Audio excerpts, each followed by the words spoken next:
Time for the WIP Mystery Theater. Why don't you join us? Just sit back and relax, if you can.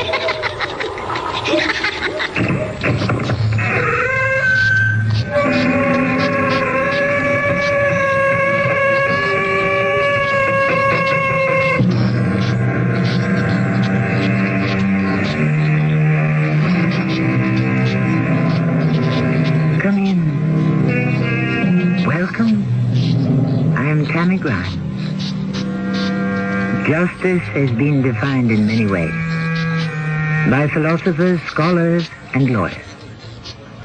Caesar put it one way, Seneca another, Sophocles had his words, Mark Twain and Tom Jefferson had theirs. And Shakespeare's Portia, to whom I admit a keen kinship, asked that justice be always tempered with mercy.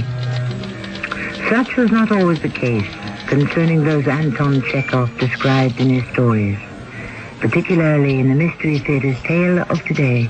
It is wrong for me to love you, Natasha. You are married, I am not. I should not have allowed our friendship to go this far. And if I were not married? But you are.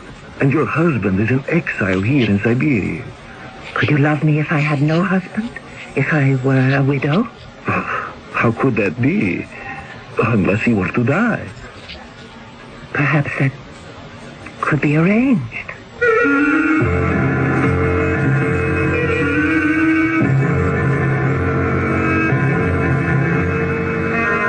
Our mystery drama, The Boatman and the Devil, based on a story by Anton Chekhov, was adapted for the Mystery Theater by James Agate Jr. It stars Alexander Scorby. I shall return shortly with Act One. Make life a little less irritating for someone on your Christmas list by getting a Remington electric shaver from True Value Hardware Stores. Hi, Pat Summerall to suggest you save your favorite lady from the irritating nicks and cuts of a razor by giving her a Lady Remington shaver. Or for that special man on your list, choose a Remington men's electric shaver with handy trimmer. Right now you can get the Lady Remington or men's electric shaver for just $19.99 each at participating True Value Hardware Stores and home centers. And tell them Pat Summerall sent you. Well, when you cover your mouth with your hand every time you laugh, you just aren't showing much confidence in how your teeth look.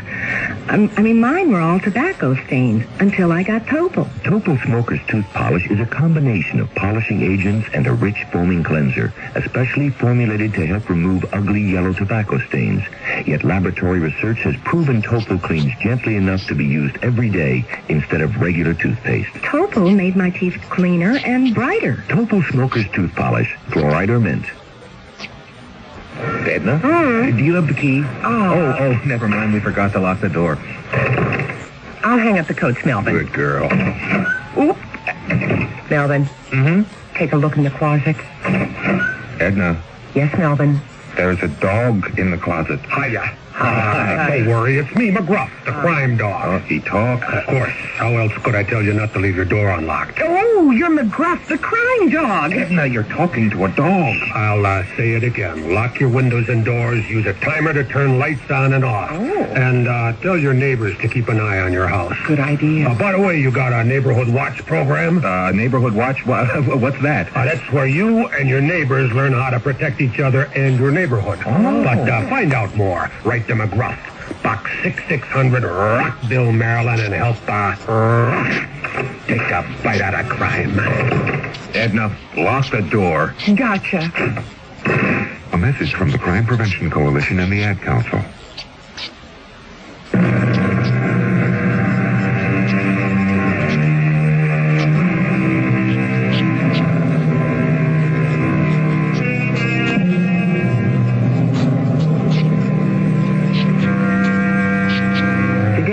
We shall examine exile.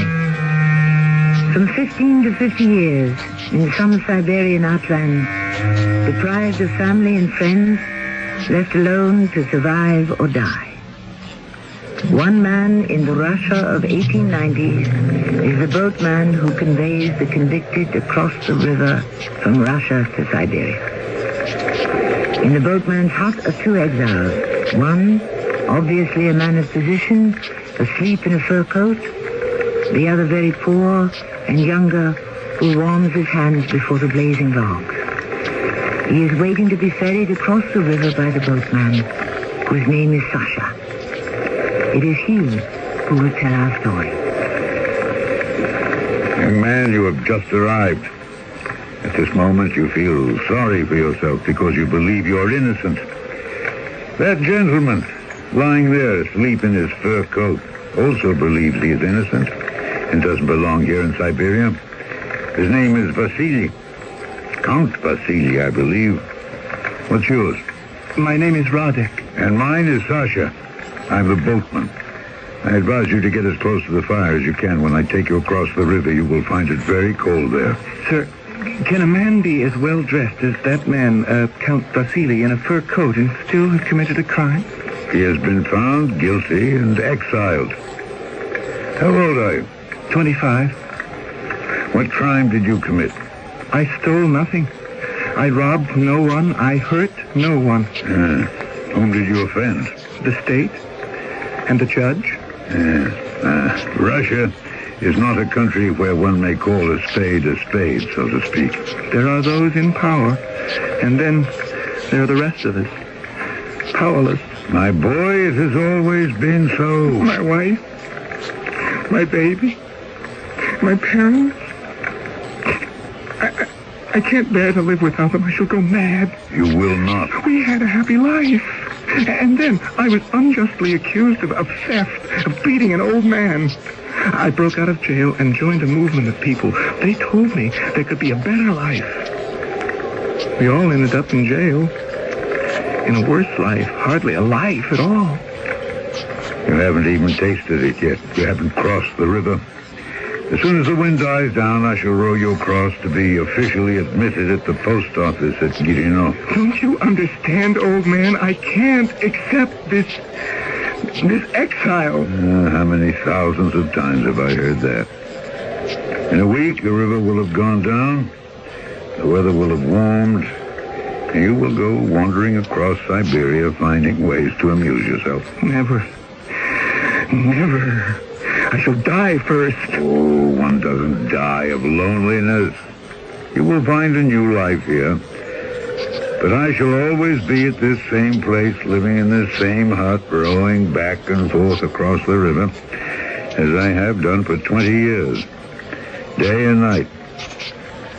White salmon and pike under the same water I float on. Sasha, why don't we go now? The wind seems less. Are you waiting until he wakes up, our sleeping friend in his fur coat? No, not at all. Let him sleep the whole night and day, so far as I'm concerned. You wish to be ferried across now, so be it. Gather your belongings and we'll go. Who knows how long Mr. Fur Coat will sleep. You, Roddick, start your new life. Yes, as the Chinese say, a journey of 1,000 leagues begins with the first step.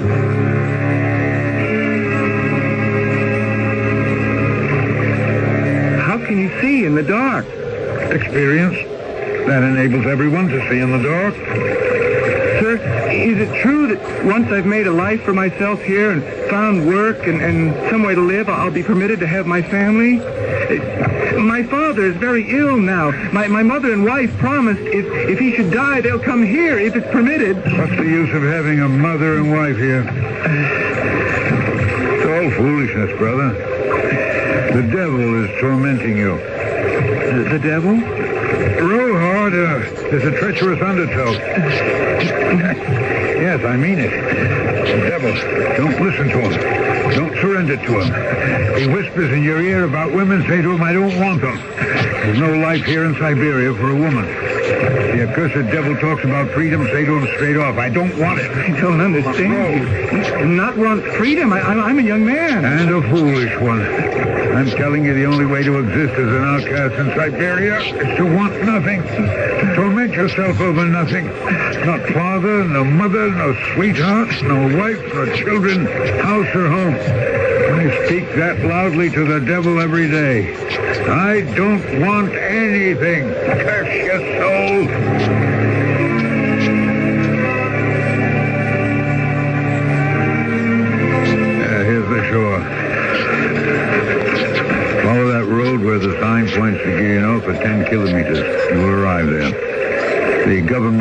and the post office is always open. Tell them you're here and to mark a check after your name.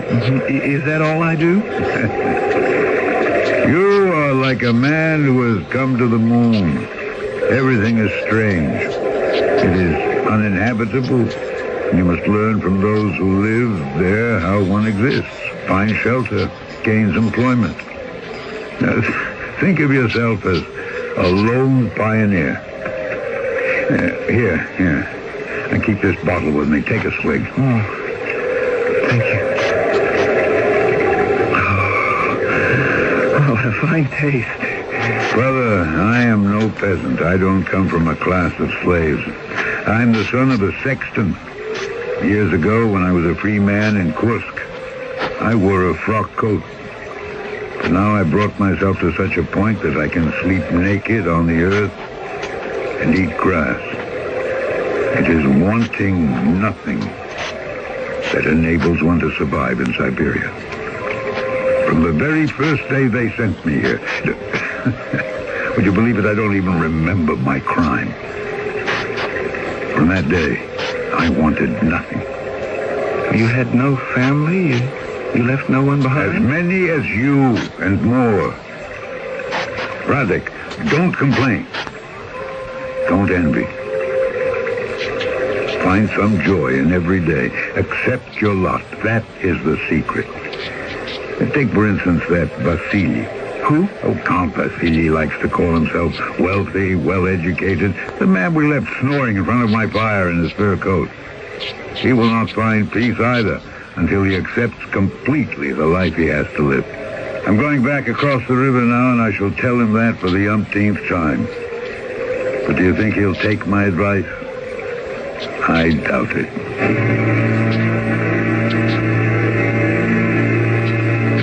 Vasily, see, you're awake now. Yes, I'm surprised you're back so soon, Sasha. Tell me, you spending this entire night here in my hut, or do you expect me to ferry you back tonight?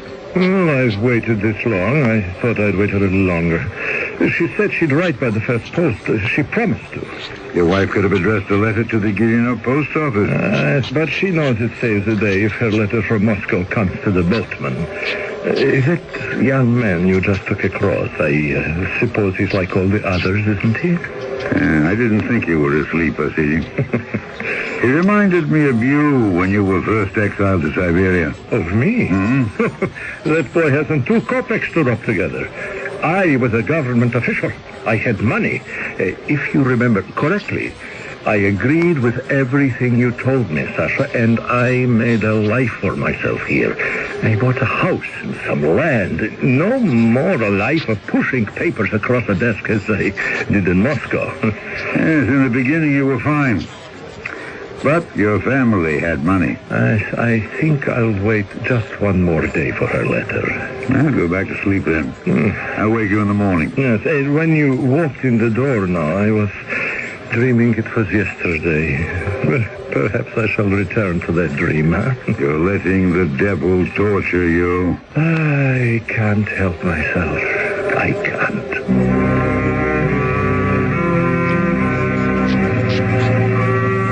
Dreams of the past. It was almost as if I was dreaming by his side. I knew Vasily's dreams so well. I warned him that to want money is only the beginning. His family had it, and so they could send it. Every month he would cross the river with me for a whole year. Every month. Always the same words. Sasha, it's a long time since they sent me any money from home. You don't need money, Vasily. What good is it? Throw all the past away. Forget it as though it never happened. Don't listen to the devil. He'll never bring you any good. He'll only tighten the noose. Oh, it's to want to live well in a place the Almighty has forsaken. Is that dealing with the devil? You are a prisoner, a convict. You have been convicted of a crime. One doesn't live well as a criminal. No, you want money. Every month, you wait for your family to send more. My crime was not that great. I forged my father's will so I wouldn't have to share with my brothers. And those same brothers you tried to cheat are now sending you money. Yes, I needed to live. I cannot live without money. To live, a man needs only to be content and happy. And if you wish to be content in Siberia, you must learn not to want anything. You have to despise fate. Laugh in his face. Then fate will begin laughing at himself. It was like talking to the wind. Vasily would hear none of it. He would have money. He would have his wife and daughter. He would turn his Siberia into a heaven on earth. For 2 years this went on. For 2 years I ferried him to the Russian side of the river. And one day that man, that Vasily Sergeyevich, met me with laughter. Oh, Sasha, it happened. Think of it, Sasha. She is coming. She is.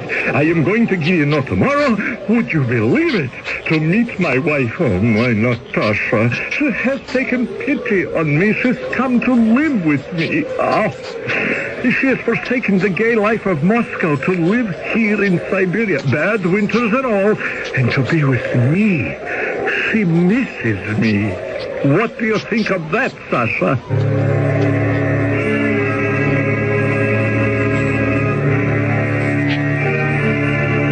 You have a devoted wife, is what I said to him. But in my heart, I knew. Wives and prisoners of the state. I knew it could not last.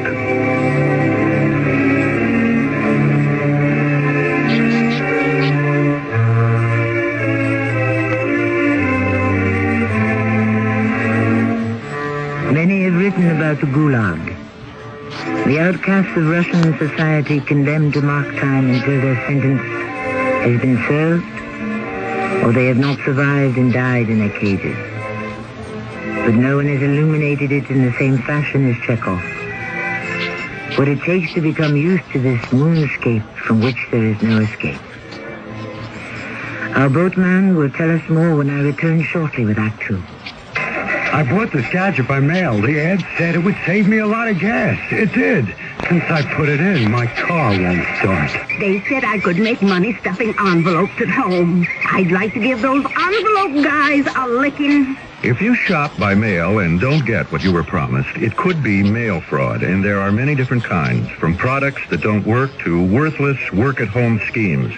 If you're a victim or even suspect mail fraud, call your postal inspector. It's his job to keep the mail a nice way to shop. The ad said I could lose 20 pounds a week painlessly. What I lost was $20, and that hurt a lot. They said there were hundreds of dollars to be made working at home. They were right. I worked at home, and they made hundreds of dollars. Remember, most of the time when you shop by mail, you do get what you were promised. But if you suspect mail fraud, call your local post office and ask for your postal inspector or postmaster. Don't take getting taken. A public service announcement by this station and your postal service. Mommy, I cut my hair. Oh, no.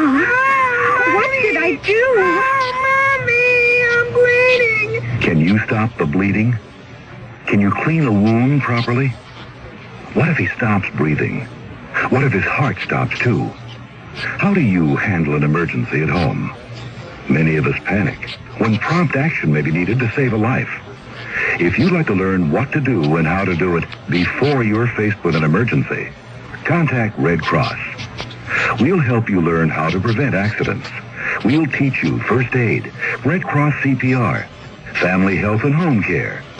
Countless lives have been saved through safety and health care skills learned through Red Cross courses.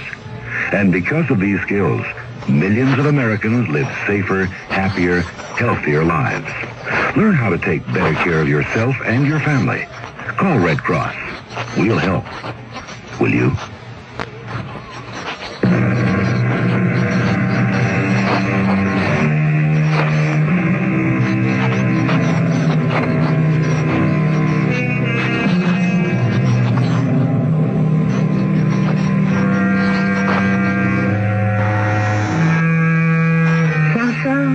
boatman who ferries prisoners from Russia to Siberia, tried to soften the blows of this strange new existence to those who were about to enter this barren land. Sometimes he would talk to the new convicts in his hut before the fire. Sometimes during the long road to that land of the abandoned and forgotten. One prisoner, Vasily Sergeyevich, having served 2 years of his sentence for forgery, has persuaded his young wife and daughter to come live with him in Siberia. Sasha picks up the story. The next day, Vasily arrived with his wife, a pretty young lady with a little girl in her arms and lots of luggage, hat boxes and boxes of shoes. Vasily Sergeyevich was spinning about her like a top. Natasha, this is my old friend, Sasha. She has made life bearable for me here. Sasha is the boatman, our only link with civilization. Sasha, this is my wife. This delightful, beautiful creature. Now, how often have I spoken of her, huh? Yes, madam, he has often and glowingly. And deservedly, too, eh? What? Imagine leaving the comforts of home and friends to spend goodness knows how much time in Siberia with her loving husband. But I shall make a home for her, the likes of which even Moscow cannot begin to equal. Eh, Sasha, huh? Certainly, if anyone can transform this wilderness, it will be your husband, madam. Oh, and my little one, whom I haven't seen since she was a babe in arms. Now, how are we going to transport all this luggage aboard that little skiff of yours, huh? I shall make as many trips across the river as necessary. You see? Problems, solutions. Didn't I write to you, Natasha? Nothing but the best people here. People with heart, with love. Oh, you will enjoy yourself, I promise. Now, come. Let us all get aboard Sasha's ferry and make the first trip. He was breathless with joy. I thought, all right, be happy today, Vasily. You won't always be showing such a happy face to the world. From that time on, he went every week to the post office to find out where the money was being sent from Russia. That wife of his, Natasha, needed a lot of money. Vasily, will you please stop walking up and down the room? Well, Please. I'm only thinking, Natasha. Is there a special post on Saturdays, or do I have to wait until Monday? I You are forgot. making me very nervous, pacing up and down like that. I can barely make up my face. Oh, I hope this party you're giving, I don't know, as whole. I hope that it's more amusing than the last two. The people here are so boring. Oh, no, all new people. No, I promise you, they're all in government. Well, I prefer artists. Oh, my darling, we are meeting the best people, and they're all charmed by you. I am not charmed by them. The people here have no manners. Haven't you noticed? And you, too. You have become somewhat crude and boring like the rest of them. How I long to meet just one gentleman, just one. I ask no more. Oh, I have become crude and boring. Yes, just like them. Oh, Vasily, you don't even realize it. But Siberia... I know. For others, it is a prison. But you assured me in your letters that for us it would not be. And we are paying for your indiscretion, Vasily. It's not fair. Every day to be surrounded by riffraff and barbarians. No, that is not entirely so, Natasha. There are gentlemen here, and some of them have even invited you to go hunting. But I am not interested in hunting. Besides, for a woman alone, it's not proper. Well, government officials and commissars and their wives hunt. It is only we, not you, but I, a prisoner, who may not carry a gun.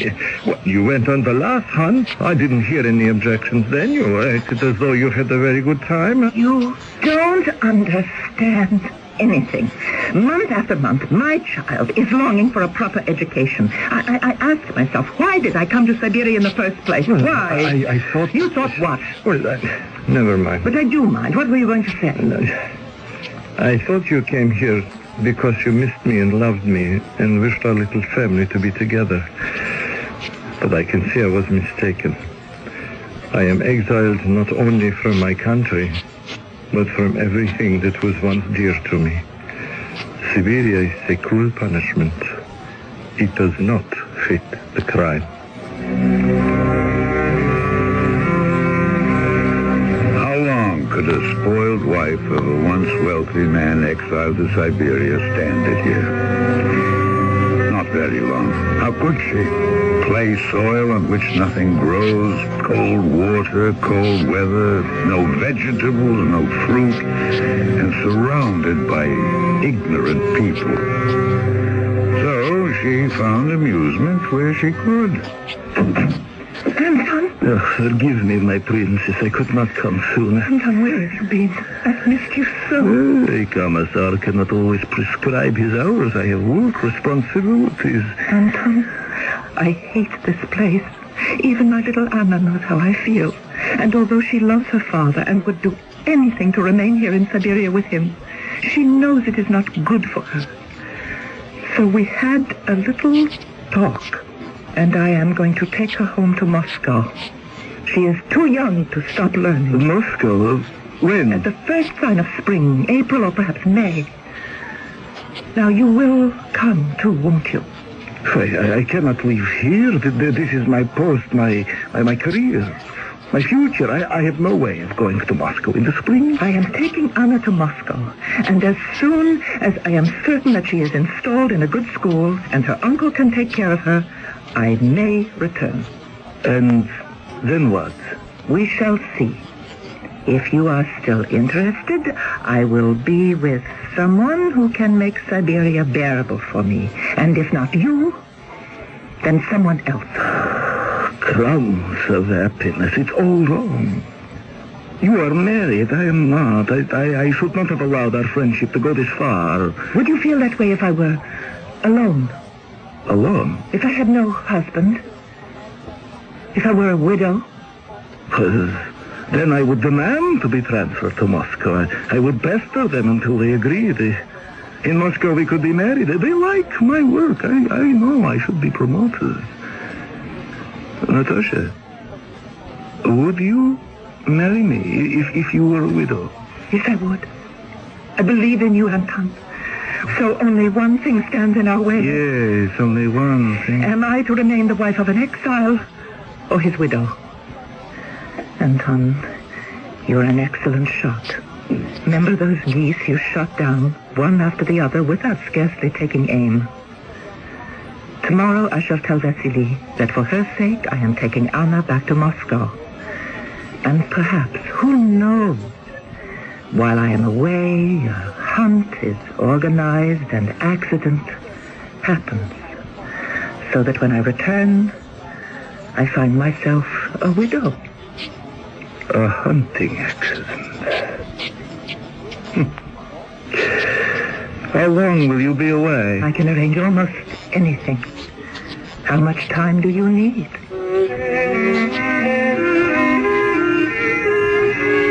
And did it happen exactly as it was planned? No, not exactly. Do you remember the young Radek I took across the river some years ago? Well, he had become quite desperate. He saw no way of living out his sentence and never seeing his wife again. He came to me and told me of his plan. To run away. As simple as that. And you think they won't find you? Well, I shall run quickly. You have clothes enough?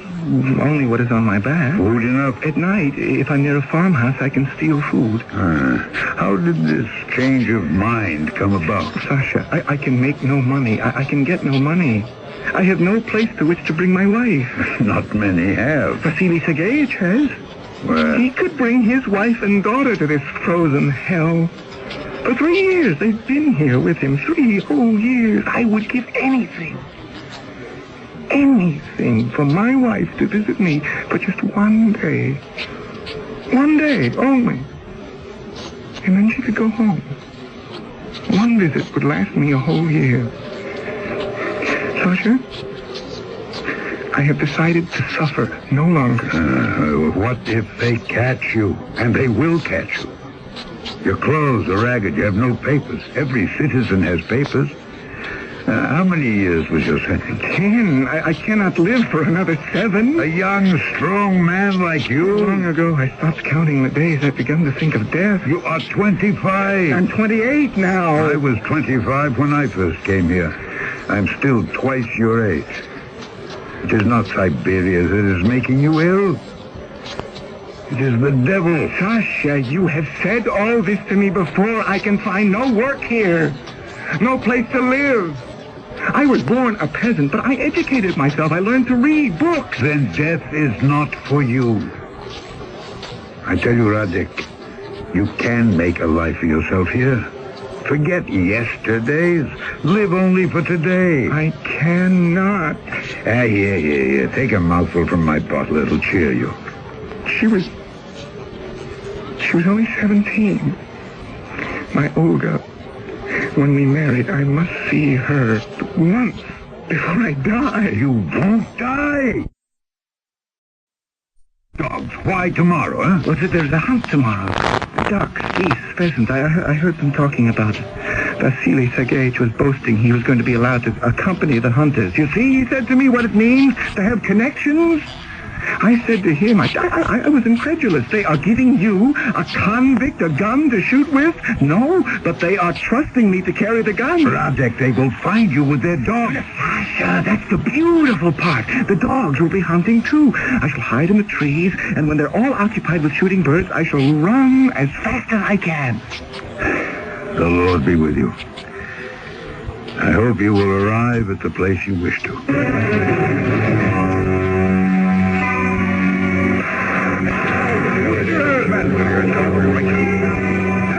Poor Radek. He never left the forest alive. He was shot by accident by one of the government men. One called Anton. He said he thought the movement behind a tree was a deer, that it never occurred to him it could be an escaping convict. Anton? You're back? I had no idea you would return to Moscow so soon. I didn't go. Anna became ill. Is that the man you shot? They're burying? It was an accident. The wrong accident. Vasily told me all about it. He was standing quite near when you shot the wrong man. I shouldn't have even dreamed of doing it. This innocent boy is dead now. They said he was escaping. Did you shoot the wrong man on purpose? I don't know what I did. It was all so sudden. It was wicked to even plan such a thing. How could we have lived together with your husband's death on our conscience? That boy died so that Vasily could live. We must never forget that. Now, let us bow our heads as they lower the coffin into the grave.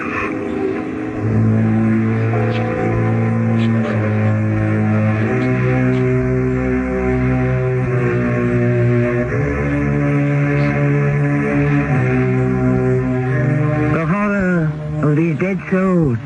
One cannot help wondering, is this happening today? Stories of injustice finally filter through the darkness and we hear of them.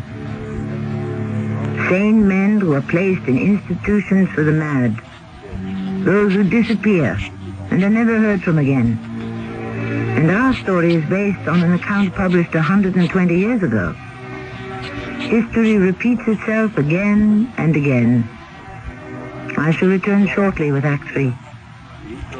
Cyril introduces Mr. Buster Crabbe, film actor and author of Buster Crabbe's arthritis exercise book. I wrote a book on relieving arthritis pain, and I recommend Icy Hot Cream in the tube. Rub it on. Icy Hot's penetrating warmth reaches way down inside to help relieve minor pain, while a feeling of coolness soothes your skin. I'm convinced that greaseless Icy Hot Cream will give you fast, effective relief that lasts for hours. Use only as directed. This is Gene King for your Better Business Bureau. If you receive merchandise in the mail that you didn't order, then you can keep it and consider it as a free gift.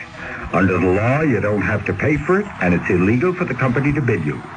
Only clearly marked free samples and merchandise mailed by charitable groups asking for a contribution can be mailed to you in the first place without your prior consent. And even in these cases, you can consider the merchandise as a gift. A tip from your Better Business Bureau. The following is presented by the National Urban League. You know, Alan, when you walked in here and said, I want to be a salesman, I wouldn't have bet a plug nickel you could make it. Sales takes hard work and tenacity and guts. Well, I just didn't think a black man could measure up. Too often in today's society, people are judged solely by the color of their skin rather than by what they can do. But when people are given a chance to make something of themselves, there's no limit to what they can do. And now here you are, our newest district manager. What do you say to that? All I ever needed was a chance. Everybody deserves a chance to make it on their own, regardless of race, creed, color, or sex.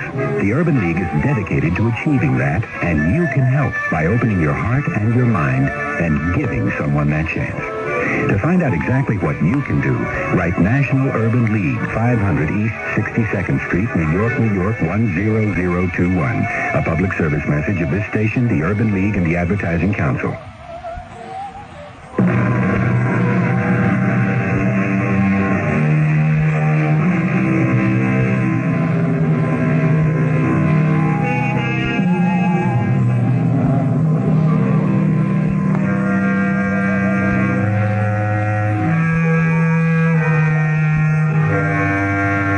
Today, the Mystery Theater's third act curtain rises on a tale familiar to many writers, some who themselves experienced exile in Siberia.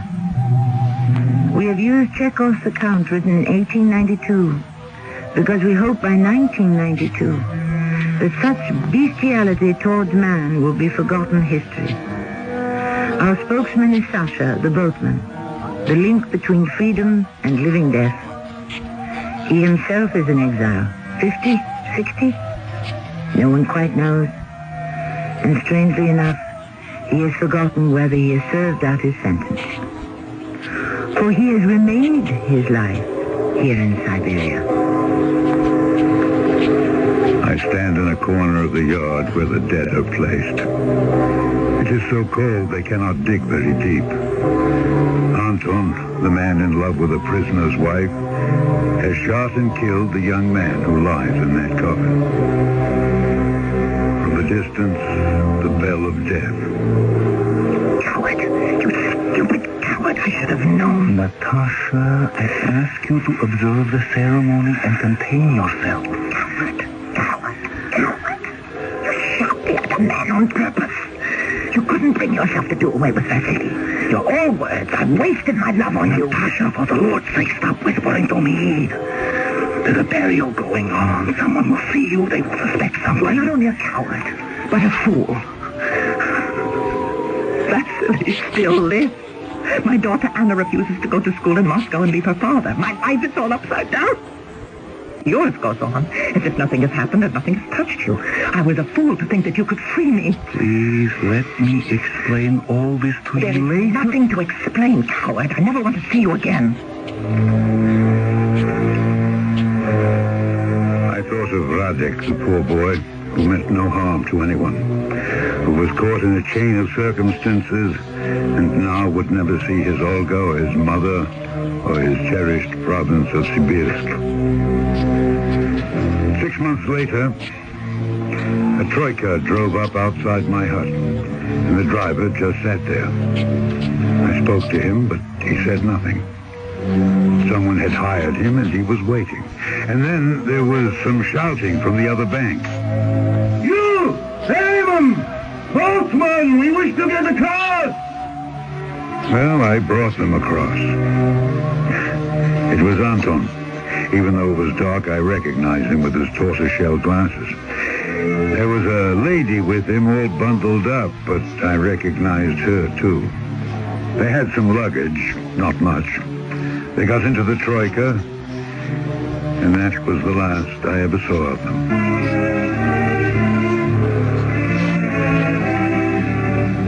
The next morning, guess who was shouting to be ferried across?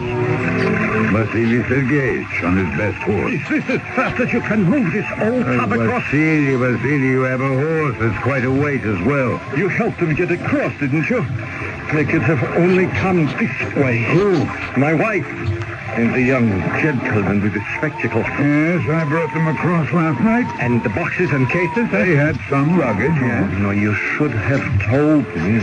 It would have been nothing for you to row across and find me and tell me my wife had run away. Oh, Vasily, be sensible. How would I know such a thing? I had no idea she was running away. You sure? Yes, I am sure. Oh, what of your daughter, Anna? Anna is still with me, thank the Lord. What happened when they got to the other side, huh? Oh, they were whisked off in a troika. Well, I shall find them. I have a fast horse. I shall bring her back with me.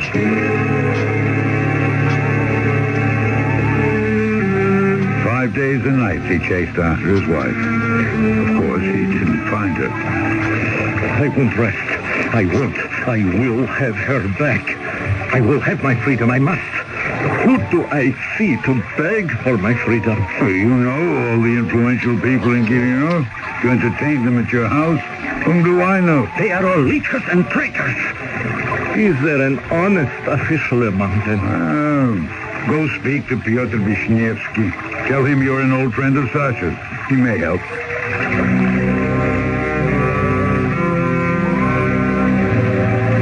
Summers and winters passed. Don't ask me how many. Time expands and compresses in this wilderness. But I remember standing in the post office one day. The door was open. I walked into an office, and there was Pyotr Vishnevsky. Sasha, your beard has grown quite white. You're bald as a hen's egg. Good to see you after all this time. You're still in the customs office, huh? Oh, they have made me the chief. Congratulations. Sasha, surely you must have served your sentence by this time. Yes, I probably have, but where would I go? Most of my life has been lived here. What would I go back to? I can hardly remember what I did before I became the boatman. You know that man you sent me 8 years ago, that's Vasily Sergeyevich? Oh, Vasily, yes. I haven't seen him in I don't know how long. He never comes across the river. He has sold his land, mortgaged his house. Today, if you saw him, Sasha, you would not recognize the man. Yeah. He wouldn't listen to me. He let the devil get the best of him. If it were not for his daughter, he would have died already of heartbreak. I'm sure of this. I should go see him. Where does he live? Well, the last address I had for him was over at the public stables where the authorities keep their horses. I had pity on him and his daughter and made an apartment up there for him. Go see him. His daughter Anna has grown to be quite a beautiful girl. You see them everywhere together. Well, perhaps on Sunday when I have half a day off.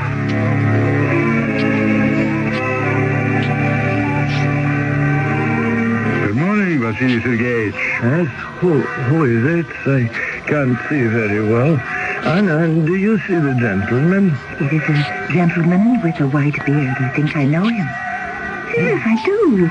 You are Anna. Yes, and you are Sasha. Yes, you used to ferry the boat across the river into Siberia. Oh, I still do. Sasha. Did you say Sasha? Oh, my goodness. How long has it been? Of course, I never cross the river anymore. We very simply, Anna and I. You know my daughter, Anna? I would have recognized her anywhere. Oh, how would you have recognized her? She was a little one in those days. I was very little when you met me first, but I'm 18 now. Sasha, do you still talk about the devil? Sometimes, yes. Well, for a man who knows as much as you were very wrong. Was he really, Papa? Well, weren't you, Sasha? Come. You're among friends. Come, confess it. What do you want me to say? And I am the proof you were wrong. After everything is said and done, I am the living proof that people can live in Siberia. That even in Siberia, there is happiness. Look at her. Anna. There she stands. Oh, Papa. She takes good care of you. We are counting the months now. Little less than a year and my sentence is over. were full of plans, my little Anna and I. One more winter, and that will be it.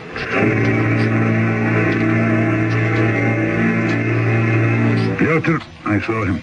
I saw them both. Vasily and Anna? Yes, he speaks of life after Siberia. He's older than I, and she's 18. What happiness can she have with her father now?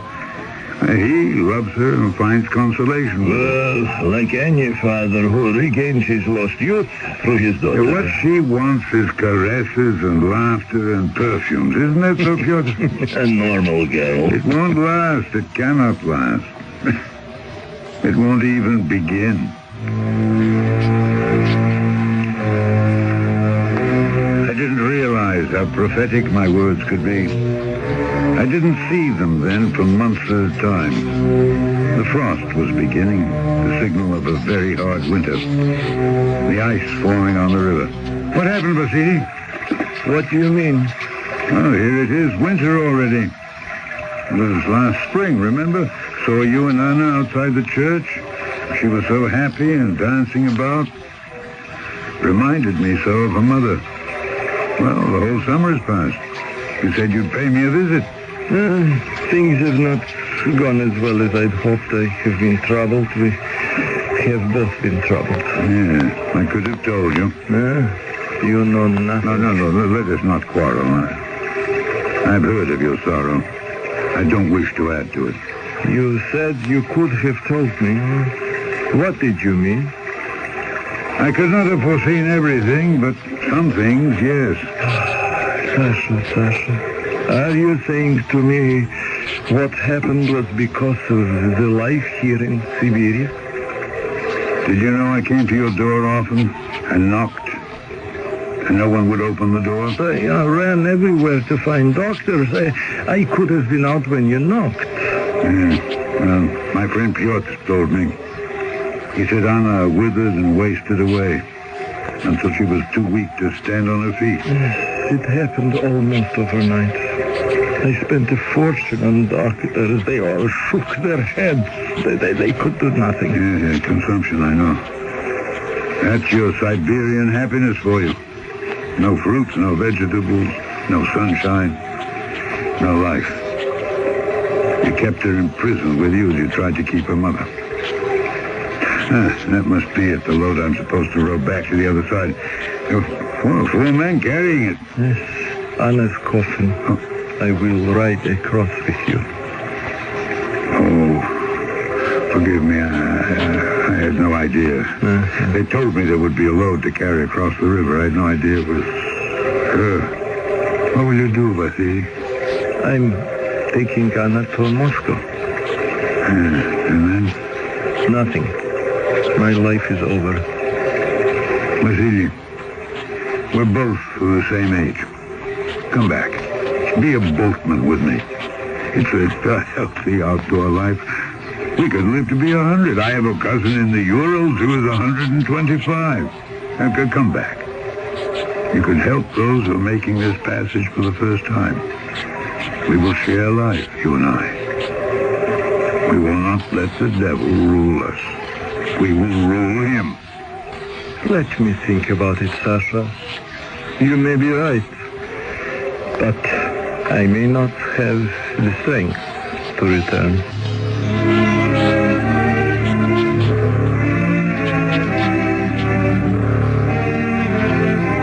I never saw Vasily Sergeyevich again. Did he do away with himself from grief? Did he run away? Why did he not return here? Some men are difficult to understand.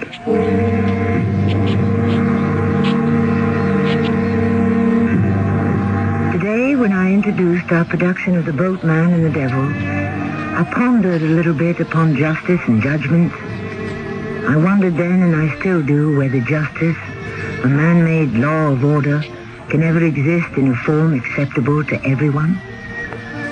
Putting it in our terms, is it because, as someone has said, no one understands a policeman because no one understands the Bill of Rights? I shall return shortly. This is Jason Robards for the National Council on Alcoholism. I'm Jason Robards. I'm alcoholic. There was a whole world out there that applauded me as a success. So how could I be alcoholic? I thought only losers became alcoholics. Then I found out alcoholism is a disease. And my wife convinced me that drinking for me was like committing suicide. I got the facts and got into a program to stop drinking, and I don't drink anymore. Now, I really know what success is all about. Not just with my career, but with my wife, my children, and my life. Get help like Jason Robards got. If you or someone you love has a drinking problem, call the National Council on Alcoholism in your area. I'm living proof you don't have to die for a drink. A public service message in cooperation with the Advertising Council.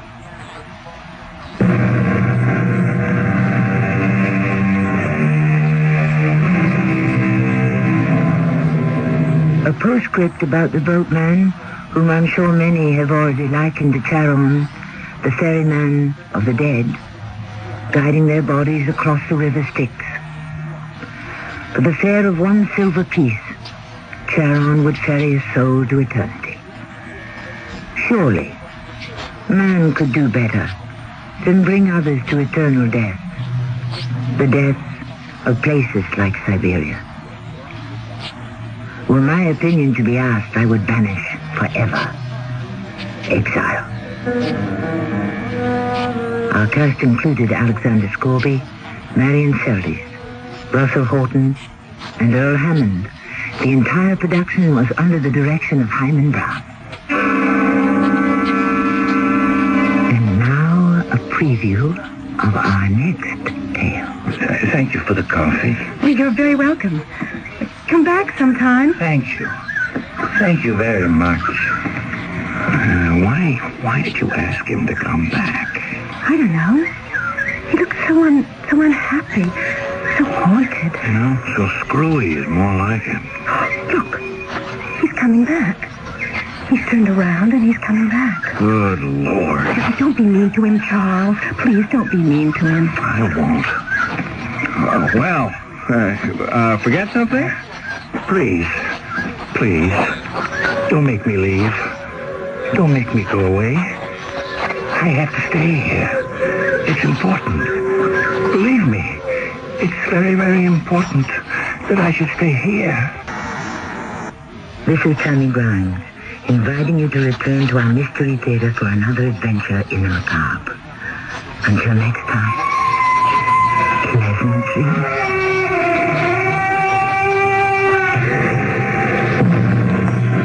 This is Nat Wright. Stay tuned for a special presentation of the John Lennon story, which will follow the midnight news. This is WIP, Metro Media Radio, in Philadelphia.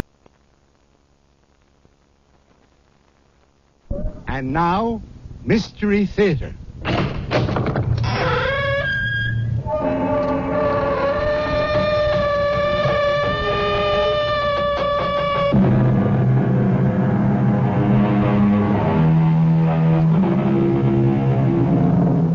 Come in. Welcome. I'm E.G. Marshall. And, as you may suspect, I have a tale to tell. A tale full of sound and terror and signifying... Well, I'll have to leave that to you. And I also ask your indulgence when I personalize this strange riddle, because this story was brought directly to me. Ever since I've been your host on this series, I have the feeling that you expect me to be an expert on the macabre. But I must confess to a sense of surprise when I was buttonholed by a young man the other day who said, "Excuse me, Mr. Marshall, but I have a coffin that I'm sure will interest you." You cannot frighten me. I am not leaving this graveyard until I get to the bottom of this. I warn you, your persistence will be your destruction. I still trust in the Lord. Where's that music coming from? From beyond the grave. Is it Judgment Day? No. Then you talk nonsense. The dead will rise. The Lord will summon his elect to meet him in the clouds. But until that day, the dead remain buried.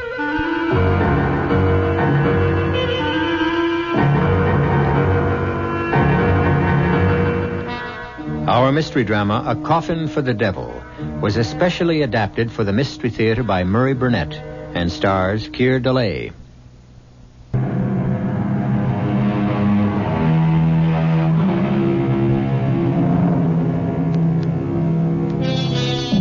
What do you do when a perfect stranger tells you he has a coffin which might interest you? My first instinct was to tell a young man that I wasn't in the market for coffins. But he quickly explained that he wasn't a salesman, but an avid listener to our series, and that he had a macabre story of a strange coffin that had been in his family for generations. I was intrigued. So the next night I found myself in his old suburban house, drinking coffee with his wife Cora and his friend Professor Gerald Barker, and looking at a large wooden box which appeared to me to be a case for a bass fiddle. This box, although you may not believe it, Mr. Marshall, is a coffin. And this letter, which my wife, Cora, found in the attic, explains how it came in our family and also how it happens that I'm not today a mortician. It was written by my great-grandfather, whose name was also William Spindles. And the letter begins, I, William Spindles, swear this to be a true and honest account of the strange happenings that befell me when I was employed by Edward Rogers, the undertaker, in the year 1851. The month was December, and Mr. Rogers and his good wife, paying pre-Christmas visits, had left me in charge of the shop. It was a cold night and blowing hard, but my good friend Richard Clay and I were snug enough with a big fire going in the stove. Only for you, William Spindles, would I spend a stormy night like this sitting in an undertaker's parlor. Ah, come on now, Dick. You've kept me company often enough to know that there's no harm in corpses. Well, it's not the corpses that worry me. It's their spirits that may be around. There's no such thing as spirits. Mr. Rogers says that there's no harm in the dead. The harm is in people's minds. Oh, maybe. Hi. What's that? Someone's at the door. Come in. Oh, I don't like this. I'll see who it is. Come in, sir. Come in. You'll catch your death of cold standing out there. I'm sorry to disturb you on a night like this, but my need is urgent. I require a coffin. Yes, sir. Did you have a particular type in mind? Very particular. I know exactly what I need. Well, we have a complete stock in the next room. Now, if you'll follow me... No need. You won't have it in stock. We carry the most complete line in the state. That's why I have come here. Well, thank you. Now, if you'll tell me who the coffin is for, I'll be able to help you better. For me. For you? You mean it's for your own personal use? Exactly. I can see you're going to be busy, Bill, so I'll run along. Oh, no need to leave, Dick. This gentleman will have to come back tomorrow and see Mr. Rogers, so I cannot return. Well, Mr. Rogers is the proprietor, and I honestly believe you'll be better served if you'll wait for him. I can draw you the way the coffin must be. Here's $50. Will that cover it? But goodbye, Bill. I really must leave. Amy's expecting me. Is the $50 enough? It's not the money I was thinking of. It's the special requirements you mentioned. I'm not sure I can handle them. I said I'd draw it. Do you have paper? I guess so. Here's a pencil. I have my own. Now, the shape must be exactly like this. Just so. But that doesn't look like a coffin at all. It's more like the case for a musical instrument. I know my needs. Oh, never in my life have I seen or heard of a coffin such as you ask for. It must be exactly the way I've drawn it. Very well. Now, it must also have lids and hinges. Hinges? Right? Hinges. You see them? Here, on the drawing. Yes, but you... And a lock on the inside. The inside? And a good quality lock. Secure. Nothing shoddy, you understand? I believe I do. Good. Now, if you have a tape measure, I want you to measure me around. But why? I mean, the drawing is... It's unusual. It's very clear. I want to make sure that you leave enough room for my arms. I really don't know how I'm going to explain this to Mr. Rogers. Show him the drawing. Now, take my measurements. Yes, sir. All right, now leave enough room for your arms. Now, make sure that this is ready by Friday. But that's the day after tomorrow. I must have it. I'm sorry to be so particular, but I've been married before. And this time, I want to have it my own way.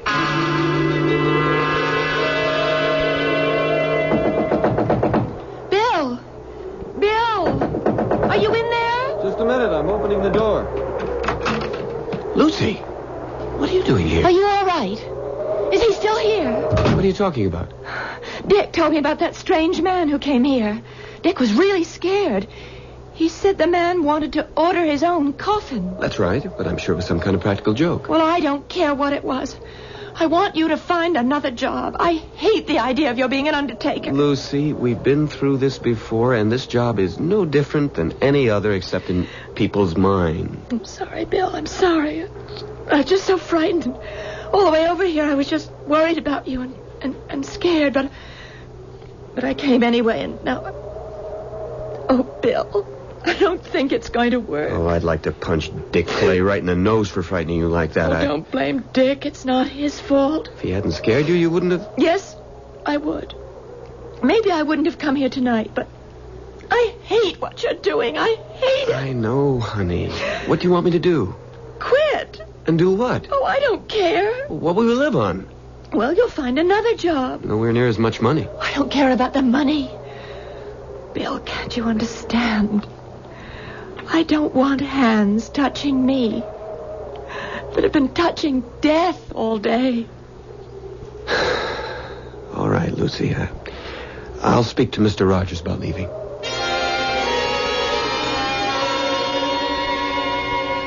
Good morning, Bill. Good morning. Now, what's all this about some excitement you had here last night? Good morning, Mr. Rogers. I guess Dick Clay has been busy gossiping again. Well, I don't know whether it came from Dick or not, but I heard it from the barber. Some ridiculous claptrap about a walking cadaver ordering its own coffin. Well, sir, what happened was unusual. How so?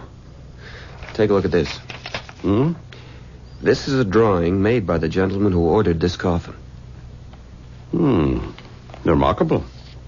It looks something like a carrying case for the bass fiddle. Yes, sir. It looks that way to me also. It must be ready tomorrow evening. You're worried about something, aren't you, Bill? Yes, sir. Something to do with this special order? I suppose so, in a way. Mr. Rogers, I'm sorry to tell you that I'm going to have to leave here. What? You mean because of last night? Only partially. It's really because of Lucy. Oh, I suppose she's upset about the idea of marrying a mortician. More than upset. She practically gave me a choice. Either this job or her. I wouldn't worry about that if I were you, Bill. You're not me, and you're not engaged to Lucy. I'm sorry, Bill. It's just that I've been there before. I had the same problem with Mrs. Rogers before we got married. What did you do? Before I answer that, how do you feel about the business? I mean, would you stay on if Lucy would marry you? I think so. Bill, you know I have no son. No one to carry on. I've never said it, but I think you know how I feel about you and what hopes I have that you might be the one to carry on. Until today, I thought you felt the same way. I don't think I can change Lucy's mind. Of course you can't. But you just said that... You can't, but Mrs. Rogers can. Now, ask Lucy to talk with her, woman to woman. That's your best bet. My wife knows all the problems, and she has all the answers. I never thought of that. All the same, I wish you'd been here last night. It was... Well, the only word I can use to describe what happened is weird. Because he ordered a coffin for himself? That, plus the way he came in, and then the strange shape he insisted on. But most of all, because he appeared to be driven. Almost as if he were compelled to do what he was doing. What he felt or didn't feel isn't important, Bill. What matters is whether you've changed the way you think about death. I don't follow you. You have to see dying for what it is, Bill. Life's ultimate destination. It's nothing to be afraid of. It's just an inescapable fact. In the course of my life, I've met a lot of people, and I'm good at judging them. And up until now, I've thought of you as a no-nonsense, feet-on-the-ground, level-headed young man. But, sir, you didn't see this man. You didn't hear the terrible desperation he had in his voice. I've seen and heard almost everything since I started some 18 years ago.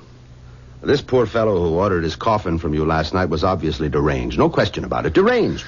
I hope you're right, sir. Of course I'm right. What other conclusion can there be? The one I can't get out of my head. He told me he'd been buried once before. And this time he means to have it his own way. Oh, very good. Very good indeed. You find that amusing? Now I understand everything. That coffin he ordered is nothing but a big fiddle case. A double bass box. And he must be a musician. They're the very devil for playing practical jokes. Don't you see? This is nothing but a practical joke. A joke on whom, sir? How should I know? Some fellow musician. I'm sorry, sir. I just can't believe that. Why not? Why wouldn't he have told me so? Why would he try to scare the daylights out of me and then pay $50? 50 whole dollars besides. Ah, well. I expect we'll have the answer to that tomorrow evening when he comes to get his coffin. That is, if he comes at all. Oh, he'll be here. I'm sure of that. I just pray that we won't be sorry when he comes.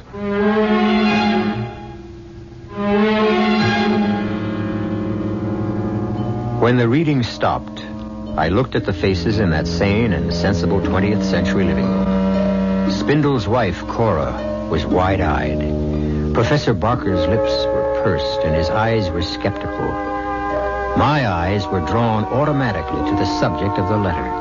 The large, strangely shaped coffin that stood in the corner of the living room, and I could understand the fear that had gripped that 19th century William Spindles. I'll be back shortly with Act 2.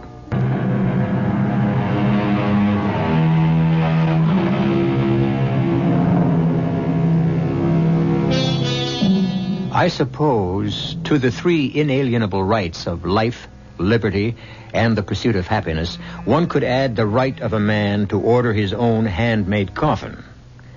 Most of us, I believe, would find the thought distasteful, but the feeling that prevailed among us in the living room of William Spindles was one of curiosity. We were all anxious for him to continue reading the letter from his great-great-grandfather. I must confess that my work suffered during that day. My thoughts were not on what I was doing, but on what the evening would bring, and what Mr. Rogers would make of the stranger when he came to call for his coffin. The day passed somehow. Bill, when did this customer of yours say he'd be back? Early in the evening. We'll give him another half hour, and then we'll lock up. That won't help if he wants to pick it up. What does that mean, young man? Someone tampered with the coffin, and we don't know who. We only have Sam's word that the coffin was tampered with. But he's our best workman. Well, like everyone else around here, I'm sure he's been infected with the idea that there's something strange about this order for a coffin in the shape of a bass fiddle. At last, he's arrived. Those raps didn't come from the door? Nonsense.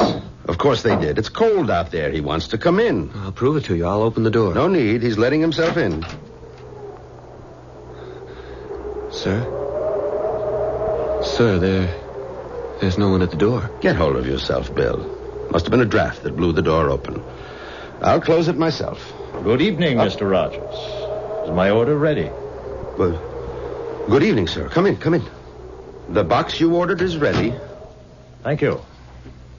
My dear sir, you really should wear a greatcoat and a muffler in this bitter weather. You'll catch cold. Where's my coffin? Ah, that's it, in the corner. Mm-hmm. Satisfactory?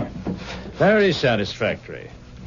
Is there a good, secure lock on the inside? You may open the lid and see for yourself. That way you can also test the hinges. The make of the lock is unknown to me. Is it a good one? We never have had a single complaint about any of our coffins. So I'd heard. Now then, where would you like it sent? I'll take it with me. My dear sir, it's much too heavy for one man to carry. I'll manage. Perhaps you have a horse and cart outside. We can help you get it on. That won't be necessary. May I have your name? My name is of no importance. Sir, I'm a reputable undertaker. I must keep my records in order. Any name you choose will do. Come now, sir. I see through your little joke, and I don't disapprove, but you must... Joke? Mr. Rogers, if there's any joke being played here, it's on me. So, I'll take my coffin and be on my way. But, sir, you can't just walk out of here with a... Thanks to you for your efforts, and I wish you gentlemen good night's sleep. Sir, come back. Let him go. For the love of heaven, let him go, Mr. Rogers. He He lifted that box as if it were as light as a feather. Get your coat. What for? To follow him, Bill. Couldn't you see the man is ill? We're the ones who are going to be ill if we follow him. Stop babbling and get into your coat. All right, I'll go with you. I don't want you following that spirit alone, but I tell you, he's not mortal. He is, and he's sick, mentally ill. Hurry. How far do we follow him? As far as he goes. No, sir, I won't, because I believe his destination is hell. There he goes. Around the corner, down Green Tree Lane. Oh, yeah, I see him. Where can he be heading? There are no houses after a block of Green Tree Lane. But there's the cemetery. Didn't I tell you he was deranged? The cemetery gate's locked. Locks never bothered spirits. Then he's no spirit. Didn't he ask for a lock on the coffin? Oh, let him go, Mr. Rogers, please. Hurry up before we lose him. Mr. Rogers, if we do catch up to him, what in heaven's name do you want of him? Find out who he is, where he lives, and get him safely home. Then I shall call a doctor to attend him. There he goes, heading directly for the cemetery gate. Confound it. What's happened to the moon? A cloud just passed in front of it. No matter. Even if we can't see him, we shall catch up when he finds the gate locked. Oh, here comes the moonlight, and here's the gate. Where did he go? Well, he must have gone in. Gate's locked. Well, I have my key. You don't intend to go in, do you? Of course. Come on. No, sir. There. Isn't that our man? Moving among the trees over there near the Addison Mausoleum? Mr. Rogers, I've had enough of this. I'm going home. And allow that poor soul to do himself some kind of mischief? Sir, that poor soul, as you call him, is a person I want nothing to do with. I don't know whether he's man, ghost, or devil, but whatever he is, and whatever his business is in the cemetery, I want no part of it. Bill, when a man's dead, he's dead. I've never seen a man or woman come to life again. I'm a God-fearing man, and I go by the Bible. Doesn't the good book say dust to dust? The Bible says a lot of things, but I remember no mention of men who could lift a heavy coffin as if it were a pillow and pass through locked gates without leaving a sound, to say nothing of a man ordering his own coffin. Very well, Bill. You can stay or leave. I'm going after him. I beg of you. Close the gate. I beg you, Mr. Rogers, leave this be and come home with me. Close the gate and make sure it's locked. At this point, Bill Spindles stopped reading and put down the letter. My reaction was shared by his wife, Cora, who almost screamed at him. Don't tell me the letter stops there, and we're not going to find out what happened. The reason I stopped is because the story my great-grandfather was telling up to now was his. But it now changes.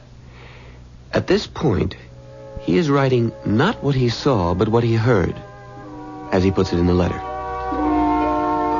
Perhaps I was a coward, but I allowed Mr. Rogers to go on into the graveyard alone while I hurried home. So I warn the reader of this letter. This portion of my tale is written here as it was told to me by Mr. Rogers.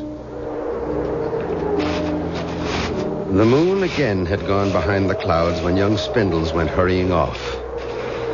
But I thought I saw some light in or around the big Addison tomb.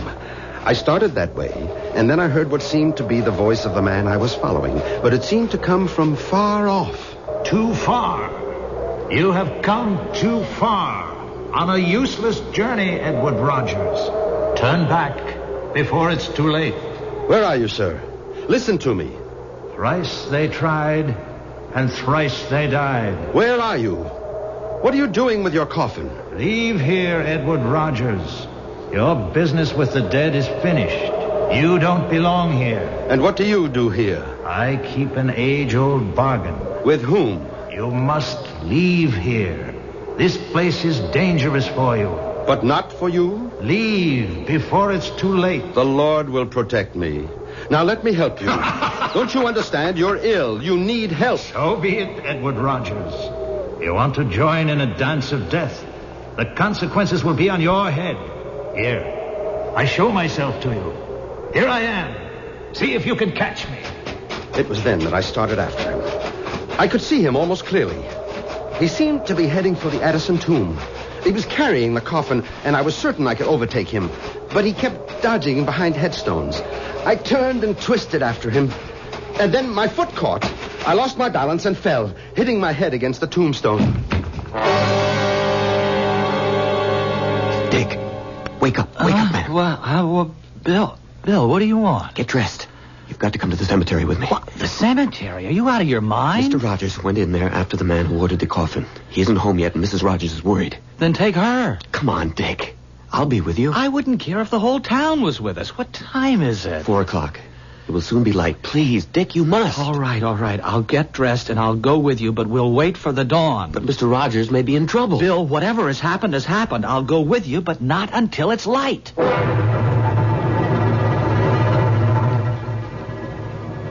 Oh, my head. It hurts. Where am I? Where you do not belong. Oh. It's you. Where's your coffin? Where it belongs. Good. Come. I'll take you home. You need more help than I do. I'll be all right. I was fortunate. It was just a glancing blow. I'll take you to the gate. See that you get there safely. You've changed. Why are you now worried about me? I admire your courage. You were concerned about me.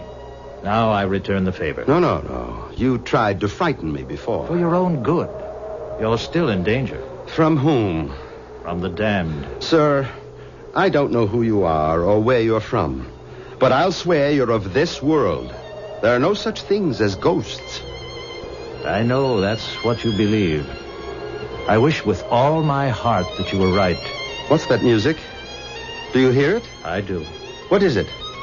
It doesn't belong here in a graveyard. You're wrong. It's the only place it can be heard, and not by everyone.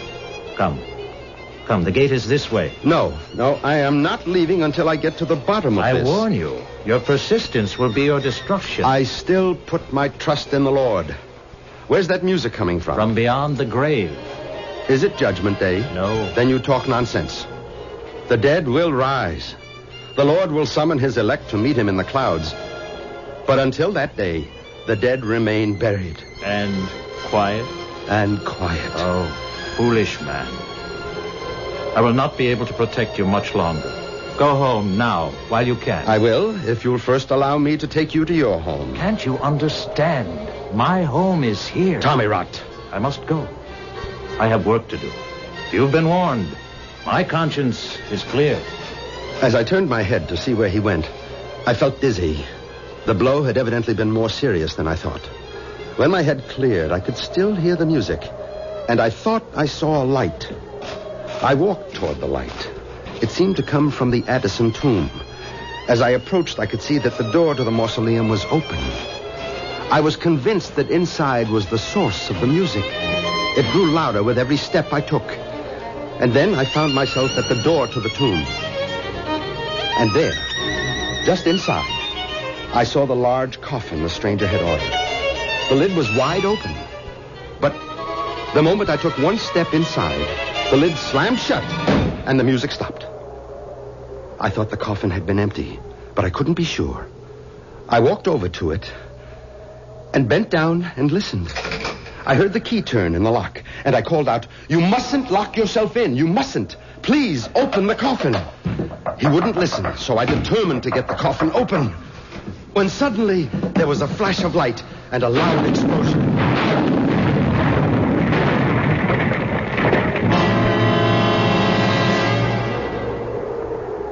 Bill, I can't see anyone in there. Mr. Rogers must have gone home. Can't see the whole cemetery from outside. We'll have to go in. The gate's locked. I have a key. Oh, look, do we really have to go on? It's practically daylight. There's nothing to be afraid of. Oh, I hear you, but I'm still shivering. It's the cold. Come on. Hey, you seem to know where you're going. Oh, I shouldn't have left him. If any harm has befallen him, I'll never forgive myself. Well, he shouldn't have been here at all. The last I saw of Mr. Rogers, he was heading for the Addison tomb. I have a feeling that if we find him at all, that's where he'll be. There's the tomb now. Oh, the door's open. Should it be? We'll find out. Wait. Suppose there's something in that tomb that waited for Mr. Rogers, and now it's waiting for us. If you don't want to come in, you can wait here, but I'm going into that tomb. All right, I'll come with you. Good Lord, there he is, lying across that coffin, and so still. Is he dead? I don't know.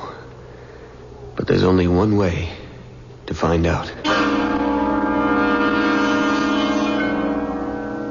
I can offer no explanation, but I can tell you that the words of a letter written more than 100 years ago had cast a spell over all of us. A spell that had transported us back to a small 19th century graveyard. I'll be back in a moment with the strange end to this strange tale.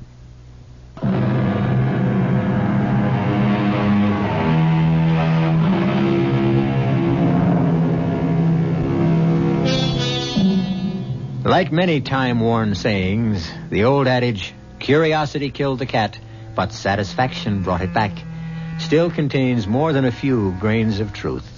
Certainly all of us sitting in the William Spindle's living room that night were anxiously waiting for him to resume reading the letter from his great-great-grandfather. But he further whetted our curiosity by prefacing his reading with this explanation. I think it's important to tell you that this next portion of the letter is an eyewitness account, not what was told to my ancestor, but what he experienced himself. So, if you're all ready, I'll continue. After Mr. Rogers told me what had happened to him that night in the cemetery, I was still undecided about leaving the undertaking business, although my dear Lucy was at me every day to give my notice. And then, one morning, Mr. Rogers called me to his office. Sit down, Bill. I think we should have a talk. Yes, Mr. Rogers? My wife tells me that Lucy hasn't been to see her. Have you spoken again to Lucy about discussing your future here with Emily? No, sir. You still believe that our strange customer was a ghost? Let's say I'm still undecided. What's that? Probably someone who wants to see me. Come in. Should I get the door? Don't bother. I'll go. Good morning, gentlemen. It's you. It is indeed I. And I'm not sure how long I'll be permitted to stay. Long enough, I hope, to give me an explanation of your actions the other night. That is why I'm here. Good. Perhaps you'll start by telling me... I come here, sir, at great personal risk. I ask you to believe me. I beg you to listen and keep an open mind. I believe I'm a fair man. Since you're a native of this town, you must know of the Addison family. Of course. Old Thaddeus Addison owned the leather and dye plant. He did. And do you remember a young man named Tom Addison, one of Thaddeus's 3 sons? I never knew the young rascal. Everyone heard about him, of course. He was a ne'er-do-well who finally ran away. That's what my father wanted everyone to believe. Hold on. Are you trying to tell me you're Tom Addison? My father wanted me to go into the factory. I couldn't abide the thought. In all modesty, I had a great talent for music, particularly the bass, a talent which my father felt was foolishness. All of our quarrels came because I wanted to practice my music, and my father thought it was a waste of time and money. Then you are young Addison. I am. And I am not. Not in the sense that you mean. I suppose you can explain that. The situation between my father and me became unbearable.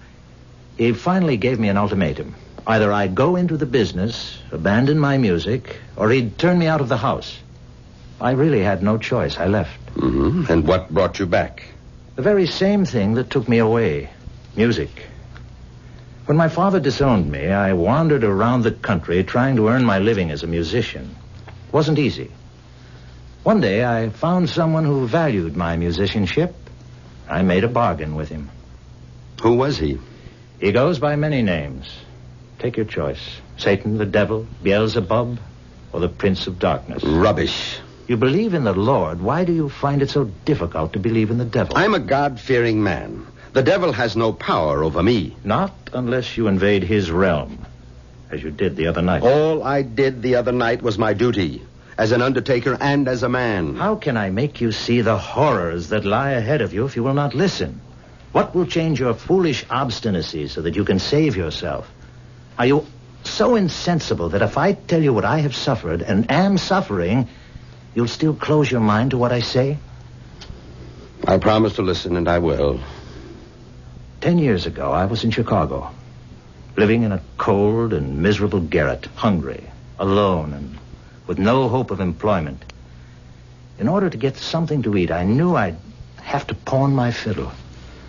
Just before venturing out, I wanted to play it one last time, when suddenly I thought I'd lost my mind because not only was I hearing my own instrument, but it was joined by a full symphony.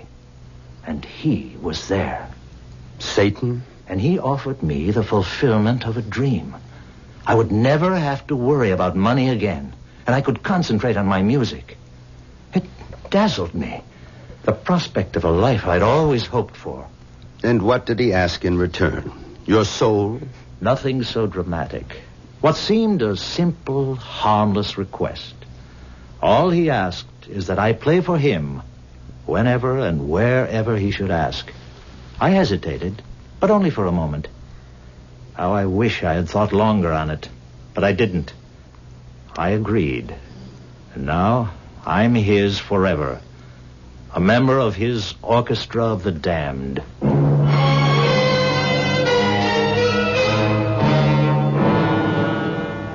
And the letter closes as follows. That was the day I left the undertaking establishment of Edward Rogers. I have no way of knowing whether Mr. Rogers believed the story told by the man who claimed to be Tom Addison. I never saw nor heard from the stranger again, nor do I know whether Mr. Rogers did. Signed, William Spindles. Now, what do you make of that? I'll take the ladies first. Cora, as my wife, what do you think? There's one thing I know, darling. I'm glad you're not an undertaker, because if you were, I wouldn't be your wife. Ah, you feel the same way as my ancestors, girl. Lucy. Emphatically. Jerry, you're the scientist here. Well, history isn't a science, thank heaven, but I do have some questions. First, how did the coffin come into your possession? Well, that's simple. When Mr. Rogers died at the ripe old age of 89, he left a sizable bequest in his will to my great-grandfather with the proviso that we keep the coffin as a memento. Why would he do that? Now, that, Cora, is an excellent question. If he insisted that the coffin remain in your family as part of his bequest, I think he must have had a reason. In other words, you don't believe that the stranger was a ghost? Let's say I'm dead set against the idea of ghosts playing symphonic music in a graveyard at night. Well, I believe he was the ghost of Tom Addison. Well, how do you explain Rogers leaving the coffin to the Spindles family? Simple.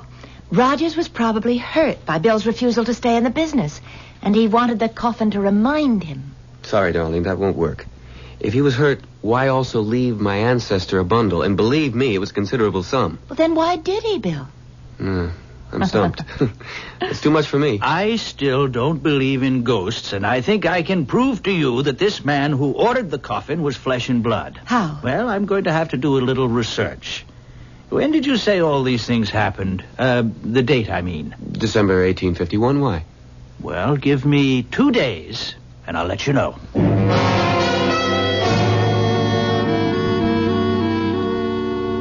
Right? I have solved the mystery of our peculiarly shaped coffin. Good. How? I kept asking myself, why did this man go to all the trouble of ordering a coffin, which, to say the least, was strange, and also behave as if he wanted everyone to believe he was a ghost? But have you forgotten Mr. Rogers' belief that he was crazy? I mean, wouldn't that account for all his behavior? Yes, that would, but I preferred to think of this fellow as a con man. You see, a really great con man who successfully conned your grandfather but had more difficulty with the undertaker. Why? Precisely, why? Now, that's where this newspaper article comes in. Here, I made a copy at the library. Let me read it to you. The headline, Wells Fargo payroll stolen. Aha, then it goes on. Yesterday, the largest robbery in the history of the Wells Fargo Company was successfully perpetrated by 3 masked men who boarded the westbound Lackawanna Limited, entered the baggage car, and made off with more than $40,000 in $10, $20, and $50 bills. So, it goes into more detail, but there you have it. There you have it. You've lost me. Now, don't you see? The robbers needed a safe place to hide the money. And you think that they decided to use a coffin as a hiding place? Remember, our man insisted on a strong lock on the inside. That's true, but that would be one way of making sure that no one opened this peculiar coffin by mistake and found a wad of 10s, 20s, and 50s that had been stolen from Wells Fargo. But according to the letter, Mr. Rogers found the coffin in the cemetery, and it was open, and there was nothing in there. That's right. Rogers followed the stranger right from the funeral parlor to the cemetery. He wouldn't have had time to stash the loot in there. I think it's interesting, but rather far-fetched. Is it? Look how everything fits. All that uproar in the cemetery. All the warnings to Rogers telling him to keep away. Why? I'm sorry. You're so convinced your theory is right, you're not thinking straight. Once your man knows Rogers was going to interfere, he'd never have taken the chance of hiding anything there. Well, he may have had no choice. What do you mean? The money may have already been there. Look, have you forgotten that your grandfather's letter said that the workmen believed the coffin had been tampered with? Oh, Jerry, you're riding a hobby horse. Oh. You have a theory, and you're just going to see that everything fits. And you're not going to look at anything that doesn't. Now, wait a minute. What have I left out? Well, lots of things. Now, one. How in the world did our stranger lift this coffin and carry it off under his arm? Perhaps he didn't. You mean you think Bill's grandfather made that part up? Well, let's leave that. Anything else? Well, lots. What about everything that happened to Mr. Rogers in the cemetery? The music, the open coffin. What's your explanation for that? Well, we know that Rogers fell down and hit his head. Oh, come off it, Jer. You're not going to try and tell us that he imagined those things as a result of hitting his head. Well, it's possible. Maybe, I don't but... believe it. The other explanation, which you refuse even to think about, Jerry, is that he was a ghost and that Mr. Rogers reported everything faithfully. That's the one I believe. Even if I prove to you that this strange-looking coffin has plenty of room for some kind of secret compartment and there may be money in it? Why don't we stop talking and see if you can prove what you think? All right, good idea. Come on. How do we go about finding a secret compartment? Well, we'll try tapping and listen for a hollow sound. Okay. Who wants to do the tapping? Me, let me. All right, go right ahead. It all sounds the same. You're too impatient. If there's a secret compartment, he'd make it hard to find. All right. Dear. It's a great theory, Jer. I'm afraid it's just a theory. Why don't you try down at the bottom where it's widest? Okay. There. Right there. Doesn't that sound different? I think so. Go back there again, Cora. That's it. Let's turn it upside down. Here. You have to let us do that, Cora. That's got it now. Now what? Well, I think we should have opened the lid first. Okay, let's open it. All right, now, put your hand down in there, Bill. Feel around carefully. Around the joint in the wood. Yes. Do you feel anything? Nothing. I can't. You got it. Jerry was right. It's a secret compartment. Well, is there anything in there? This. Money. A $20 bill. Well, there must be more. No, just the one bill. But wait. Here's a note. Well, what does it say? Wait a second. It's hard to read. Dear Bill, or descendants of William Spindles, you having found this secret hiding place should know by now that I was right when I insisted that there were no such things as ghosts. I was also right when I told you, Bill, that there was a fortune to be made in the undertaking business, as is proven by my bequest. God bless you and your family. Signed, Edward Rogers.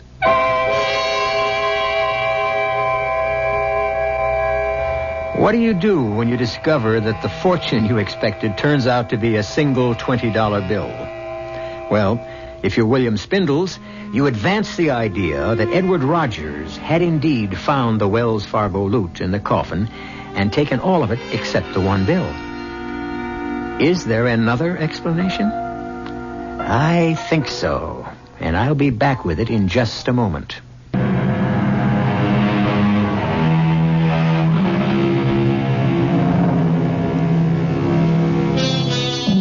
For what it is worth, I present you with this thought. There never was any Wells Fargo money in the coffin to begin with.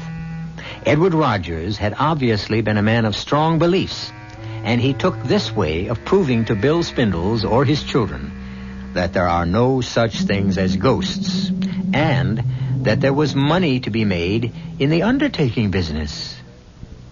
Did the Spindles accept my explanation? I really don't know. How about you? Our cast included Keir DeLay, Marion Seldes, William Redfield, Peter Collins, and Nat Polan. The entire production was under the direction of Hyman Brown. WCCO Radio, Las Vegas for 3 days and 3 nights.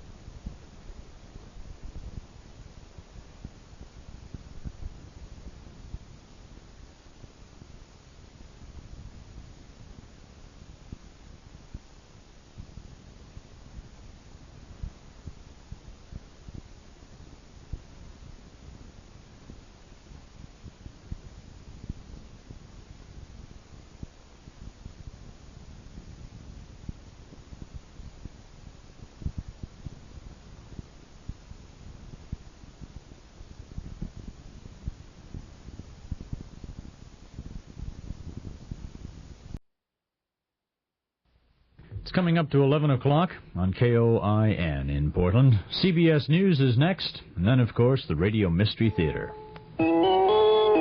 CBS News. President and Mrs. Ford are preparing to leave Washington for a 10-day trip to Europe. This is Doug Poling reporting on the CBS Radio Network. While in Helsinki, Finland, Mr. Ford will sign the treaty that came out of the 35-nation European Security Conference. Critics claim the agreement gives tacit recognition to Soviet domination of Eastern Europe. But the president insists America is giving away nothing and is getting Soviet pledges of more freedom for the nations of Eastern Europe. President Ford has another serious foreign policy matter on his hands right now. Turkey has ordered suspension of operations at U.S. bases in that country. The Turks are angry because the U.S. House of Representatives turned down the administration's request to resume arms shipments to the Ankara government.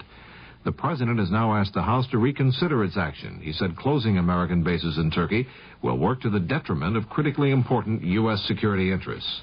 House Republican leader John Rhodes was critical of his colleagues who voted to continue the embargo against Turkey. This is about the result that one can expect when 435 members of the House of Representatives try to become Secretary of State. No legislative body in the world was ever designed which could conduct foreign policy. I think it's a shame and a tragedy that two nations which have been as close as ours, our nation and Turkey have been, should have a parting of the ways over a really collateral matter. House Republican leader John Rhodes. More news in a moment. Are you an unpublished author? Do you have a book-length manuscript ready or almost ready for publication? Or do you know of anyone else who is an unpublished author? If so, Vantage Press invites you to write to a leading New York publisher for a free illustrated brochure titled To the Author in Search of a Publisher. It explains how you may have your manuscript printed and published in a matter of months. Just write to GPO Box 1414, New York, New York. Whether your subject is fiction, non-fiction, poetry, or even scientific, specialized, or controversial, this 52-page brochure shows you how to arrange for prompt publication. To get your copy, write to GPO Box 1414, New York, New York. That's GPO Box 1414, New York, New York. If this is your first book, you'll find this free brochure especially valuable and informative. Write to GPO Box 1414, New York, New York. GPO Box 1414, New York, New York. The Apollo astronauts have had to delay their return to Houston. They're confined to sick bay in Honolulu. David Dow has a report. Doctors who have been treating the three Apollo astronauts for lung irritation say it will likely be Monday or Tuesday before the three can leave the Tripler Army Medical Center and fly home to Houston. Doctors emphasize that astronauts Stafford, Slayton, and Brand are in stable condition, in good spirits, and feeling well. But they said 3 days, sometimes less, was usually a minimum amount of time to observe their condition to ensure it did not progress. We're very optimistic, said Dr. Peter Bartoloni, Chief of Medicine at Tripler Hospital, adding that there's no indication so far that the mild lung irritation will lead to a chronic condition. The doctors suspect but aren't sure that the three men inhaled byproducts of combustion and some nitrogen tetroxide during the descent of their spacecraft Thursday. And they want to make sure that doesn't lead to pulmonary edema, fluid in the lungs, which could take several days to develop. The physicians have ordered the astronauts to remain in bed much of the time while under observation, allowing calls to their families. David Dow, CBS News, Honolulu. 22-year-old Stephen Smith has been released unharmed after being held for 67 days by rebels in East Africa. Officials at Stanford University, where Smith is a student, announced he's been freed by rebels in Zaire. Smith and 3 other students were abducted May 19th at a camp in Tanzania. The others had already been freed. A Stanford professor involved in the negotiations for the release of the students said it was mutually agreed upon that the terms of the release remain secret. In Portugal, the armed forces rulers have announced creation of a 3-man panel to run that nation. The Troika will be made up of the nation's security chief, its premier, and president. Inclusion of communist-oriented Prime Minister Vasco Gonçalves is seen as a serious setback for the moderate forces in Portugal. Now this message. I'm standing at a drug counter looking at hemorrhoid medication labels. This one contains only petroleum jelly, a lubricant that soothes. This one, Preparation H, has more and does more. Preparation H not only brings prompt, temporary relief in many cases from occasional pain and itch, but very importantly, Preparation H actually helps shrink swelling of hemorrhoidal tissues caused by inflammation. Yes, Preparation H goes beyond soothing, has more, and does more. Ointment or suppositories, use only as directed. Hearts wants to round up every roundworm in town and run them out before they run your dog down. Roundworms can strike your dog or cat. Get rid of them safely with the Hearts once-a-month wormer. Add it to your pet's dinner every 30 days, and then it'll round up those roundworms and keep them away for good. Get Hearts once-a-month wormer at your favorite store and help your dog to be roundworm-free evermore. The Hearts once-a-month wormer for dogs and cats. In Raleigh, North Carolina, jury selection has been completed in the murder trial of Joanne Little, a black woman accused of murdering a white jailer in her cell. The judge also refused a request by the defendant to act as her own co-counsel. Testimony in the case is to begin Monday. This is Doug Poling, CBS News. The president of the Oregon Board of Higher Education, John Moser, said today he will resign next month. The Forest Service says the Lost Lake fire south of Hood River has been contained at about 110 acres. The fire broke out yesterday near Tye Valley. Some 300 men fought the blaze. Former Oregon Governor Tom McCall says he might take the job of Secretary of the Interior if it is offered to him, but that he doesn't expect it will be. The incumbent, former Wyoming Governor Stanley Hathaway, has resigned for health reasons. A self-contained water purification plant has been purchased by Crater Lake National Park. The plant can purify 80,000 gallons of water a day. It is needed because of severe pollution in the park's main water supply. Hundreds have become ill as a result. The park has been closed, and there is no word on when it will be reopened. Oregon Attorney General Lee Johnson says nativity scenes cannot be displayed in public schools at Christmas time. He says the display and the required school attendance is a violation of the doctrine of separation of church and state. 30 off-duty prison guards were called up today after reports of unrest at the Oregon State Prison. The guards were sent home after the 2 men believed responsible for the problem were isolated. Warden Hoyt Cupp said he called the extra men as a precautionary measure. The body of a 16-year-old Warm Springs youth was found today on the Oregon State University campus. He died of head injuries after falling from a 12-foot-high concrete wall. He was identified as Bruce Berry, a participant in the school's Upward Bound program. The Legislative Emergency Board has approved a University of Oregon proposal to add 1,400 seats to MacArthur Court on the university campus. The $250,000 project will be paid for by private funds. Donors of $250 will be guaranteed the right to buy a coveted season ticket. Most University of Oregon basketball games are sellouts. Donors would get 1,000 of the seats, while 400 would be reserved for students. The weather for Portland, Vancouver, fair tonight, sunny and hot Saturday and Sunday. Lows in the upper 50s, highs 90 to 95 degrees. Northwest winds at 10 to 20 miles per hour, decreasing at night. Chance of measurable rainfall 0 through Saturday. The temperature right now in downtown Portland stands at 70 degrees. That's KOIN News to 11:08. I'm Bill Garrity. The CBS Radio Mystery Theater presents...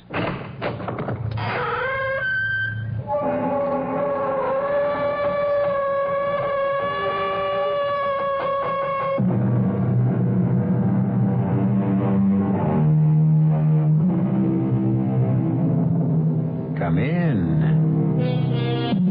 Welcome. I'm E.G. Marshall. Ancient civilizations are remembered for a variety of reasons.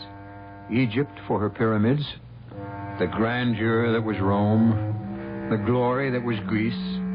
But how about our own civilization? Sometimes in my darker moments, I wonder if perhaps ours won't be remembered as the creators of the sleeping pill, the little pellets that have brought surcease from care to so many, and, unfortunately, death to so many others. All this he needs is a good cameraman, and we could make a film. Please, Jenny, control your sense of humor. And here, take this pill. I never take pills. It is just to help you through the final rite. The making of the mark of the Valpurgis Club. That way, I promise, you won't even feel the heat of the branding iron.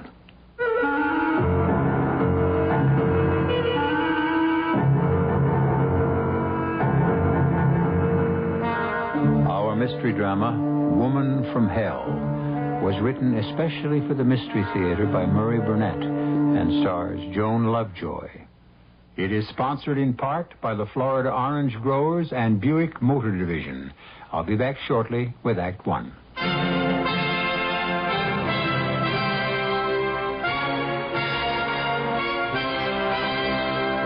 In God We Trust, America Speaks.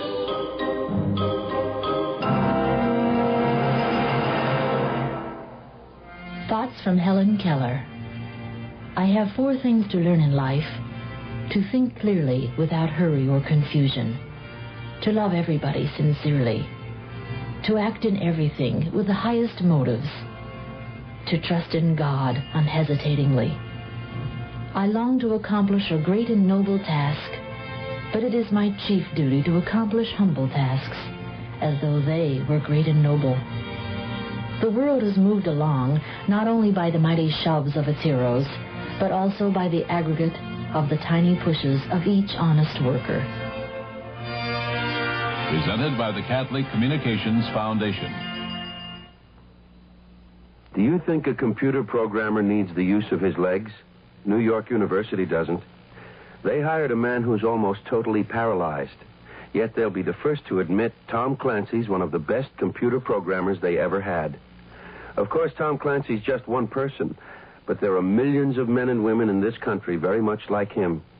People who have accepted their disabilities and come through rehabilitation with skills, determination, and a sense of responsibility. Yes, Tom Clancy's got a very good job. But what about all the others? The Director of Vocational Rehabilitation in your state has a file of highly qualified people in every field, ready, willing, and able to work. If you're not in a position to hire them, talk to someone who is. And next time there's in your company, ask him to write the Director of Vocational Rehabilitation. His office is in your state capital. A public service message brought to you on behalf of the Department of Health, Education, and Welfare and the Advertising Council.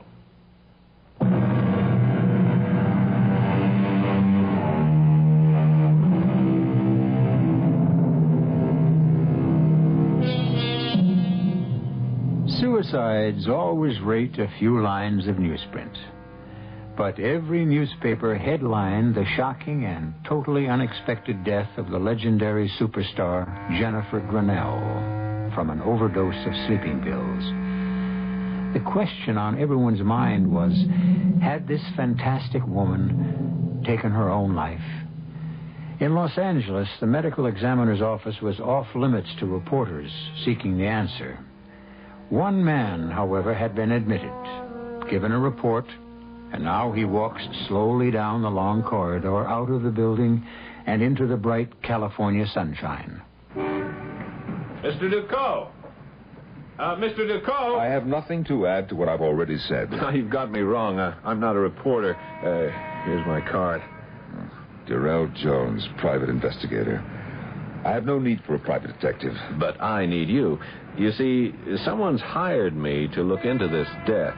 Then I'm not the only one who feels there's something very strange about this so-called suicide? You can say my client has some doubts. And who's your client? Now, come on, Mr. Decaux. You know that information must be confidential.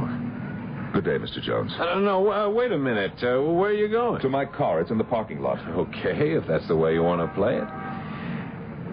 Have you ever thought how much better your chances are of proving your wife didn't commit suicide if you had some professional help? That was my introduction to Mr. Durrell Jones. Other introductions are in order. My name is Lawrence Ducot, the man who accompanied Jennifer Grinnell through life. Her only husband. But a husband who remained so discreetly in the background throughout her flamboyant career that only her intimates knew she was married. Nevertheless, I loved her, and I could not allow the world to believe she'd taken the coward's way out. And so I found myself in a quiet restaurant, drinking coffee with Durrell Jones. I'd like to know why you're so sure that Jennifer Grinnell didn't commit suicide. I should know. I was married to her. We lived apart, but we kept in touch. Oh, give it up, Ducot. You're never going to make anyone believe you and Grinnell had a close relationship. I was under the impression you were going to be of some help, but you're just the same as the police. I don't know why you bothered to ask me to talk. Because I'm getting paid to do a job, and you've made a lot of waves by going around insisting she never would have killed herself. I'm no expert, but don't most suicides leave a note? Not all of them, but more do than don't. There was no note. A point. But not conclusive. Do you believe in extrasensory perception? Now, there's something that would look great in my report. No hard evidence, but husband says that his ESP tells him Grinnell was murdered. How about a tape recording? You have a tape proving she was murdered? No, not exactly, but if you want to come out to my house, I think you'll find it interesting.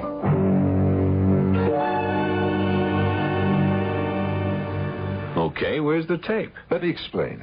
I can't afford servants, so I had this telephone answering tape installed. And since Jenny and I spoke frequently, I've kept a tape recording of every phone call. Very clear. 10 days ago, I called her. Here's the call. Here are her words.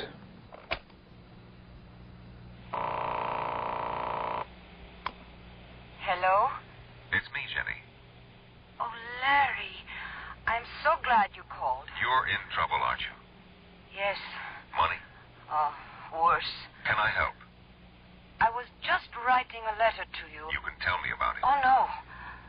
No, not over the phone. You're frightened. Now, what is it, Jenny? The one secret I ever kept from you, my pet. Well, tell me. The letter I have just written to you, it should explain enough. Goodbye, love. You were so sweet to call. Jenny, don't hang up. Jenny. Now that you've heard that conversation, what do you think? I can understand why the police weren't interested. You don't believe that she was frightened? Sure. But of what? She didn't mention anything specific. If the police and the medical examiner say that Grinnell killed herself, I'm not about to argue with them. Well, then, why did you take the case? That's the way I earn my living. A client asks me to look into something, I look into it. That's why I'm here. But I'm not on anybody's side, and I don't like to make myself look like a fool, especially in front of the cops. I see. Now, she said something about a letter she was writing. Did you ever get it? No, she must have had second thoughts after she talked to me. I never received the letter. It was a lie. I had received the letter, but I felt that it would have been useless to show him. His mind seemed to be made up, and so was mine. Jenny had said one secret she never told me. Because I felt that Jenny's secret lay in her past, I went to the man with whom she'd had her longest and closest relationship, the spectacularly successful novelist, Bruce Brown. He was working at his latest retreat, a remotely situated house on the Greek island of Samos. You hear about our girl. How can I help? Well, first by telling me whether you think she committed suicide. Hell no. That's why I hired a private detective. By the name of Durrell Jones? That's my boy. Has he been in touch? Yes, he has. And? He thinks she did it. Does that make you change your mind? Well, it bothers me. Jones is good. Who would want Jenny dead? Bruce, she was scared. Scared? Our Jenny scared? Our Jenny. Hey, look, do I catch a whiff of jealousy after all these years? Come on, shall we stick to the subject? Right after I tell you something. If you don't mind, Bruce, I think It'll only take a minute. Now, you know when I first met Jenny, and you know how I fell for her. But what you don't know is that I proposed to her. You know what she said? Not only what she said, but how she said it. She told you? She didn't have to. I know the routine. She opened those violet eyes wide, and in her best ingenue voice said, "But I am married." Yeah, well, what you don't know is that I asked her to get a divorce. She refused. Welcome to the club. You say she was scared. What was scaring her? I received this letter, postmarked the day of her death. Shall I read it to you? No. Here, let me. Dear heart, there is no way you will make any sense out of this letter. But I do not see any other way. If 1 week after you receive this craziness, I am still alive, you will destroy it and forget it. If something should happen to me, then you will make your own decision. Yes, I am afraid. Of what? Of a mistake I made back in the days of innocence. I never told you, but now it has come back to haunt me. But I also have another secret. I kept a diary. A diary? Jenny, a diary like any schoolgirl. I don't believe that. She's putting you on. Now, finish the letter and then we'll talk. I have written both too much and not enough. But for your own dear sake, I warn you, trust no one. No one.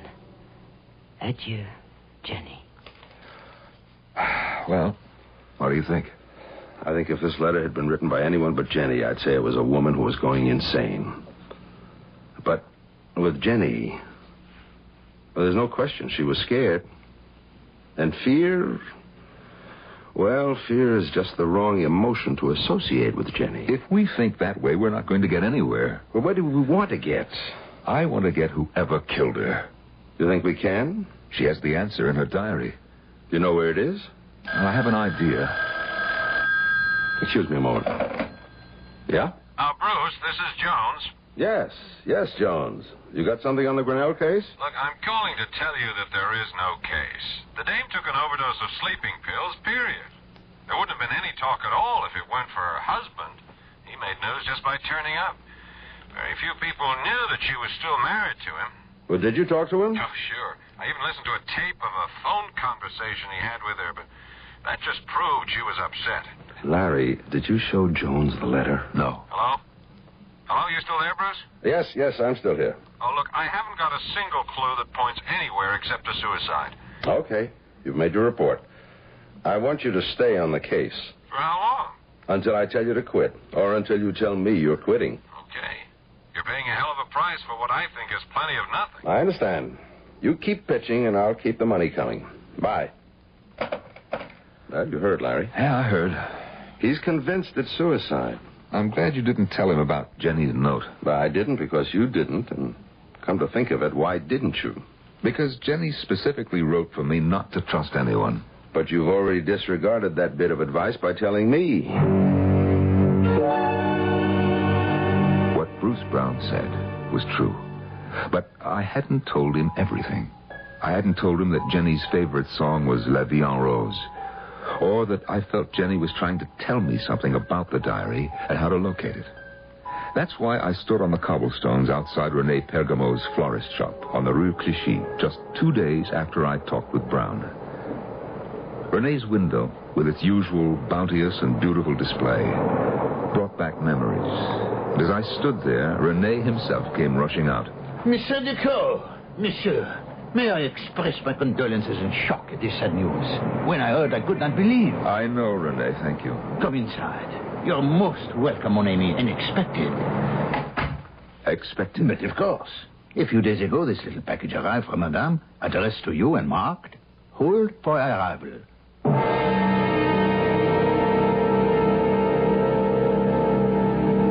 There are people who have actually died from fright.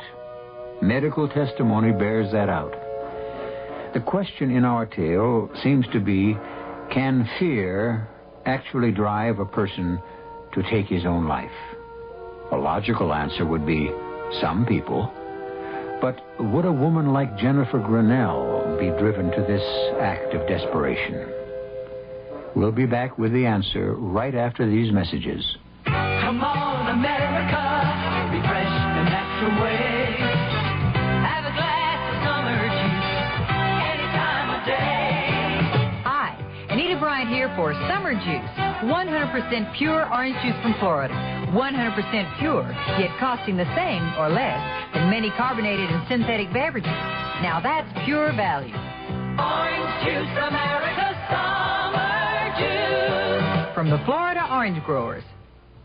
Billions of dollars are spent each year to keep people on welfare. A lot of them want jobs, but don't have the skills to get them. I want my child to have a future. If you've got jobs to give, you can give disadvantaged kids the training they need to get off the welfare roll and onto a payroll. The way to get this country working is to get people working. So if you have a job to give, call the National Alliance of Businessmen. Help America work. A public service message of the Advertising Council.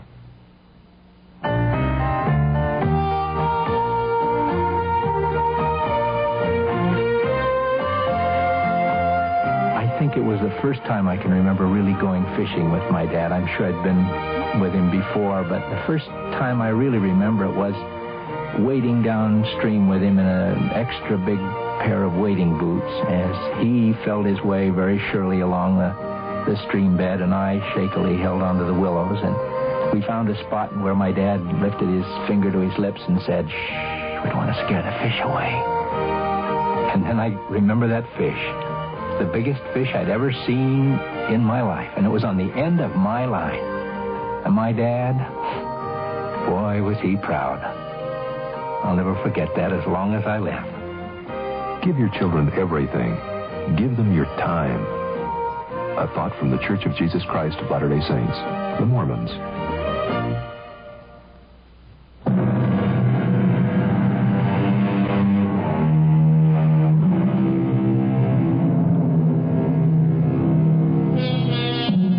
Now, what does anyone expect to find in a florist shop in Paris in the spring? Fresh cut flowers, certainly. The lovely scent of burgeoning spring plants and, of course, the undertones of romance which accompany the annual springtime awakening of the City of Light. But for Lawrence Ducot, the florist shop of René Pergamo might hold the answer to a riddle, the proof that his glamorous wife did not take her own life. How long are you staying in Paris, Monsieur Ducot? Well, that depends, René, on what is in this package. Monsieur, let me assure you, if there is any way I can be of help. Well, that's very fine of you, René. Let me get the door for you. These are not just words. Attention, monsieur, watch out. Oh, well, let him go, René. But I won't forget that I'm even further in your debt. You know, he really might have hit me. It was almost as if he were trying. That is our Parisian drivers for you. Hop in, Ducot, quick. Jones, what are you... Come on, or we're going to lose that car that almost got you. You know, you're talking like a man who believes that car really tried to run me over. It's a lot easier to believe that than your story that your wife didn't kill herself. Still, why would anyone want to rub you out? Because, perhaps, of this package. Ah, damn. I lost him. Now, what's such a big deal about that package? It's my wife's diary, complete up until the day of her death.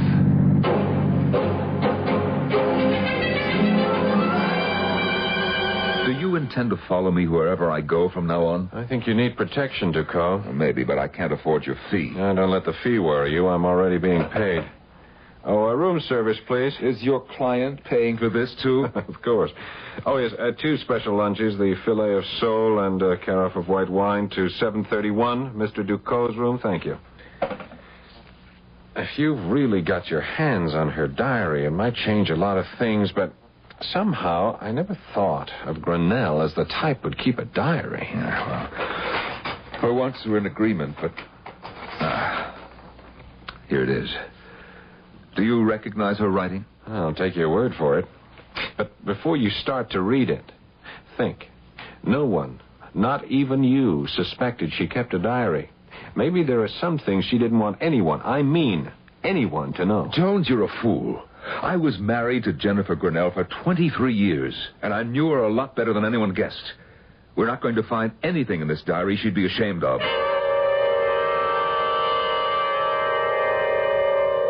The years fell away, and memories came flooding back as I read the entries and found myself again under the spell she'd always cast for me.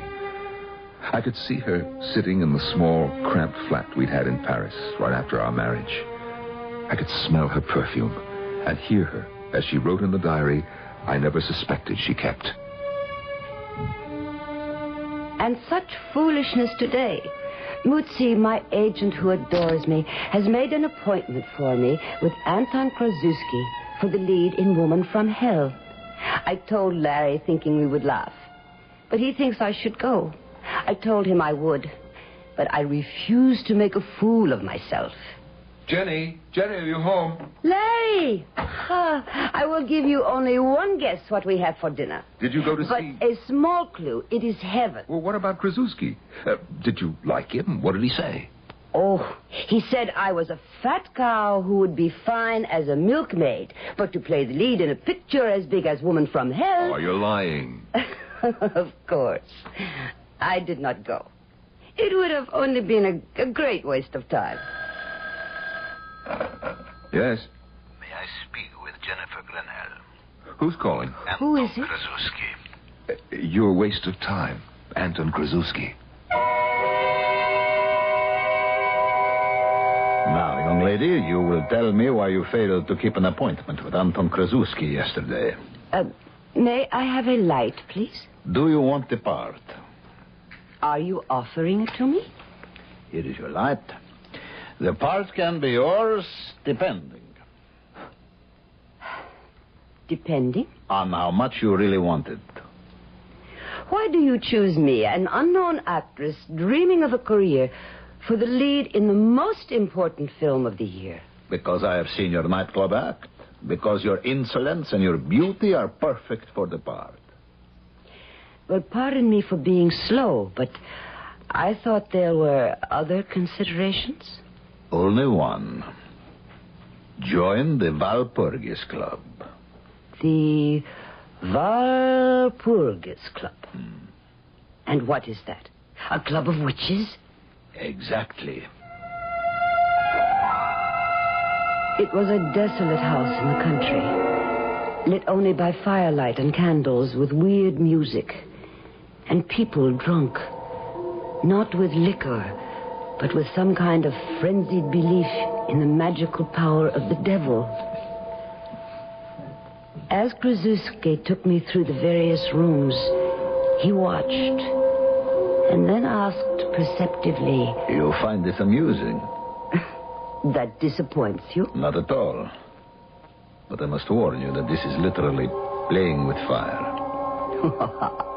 With hellfire?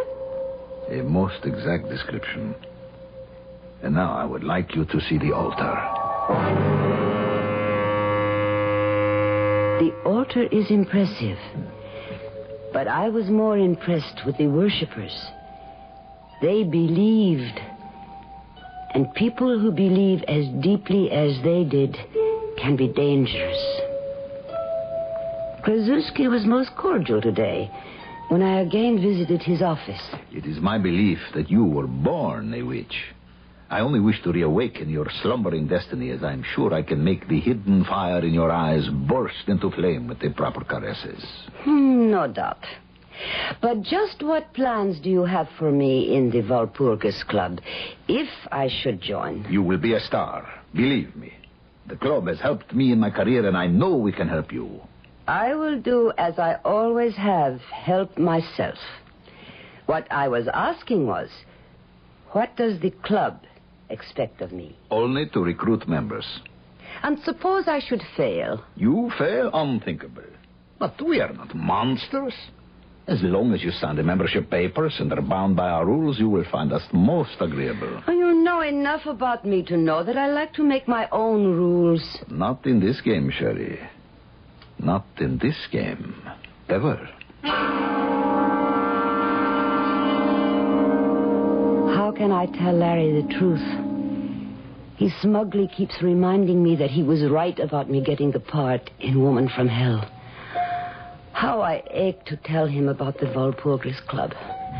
But I cannot. And even if I did, he would just laugh and dismiss it as a silly joke on Krasuski's part. I must admit I felt the same, but there are certain things that worry me. As, for example, today, when we were rehearsing privately the scene where I show Karyu the tortures he will suffer in hell if he allows me to seduce him. No, it is all wrong. And how many men have you seduced, Anton? You will listen to me, because when this man takes you in his arms, he is doomed for all time. If you do not believe, how do you expect the audience to believe? This is your picture. And you are the woman I chose. A woman from hell would know. She would see immediately that this is a man who likes to suffer, who enjoys being tortured, so that he will have the best of both worlds. You in this, and eternal punishment in the next. You know this, and you are amused. I am not confused. Tell me, Anton, how do you know all this? Don't you know? I have a hotline directly to hell. I do not like it. I do not like it at all. But I cannot withdraw now, and the picture promises to be a success. It is almost frightening, the knowledgeability that Anton shows about the workings of hell. I even accused him of it the other day during a break on the set. But why should you question my knowledge of witchcraft and diabolism? You and I belong to the same club. I am reaping the benefits of years of research. And your payment, Anton, for these benefits. How much is it, and when is it due? I will tell you. Or perhaps you will know when the picture is finished.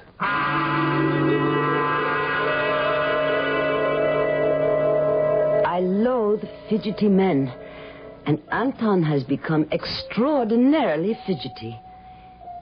He has also become a bore about other men. He blames everything upon Hollywood and the Klieg-lit frenetic quality of our success. But this is nonsense, and he knows it. When are you seeing him again? You mean Bruce? You are forgetting an obligation to the club to which we both belong. I cannot help it if I am not a good saleswoman. Isn't that an understatement? Your record is immaculate.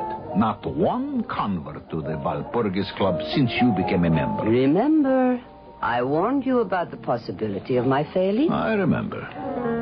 And now it is I who have to warn you. Either Bruce Brown becomes a member, or you will suffer severe consequences. They overestimate my influence on Bruce. They know just how infatuated with you Bruce is, and you have never really believed, have you, Jenny? And you won't until it is too late. However, we have a problem. We? Do you mean you, the club, or me? All of us. You remember Jacqueline Fournier? Of course. Then you may also remember that she was announced for the part that I gave you in Woman from Hell. Must we go through this ancient history? I am afraid we must. You see, she has heard rumors about the Walpurgis Club, and she threatens to do a whole expose, claiming you got the part through witchcraft. Let her. The club does not think that would be wise. Then let the club stop her. That is just what they intend to do. Fournier can be appeased. With your influence, you could get her a part in a picture and she would be happy. I do not pay blackmail. I told them what your answer would be. But, Jenny, for your own sake, get Bruce Brown to join the coven.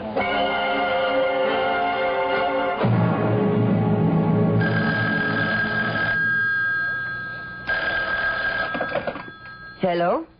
Have you seen tonight's paper? No. I thought you should know that Jacqueline Fournier met with a tragic accident. Her car ran off Mulholland Drive and crashed. She died almost almost instantly. Which, of course, is something to be thankful for.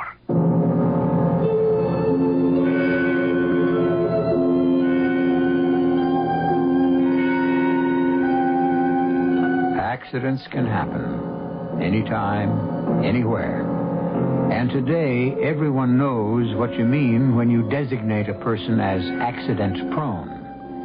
On the other hand, would we be so willing to say someone was accident-prone if we knew that a coven of modern witches wanted that person dead? That knowledge bothered even the strong-minded Jennifer Grinnell. I'll be back shortly with Act 3. The following fable is presented to make you want to buy a Buick. As a girl, I had certain aspirations for myself that were not quite the same as the aspirations that others had for me. Daddy, when I grow up, I want to be president. That's nice, honey. Of what? The United States. Don't be ridiculous, dear. The best you can hope for is First Lady. Even when I got older, things weren't much better. Dad, I want to go to law school and have my own practice. But, dear, wouldn't you rather go to charm school and have a big wedding? But today, a woman can do anything a man can. Take the car I just bought, a Buick Century. Not cute, but sporty and good-looking. The kind of car only men are supposed to know about. When I told my father the Century was the only American-made mid-size car with a V6 engine, he was surprised. When I told him about the great deal I got on the Century, he was impressed and said I would make somebody a good wife. Then when I told him I was running for Congress, he bit off the arm of his chair. Buick, dedicated to the free spirit in just about everyone. Radio. It's been doing nice things for you for years. It wakes you up. It keeps you company in your car. It fills your life with music. It fills your mind with ideas. It informs, entertains. And radio does something else. It sells. Quickly, easily, creatively, efficiently. Consider that last word, efficiently. As a businessman, you know how all costs, including advertising, have been skyrocketing. You know what adflation means. A major advertising agency has just reported that line rates for the largest metropolitan dailies in the top 50 markets rose 12% over the past year. But what about radio? The same study revealed the cost for buying radio in the top 50 markets increased only 3%. What else can you buy today that only costs 3% more than it did a year ago? Get radio selling for you. Call this station. We'll suggest ways radio can help you fight adflation. Furnished by Radio Advertising Bureau.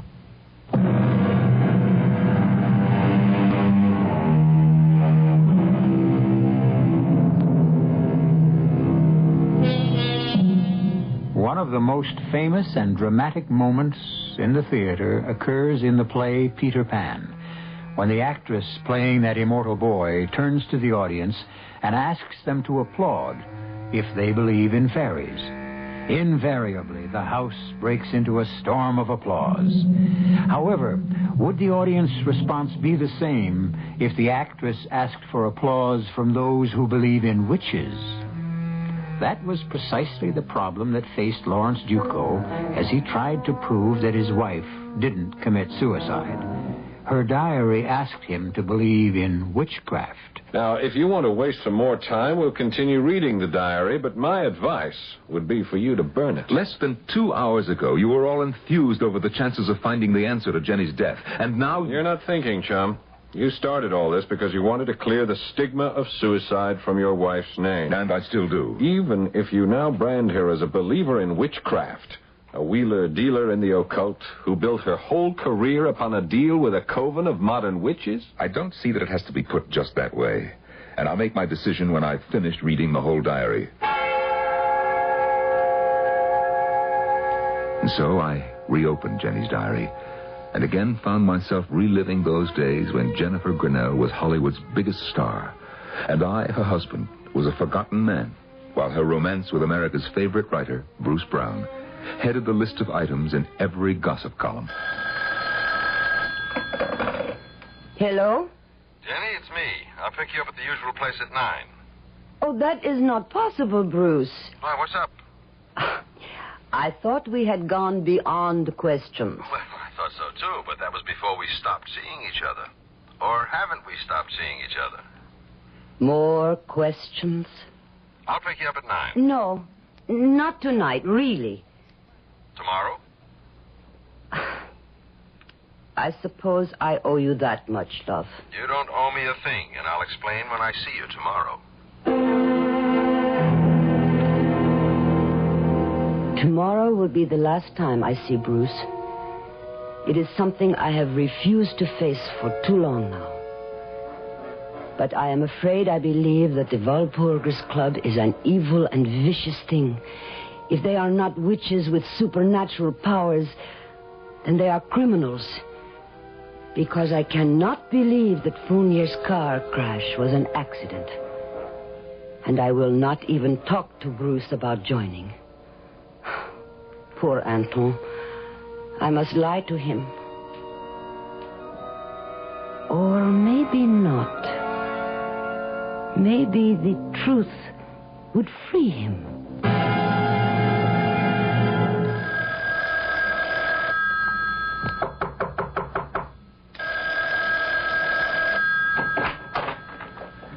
Come in, Anton. Isn't that your phone I hear ringing? Yes? Why don't you answer it? You know me better than to question me, Anton. I do what I choose. If I do not want to answer the phone, I do not. Because you know very well that was Bruce Brown calling, and you did not want to talk to him. So? You have deliberately broken off your relationship with him. And if I have? If you have done something I have never known you to do since we met. You have broken your word. So I have. And it is about time you should find the courage to break yours also. Don't talk to me of courage. You could continue to see Bruce Brown and never bring up the question of his joining the club. But that way you might get into trouble if the club members are really witches and warlocks. So you take this coward's way out, and it ruins me. What can they do to you? For starters, they can take me off the picture. I will not allow them to do that. They have already done it. Will you answer the phone? What do they expect to gain by punishing you? First, discipline for the ranks. I was the one who recruited you, and that was an error. 2, they think perhaps out of a feeling for me, you will change your mind about trying to recruit Brown. Ridiculous. Yes, I know. But you will suffer, too. Just wait until you see the new director. At this point, I closed the diary. Jones looked at me inquiringly. Had enough, Ducot? Now I understand what Anton Krasuski was trying to tell me. You went to see him. When? As soon as I heard he'd been taken off Jenny's picture and replaced by Luigi Forelli. You seem to be pretty buddy-buddy with a lot of your wife's lovers. We had a lot in common. Would you like to hear what happened when I went to see Krasuski? Well, I'm still on the case, and my report has to be written. Go ahead. Of course, you never knew Krasuski, so you wouldn't have noticed, as I did, the changes as I approached his house. It used to be crowded and well lit. And this night it was empty and almost deserted. I crossed the driveway, rapped on the door. Larry, come in. It is very nice of you to come and see me. What happened? Why did they take you off the picture? They said they wanted a director who would be less dazzled by Jenny. Well, that's nonsense. Jenny's the star. You did 2 great pictures with her. Nevertheless, they seemed to be logical when they chose Forelli. Do you know any director who is less dazzled by Jenny than Forelli? He hates her. And she him. It almost seems as if someone wants to ruin Jenny and her career. And me, no? Here. Look inside my forearm. Wait till I roll up the sleeve. Now, tell me what you see. Are you sure you're all right? Tell me what you see. Well, a small scar. It's shaped like a horseshoe or a hoof. That's right. Now ask Jenny. Ask her to show you hers. And that's when I walked out on him. Did you ask Jenny about her scar? No, I never did. When she broke her leg and was taken off the picture, it completely slipped my mind. And then... Oh, well, you know what happened then. Oh, everybody does. Your girl couldn't get herself arrested in Hollywood. She was finished in pictures. You don't know what that meant. Look, Ducot, I am still interested in finding out what happened just before she died. And I think we ought to skip ahead in that diary and see if we can find out. Yes, you're right. Now, let's see. Sometimes she dated entries and other times not, so... Oh, yes. Here. This one's dated just a month ago. And here's what she says. It has happened. I suppose I should have known that someday it would happen. But I really thought I was finished with the Walpurgis Club. So many years had passed, and no word from them. And so it came as a surprise when I did hear, and in a way I never would have expected. My agent phoned and told me that Tyler Campbell wanted to see me. I'll confess, I felt some of the old excitement of meeting a talented motion picture director. I've always been one of your greatest fans. Every scene in Woman from Hell is etched indelibly on my memory. I'll quote the dialogue for you if you like. Would not you be embarrassed if I said, please do? If you want my company, all you have to do is pay for it. If you want my love, you will pay more. A price that I advise you no one can afford. Enough, I am convinced. I can't understand why a talent like yours shouldn't still be working. Oh, I agree with you. And that's why I've come to see you. How do you feel about trying a comeback in a film I'll direct? Of course, I wouldn't expect a commitment until you'd seen the script. You haven't even asked what the film will be about. Well, I was not up to that in my mind. Mm-hmm. It's about witchcraft. Oh? Does that turn you off? Well, it is too soon to say. You know I don't do ordinary films, Miss Grinnell. Yes, I know. And I assure you the film is well worth doing. Today, witchcraft is in. But I intend to use it somewhat differently. I see you as fate. Beautiful, enigmatic, and inescapable. Interesting. Good. I promise that I shall shoot you so that even in the cruelest close-up, your scar won't show. My scar? Don't tell me that little mark inside your wrist is no longer there. Even plastic surgery won't eradicate it. And it's exactly the same as the one I have here, behind my ear. See? Yes, I see. So this was all a trick. You are a member of the Walpurgis Club. In good standing, Miss Grinnell. Which is more than I can say for you. But my offer to do a picture with you is very real. I am not interested. Too fast. You make a decision before you know any of the facts. We have nothing more to say. I suggest you listen. If you think you've paid your dues in full, you're mistaken. You betrayed us. And you betrayed your oath. I am finished with you and with the club. And you will be. I promise you. Do one small favor, and you'll be a big star again. And no strings attached. How do you mean, no strings? You will be allowed to resign from the Walpurgis Club. The only member in its 300-year history to be given that privilege. I have already resigned. I have not been to a meeting What we have in mind does not necessitate your going to a meeting. You've heard of Jason Albright. Who has not? He is the 6th or 7th richest man in the world. Mm-hmm. Did you know that Jason Albright is one of your greatest fans? No. He's worshipped you for years. How nice. Jason Albright is very ill. In fact, he's terminal. Well, that is too bad. My fan club will be reduced by 1. True enough. But you can make a dying man very happy. Simply by talking with him, visiting, spending a little time with him. Are you out of your mind? Why would Albright has no heirs. His will leaves all his money to various charities. But wills can be changed. I see. Of course. Simplicity itself. Nothing for you to do except spend a little time with Albright. Be your charming self and persuade the old man that the Walpurgis Club is worthier than all of his other charities put together. Precisely. Couldn't have put it better myself. Before you answer that, I have a feeling it will be Jason Albright. What? We managed to get word to him that you'd be receptive to a call. I see. Hello. Who is this? No, this is not Miss Granell. She is not at home. She will not be in for some time. No, I do not know. Goodbye. That, Miss Granell, was very foolish. I want you to think carefully. Think what a small thing we're asking of you.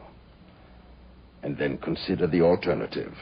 We can make things very definitely unpleasant for you, Miss Granell. Think it over. How long do I have to think? We can give you only 12 hours. And then we'll be here for your answer.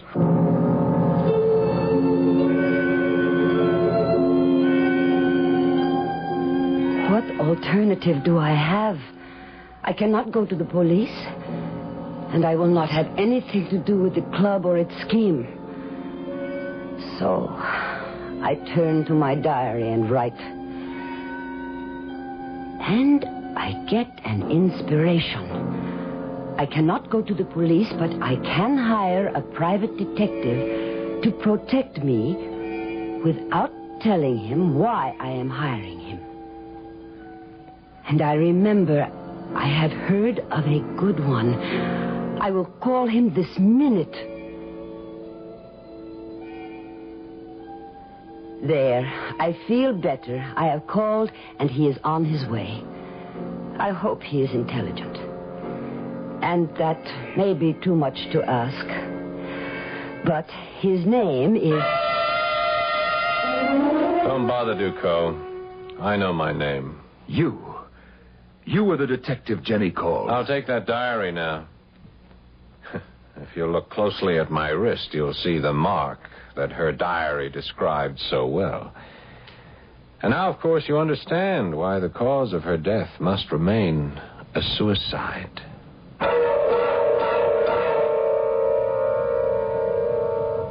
Now, I know there are some scholars in the audience who will say that Walpurgisnacht, the witch's Sabbath night, named after St. Walpurgis, is a fake. And the Walpurgis Club, therefore, must also be phony, for the simple reason that St. Walpurgis was an English woman who never committed an evil deed in her life. I'll be back shortly with some more thoughts on witches and witchcraft.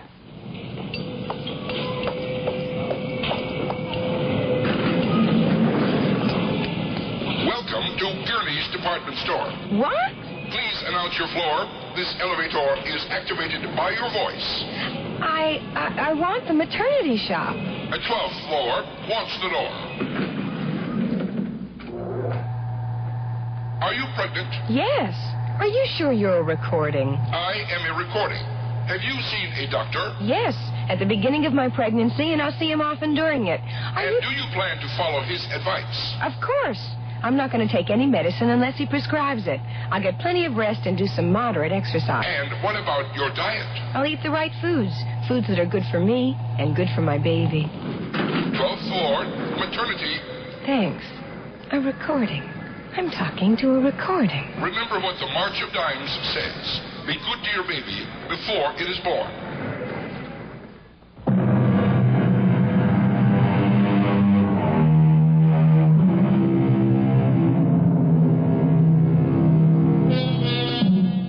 Witches and warlocks have been part of man's history and development since the beginning of time. And frightening demons and demonology abound in the history of civilization. And also in man's progress, scientists for years have solemnly announced that there are no demons, no witches. Then why do these myths persist? I think perhaps because we need them. If they really don't exist, then we'll invent them to answer this need.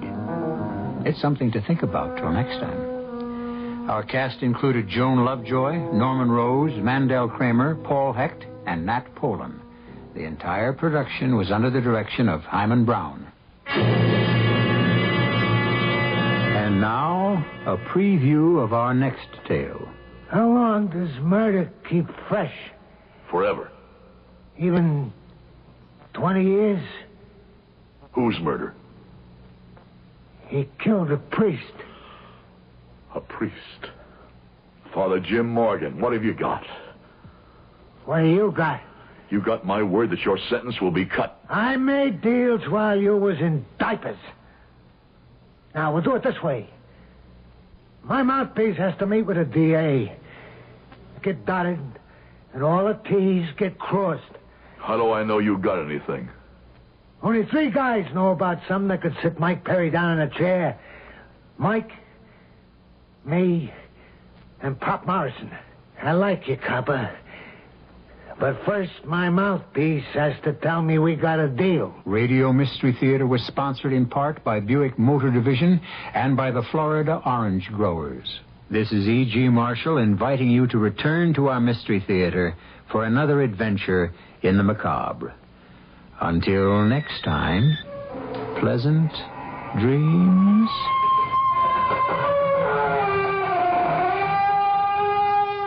From KOIN in Portland, my name's Bill Garrity. Have a good night tonight and a better day tomorrow. Have a good weekend. See you on Monday. Bye-bye. CBS News. Space Agency doctors are optimistic the Apollo astronauts will recover from breathing possibly poisonous gas during re-entry. Probably will have no lasting lung damage. Good morning. I'm Mike Stanley reporting on the CBS Radio Network. Thomas Stafford, Vance Brand, and Deke Slayton probably will spend at least 3 days as patients at Tripler Army Hospital in Honolulu as doctors watch for the possible development of pulmonary edema, accumulation of fluid in the lungs. First X-rays, it was reported, showed lesions in Slayton's lungs. Condition appears to have stabilized.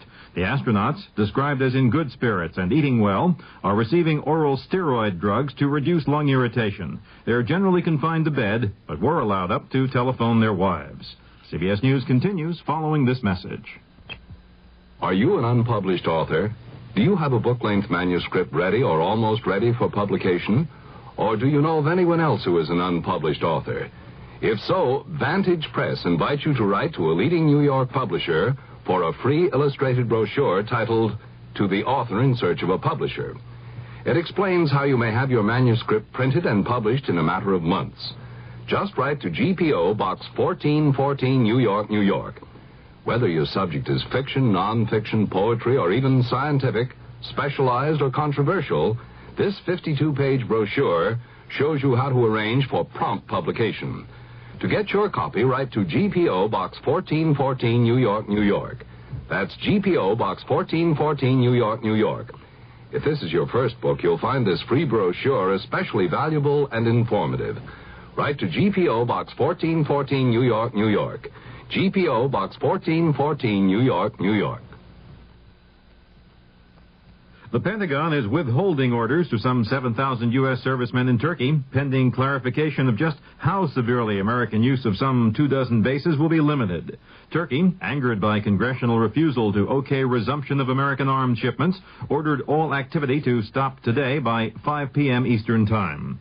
The situation is being watched carefully from Brussels, as we hear in this report from Michael Landers. NATO is waiting for clarification of just what the Ankara government has in mind. And alliance diplomats say what happens to the bases now is a matter for the United States and Turkey to work out, because the agreements covering the bases are between Washington and Ankara and do not involve NATO directly. There is no question that the American bases in Turkey are vital to the Atlantic Alliance along its strategic southern flank. They guard a common border between Turkey and the Soviet Union, and they provide NATO with extremely valuable intelligence about Russian military maneuvers several hundred miles inside the Soviet Union and in the Black Sea. And the loss of those bases, if they should be lost, would be a very serious blow to the alliance. Michael Landers for CBS News, Brussels. President Ford asked Congress to reconsider lifting the arms embargo to Turkey, saying at the same time he deeply regretted Turkey's decision to suspend American activities at the joint U.S.-Turkish military bases. The president, delivering his 35th veto, rejected the $7.9 billion Education Appropriation Act of 1976. Noting it increased his budget proposal by $1.5 billion, Mr. Ford said neither the federal budget nor the economy could afford it. The president has a request for Capitol Hill, as outlined by CBS News correspondent Connie Chung. President Ford reluctantly asked Congress for an additional $3 billion to continue funding the food stamp program for the remainder of this fiscal year. In a message to Congress, the president said he is forced to ask for the money over the $3.8 billion he requested in his budget because the existing law, quote, invited almost unlimited expansion of the program. The cost of the food stamp program, he said, has doubled in the past 6 months. He reminded members of Congress that they had rejected his proposal submitted earlier this year, which would have required all participants in the program to pay a proportionate share of their total income for food stamps. He noted that his proposal would have saved $1 billion in fiscal year 1976. The president said now he must request the additional $3 billion, but he also asked the legislators to change the Food Stamp Act by focusing more assistance to those in need and by tightening eligibility and participation requirements.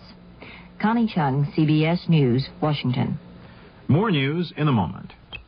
If you ever use a hemorrhoid preparation, you should know this. Vaseline Brands has news. It's Hemorrhoid Ointment. Hemorrhoid works fast, helps protect with a proven medical ingredient for soothing occlusion. And Hemorrhoid gives you only this key ingredient, so it gives you more than the leading preparation. Now, at your first sign of pain, burning, and itching, turn to soothing Hemorrhoid. Hemorrhoid from Vaseline Brands.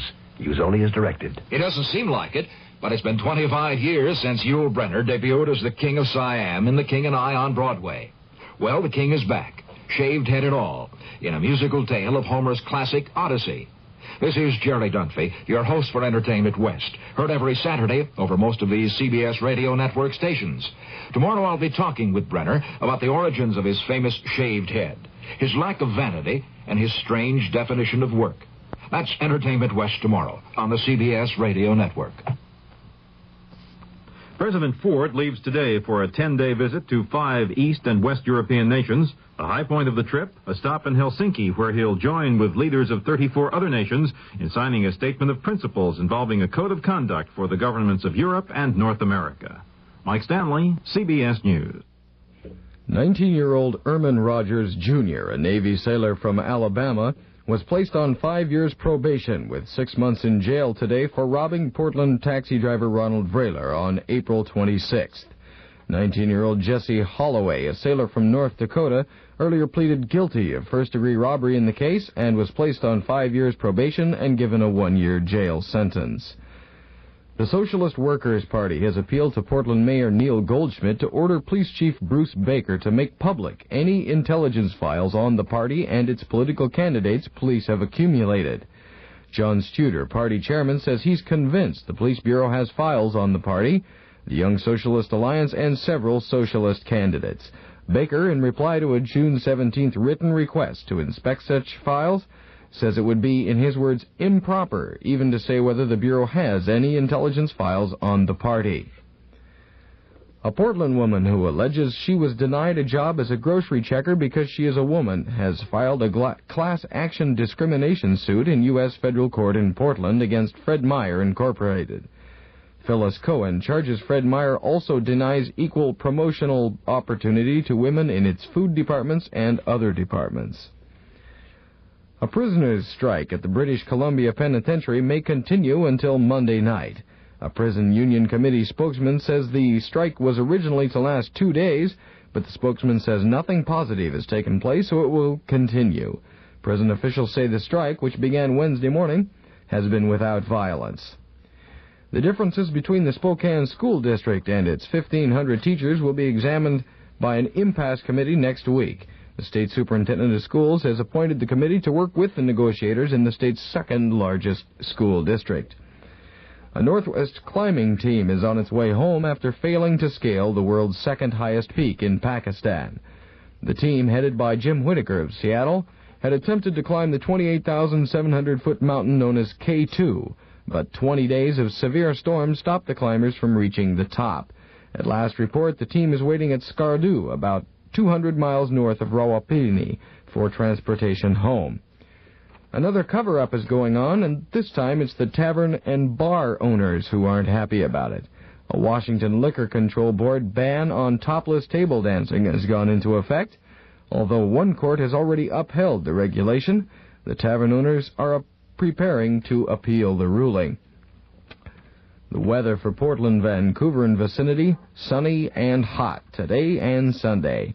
Highs both days 90 to 95. The lows at night will be 55 to 60. Winds northwest 10 to 20 miles per hour today. The chance of measurable rain is near zero today and tonight. I'm Pat Callahan. That's the news. Now more bright and beautiful music on KOIN and KOIN FM stereo in Portland.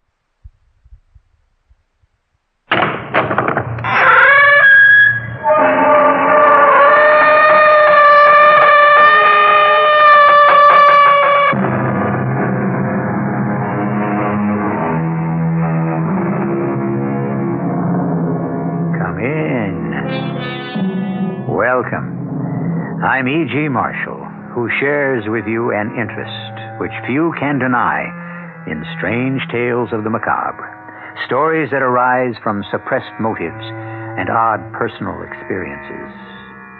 You've heard, no doubt, of ESP, extrasensory perception. Do you believe that such a gift exists? The power to perceive the thoughts of another? Believe me, it does. In some persons, it has been developed to a high degree, and there is scientific evidence to prove such a contention. Our mystery drama, The Doctor's Evidence, was written especially for Mystery Theater by Roy Windsor and stars Francis Sternhagen and Tony Roberts. It is sponsored in part by the Greyhound Ameripass and True Value Hardware Stores. I'll be back shortly with Act One. The standard engine is a V8. Standard tires, steel-belted radials. There are front and rear stabilizer bars, special springs and shock valving, fast-ratio power steering, and a rally steering wheel. What makes all this interesting is that it belongs to a full-size, six-passenger Buick, the 1977 LeSabre Sport Coupe. You'll have to drive it to believe it.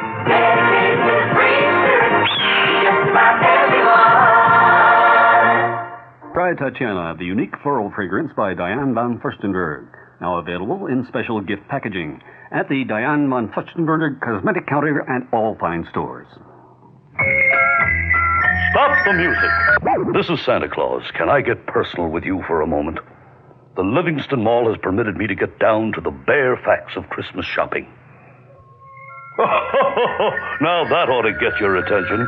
I'm pleased to announce that I'm adding a bear to my roster of reindeer help. Not just any bear, but Yogi Bear. Yogi will be joining me this month for an extended visit to New Jersey's Livingston Mall. You'll find me in my library not far from Yogi, Augie Doggy, Fred Flintstone, and the whole Jellystone gang. And don't forget the mall's 120 quality stores under one roof, ready to fill all your holiday shopping needs. So come on out and say hello to old Santa and my pal Yogi Bear at the Livingston Mall. We're just minutes away from exit 4A, Route 280. Now, if the reindeer union will go along with that bear...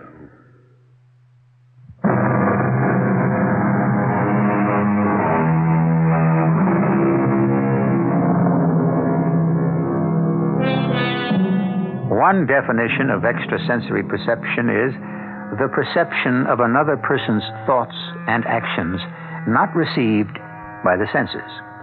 At one time or another, most of us have had the experience of knowing what another person was thinking. A strange experience, the kind which psychical research has been studying at least since 1882, when the Society for Psychical Research was founded. Share with me this strange story of Ellen Robertshaw, who had this supernormal faculty. After an automobile accident, it seemed to increase, as Ken, her husband, explains to his secretary, Kay. Ellen had the gift, or whatever you want to call it. It's ghastly. Falling to her death.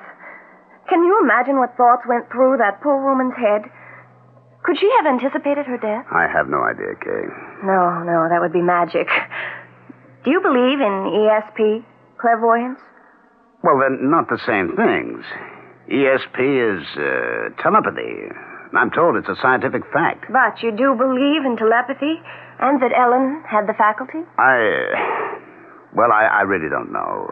You surprise me. How so? You're a hard-headed, practical businessman. This occult bit seems out of character. Oh, now it's a cult. No, don't assume I believe in telepathy. I'm still a skeptic. All the same, Ellen surprised me several times in the past few years by seeming to read my thoughts. That could have been uncomfortable. Well, sometimes, yes, but, well, that's all behind us now. So it is. When's the funeral? Well, I haven't thought about it. I'll have to talk over the arrangements with her son. Bruce, is that right? Yes, he's at the hospital now. He is? I thought he lived in Philadelphia. Oh, he does, but he's here. He arrived at the building just after Ellen fell. Before me. Should I attend the services? I don't think so, Kay. Ellen suspected you and me. She probably said so to her son. I see. Okay. I can't help loving you. That's nice to hear. All the same, you could have divorced, Ellen. I never liked our furtive relationship. I felt so hypocritical. Marked. The other woman. Well, you won't be any longer. We'll be married, Kay. Say, in 6 months. It's what I've always wanted. 6 months. Well, why do you say it that way? It's hard to explain. It's almost as if we'd been waiting for your wife to die. Say she hadn't, Ken. Then what would have happened? How long could I have continued to be your office wife? Darling, I would have divorced Ellen. But you didn't. Well, believe me, I'm sorry she died a violent death, but it's a fact. I'm free now. So are you. I wonder. What's the matter with you, Kay? Well, you say she was telepathic. Could she have anticipated her own death? Oh, how the devil would I know? You mean, did she intimate to me that she was going to die? Of course not. When I left for work this morning, she seemed to be all right. Still weak, but alert. Stretched out on the living room couch. What is all this, Kay? Why is her son, Bruce, what's his last name? Bruce Ellis. He's a lawyer in Philadelphia. What about him? Why did he appear in New York just after his mother fell to her death? Because he was in the city, and naturally he'd come to say hello to us. Well, to her, he never liked to approve of me. Could Ellen have transferred her thoughts to him? Well, what if she did? Are you suggesting that he arrived here because she indicated she was going to die? Isn't that possible? Oh, I don't know. And anyway, so what? Maybe she knew when and how she was going to die. But she didn't say anything to you. Not a word. Why? Curiosity, that's all. For some reason, her death haunts me.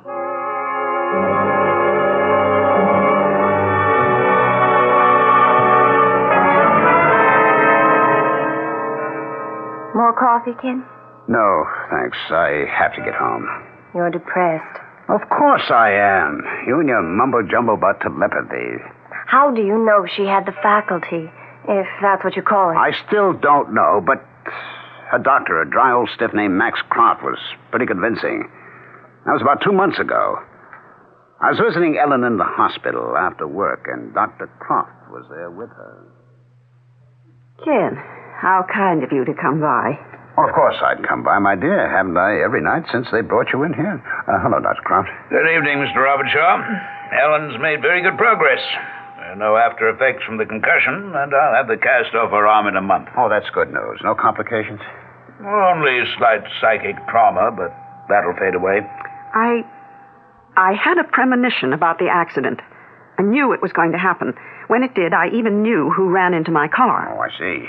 So did the police. They found the two cars smashed up. I mean before that. Isn't that, ESP? No, it's clairvoyance. Not the same thing at all. Well, whatever you say. I don't understand either one or happen to believe in them. What about my 2-year-old grandson? I told you about that, Max. Was I correct? Well, it would seem so, Ellen. I know that you were worried about the little boy. More than worried. Frightened. I knew he had more than a common cold. He had a dangerous virus. How in heaven's name could you know that, Ellen? I don't know. But ever since being hospitalized, I seem to have acquired whatever you want to call it. Telepathy is the name of the faculty. You believe in that stuff, Dr. Croft? Oh, without question. And you know what happened, Ken. Mm-hmm. Your son challenged the doctor, and sure enough, the little boy did have a dangerous virus. And you claim that you put that thought in your son's head, eh? I think so. Huh. That's fantasy. The doctor spotted the virus. Not at first. The sickness was diagnosed as a common cold. Well, have it your own way. I'm glad you're feeling good, dear. It's lonely home without you. Well, I'll say goodnight. Give my regards to Kay. Yes, I'll do that. Good night, Doctor. I'll be leaving too, Ellen. Have a good rest. I'll be by in the morning. Thank you. And Ken, ask Kay to stop by some afternoon. I'd like to see her. You got a moment, Dr. Croft? Well, of course. Has Ellen's mind been affected? Well, no, indeed. But that junk about ESP, clairvoyance, that doesn't sound rational to me. Were you kidding her, or do you believe in such things? Second sight, that kind of thing? Well, you've asked me a very involved question. Those terms are not interchangeable. We assign all manifestations of supernormal knowledge derived from another person's mind to telepathy. Your wife appears to have had such a manifestation from her son Bruce. He was concerned about his little boy. His mother, your wife, shared that concern and telephoned him. Then he harried the pediatrician. You can derive knowledge from another person's mind? Well, some persons can. I myself, for example, cannot. The evidence for supernormal cognition is very extensive, and it's impressive. Ellen seems always to have had the faculty, however slight. The accident seems to have increased her power. And, clairvoyance, it's not the same thing, eh? No. A clairvoyant does not derive supernormal knowledge from the mind of another. He just derives it, and that's all. Haven't you ever sat in a room with another person and discovered that both of you were thinking about the same thing? I'm afraid I'll have to pass, Doctor. Well, I've taken up your time. Oh, perfectly all right. Psychical research is an intriguing subject. Your wife does have the telepathic faculty, and I suspect she also has an ability with clairvoyance.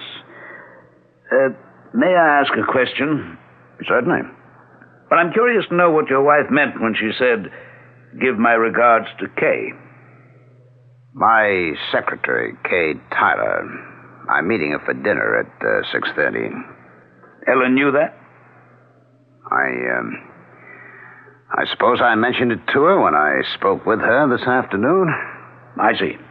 Well, enjoy yourself. Good night, Mr. Robertshaw. What you've just told me is pretty spooky stuff, Ken. I don't think so. Something happened to Ellen. Ever since she got home from the hospital, she's talked weirdly. Did you tell her that you were having dinner with me? Well, I must have. But you don't know. And now this, dead from a fall from the 8th floor. And it was only a week ago I called on her. Remember how uncomfortable the visit became? Yes, vividly. Kay, how nice to see you. Ken's told me how quickly you were recovering, but I had to see for myself. Dr. Croft says I'm almost completely well. Oh, see, the cast is off her arm. Will you have some tea and toast or something stronger? Oh, no, thank you. I just stopped by to pay my respects. I have a date, so I have to go home and change. But thank you. A date? I'm glad to hear that. You're such a lovely-looking young woman and so bright. I'm surprised some man hasn't insisted that you marry him. I enjoy my freedom and my independence. Those are precious rights. But they don't have to be given up in marriage, and marriage does offer many benefits. Darling, I wish you wouldn't urge Kay to get married. She's my secretary. I don't know what I'd do if she left me. I know that, Ken, but you're being selfish. Please stop by whenever you're in the neighborhood. Ken often talks about you. If I didn't know him, I think I might be jealous. I'd better be running along, Mrs. Robertshaw. Take care of yourself. See her to the door, darling. Yes, of course. It was good of you to stop by, Kay. She's got claws. Oh, good night, Ken. That was, nice of her, wasn't it, Ellen? Very. I hope you won't mislead her, Ken. Pardon me? Mislead her. At the moment, she's infatuated with her boss, you. Oh? I'm not aware of it. Ken, how transparent you are. She loves you, and you're in love with her. It's the oldest story in the world. You're going through the middle-age death dance. If you give yourself half a chance, you'll recover. What is this, more telepathy? Oh, I don't need telepathy to know what's going on. Heavens, it's as plain as the blush on your cheek. Just don't hurt her, Ken. She really is a fine young woman. I wouldn't think of hurting her. You might. In fact, I think that you will. Is that, intuition or more of that, telepathic twaddle? A little of both. My instinct tells me that you might break her heart. My telepathic faculty warns me that you will. And what else do you, foresee? You know, Ken.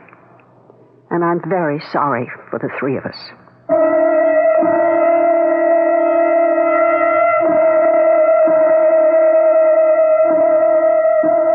What must it be like to live with someone who has a telepathic faculty? From what I've read, this supernormal knowledge can be aroused by a very strong emotion. And from what we've heard so far, Ellen, outwardly composed, must be seething with jealousy because it's evident that her husband loves Kay. Jealousy is a very strong emotion. What it leads to, we will discover when I return shortly with Act 2. Now, a warm Christmas message from Scrooge. Flying home for the holidays? Bah, humbug. Greyhound announces 2 penny-pinching travel plans from December 1st through January 2nd. The Holiday Ameripass. 2 weeks unlimited travel for only $139. Save $100, $200, even more over regular round-trip air coach traveling with a child. Or Greyhound Santa Claus fare. Saves parents extra on shorter round trips out of state. Charge with bank cards.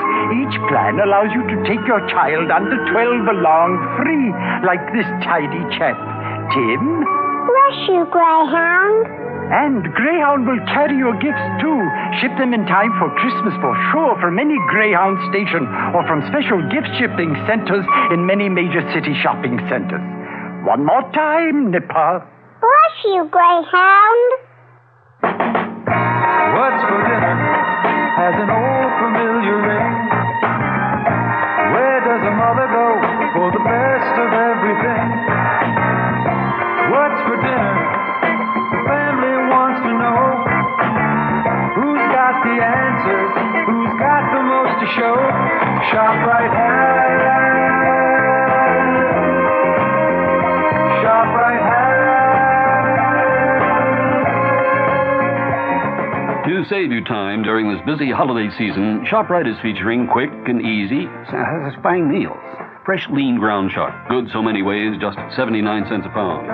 ShopRite hamburger rolls, 10-ounce packages, 3 for $1. ShopRite king-size beef franks, another year-round favorite, 89 cents for a 1-pound package. ShopRite mixers, 28-ounce bottles, 5 for 99 cents. And for all your holiday needs, toys, trimmings, and wrappings, too, ShopRite, the holiday place. My name is René Charbot, and here in France, my vintage Charbot champagne is so highly regarded. It costs about as much as Piper, Moet, or Mumm. But prices change when champagne leaves France. For the Piper, Moet, or Mumm to get to America, they go through large importers who mark up the price substantially, then to distributors who add at least another 20%, and finally to your store. But Charbot is shipped directly from my vineyards to my export director, Monsieur Portier, in New York. He then distributes them to fine wine shops where Charbot vintage champagne is sold for only $8.99, about $5 less a bottle than Piper, Moet, or Mumm. Try Charbot and pay only for fine champagne, not for its journey across the Atlantic. Charbot, the imported champagne without the importer's profit. Imported by Patrick G. Portier, New York, New York.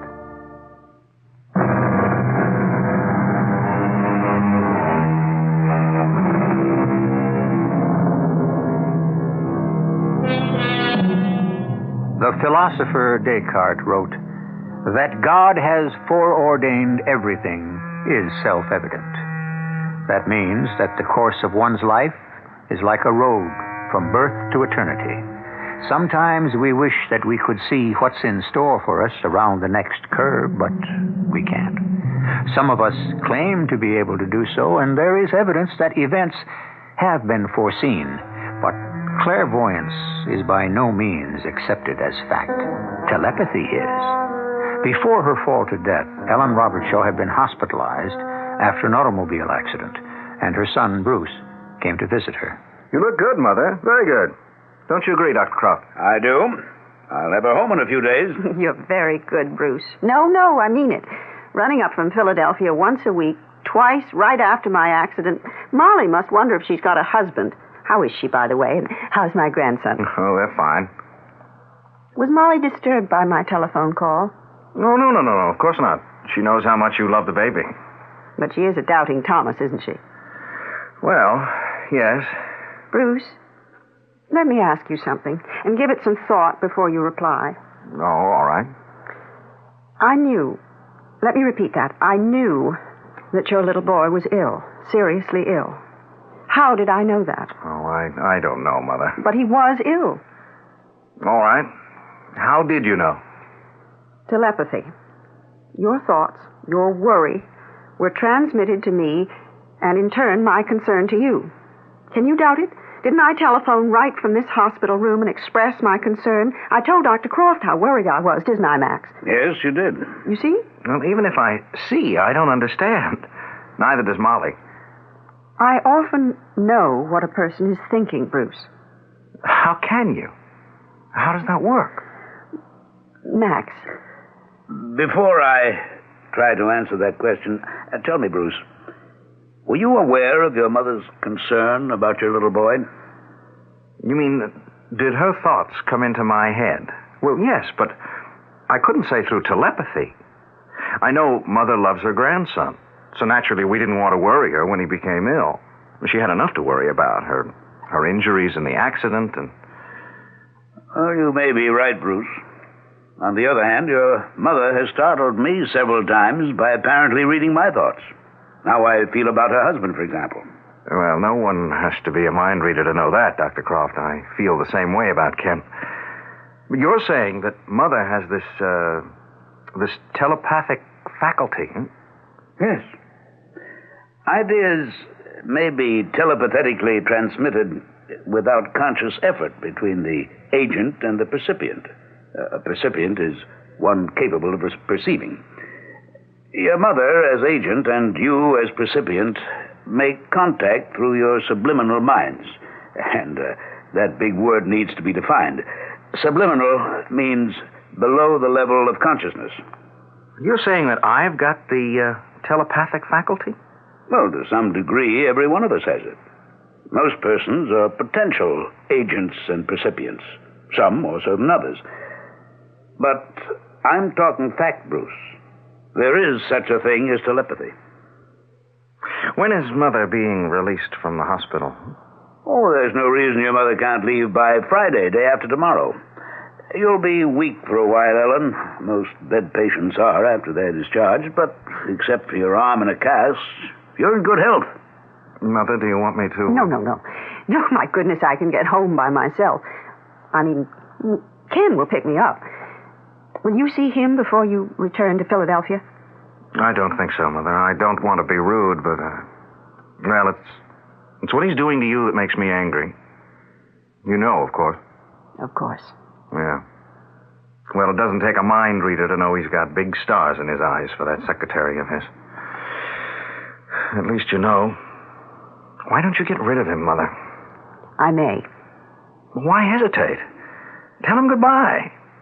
And then come visit us. Take a trip. Life begins at... 49, perhaps. Well, if you'll excuse me, for what it's worth, Ellen, I concur with Bruce. Your husband's a calculating man. Let him have his Kay, Tyler. I'll see. Bruce, my love to Molly and the little boy. Tell her not to be too upset. Upset? Oh, you mean about the facts about telepathy? Right. Well, I'll try. On some subjects, however, Molly's mind is closed. That's not what I was referring to. No? You'll find out when you return to Philadelphia. What are you talking about, Mother? I can't say. Or maybe I'd rather not. I could be wrong. A decision can be changed. Maybe it will be. I hope so. But I have my doubts.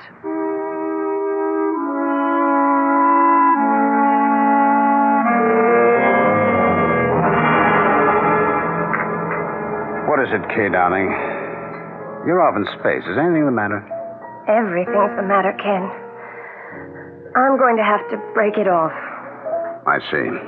I wish you did. I just can't stand being two-faced anymore.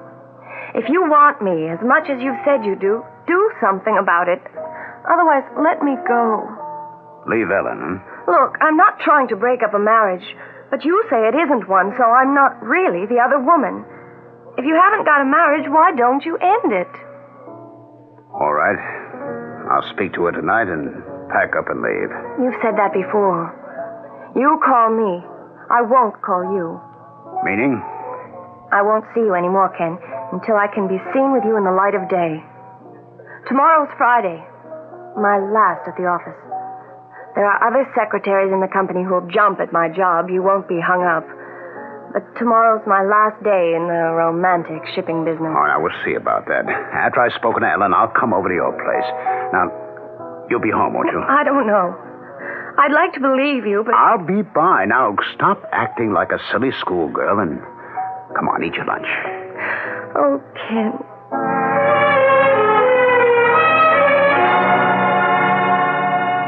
Hello?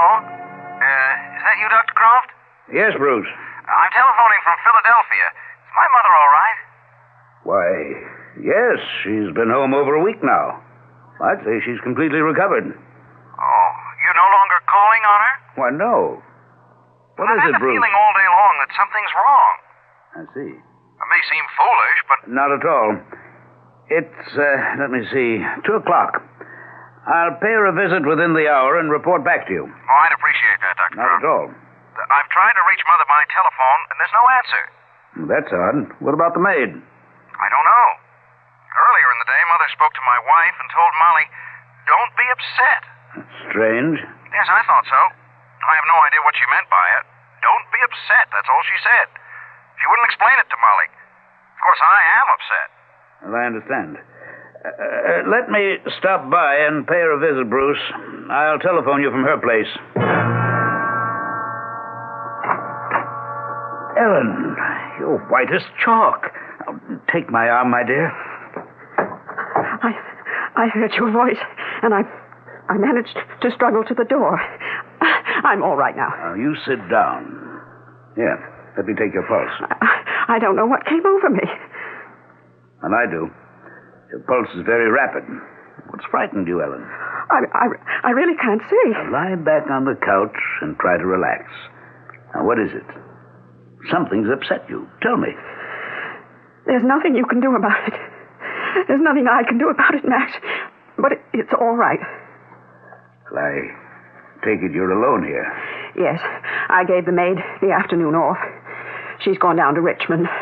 Her sister had a baby, and they're going home from the hospital tomorrow. Have you been awake most of the afternoon? Why? Well, Bruce telephoned you here, but he got no answer. Oh, dear. Now I've upset both Molly and him. How thoughtless of me. Why did you tell Molly not to be upset? About what? Well, foolishness.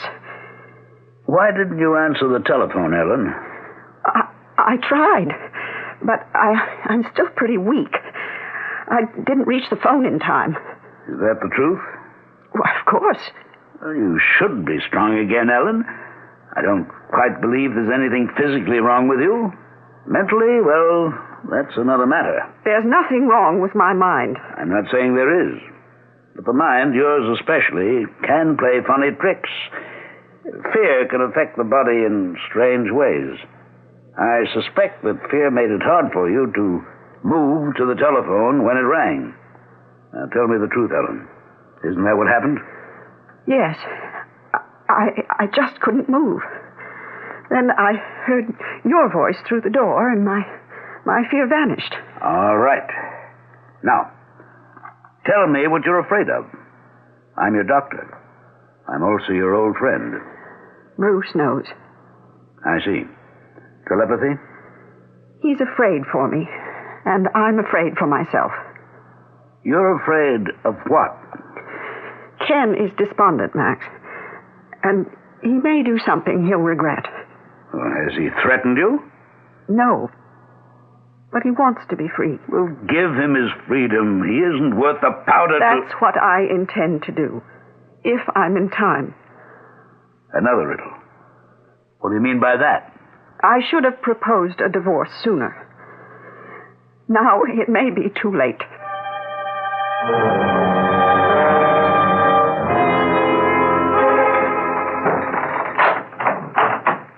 Ellen? Yes, Ken. I'm on the terrace. Busy day? Oh, just the usual. Where's the maid? Richmond. She'll be gone for the weekend. Her sister's had a baby. How are you feeling? Better. At least I was when Dr. Croft left me.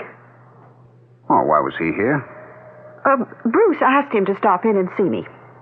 Oh? Bruce was worried about me. Why should Bruce be worried about you?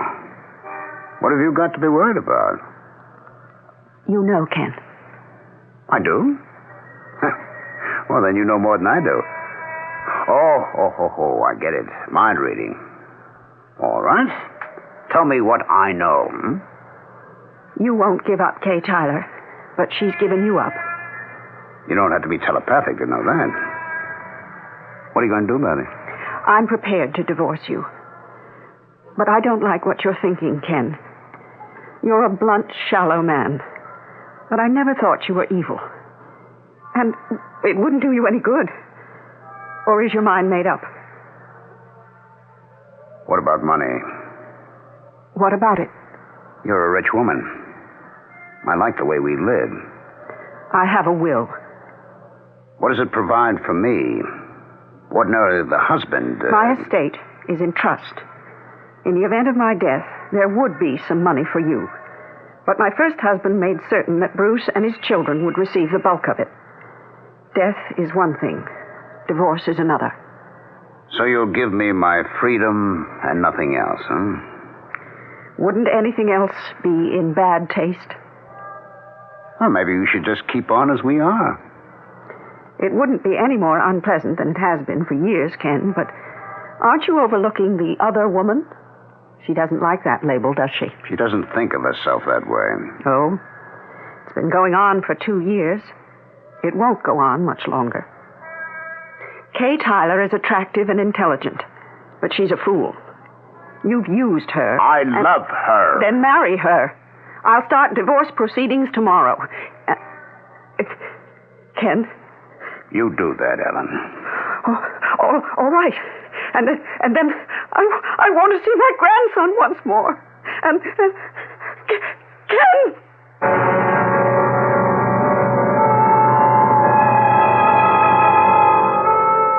We have heard, of course, that Ellen Robertshaw died from an accidental fall from her 8th floor terrace. She was so distraught from her unpleasant conversation with her husband that while watering the flowers suspended in window boxes from the terrace railing, she leaned forward and fell. That seems straightforward enough, but we know better. At least we might suspect that her fall was not accidental. I shall return in a few minutes with Act 3. Just in time for Christmas, True Value hardware stores offer an expensive-looking watch at an inexpensive price. Hi, Pat Summerall to tell you about the Time Band Ladies Watch from Fairchild, the first low-priced digital watch that doesn't look inexpensive. It's stylishly slim, elegantly contoured, and has the dependable 5-function performance of expensive electronic digitals. It shows hours, minutes, month, day, and seconds on command, has a quartz crystal that makes it capable of accuracy to within 1 minute a year. A calendar that automatically adjusts to the proper number of days in each month, so you only have to adjust it on leap year. And the time-band ladies' watch from your True Value hardware store is entirely solid state, so there are no moving parts to wear out, oil, or maintain. Get the expensive-looking Fairchild time-band ladies' watch for as low as $29.95 at participating True Value hardware stores. Remember, True Value, more than just a name, their way of doing business. This is Bob Fitzsimmons. I want to tell you about making a hidden camera TV commercial about white wine. We went to Niagara Falls, where there were thousands of people from all over America, to get a cross-section. And for 2 days, I invited people to taste 3 glasses of great white wines, the most famous and popular imported wine, an equally famous California white wine, and Manischewitz Table White. We videotaped 41 people. They couldn't see the labels. Well, which do you like best? I like this one better. That one. Let's see which one you picked. Manischewitz. It's more pleasant. I liked it better, definitely. I normally drink these 2 wines, too. I like the Manischewitz the best. I like the taste. Superb, soft, dry wine. That's a good description. Of all the people we videotaped, more like Manischewitz Table White better than the California wine and the leading imported wine. I did, too. In fact, almost as many chose this totally different Manischewitz White as the other 2 wines combined. Soft, dry Manischewitz Table White. I'll bet 2 to 1 you'll like it best, too. Manischewitz Wine Company, New York. There is no mystery to the fabulous flavor of real imported Polish ham.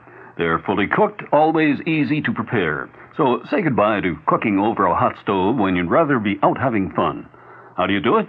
Just slice Polish ham for delicious sandwiches. Pile it on salads, cube it for casseroles. Any way you serve it, Krakus or Atalanta always make delightful, ready-to-eat, enjoyable meals.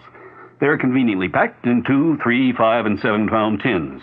Or ask for any quantity you need, sliced from the large 12-pound size. Keep an extra can of Krakus or Atalanta ham in your kitchen. You'll love the convenience. Your family and guests will love its great taste. Polish hams have been imported for more than 25 years by New York Commodities Corporation. Available at all Acme supermarkets.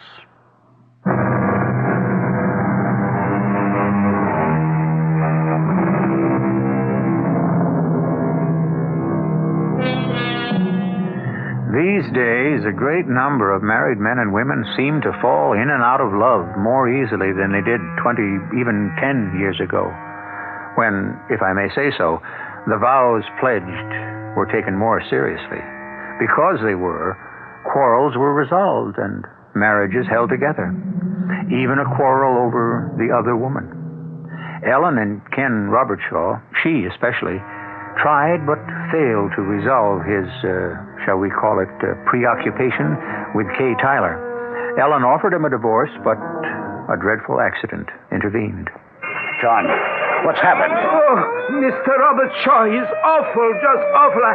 What happened? Mrs. Robertshaw, she, a policeman phoned for ambulance, but then he kept the crowd away. It's your wife. My wife? She fall. I can't describe it, Mr. Robertshaw. I still feel sick. There was this awful sound, and I'm terrible sorry. My wife fell from the 8th floor? The son, he got here just when it happened. He's in the lobby. Oh, I'd better see him. You do that. I'm sorry, Mr. Robertshaw. Rose? Hello. I arrived too late, just when it happened. I'm sorry for both of us. I hope you believe that, Bruce. I don't. Where you come from? From work. John the doorman told me what happened. What did happen? Well, you know as well as I do. Ellen fell to her death. Can you prove you just got here? What? Hey, wait a minute. What are you implying? You better have a perfect alibi, Ken. And I mean perfect. Spell that out. My mother didn't fall from the terrace. Is that clear enough? If you know that for a fact... I don't know it for a fact, but I know it. How? Tell me how. I'd really like to know. I've known since lunchtime that my mother was in danger. I don't like what you're saying, Bruce. You're a lawyer, so, be careful. You won't get away with it. You've lost me. Get away with what? Your mother fell to her death. She was still weak. She was probably watering the flowers and leaned too far over. Vertigo, and over she went. Dr. Croft saw her this afternoon. She could hardly walk to the door to let him in. That proves my point. But why I have to prove anything to you, I don't know. I think you threw her over the terrace railing. I'll remember that, Bruce.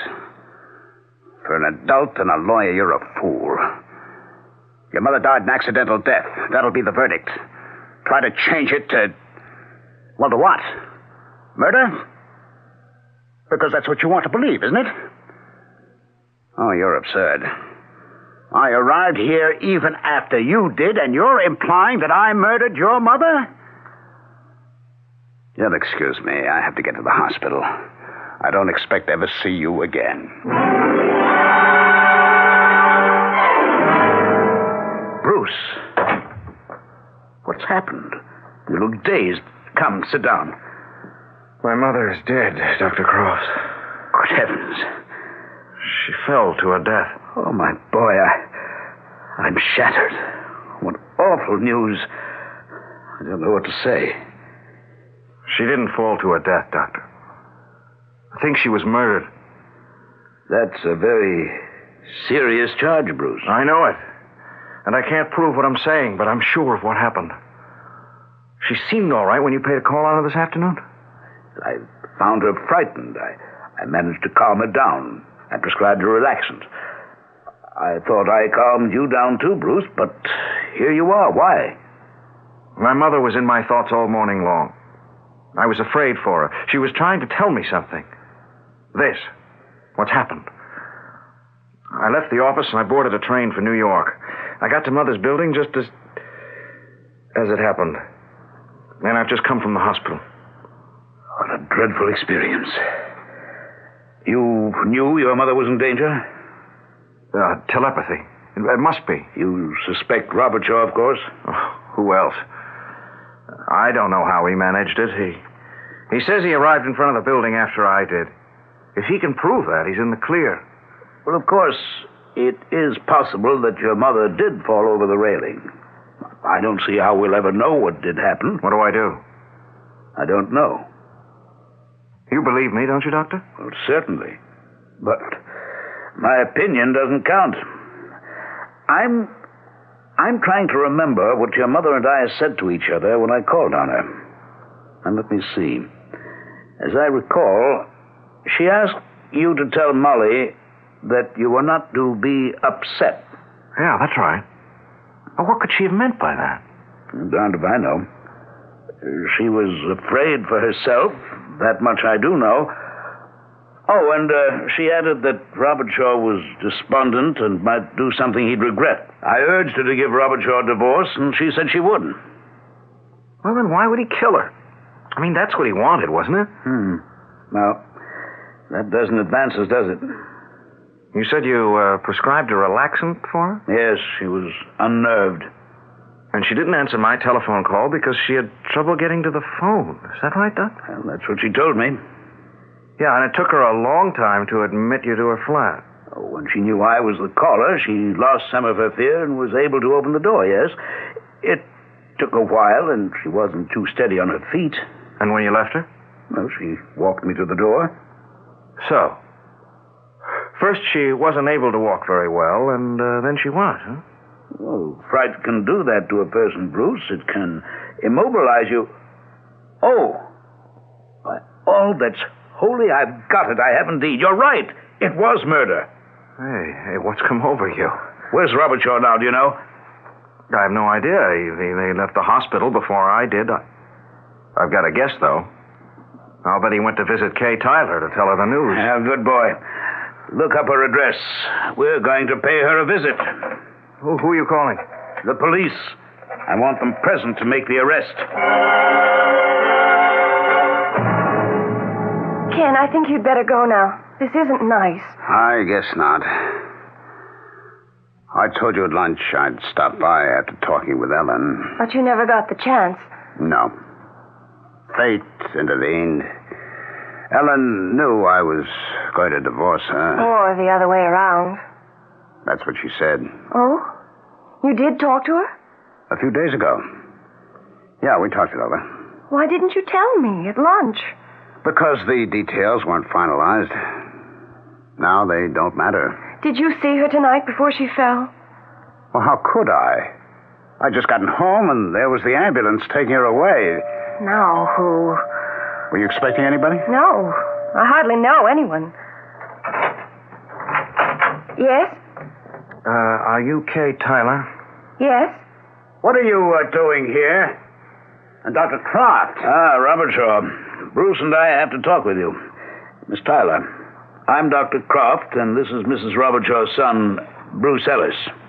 May we come in? What, do you two want? Don't be rude, Ken. Come in, Doctor. Mr. Ellis. What brings you here? We, suspected that Robert Shaw might be here, Miss Tyler. Oh, well, sit down. This is very strange. It's more than that, Miss Tyler. All right, what is it? Say what you have to say and get out. You murdered my mother, Robert Shaw. Oh, no. Now, you're a fool, and this is slander. I warned you before. This is not an idle accusation. I can prove what Bruce has just said. Oh, you're both fools. Ellen died an accidental death. That's the police verdict. She fell from the terrace. Now, she couldn't have fallen. But, Ken, Mr. Robert Shaw arrived on the scene after the accident. He learned about it from the doorman. Yes, so he says, but that's not the truth. Shall I reconstruct what happened? He came home early, slipped into the apartment, threw my mother from the terrace, returned to the lobby, and lost himself in the crowd. Then he approached the doorman and asked what had happened. That's a lot of slipping in and slipping out and mingling, Bruce. It doesn't sound plausible to me. It's fantasy. These two dislike me. How can you accuse Ken without proof? Ellen Robert Shaw could not have fallen to her death because she couldn't walk. What are you saying, you crazy old fool? Old, yes, a fool, no. I repeat, Mrs. Robert Shaw could not walk. When I paid her a visit this afternoon, she had great difficulty reaching the door to let me in. Fear had somehow immobilized her. The cause of her fear was you. She told me as much. You came home early, as Bruce has said, and you talked to her. Remember, Ellen was telepathic. She knew that you were thinking of murder. What's that got to do with her ability to walk? Her fear of you in your presence caused hysterical paralysis. How do you know? My conclusion is altogether medical. What is hysterical paralysis? The psychic inhibition of motor function, meaning that hysteria temporarily paralyzed her, making it impossible for her to walk. There was evidence of it when I paid a call on her. And that's because she was afraid of Robert Shaw. She said as much. In his presence, her fears would mount. They immobilized her, and she was practically inert when he threw her from the terrace. Ken, is this true? It will take some proving. The proof is that my mother could not have fallen accidentally. She couldn't move. Explain that away if you can. The police will question the doorman and everyone else who was in here or near the apartment when you came home from work. Earlier than you would have us believe. If she didn't fall accidentally, maybe she... No, not my mother. She didn't take her life. Why would she? Mother told Dr. Croft she was divorcing you. You murdered her, Robert Shaw, and Dr. Croft can prove it. The police. You're a vile man, Robert Shaw. I hope you spend the rest of your life behind bars.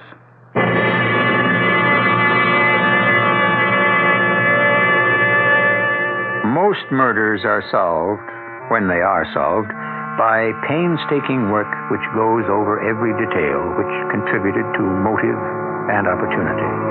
But the apprehending of Ken Robershaw depended, strangely enough, on a woman's supernormal faculty of telepathy. And that is what, in the end, was his undoing. I'll return shortly. The 1977 Buick Regal.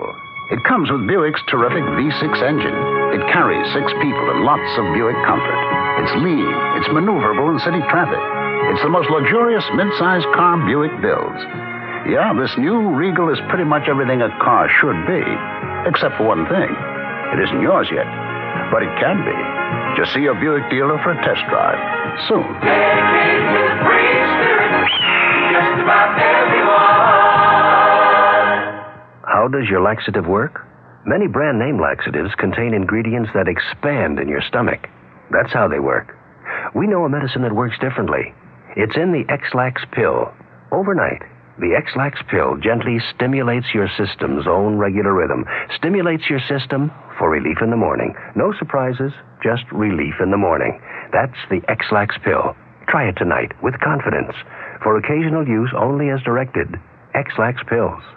Miss Quincy. Yes, sir. Could you take a memo? Memo? Yes, sir. Look, there's a person sitting here. Don't sit on our laps, please. You'll kill us. Santa's elves are about to announce a special Photomat Christmas camera outfit at a very special Photomat price. To Santa Claus from BL. Regarding Vivitar. Regarding the Vivitar camera. Yes, a Vivitar makes excellent cameras. It's got a built-in electronic flash. It's 150 flashes on a set of batteries. Batteries are included. And there's a wrist strap and a carrying case. Put in we're going to give him a cartridge of 110 color print film. Did you mention the coupons, Miss Quincy? What coupons? Photomat discount developing coupons. What you get with the camera. By the time the elves finish this memo, you could be at the Photomat store buying the best pocket camera outfit we've ever offered. A tremendous gift idea for just $34.95. $34.95? Yeah. Oh, you better bet quantities are limited. Gee, this is my first memo. Could you read that back? What have we got so far? Well, what I have is regarding. Sounds good to me. I feel like a real businessman. Hey, lift the cigar up for me. We're going to take a puff here. Here's a Christmas film sale. Example, 2 rolls of Photomat 126 12 exposure color print film for just $1.59. Save more when you buy 5 at the Photomat store.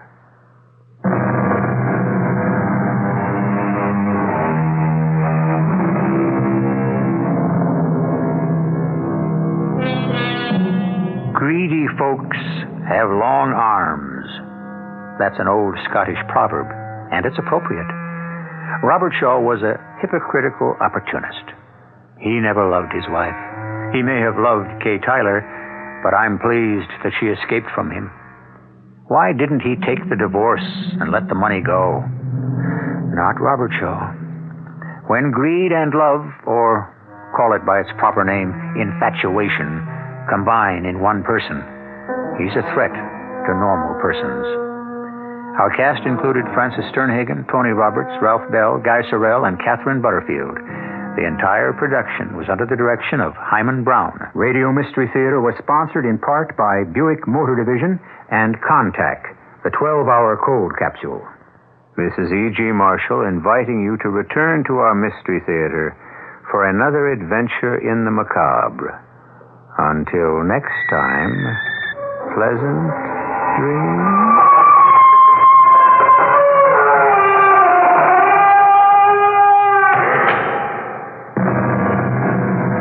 Tonight's Mystery Theater was also brought to you in part by ShopRite Supermarkets, where you get a lot more for a little less. The preceding program was furnished by CBS Radio. We've been telling you that 100% of your contribution to the WOR Children's Christmas Fund goes to buy gifts for the children. But have you wondered just what sort of gifts your contribution will buy? Well, for example, a $10 donation will buy a hooded sweatshirt, a pair of jeans, a western shirt, and a knit hat for a boy 7 to 12 years old, and that can mean a lot to a kid who doesn't have much. Help us make Christmas happen. Send your gift to the WOR Children's Christmas Fund, Box 710, Times Square Station, New York, 10036. Your dial is set for news with John Wingate. WOR New York and RKO General Station. New details on swine shot halt. Carter names 4. Beam changes court procedure to try to get New York cops back on the street. It's 41 degrees, 6 Celsius in mid-Manhattan. Weather watch outlook, cloudy, periods of rain and fog tonight, low in the low 30s.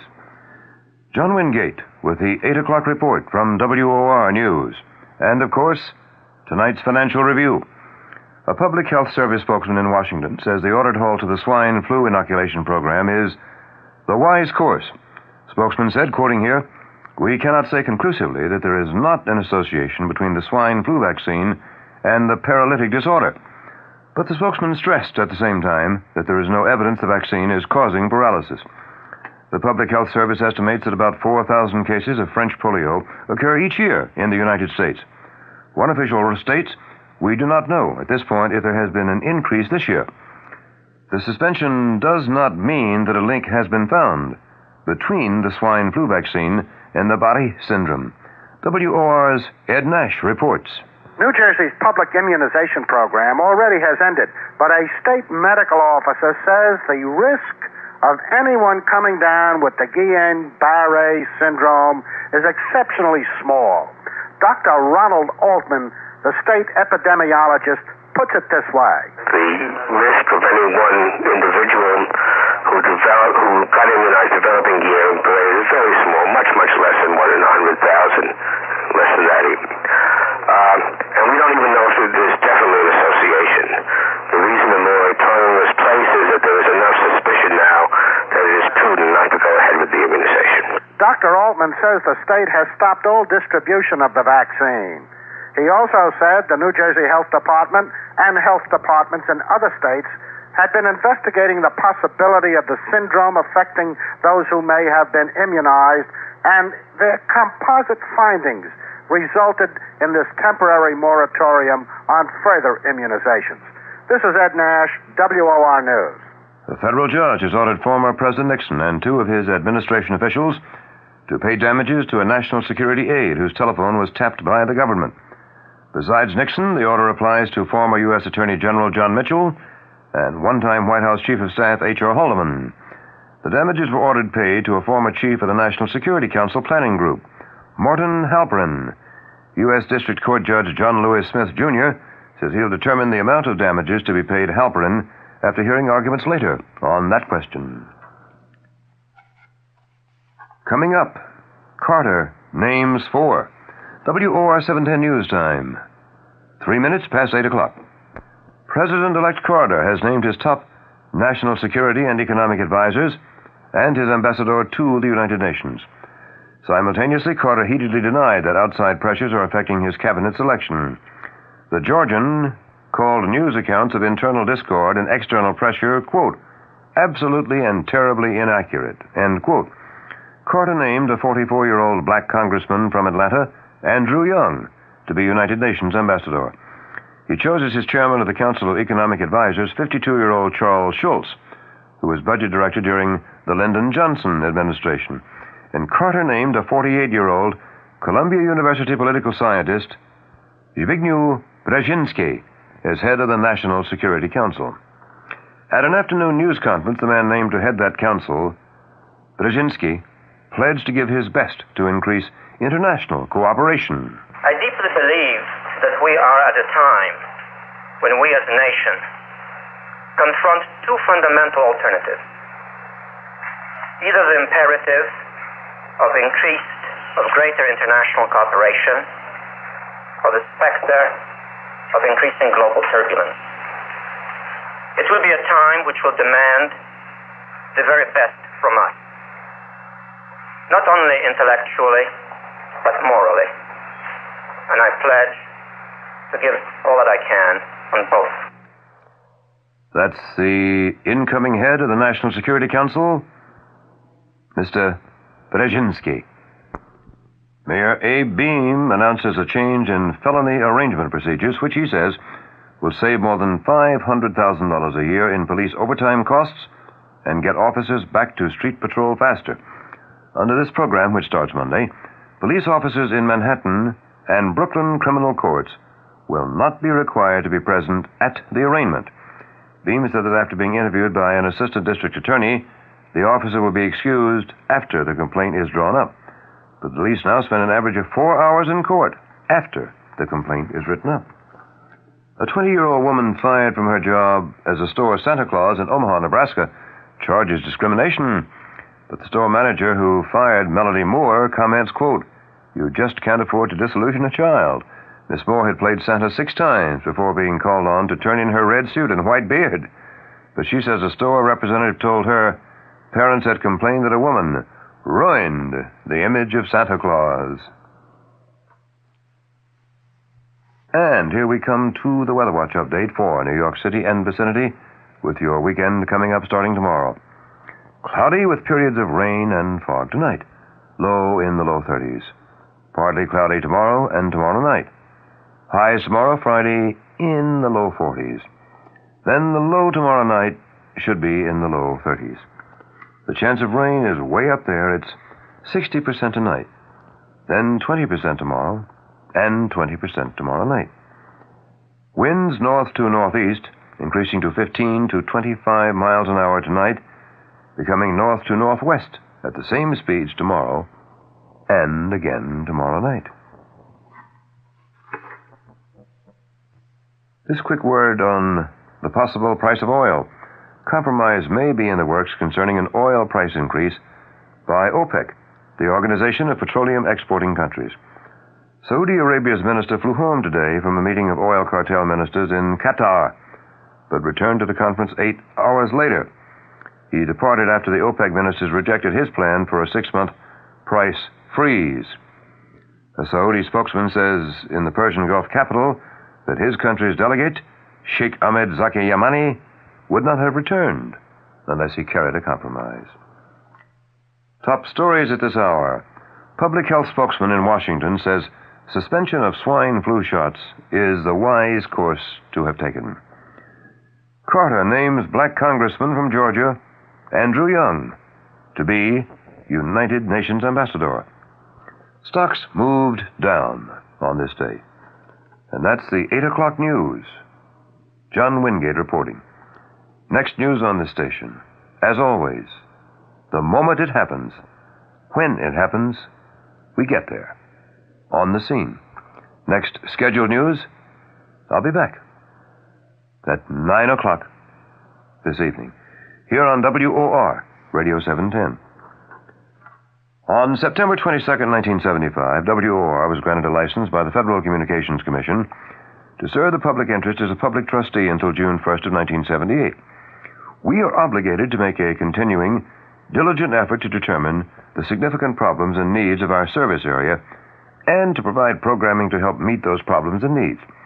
We invite listeners to send specific suggestions or comments concerning our station operation and programming efforts to WOR, 1440 Broadway, New York, New York 10018.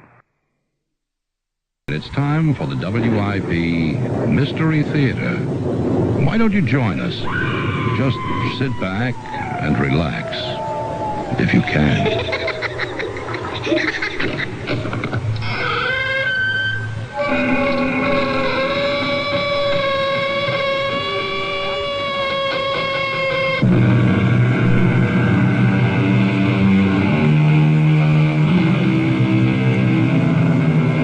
Come in. Welcome. I'm Tammy Grimes. We live by, swear by, and die in a technological world. Yet more and more people find that science does not explain life. With one hand it has blessed us, with the other it has polluted our planet. And so many have turned for their peace of mind to psychic phenomena. Our tale today concerns one man's desperate attempt to make real the world of the occult before it destroys his life forever. Gwen, what's that sign on the floor of the tool shed? It's called the Devil's Mark. It's as old as the Druids. I can see it's old and faded, but what does it mean? When a witch is initiated into the Devil's service, Satan puts that mark upon her as a token of his authority over her. What do you suppose it's doing on the floor of the tool shed? Robbie, that is something I hope never to find out.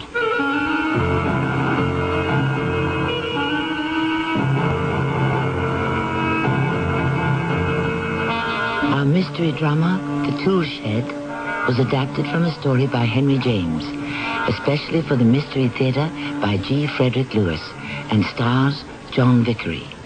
I shall return shortly with Act 1. What do doctors recommend to avoid constipation? These days, doctors stress the importance of dietary fiber to help the system regulate itself naturally. Metamucil is the laxative made from natural fiber, no chemical stimulants. That's why doctors recommend Metamucil more often than any other laxative. Try Metamucil powder or pre-measured packets of Metamucil instant mix in regular or orange flavor and save 50 cents. Look for the coupon in June's Reader's Digest. Read label and follow directions. Master Mechanic tools sold exclusively by True Value hardware stores are an unbeatable combination of quality and value. Hi, Pat Summerall to tell you the Master Mechanic 6-gallon wet-dry vacuum is designed for heavy-duty cleanups in your garage or workshop. It picks up water as well as nails, ashes, and other debris, and comes complete with accessories, all for just $52.28. Plus, it's backed by the Master Mechanic promise of satisfaction or free replacement at participating True Value hardware stores and home centers. It's athletes versus MS, multiple sclerosis.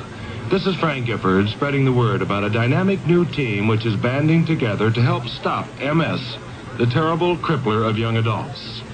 Multiple sclerosis is a crippling disease of the central nervous system which generally strikes in the prime of one's life, from 20 to 40. But the sports world is fighting back against MS. People like Hank Aaron, Tom Seaver, John Havlicek, and Joe DiMaggio, Frank, that's me. Baseball has always been a big part of my life. It's a game where you learn quickly about the MS, multiple sclerosis. Athletes like Billie Jean King, Hank Aaron, Muhammad Ali, Lee Trevino, and so many others all are spreading the word that MS is their cause and asking everyone to join the fight against MS. There's no cure yet, but there's hope through research. Join us. Support your local chapter of the National Multiple Sclerosis Society.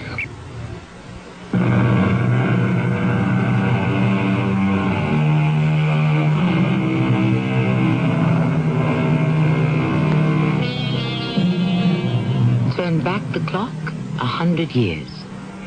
Even then, the secret art of the metaphysical was already centuries old. The leading exponent of that esoteric science is the British author Martin Haseltine, who has just published a book that has raised Victorian hackles, eyebrows, and fears, which is why our curtain rises on the sanctum sanctorum of the London Times, the office of its distinguished editor, T.R. Purcell. Robinson, have you completed your feature story on Epping Forest? Yes, I have, T.R. Queen Victoria gave a nice speech, said that from now on Epping Forest was the preserve of all the English people, a gift from the Crown, etc., etc. Ah, how did the old girl look? Considering she's 71, she's in fine health and great spirits. Said something interesting, that the world should go back to nature, to the natural, that we're too preoccupied with the strange and secret arts. And I think she was talking about Haseltine's mumbo-jumbo. Mumbo-jumbo? Yes, all that mumbo-jumbo in that book he wrote that's spreading like wildfire. That's why I called you into my office. I went to school with Haseltine. Actually, I was just graduating as he was entering, but I know him. I have arranged for you to go down to Dover to get an exclusive interview. The first he has ever given to anyone. T.R., that's a fabulous assignment. I've always wanted to meet him. I think he'll take to you, Robinson. Start with his current novel, Gods of Egypt. There's no question it is influencing the growing cult of adherence to black magic in England and through the continent. Black magic exists in America, too, I understand. I hear that certain passages in Haseltine's book are being used by worshippers of the occult. And more have begun to practice the Black Mass. Is that evil? Check the files, Robinson, for unexplained suicides. That will tell you. Practitioners who have jumped to their death from bell towers, even from the Dover cliffs where Haseltine lives. There's no explanation. The ones who have survived claim they believed they had wings and would fly. Opium? Possibly. When do I go? Haseltine expects you down in Dover tomorrow, so catch the earliest train you can. And, Robinson... Yes, T.R.? Disabuse yourself of the notion that all this is mumbo-jumbo, as you call it. It is very real.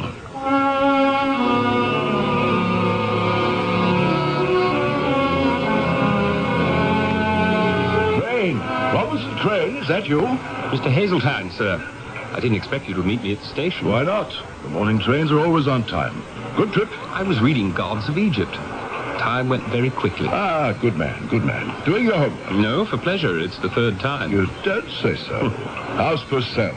Oh, T.R. Just fine, and he sends you his regards, and he's grateful you're giving the Times this interview. I can't think why he didn't ask me before this. I've been in print for 20 years.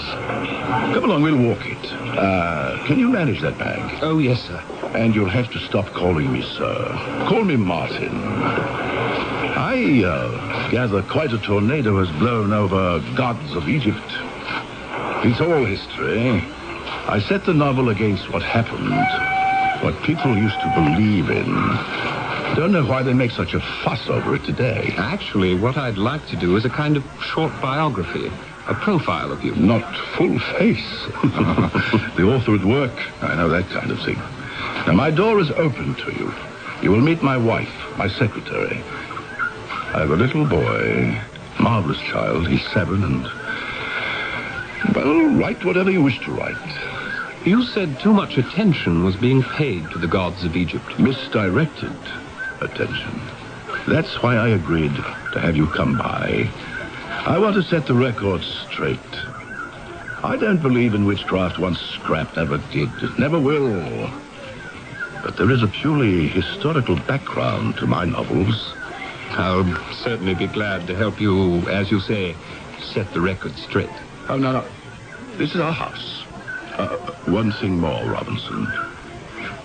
You may find my little family have some peculiar beliefs, habits, quirks, things that appear different to you.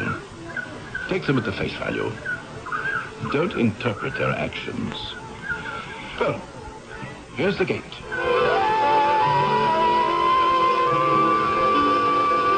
What a view. The channel's very calm today, isn't it? Uncommonly so. Gwendolyn, come and meet a top-notch feature writer from the Times. That beautiful girl walking toward us, believe it or not, is from America. She's my secretary. Very good, too.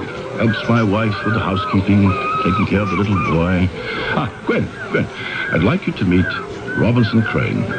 She's going to write about us. How do you do, Miss... you can call her Gwen. Everyone does. Yes. Oh, how do you do? You mind if I call you Robbie? Not at all. I suppose you Americans give everyone nicknames. Martin, may I see you alone a moment? No, you may not. You may talk to me here and now. No, but... There are no buts. It's about Dorothy. If you'll excuse us, Robbie. He will not, and I will not. I told this young man he is to write about us as he sees us, warts and all. No secrets, nothing held back. Dorothy is my wife, and Gwen here acts as a kind of mother hen.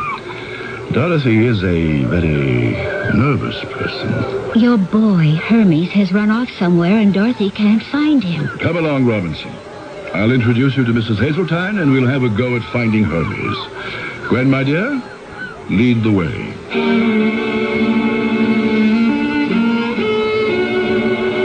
I'm beside myself with worry, Martin. Hermes has disappeared. Well, Gwen will find him. If I can't find him, she can't. We'll see. Remember, Dorothy, my telling you about T.R. Purcell? We shared Cambridge briefly. He left as I entered. The editor of the London Times. Well, he has sent this young man to observe us in our native habitat and write a feature. His name is Robinson Crane.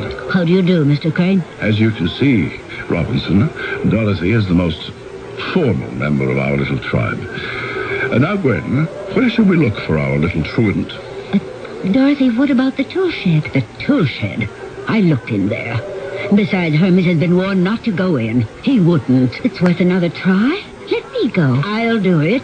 I'm the boy's mother, thank you. If I find him in there, I'll give him what for. Of course, she won't do anything like that.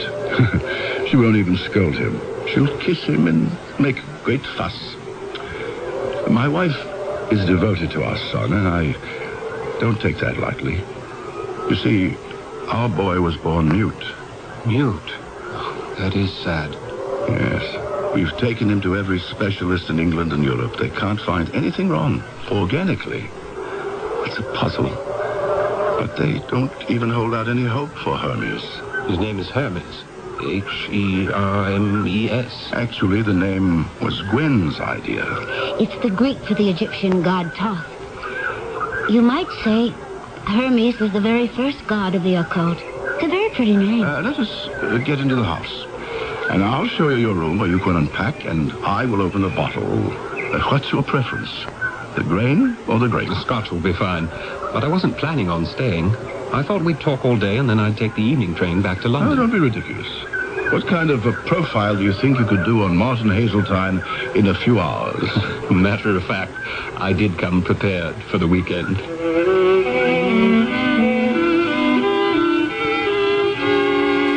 Come in and join us, Dorothy. Bring your little friend. Gwen, Robinson and I are enjoying a taste of the Highland pot still. So you found the little runaway, did you? Gwen, be a good girl. Pour Dorothy a tumblerful. No, thank you. Nothing at all. Oh, Hermes, darling, sit still on Mummy's lap. You're right. He's a handsome little boy. We think so. And he's 7 years old. Just. Aren't you, Hermes, darling? Hermes, this is Robinson Crane. He's from the London Times, a very big, influential newspaper.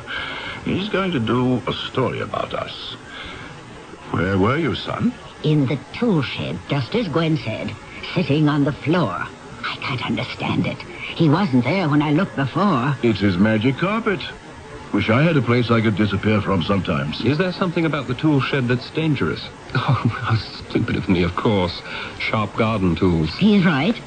We should keep it locked up. What garden tools? Nothing is stored in there. Oh, Dorothy, you know it's completely empty. Always has been. Hermes just likes to go there and sit on the floor. Hermes, come to your father. Dorothy, let him go. Well, if you won't put a padlock on the door, I will. Dorothy, did you hear what I said?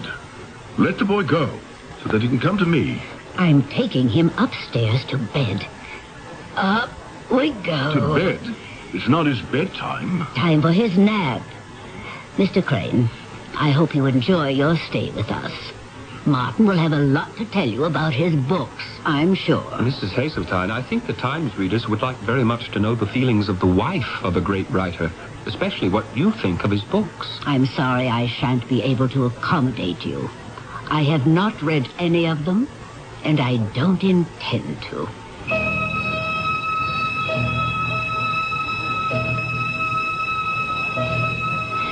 Well, Robbie, what do you think?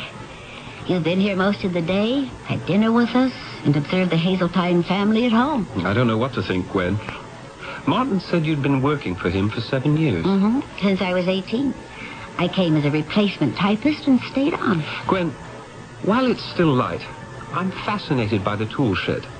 Could you take me to see it? Certainly. We better take a lantern. There are no windows and it's dark in there. Interesting you should want to see it. Do you know why you do? Curiosity, I guess. It's as though something inside me tells me this story on Martin Hazeltine begins in the tool shed. Don't ask me why. I couldn't tell you. I'll get the lantern, and we'll go see for ourselves.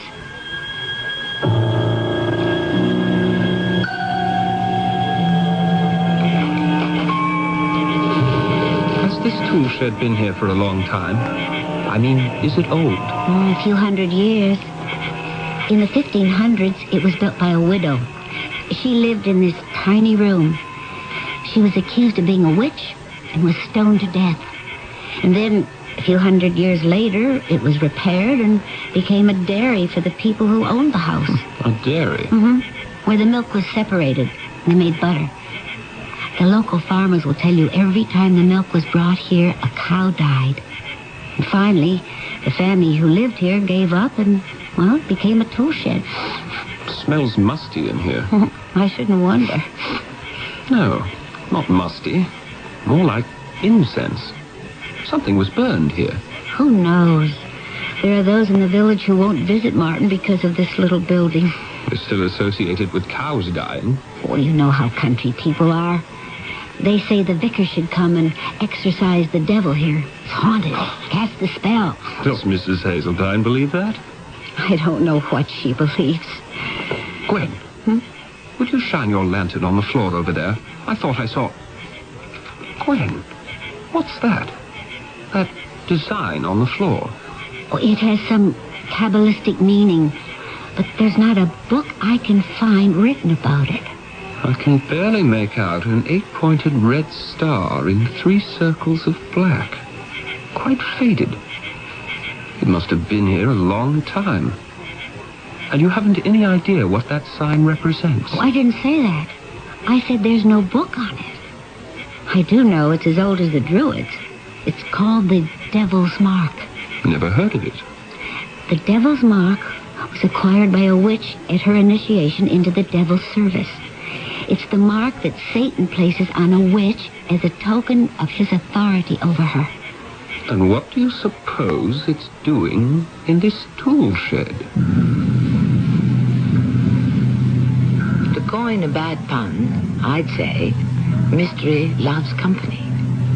A young English newspaper writer has stumbled upon what may be the heart of a mystery. A tool shed containing a satanic sign.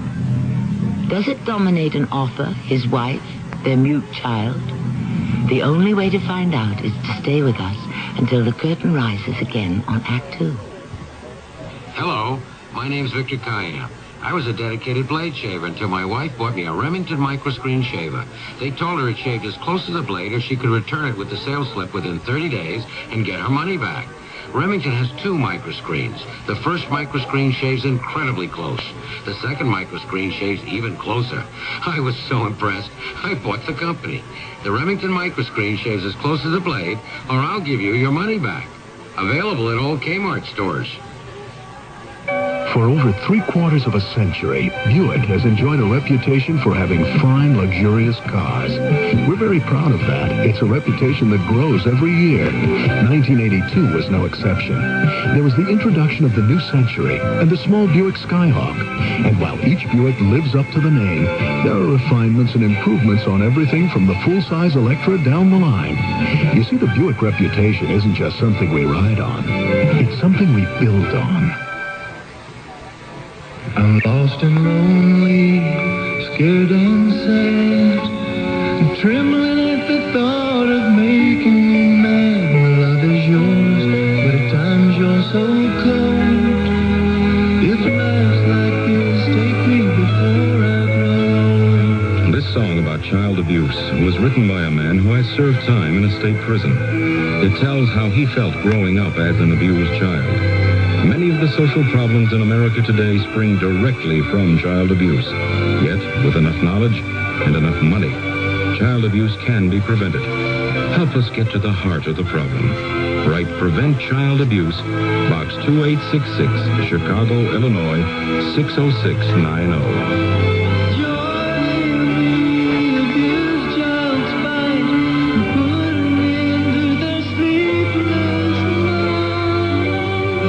Message of the Ad Council and the National Committee for Prevention of Child Abuse.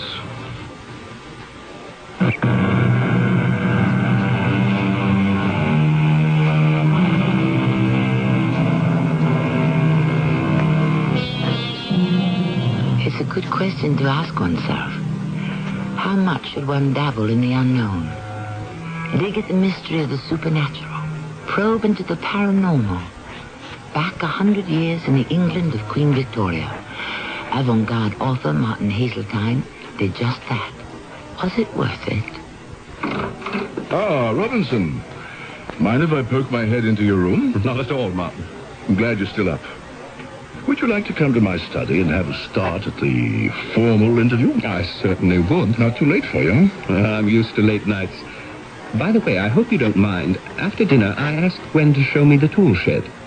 I hope you won't regard it as snooping. I promised TR you would have a free rein. So she probably showed you that primitive drawing on the floor. The devil's mark.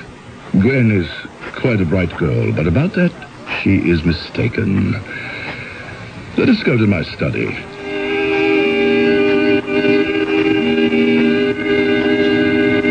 So it's not the devil's mark, as Gwen said. Similar, yes. The star and circles. But the real devil's mark was always found on a person's body. In the old days, in these parts, actually, any birthmark was considered a sign of Satan. Does Mrs. Hazeltine believe the tool shed has some mystic powers? I doubt it. The only fetish she subscribes to, and you've observed that, is her complete, how can I put it? Her complete subjugation of our son. No one else can come near him. It's been that way since he was a baby.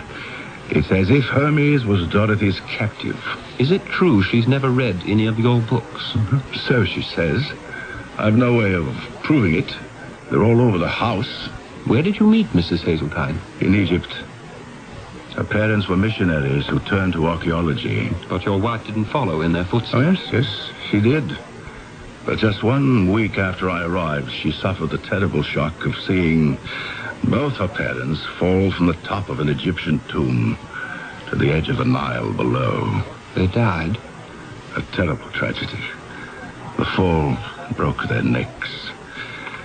I hoped Dorothy would recover when she returned to England. I saw something of her, started writing, and then lost track of her. Then one day I went to the British Museum where she was working, and I asked her to marry me. Now you can understand her reluctance to dip into the pool of the unknown. Excuse me. Gwen, what on earth are you doing up at this hour? Martin, I think you should go to the boys' room. There's something wrong. Thank you. Thank you for telling me. I will be back as soon as I can, Robinson. Would you like to continue the interview in the morning? Not at all. I do my best thinking at night. I hope I won't have the same trouble with Dorothy I always have. What does he mean, Gwen? The same trouble he always has. The same trouble. It's a constant battle between those two. Has been ever since Hermes was born. Oh, Dorothy's always been afraid the boy will fall under his father's influence, particularly his writings. But he's not nearly old enough to read those complicated books yet. She's never explicit about her fear. All I can say is, Dorothy believes the boy's mind will be damaged by any association with his father. Such a beautiful child. Hard to believe nothing can be done about his affliction. Oh, but Hermes can hear and understand everything you say. It's just that he's unable to talk. Gwen, pour me a drink. Is the boy all right? I am not to know. Not to know? Dorothy has locked herself into his room and will not let me in. Oh, not again. I think this has gone about as far as it can. Martin, what are you going to do? What can you do? Tonight, instead of sleeping, I shall try to come up with a plan of action. Children, I bid you good night. Oh, before I forget, Robinson, here is the first chapter of the new book. I thought of calling it Demons of the Mind. I'd like you to look at it. Now, my chickens, off you go to roost. Martin Hazeltine needs to be alone, and action is what is called for. Good night, good night. And close the door after you, will you? Good night. Oh, he's being bitter, resentful, sardonic. He's deeply unhappy about all this. He loves Hermes. He adores the child. Why does his wife do that? Do you know that she's never asked for one page he's written? Yes, she mentioned it. It's hard to understand. I hope your visit will help. Me? Being here? Well, for one thing, Robbie, you are the very first person he's ever let see any work in progress. There's a sympathy between you, I can tell. He certainly has my sympathy. I'm honored to read this. Perhaps it's not too much to hope that Dorothy will also come to like you. Maybe you can be the catalyst that brings the two of them together.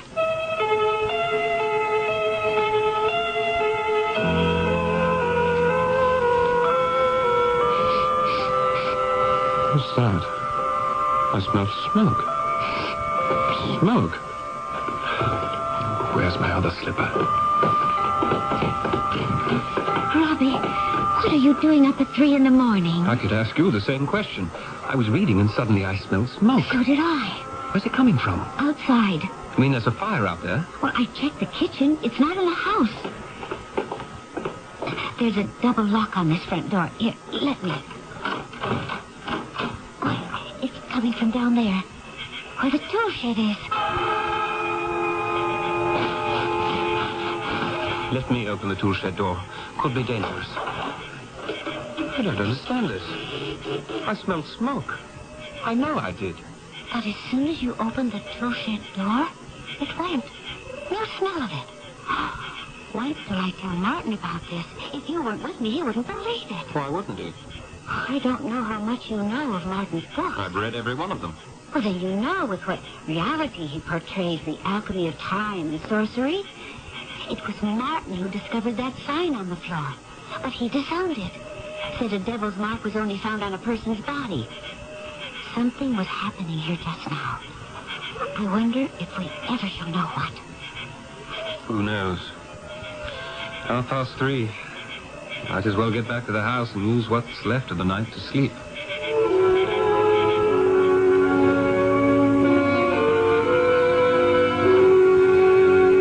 Good morning, Mr. Crane. You're up earlier than I am. I'm always the first to come down to breakfast. Good morning, Mrs. Hazeltine. I just made myself some tea. Did you sleep well? Oh, yes. Right through the night. Like a top. What is that you're reading? Mr. Hazeltine gave me the great privilege of the first chapter of Demons of the Mind, his new book. It's the most beautifully written introduction to life after death I've ever read. He introduces his characters from two worlds. He believes there's another world existing at the same time as ours, and we don't die. It's to that world that we depart. The same with birth. Mr. Crane, I want you to stop. I don't wish to hear, I don't wish to know. You told me that yesterday, and I told you I'd like to ask whether the wife of a great author accepts or rejects his work, and why. I can tell you categorically, this wife does not accept. But you've never read one word he's written. Never. Nor shall I. What is it you're afraid of? Penetrating question. My parents were greatly interested in the occult of Egypt. They died strangely, unaccountably, fell to their death as if they were pushed by an invisible hand. And since that time, yes, I have feared the unknown. I don't think Martin should write what he does, and he knows how I feel. It contaminates anyone it touches. But if you were to read these few pages, only 20, it's so clearly and poetically written, it proves that there's nothing to fear. It would help you, Mrs. Hazeltine. Would it? I swear to you. I may be very young in your eyes, but there's an unhappiness in this house. And if you'll forgive my saying so, it could be put to rights if you'd let it. Robinson Crane, you are quite convincing. Please read it. Good morning, Dorothy. How is the boy? Not very well. What does that mean? How unwell? Does he have a fever? He seemed a little flushed and warm when I was in there. Dorothy, how long are you going to continue this drama? Locking yourself in his room, locking the door when you leave. I couldn't get in there just now. Now, why are you making a prisoner of him? I'm going out now to fetch Dr. Cook. We don't need him. I am perfectly competent to take care of my own son. I'm sorry you think so. I'm sorry about a lot of other things, too. We're going to talk about them when I come back with the doctor. Yes? Who is it? Gwen, it's me, Robinson Crane. I'm sorry to disturb you. Oh, what is it, Robbie? I was just coming down for a late breakfast. Our trip to the tool shed last night must have made me oversleep. It's been a morning of terrible scenes downstairs, and I don't know what to do. Hermes isn't well, feverish. Martin went for a doctor. The doctor wasn't there. He left word for him and came storming back. Now he's in his study. I tried to go in to talk to him about an hour ago. He called out to leave him alone. The child is worse? Oh, Robbie, look at you. Where have you been? Your feet are covered in mud. Oh, Dorothy isn't going to like that one bit. I know it wasn't my place, but I became alarmed. After Martin went to his study, I went out thinking I'd get to the nearest house. Perhaps they'd know of a doctor. I walked round and round. I was lucky to get back here at all. I was lost. Oh, Robbie, the nearest building is a railroad station. Today being Sunday, it's closed down. Whatever made you suddenly go chasing for a neighbor? After Martin wouldn't talk to me, I listened at the door of the boy's room. I could hear Mrs. Hazeltine speaking to him in a kind of strange sing-song voice. It was all very peculiar. I tried the doorknob. It was locked. Then something came over me. One of your premonitions. I knew I had to talk to you, so I came straight down to your door. With your muddy feet. Oh, don't panic, Robbie. There have been these set twos before, where Dorothy wouldn't let anyone come near the boy and nursed him herself. He's not a well child. I'll go see. She'll let me in. If there's something really wrong, you'll come right out and tell me, won't you? Dorothy? Dorothy, it's Gwen. How was Hermes this morning? Dorothy, are you in there? Oh, it's open. It's not locked. Dorothy? She's not in there. Oh, the room's empty. Oh, she's taken Hermes into her room. She sleeps in a separate room from Martin, 2 doors down the hall. Dorothy? Dorothy? Are you in here? There's no one in this room either. She's gone. Oh, she's gone with the boy. Could they be somewhere else in the house? There is nowhere else. If you came in downstairs, you would have seen them. She's taken Hermes with her. She's never done that before.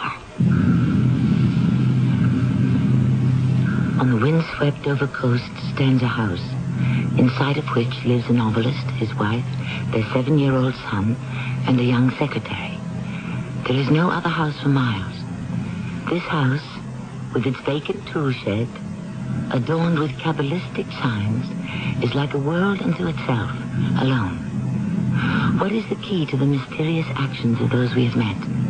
I am not revealing too much when I tell you it lies in a boy who cannot speak.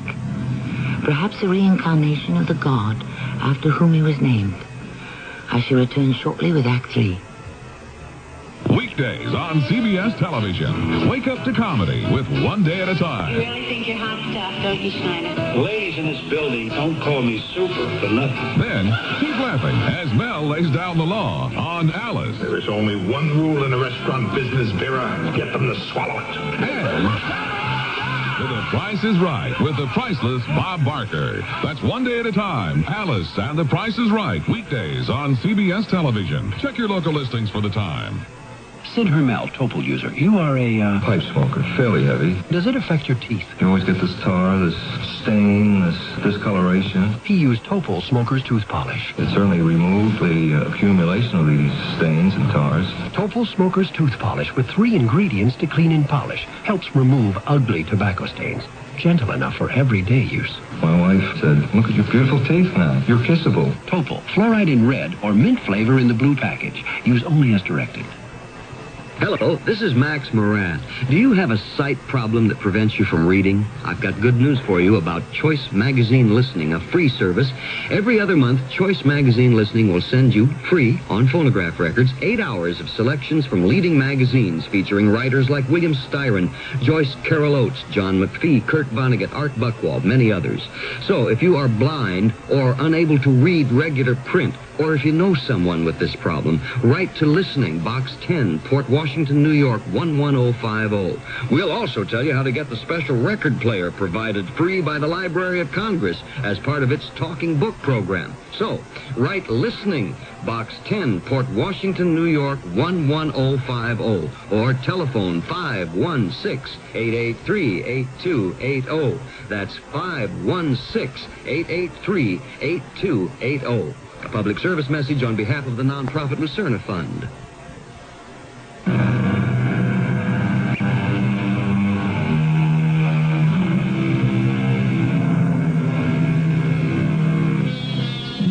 The mystery of the boy and his mother who disappeared from the house on the coast of Devon has not been solved. The police are called in, Scotland Yard is asked to help, and finally, Robinson Crane, feature writer for the London Times, unable to complete his assignment, returned to the city. Weeks pass. Robinson. Yes, T.R. I called you in this morning because there's been a development in the Hazeltine affair. I just got word the boy was found, but the mother is still missing. Fantastic. How is he? That's one of the things I want you to find out. Take the first train out of Victoria. Get yourself over there. Have you read what I wrote on him and his family? I did the best I could to give it an ending. Yes, I went over it last night. The only trouble is it ends with a question mark. After I get down there, maybe I can change that question mark. I'm hopeful. It needs an exclamation point at the end. Why did she keep her son from his father? I touched on that. Oh, barely. You never explain what's behind her fear. And finally, now that the boy has been returned or found or whatever, where was he? And who kidnapped him? T.R., the child is mute. He can't talk. Tragedy. But he can hear. Oh, yes. Nothing's wrong with his hearing. Is he old enough to write out answers to questions? I don't know. Maybe. Simple answers. I only saw him once. You will be seeing him again in a matter of hours. I wish you well. It's a strange house filled with strange people in a very superstitious part of England. Just wish me safety.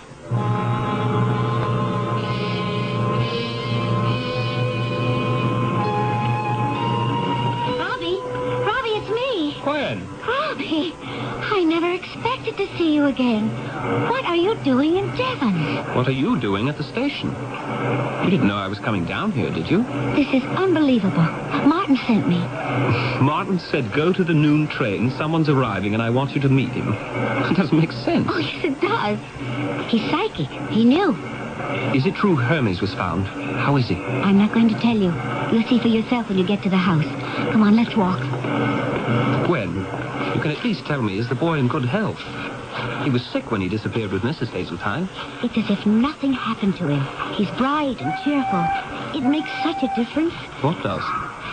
You did know they haven't found Dorothy. She's still missing. How did they find Hermes? They didn't. The police were amazed. I'll show you where it happened. And Martin, how is he? A changed man. His son is with him all the time. And you, Gwen? How are you? I'm not sure, Robbie. It's a little like living on a tightrope. Why do you do it? You're a sensible girl. Could get any kind of work anywhere. Nice of you, Robbie, to care about my future. But I couldn't leave here. You're going to spend a lifetime being Martin's right-hand man? I mean, woman. If you'll let me. But he's married. You'll never mean that much to him. I know that. Are you hoping she'll never come back? For now, I can take very good care of both the men in the Hazeltine family. The little one and the big one. Robbie, before we go into the gate, I want you to know that I love Martin. Well, maybe he's much older than I am, but that doesn't matter to me. So long as I can be near him, that's all I want. I respect that, Gwen. Sorry if I talked out of turn. This isn't the way to the house. Why are we turning off? You asked me where Hermes was found. That's where I'm taking you. He was found right here, on your property. Down there. He wasn't. No, he wasn't. Yes. In the tool shed. Sitting in the middle of the floor as if nothing had ever happened. As if weeks hadn't passed. As if the tool shed hadn't been combed through a dozen times. As if the whole countryside hadn't been searched. There he was. Incredible. When did you say the police looked there last? Exactly what Martin wanted to know. You know what the constable told him? Haven't a clue. The day before, the very day before we found him, they even placed a tape across the door, which we pulled off. Unbelievable. But I do believe you. That beautiful little boy was sitting right in the center of that star and the circles. Oh, I needn't tell you, Martin still won't acknowledge it's a devil's mark. I'm anxious to talk to him. Let's go into the house.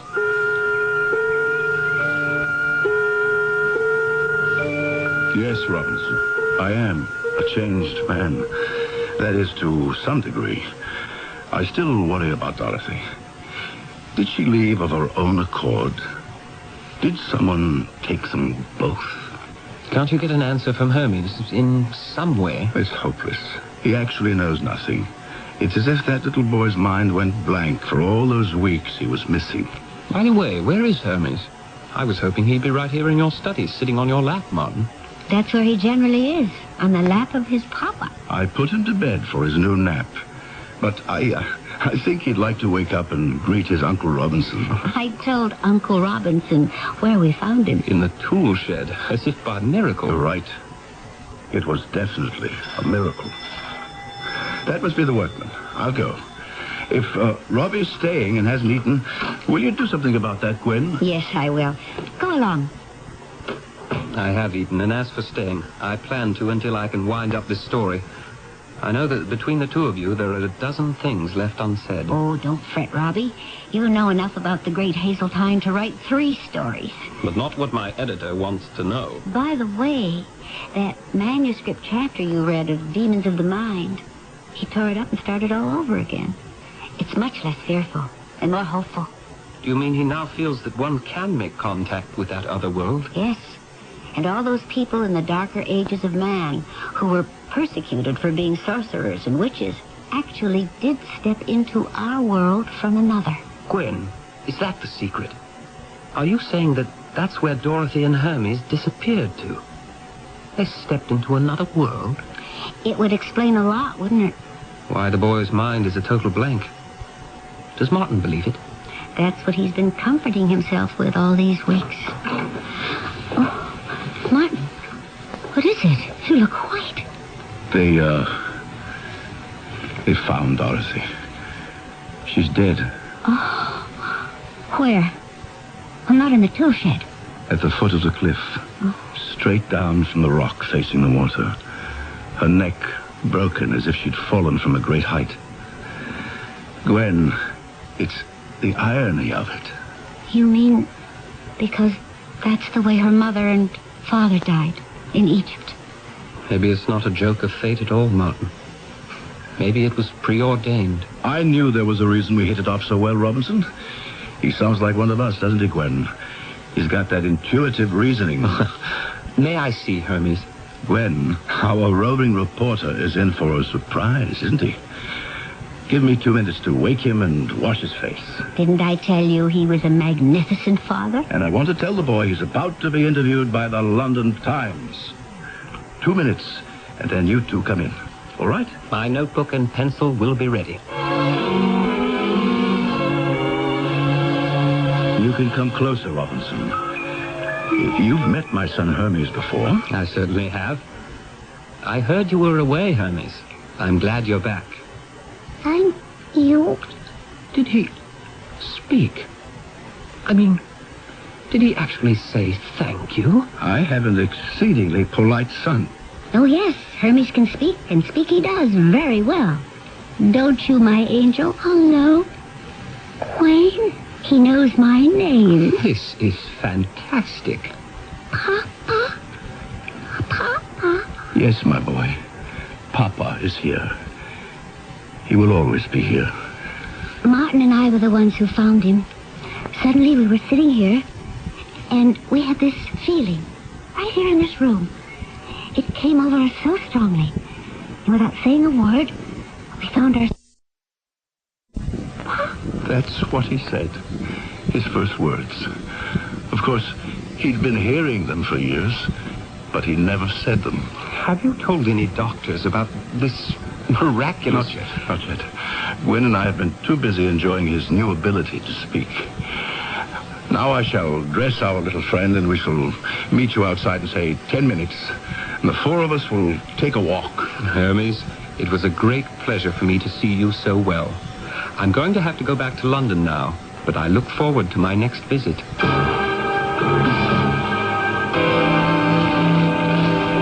You're really going, Robbie? Yes, back to write that happy ending and try to give TR the answers he wants. I'll walk you to the gate. I'll have to guess. I realize I'll never know where the child appeared from and why he speaks now, any more than why he could never speak before. It's the kind of miracle one prays for. And when it happens, you shouldn't look too closely. I could, I suppose, give you Martin's explanation. I'd like to hear it. He's always said that what was on the floor of the tool shed was not the devil's mark. Hermes had such a mark when he was born. Martin found it. A tiny star inside a tiny circle in the crook of the infant's elbow. Was it placed there by an evil power in some other world? And that's why the boy remained mute? Possibly. Who can be sure?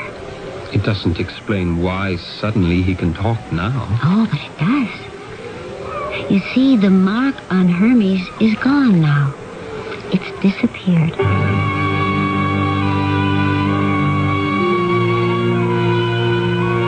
So it'll be a new chapter, TR. For Martin Hazeltine. In fact, a whole new book.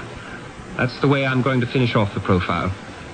You know that manuscript at the beginning of the book he was writing? The one he gave me to read, called Demons of the Mind? It was a personal statement. Huh? Who was he writing about? My guess is it was his wife, Dorothy. She must have exercised some kind of dark magic on Hazeltine, and when they shared the making of a son, she tried to keep the boy away from Martin's healthy mind. If indeed Dorothy was controlled from the wrong side of the mirror, she failed. Martin's torn up the old chapters and the old life and is starting over. Any idea what the new book will be about? About a man beginning again. No spooks, no cults, no strings with the past. A man who found his voice and learned to speak. A book about Martin and his own son. A strange story, and yet one full of directional signs to follow. You wonder, at least I do, how many of these marks of the devil are meaningful, or how many are just plain superstition. After all, in Russia, in Turgenev's day, a little mole on the left cheek was regarded as an evil omen, and we know man has been persecuted for less than that. In other words, conclusions are something which, even today, we shouldn't jump to. I shall return shortly. If you'd like to take advantage of the current high interest rates in today's money market, but want your money available when you need it, take a moment now to call this toll-free number, 800-228-5000. Ask the operator to send you information on Dreyfus Liquid Assets. Find out just how much income growth you can get from one of the world's largest money market mutual funds. With Dreyfus Liquid Assets, you have the advantage of making withdrawals by phone, or paying larger bills with free redemption checks and continue earning high yields, compounded daily till your check clears.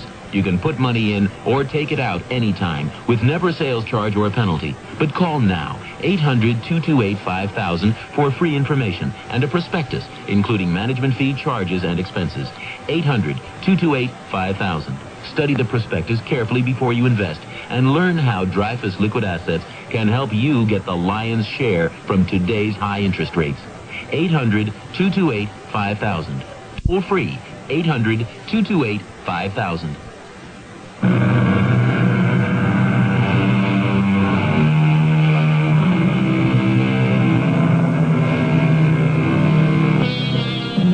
Henry James, whose story we have paraphrased on today's Mystery Theater, once advised the Martin Hazeltines of this world to, quote, live all you can. It's a mistake not to. It doesn't so much matter what you do in particular, so long as you have your life. If you haven't that, what have you had? I agree. Our cast included John Vickery, Bernard Grant, and E.V. Juster. The entire production was under the direction of Hyman Brown. And now a preview of our next tale. He wouldn't take me into his confidence. I knew he had another life, but he kept denying it. What made you so sure? Well, he couldn't account for hours and days of his time. He'd pack up and not tell me where he was going or when he'd be back. Couldn't it have simply been some project for the War Office? The last time he was away, I called the War Office and I spoke to Sir Robert. He said Bill had asked for leave, and he was surprised that I didn't know where he was. So you see, Bill could have had dealings with half a dozen red-faced men, and I'd know nothing about it. Of course, the two of them meeting on the train could have been a coincidence and nothing to do with Bill's death. Why do you say that? That's what I hope. If that red-faced man had a hand in it, then he knows I saw him and I would give evidence he was on the train. So he might not hesitate to do away with me as he had Bill. It wouldn't be safe for him to let me live. Oh, no, Everett. This is Tammy Grimes inviting you to return to our Mystery Theater for another adventure in the macabre. Until next time, pleasant dreams.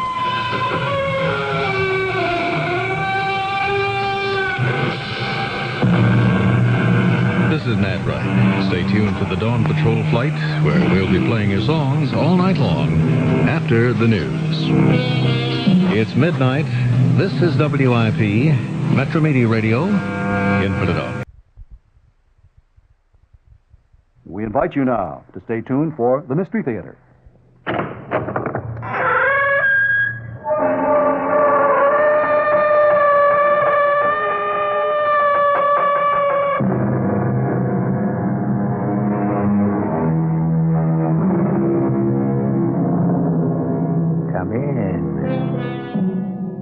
Welcome.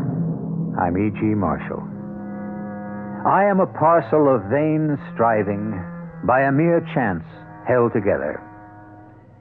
Sometimes, perhaps in the silence of the night, when there is a moment for quiet reflection, pause to ask, what is this burning package of desire known as the body?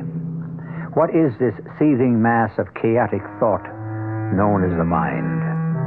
Think about it. Some of the answers you get will frighten, amuse, and astound you. Our mystery drama, The Smoking Pistol, was written especially for the Mystery Theater by Sam Dan and stars Howard Da Silva. It is sponsored in part by Buick Motor Division and Anheuser-Busch Incorporated, brewers of Budweiser. I'll be back shortly with Act One. Budweiser presents Beer Talk. A lot of people like their beer ice cold, but too cold can be too bad for the flavor of great beer. Take Budweiser. It's brewed and beechwood aged to taste best at about 40 degrees. Of course, if you're on a picnic and the bud's on ice and nobody brought a thermometer, go right ahead. It's nothing to get hot about. Anheuser-Busch headquarters, St. Louis, Missouri. I'm E.G. Marshall, host of Mystery Theater.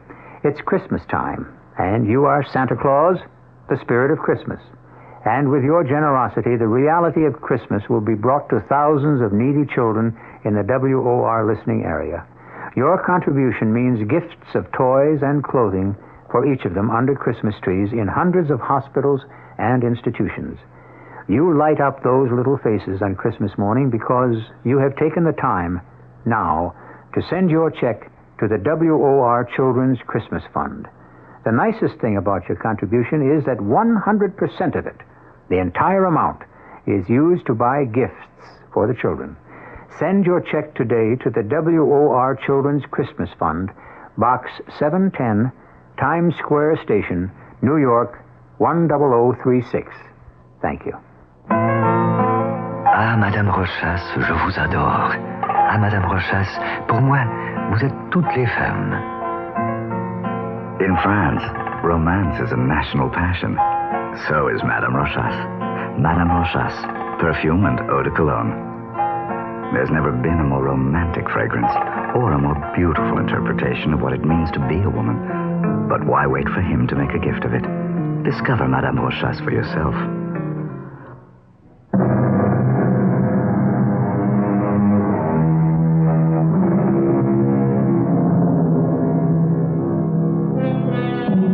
Sed quis custodiet ipsos? Asked the ancient Roman poet Juvenal. But who is to guard the guards themselves? Those who watch over us, those to whom we entrust the right to use the awful power of the state in our name. As you can see, it's not a new problem, for the guards themselves are also human, which means they are neither better nor worse than the best or the worst of us. This has been a bad day for Detective Lieutenant Harry Reinfield. Quite possibly the worst day he has ever known in his life. Harry, I don't know what to tell you. I'm so sorry. I saw him, Jim. I just saw him. I got hot coffee here. He was laying there. Let me pour you a cup, huh? He didn't even look dead. What's he doing in the morgue, I said. Here. Drink this, Harry. Drink it. What's this 21-year-old kid doing, laying on a slab in the morgue? He don't even look dead. You want to go home, Harry? But then you look close and there it is. Maybe you should come home with me, Harry. Just a little black hole. Stay with Belle and me tonight, Harry, and get some sleep. And it's my fault. No, it isn't. He was crazy to be a cop.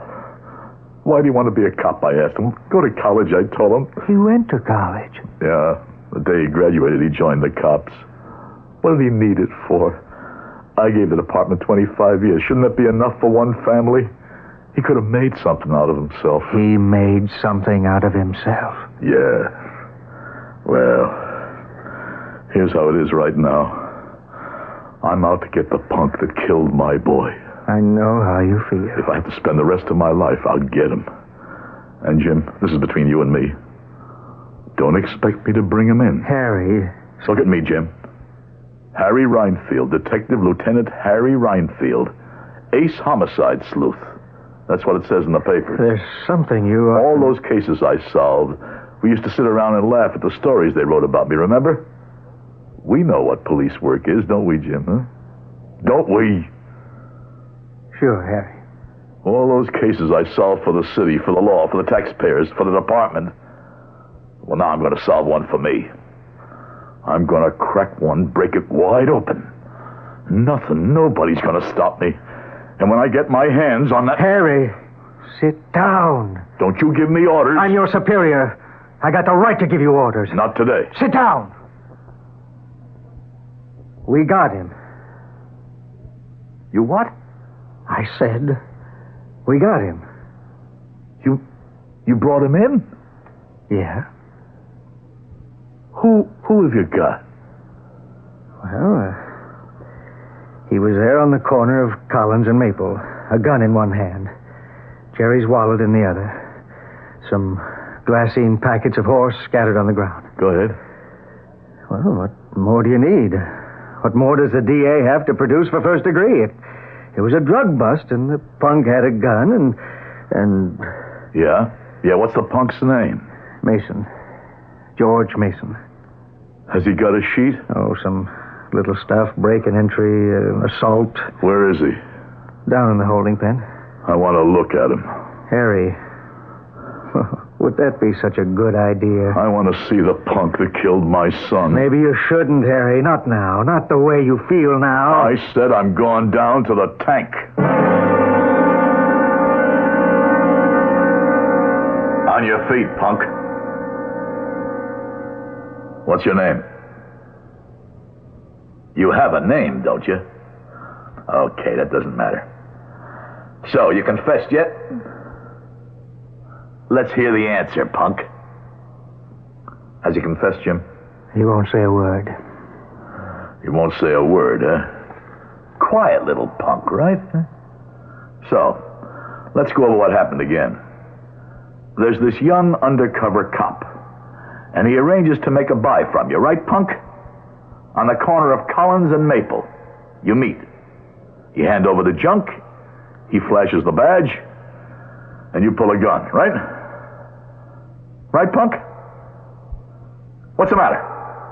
Now answer me. He doesn't have to talk, Harry. And you pull the trigger. You kill the cop. That's what happened, right? Harry, you know the law better than anyone else around here. He doesn't have to say a word. Oh, yes, he does. He does, and I'm going to make him sing the loudest song you ever heard. Are you crazy? You can't rough this kid up. He's going to talk, Jim. Lay a finger on him and you destroy the case. He'll get away with it. The judge will have to throw it out of court. Never going to get to court. Harry, you're crazy. No, Jim, he killed my son. Put that gun back in the holster. Don't try to make me, Jim. You're a police officer. I'm also a father. That is, I was a father. You took an oath to uphold the law. There's another law, an older law. An eye for an eye. Now, punk, you're gonna die. Harry! Confess, punk.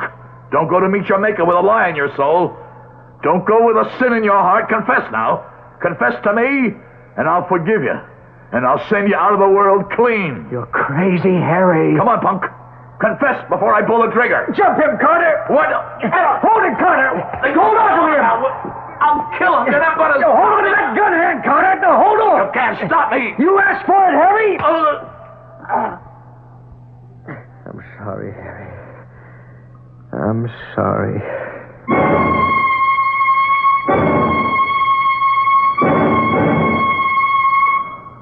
Here, Harry.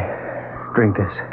What happened? Well, we had to subdue you, as the saying goes. Subdue? Yeah. I've been on the other side of that subdue from time to time, you know. Yeah, well, now you know how the other half lives. I see. I'm home. Yeah. Carter and I figured it would be best to bring you here. You would have killed that punk. I would have. Well, can I give you back your gun? Yeah. Harry, take some time off. You got plenty coming due. Think about it, huh? I'll think about it. You want to come over to the house and stay with Belle and me for a while? No, Jim, I'll stay here. You shouldn't be alone. I know. But I'm going to be alone for the rest of my life.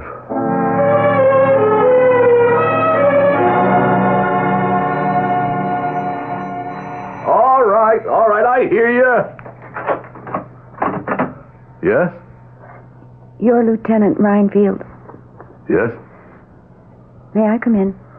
Well, It's very important.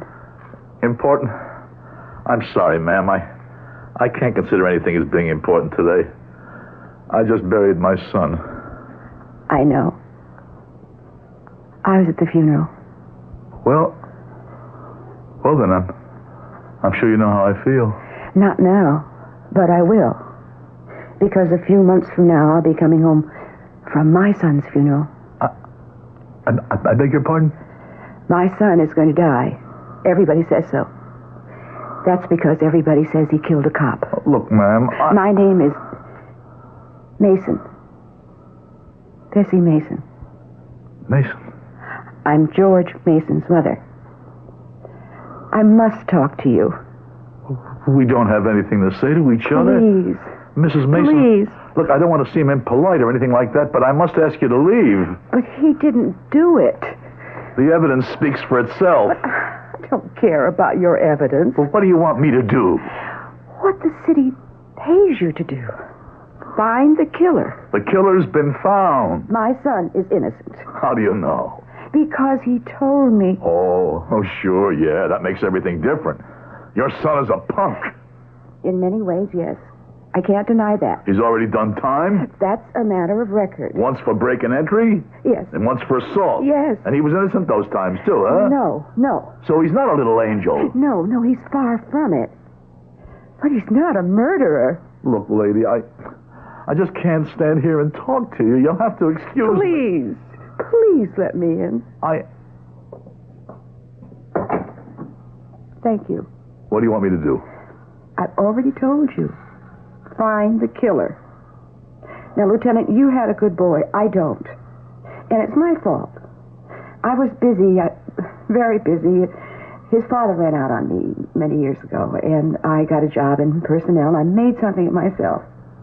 But I guess I neglected George. Mrs. Mason, please believe me, I can't do anything for you. It's funny how we could always find the wrong kind of friends. But, no matter what kind of trouble he got into, one thing he never did, he never lied to me. And he said to me, Mother, I didn't kill that cop. I didn't. Look, Mrs. Mason, let me tell you something. I've had experience in these things. He has to hold on to you. You're all he's got. And so he has to deny it. But I believe him. And by denying it to you, he denies it to himself because he doesn't want to believe he committed murder. I believe him. Yeah. Why don't you believe him? Why should I believe him? Because you're the best detective on the force. Okay. Look, Mrs. Mason, I can understand how you feel, but what you're asking me to do is... What am I asking you to do? The thing you do best. I read the papers. Don't believe what you read. Oh, it isn't true. What they say, that Harry Reinfield is an intuitive detective, that he has a feel for how a case should be. Oh, that's just newspaper talk. Mrs. Mason, on the basis of information and evidence assembled by the police department, the district attorney has asked for an indictment. It's over. Have you been fair to me, Lieutenant? I don't know what you're talking about. I think you do. Have you been fair to my son? Of course, he's only a young punk in your eyes, but he is entitled to justice. He'll get it in court. But he isn't getting it from you. Now, do one thing, Lieutenant. Please. Assume that it wasn't your son who died. Suppose it was just another homicide victim, and you were the investigating officer. Now, would you be satisfied? Mrs. Mason, I have to ask you to leave. All right. All right, I'll go. But I've asked the question, and you have to answer it. I don't have to answer to you. That's true, you don't. But you do have to answer to yourself. He had the gun in his hand. He doesn't deny it. He had my son's wallet. He doesn't deny that either. Well, what's everybody supposed to think, then? I don't know what everybody's supposed to think. I want to know what Lieutenant Harry Reinfield thinks. What ideas are in his head? What does he see? I know my son is innocent. Won't you prove it, Lieutenant?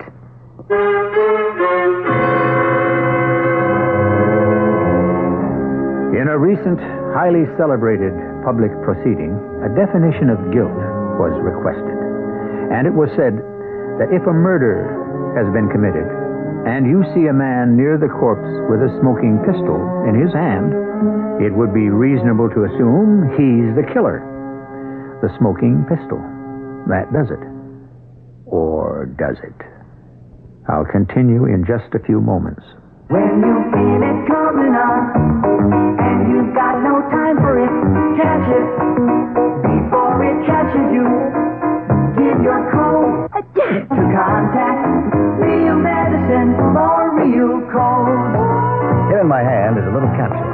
It's tiny, yet it contains enough cold medicine to help relieve cold symptoms caused by every known virus. Every known virus. It's Contact. The same 12-hour Contact you can buy. This year, Contact with its tiny time pills will touch more lives, help more colds than any other cold medicine, tablet or liquid. Think about that the next time you're sick. Sneezing, dripping, all clogged up. Then let us help you with real medicine, like Contact. It works all day, all night. We're number one in the whole world. Take over the hysterectomy. Give your cold to Contact real medicine for real colds. There are many differences between skiing a mountain and skiing an Alp. As the Red Baron of Lufthansa German Airlines, I'd like to tell you about a few. In my Austrian Alps, you'll find the world's top ski instructors. Runs that measure 6 miles, 4,000-foot vertical drops, ski villages that count their history in centuries and their ski lifts by the dozens, and the possibility of skiing an entire week without crossing your own tracks once. Those are some of the differences. One thing, though, isn't that different. The price.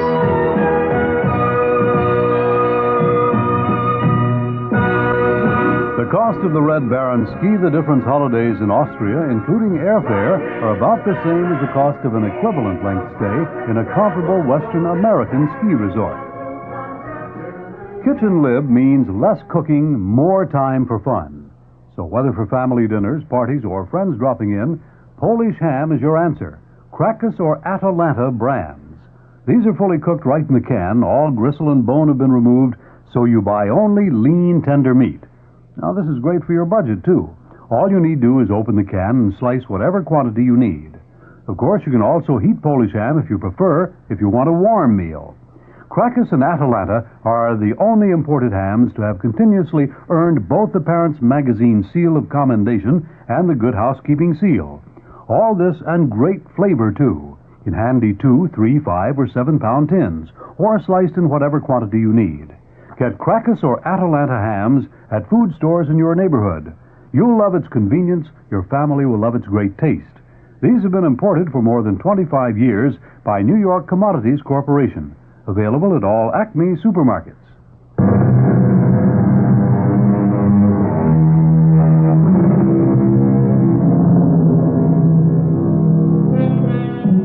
The victim, a young undercover cop named Jerry Reinfield. The suspect, with a smoking pistol in his hand, young George Mason. The detective, the victim's father, Lieutenant Harry Reinfield. The case is open and shut. That is, it should be. But the suspect's mother, Bessie Mason, believes her son is innocent. Well, faith can move mountains, or so we've been told. Mrs. Mason, I must ask you to leave. All right. I'll go. Because I know the kind of man you are, Lieutenant. You swore you wouldn't rest until you found your son's murderer. He's been found. Are you sure? Are you sure?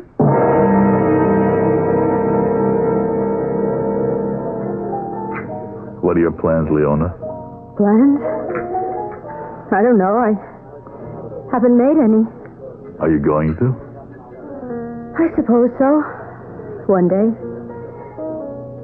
Thanks for taking me to dinner, Dad. Thanks for calling me Dad. I guess today it would have been official. Yeah. I'm sorry, Leona. A quiet little wedding. That's what we wanted. You'd have made a good wife for a cop. Oh, how do you know? You've known me such a short time. Whirlwind courtship, that was Jerry. Love at first sight. It's the only kind there is. Jerry. He met me at a party on a Friday night. He proposed to me on Saturday morning. I said yes Saturday afternoon. Saturday night, he tried to talk me out of it. Why? He suddenly realized, he said, how dangerous a cop's life can be. He didn't want me to be a cop's wife, especially his wife. Doing undercover work, he'd made a lot of enemies. Yeah, I know. After some pretty good arrests, there were threats made on his life. Yeah, we all get those. He tried to talk me out of it, but by then it was too late. I was in love with him, too. I know how you feel, Leona. But you're only 22. Life has to go on. I suppose it does. Although I wonder why. You think so now, but time will pass. You'll find another guy. I know. That's why it's so awful. That night, he was supposed to come over for dinner. And he said, I'm going to be late. I have to meet a fellow all the way across town, corner of Collins and Maple. Collins and Maple. And I said to him, Jerry, this is confidential. How can you tell me? And he gave me that smile of his and said, you mean I can't trust you, honey? I used to tell his mother everything, too. You're not supposed to, you know. I was so scared. It's such a dreadful neighborhood. And he laughed and said, if you're out to make a drug bust, you don't usually go to the high-rent district. One consolation. At least they got the killer. Yeah, we got the killer.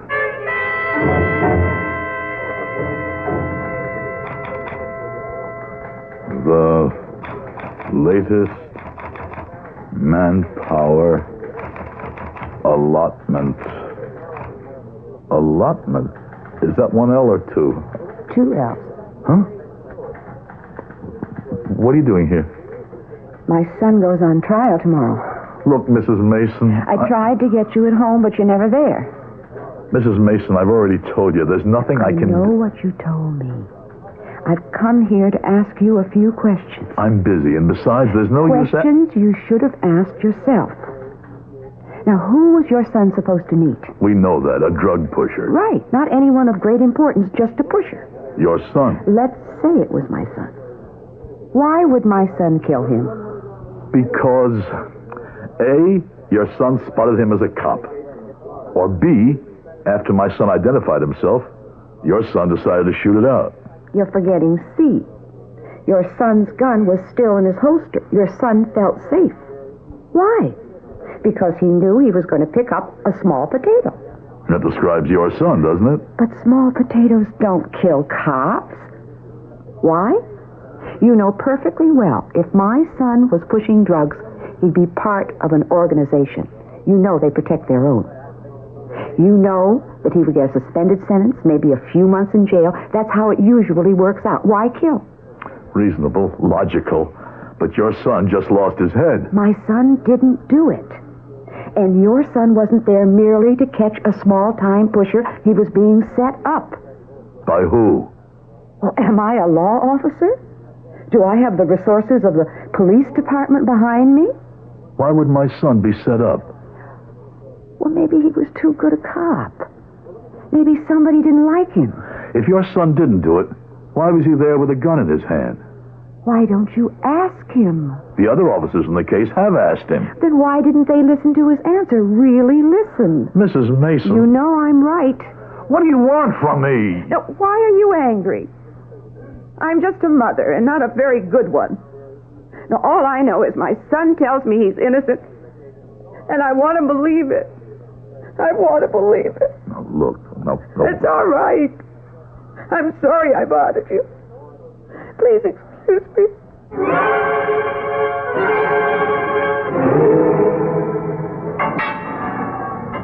Okay, Pete. I'll bang on the door when I want to see you. No, God! Don't leave him in the cell with me. He'll kill me. Ah, shut up. See you later, Pete. Don't go. He'll kill me. I said shut up. Well, what do you want? The truth, punk. I got a name. It's George. George Mason. To me, you're still a punk. You can't kill me. I'm not gonna kill you. What do you want from me? What are you doing here? Your mother wanted me to talk to you. My mother? You mean my old lady asked you to come here? And I'm doing this for her sake.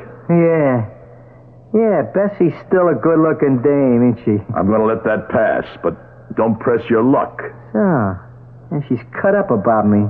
Well, it's the only time.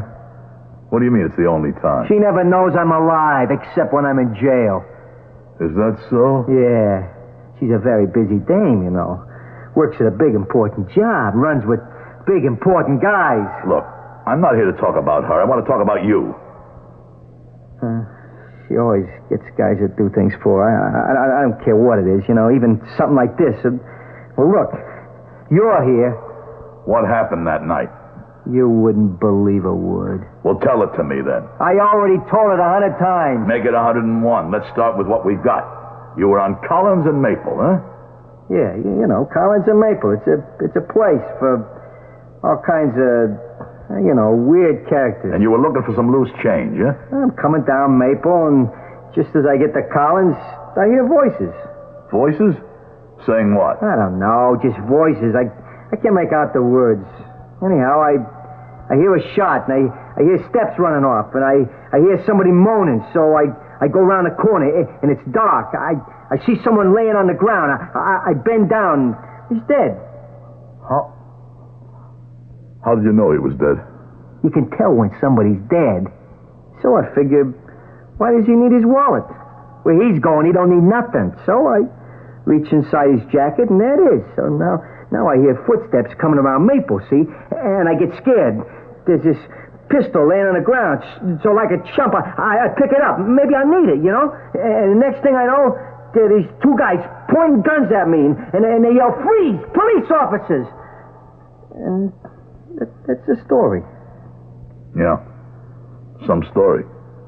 I told you wouldn't believe it. Go back to the voices now. I'm not even sure they were voices. But what were they then? Well, you're walking down the street, mind your own business. You hear like a hum of, you know, maybe people talking. Who pays attention? And then bang, the shot. You say you heard footsteps running off. Did you see anybody? Well, by the time I turned the corner, whoever it was got away. What did the footsteps sound like? For crying out loud, what do footsteps sound like? Were they heavy footsteps? Well... Did it sound like it was a big guy? Heavy step? Oh, I see what you mean. No, they wasn't heavy. They were light. Light? Yeah. You could almost picture a guy that, you know, by the sound of the footsteps. Yeah, I see what you mean, yeah. Okay, get over it. How do you picture this guy? Well, no, wait a second. I don't picture him as a guy at all. It was a dame. A dame? Yeah. You ever listen when a dame is running down a sidewalk, a dame with heels, you know? It makes a sound like rap, tap, tap, click, click, click, you know? A dame, huh? Yeah. Why didn't you say this before? Nobody ever asked me before. Who believed me? You? Do you believe me? Or are you just trying to score some points with the old lady? I think it's time I got out of here.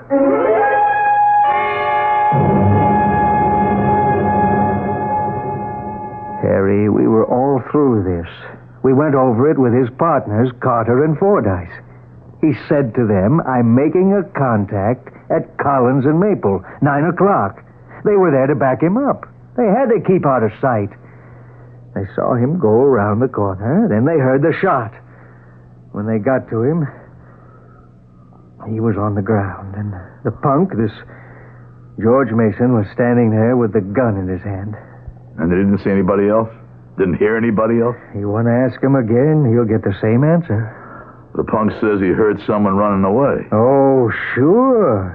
What's the matter with you, Harry? Sure, we're reacting to your son's death. Suddenly this concern for the killer. Who says he's the killer? Harry, you're talking to me.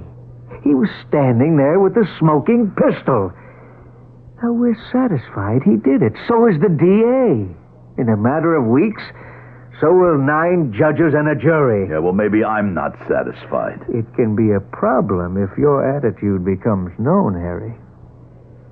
Well, once he's acquitted, that's the ball game. I'm not sure of anything anymore. Ever since Ruth died, your son has been your whole life. I know that. And now, suddenly he's gone, and you've got nothing and nobody. Well, that has nothing to do with it. This Mrs. Mason is a very good-looking woman. And that has nothing to do with it. You sure about that? You're lonely, Harry. She means nothing at all to me. Nothing. I got a hunch about this case. Harry, the two of them, the punk and his mother, they could be working this together, playing you for a sucker. Yeah, maybe. Will you admit it's possible? Well, anything's possible. Everything's possible. All right. All right. What are you going to do? I'm going to nail it down. How? I don't know yet. I've got a hunch. And as far as it goes, it's crazy. But I'm going to run it down. All the way down.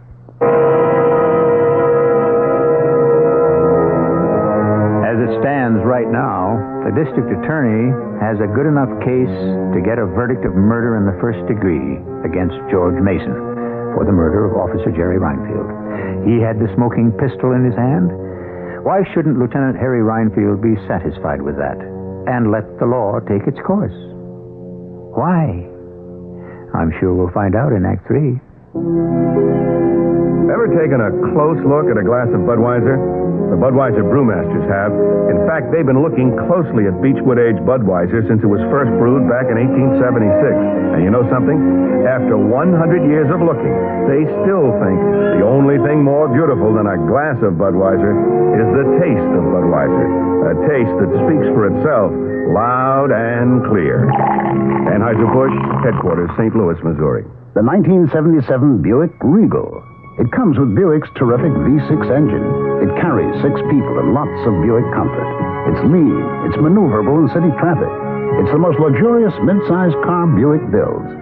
Yeah, this new Regal is pretty much everything a car should be. Except for one thing.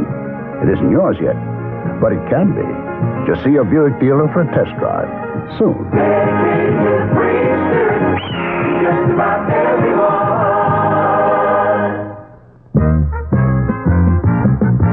Another open, another show, another way just to let you know that Dry Dock Country is sure to grow. Another open and another show at 85th Street and Lexington, with gifts or favors for everyone.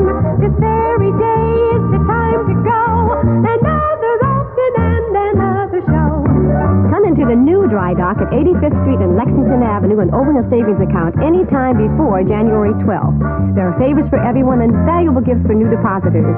All deposits for gifts must remain 14 months. Don't forget, before January 12th. Another opening, another show. A Dry Dock opening's the place to go. For gifts and favors, come say hello. A Dry Dock opening and another show. In White Plains and Katona, too, Dry Dock Savings Bank, member FDIC. Here's something to cheer about. It's the great value you get at Cheers Steakhouse. Right now, Cheers is featuring a planked slice steak dinner that's almost unbelievable. For $7.50, you get French onion soup, unlimited quantities of Cheers' famous salad with delicious house dressing, the highest quality planked slice steak served with Duchess potatoes, garden fresh vegetables, grilled tomato, and crispy onion rings. For dessert, make your own ice cream sundae or experience Cheers' homemade cheesecake. Linger over an after-dinner cordial in a delicious Swiss chocolate cup. Complimentary champagne, too. You get all this at Cheers for only $7.50 per person, served for 2 or more. Other entrees reasonably priced. Cheers Steakhouse has a 20-year reputation for superb food and gracious service. Parking is free after 5 p.m., and now Cheers is open Saturday from 5 to 11 p.m. Cheers Steakhouse, 120 West 41st Street. For reservations, call 244-8810.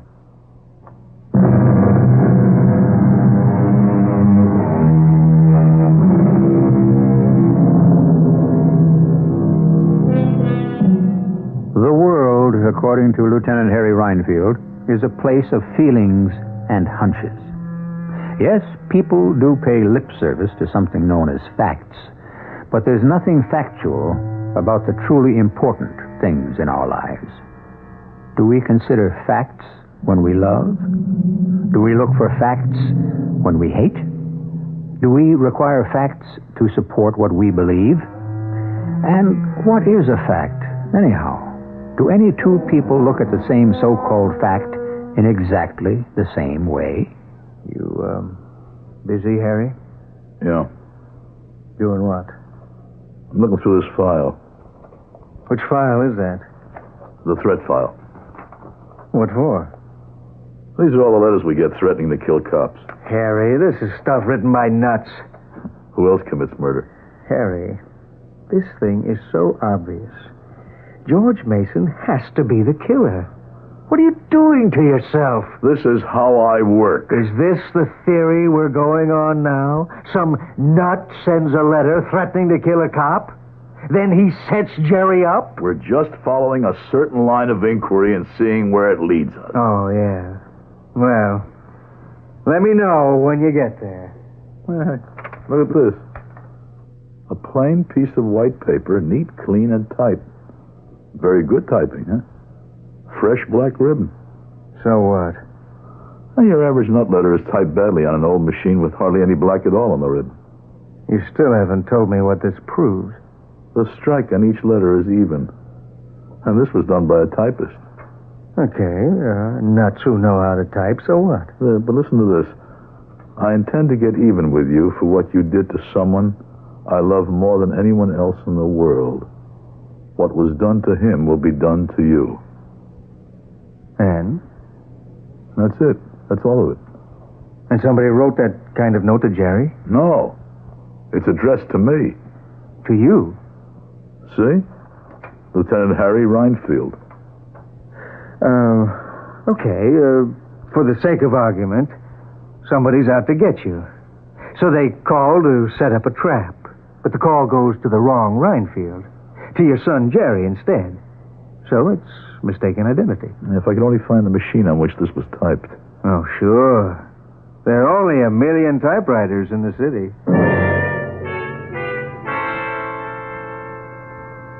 Look, Lieutenant, I told you. I couldn't make out what them voices were saying. Now just relax. You're not giving me any help. The voices now.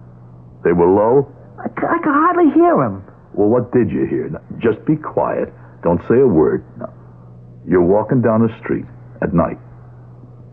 It's dark. Deserted. You approach the corner. You're aware of voices. I told you, Be quiet.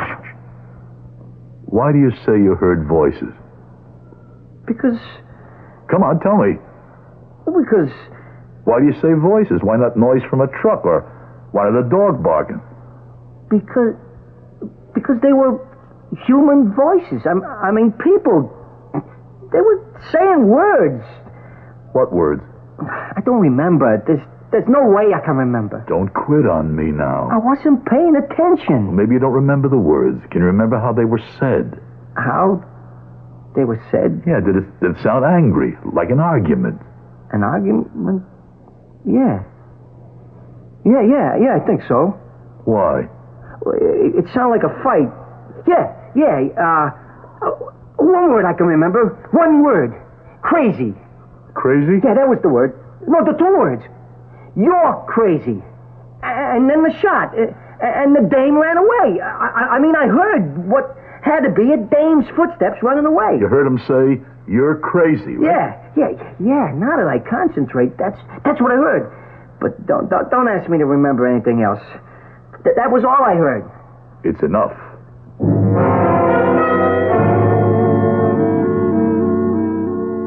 The question is, what did I ever do to anybody that would make some dame want to kill me? Harry, where are you getting all this from? The note was written by a woman. How do you know? We agree it was done by a professional typist, huh? Well, there are plenty of men who are professional typists. Yeah, but George Mason says he heard a woman's footsteps. If I were in the spot George Mason's in, I'd say anything. Oh, work with me on this, will you? What did I ever do to anyone that would make some dame want to kill me? Now, this note was received on April the 18th, which means that whatever it was, it happened before that date. Now, what did I do? It beats me. You were the one who said it could have been mistaken identity. Someone's out to get me. They call me to set me up, except they get Jerry by mistake. So this dame meets Jerry and says, Lieutenant Reinfield, I'm going to kill you. Or something like that. And she has the gun, and Jerry says, you're crazy. Well, that's what George Mason heard. The question is, whose husband or whose boyfriend did I kill? You didn't kill anybody, Harry. Yeah, I know that. In all the years on the force, I never had to fire a single shot. But whose husband or boyfriend did I send up for life, or who died on account of me? You better forget that letter and the file and let justice take its course.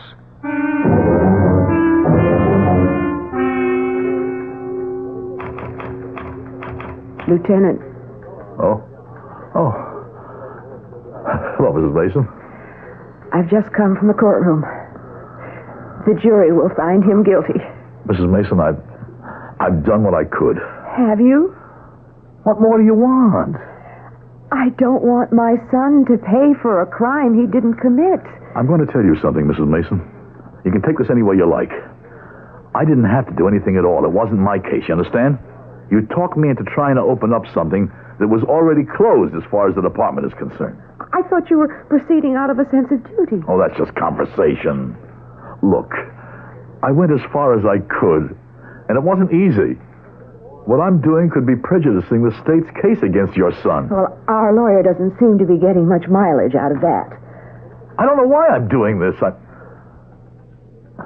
Am I doing this because you're an attractive woman? We're very much alike in certain ways. We go by intuition. I follow mine all the way. And usually you go all the way with yours. Except this time. I don't know what you're talking about. Now, don't fence with me. Are you protecting somebody? Who? You tell me. Now, there's one last question. What would you do as a matter of routine in an ordinary case that you haven't done here? Nothing. I've done absolutely everything. I've... Yes? What? Well, but it's not important here. What's not important? Well, going on the theory that your son is innocent, who knew my son would be on that street corner? Well? Nobody. Nobody? Well, there's two partners. I eliminate them. And nobody else? There was nobody else. Yes? There was somebody else. Who? Oh, that's impossible. That's impossible. Is it impossible, or do you want it to be impossible? Mrs. Mason, I need your help. Here, read this note. I intend to get even with you for what you did to someone I love more than anyone else in this world. What was done to him will be done to you. Now, why do I believe that Jerry was killed by mistake? Maybe that was how the killer wanted to get back at me. Who's the killer? The one who typed this note. Now, if the person who knew where Jerry was going to be that night also had the machine on which this was typed, I've broken the case. Are you still willing to help?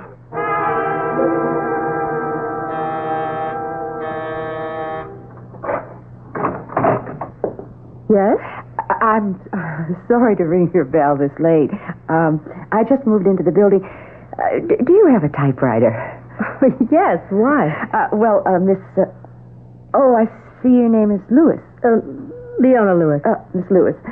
My name is Smith, Mrs. Smith. I have to fill in this lease form and drop it off to the landlord's office first thing in the morning, and my typewriter broke down. I know it's an imposition. Oh, it's all right. Come on in. See, I have an electric, and when something goes wrong... So there it is on the table. You don't have to take it out of the case. Oh, thank you.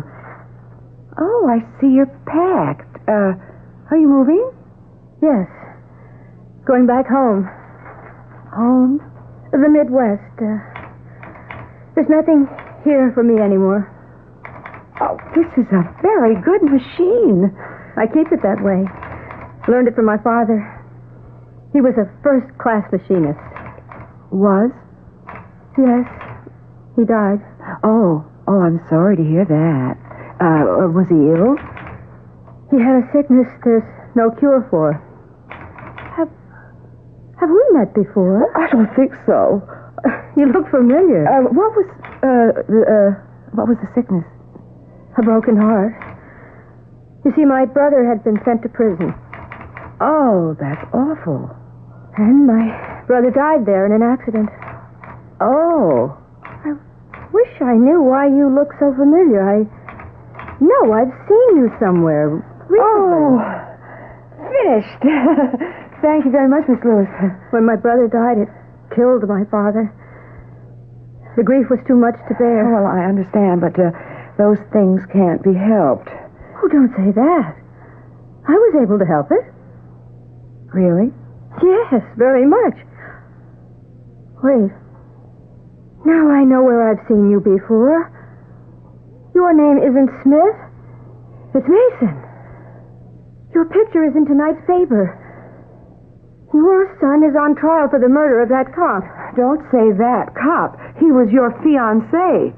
So that's why you wanted a sample from my typewriter. Yes, and I've got it. Well, you won't keep it. I don't see how you can take it from me. I can. Just don't make me use this.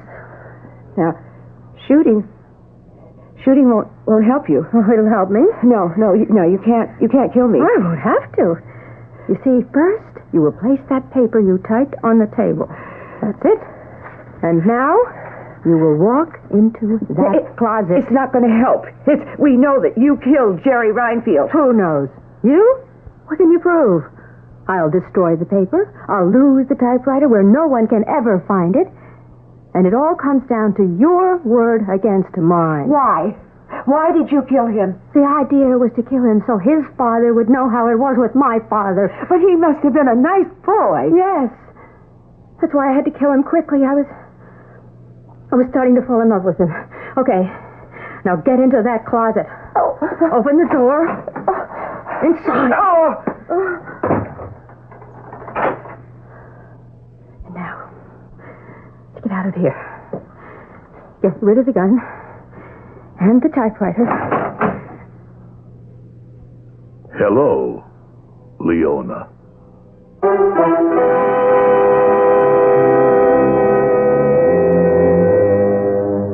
Hello, Leona, says Lieutenant Harry Reinfield. Of course, goodbye, Leona, might be more appropriate. I can inform you that Leona Lewis was found mentally disturbed and is serving an indeterminate sentence. I shall return shortly. I guess I'm lucky. My family's always been healthy. Oh, a touch of constipation now and then, but we've got X-Lax for that.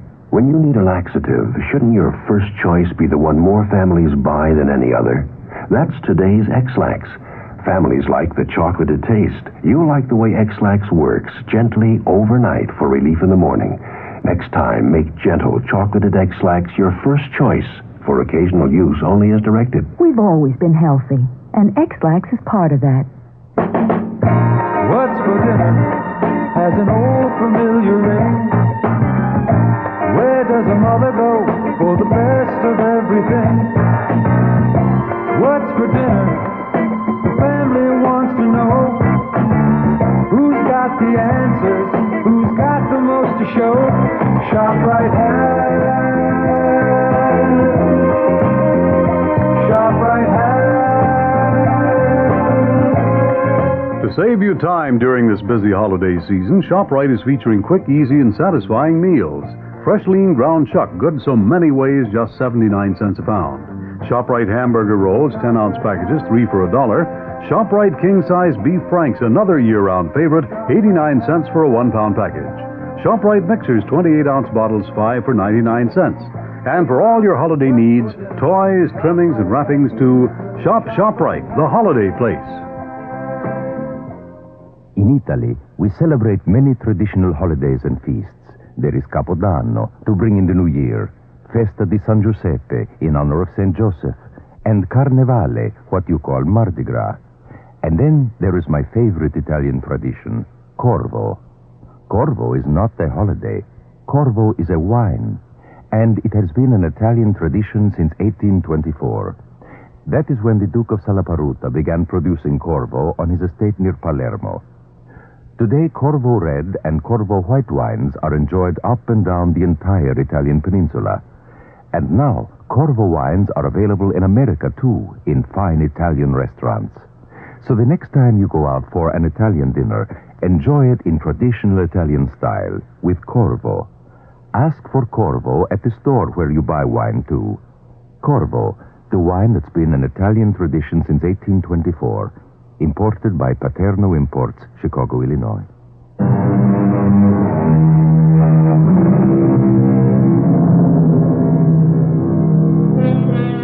Well, now you talk about facts.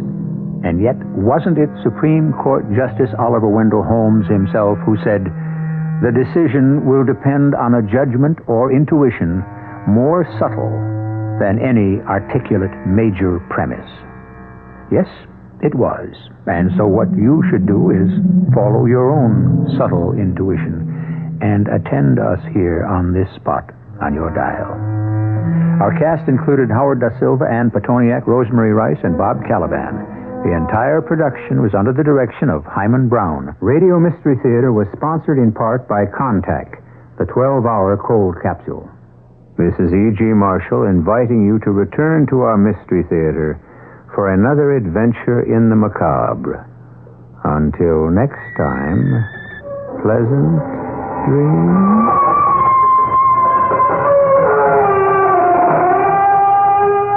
Tonight's WOR Mystery Theater was also brought to you in part by ShopRite Supermarkets, where you get a lot more for a little less. Preceding program is furnished by CBS Radio.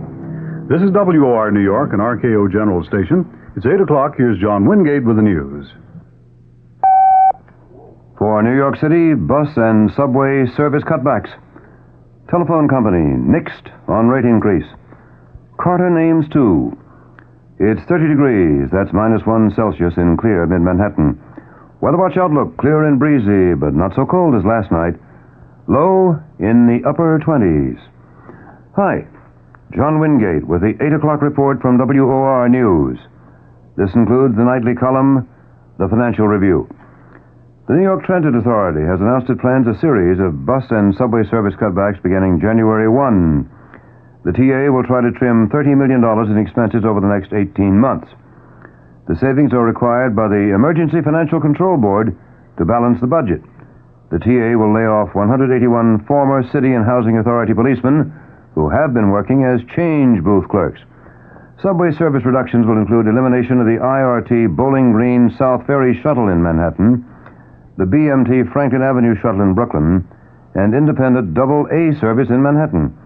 Services will be trimmed during late-night hours on the double G, N, and B trains.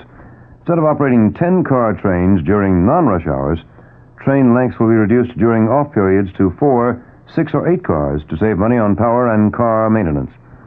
There will also be increased headways between buses, ranging from an extra 5 to 20 minutes during non-rush hours on most routes in the 5 boroughs.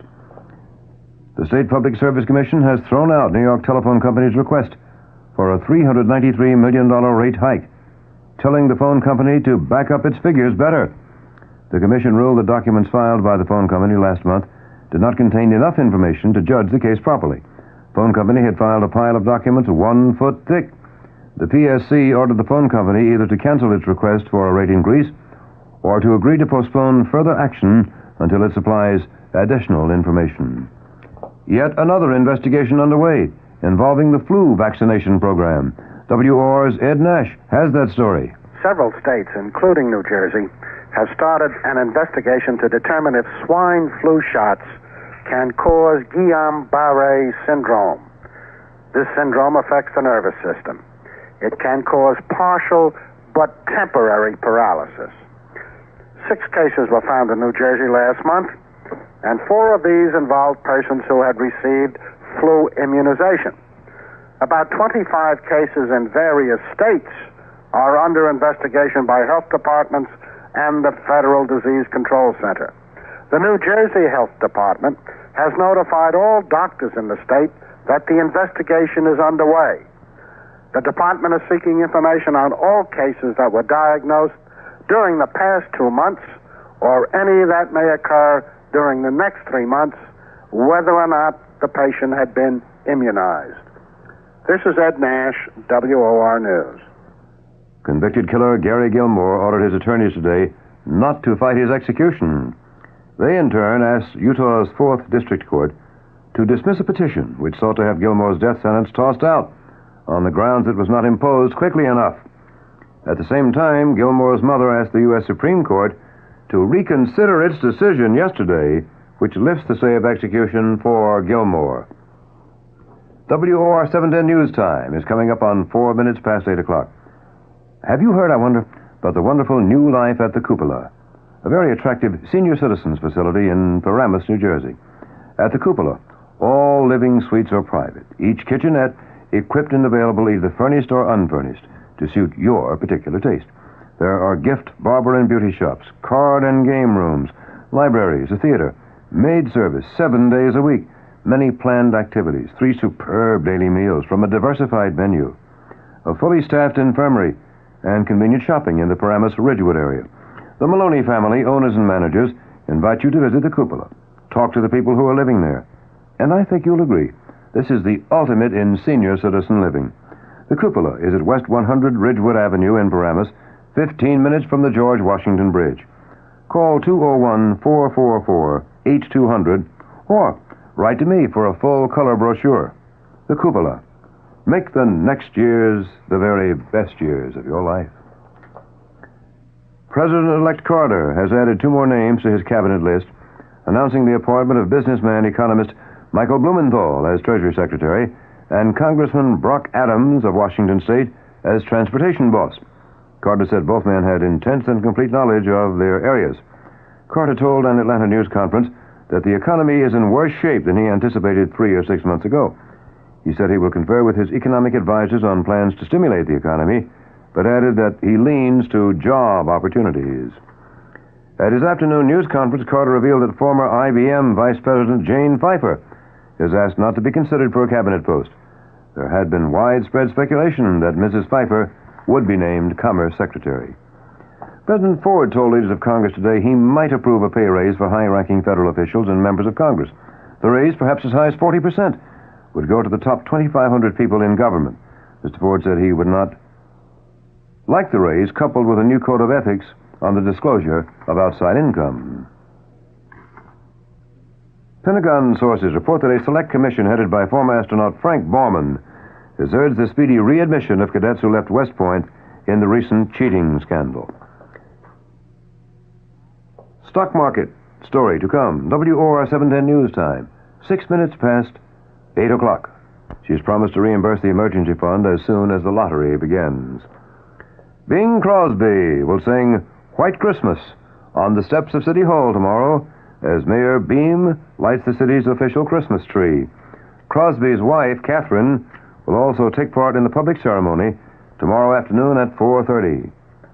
An inmate sentenced to a cleanup detail at a Brooklyn criminal court mopped his way to freedom this morning. The man, 28-year-old Oliver Wendell Stevens, mopped his way down the hall to an open courtroom, mingled with the crowd, and then made his escape. Stevens had only a month and a half to go on his 6-month sentence for petty larceny and bail jumping. One prison spokesman said he may just have wanted to go home for the holidays. A state Supreme Court jury in Albany has begun deliberations in the corruption and larceny trial of Assemblyman Alan Hochberg, chairman of the Assembly Ethics Committee. Earlier today, the jury received a 2-hour charge from Judge William Krangle. Hochberg is accused of trying to buy off a primary challenge in his Bronx Assembly district by offering a job and political support to his potential opponent. The Metropolitan Taxicab Board of Trade announced today that it will seek a 13% fare increase for New York City taxi rides. Spokesman for the organization of 54 taxi fleets said it will ask that the initial charge for a cab ride be raised from the present 65 to 75 cents, and the subsequent charge be 10 cents for each 1/7 of a mile instead of the percent 10 cents for 1/6 of a mile. Spokesman said the hikes would raise the cost of the average 2.4-mile cab ride from the present $2.30 to $2.60. The fare increase requests follow a tentative agreement between the cab owners and the taxi drivers. We'll have moderating weather to come.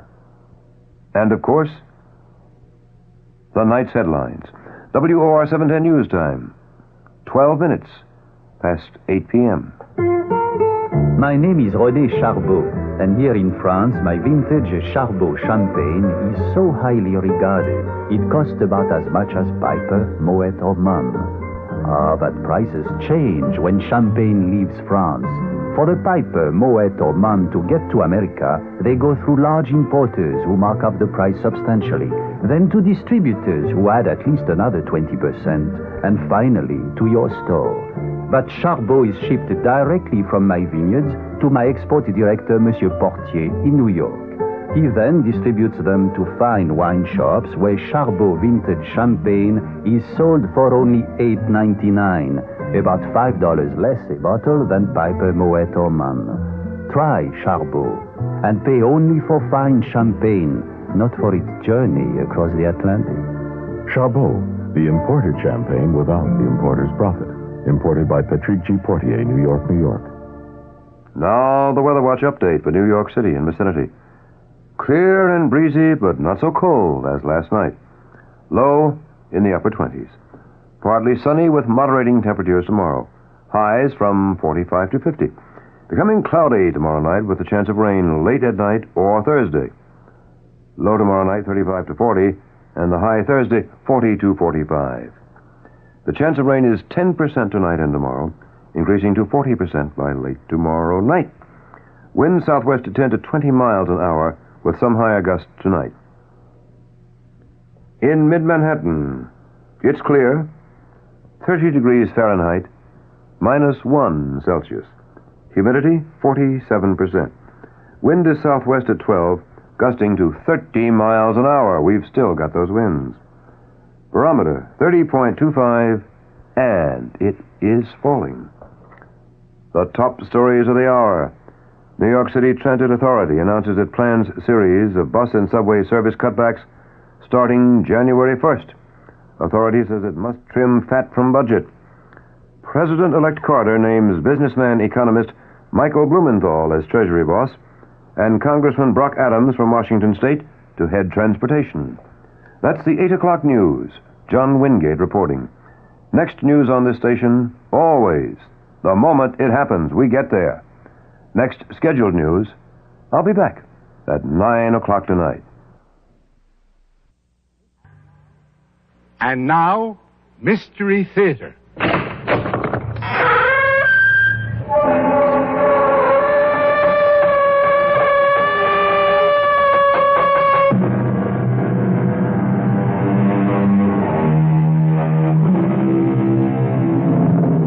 Come in.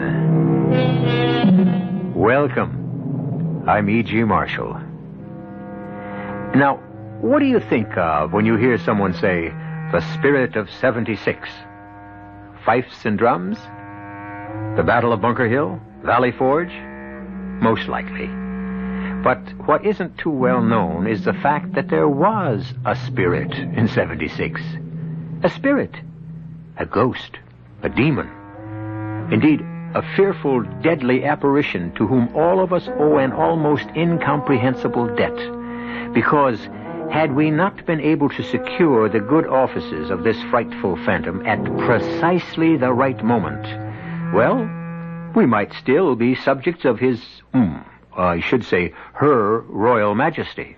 Jabez Follansby, this court-martial has found you guilty of spying for the enemies of your sovereign, King George III. But, General, I just been trying to fight for freedom. It is the sentence of this court that you be hanged by the neck until dead. General, I don't think he's going to stand for it. Well, you don't think who is going to stand for it? Windandingo, that's who. He's the old Indian spirit of justice. And these are his holy and sacred stamping grounds. He isn't going to let you hang me. Oh, indeed. And how does this alleged spirit of yours propose to interfere with His Majesty's justice? Oh, he'll think of something. Well, he better think quickly. Sergeant, march the prisoner to the nearest suitable tree.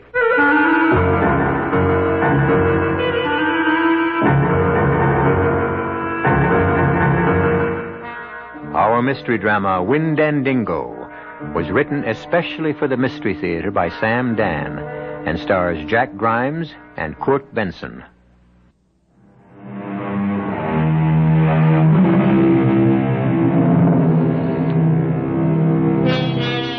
"1777 was hardly a vintage year for the American Revolution.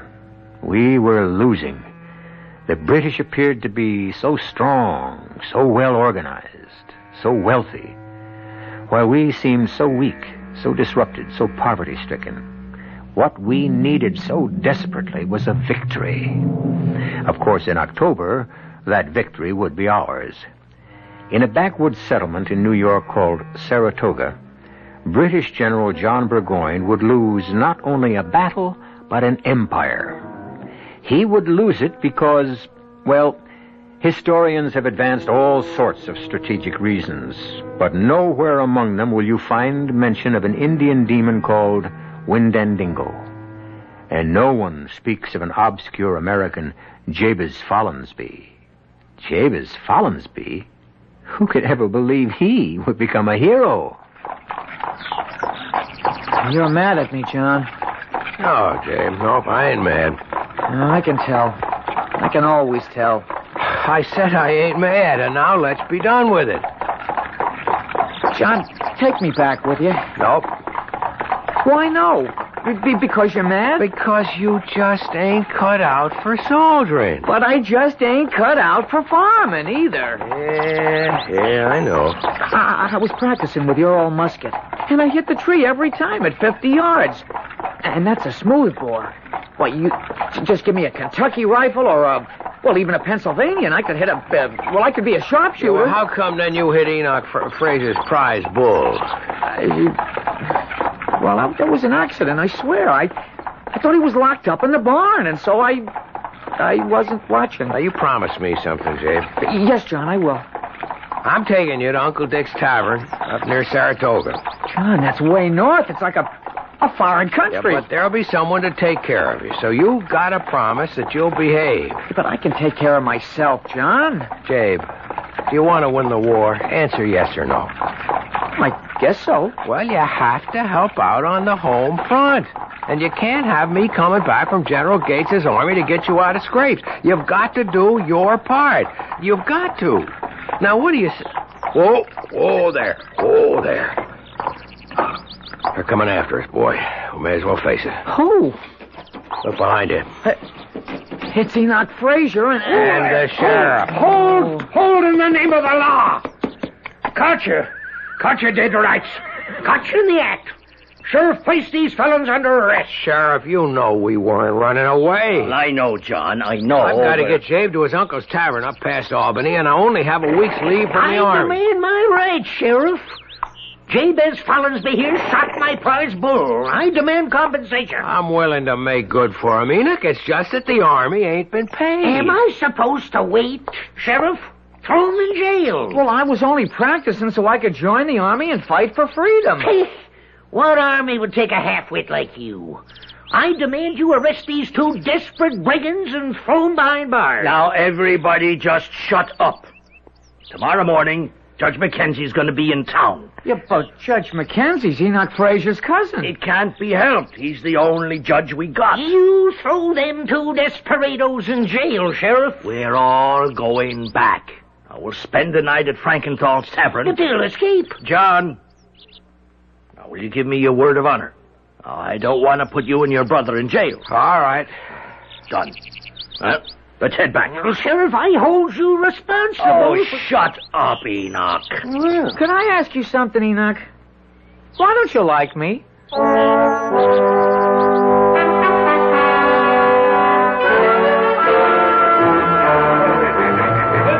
What'll I do to us, John? I don't know.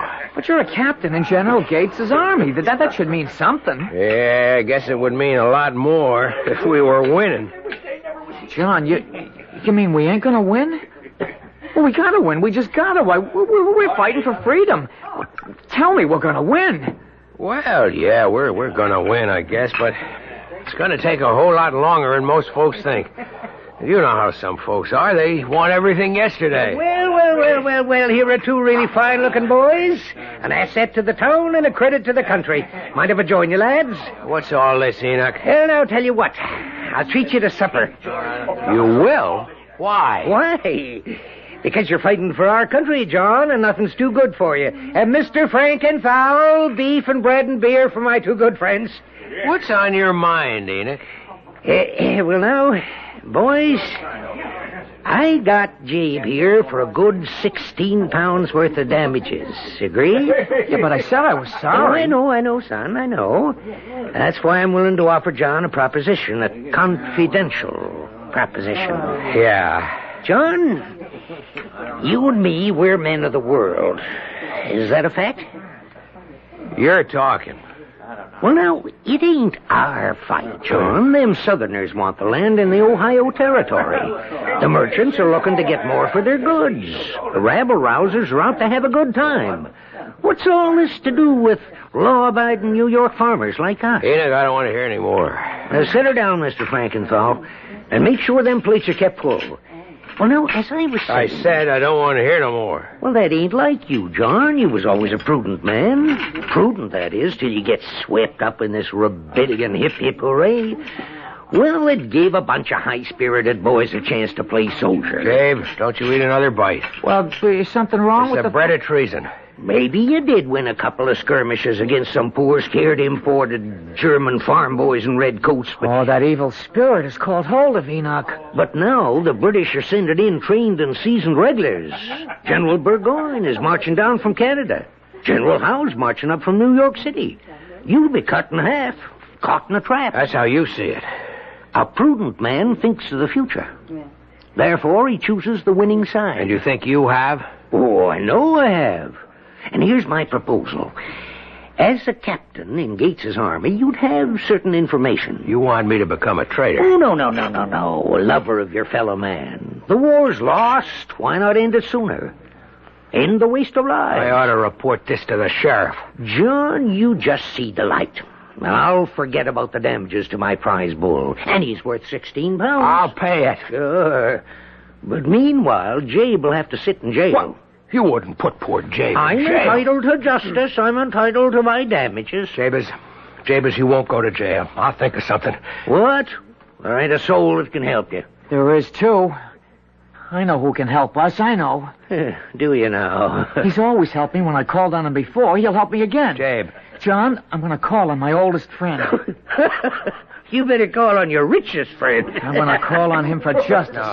He'll help us. Jabe. You'll see. Jabe, look, everybody's looking at you. It don't matter. He's my friend. He'll help.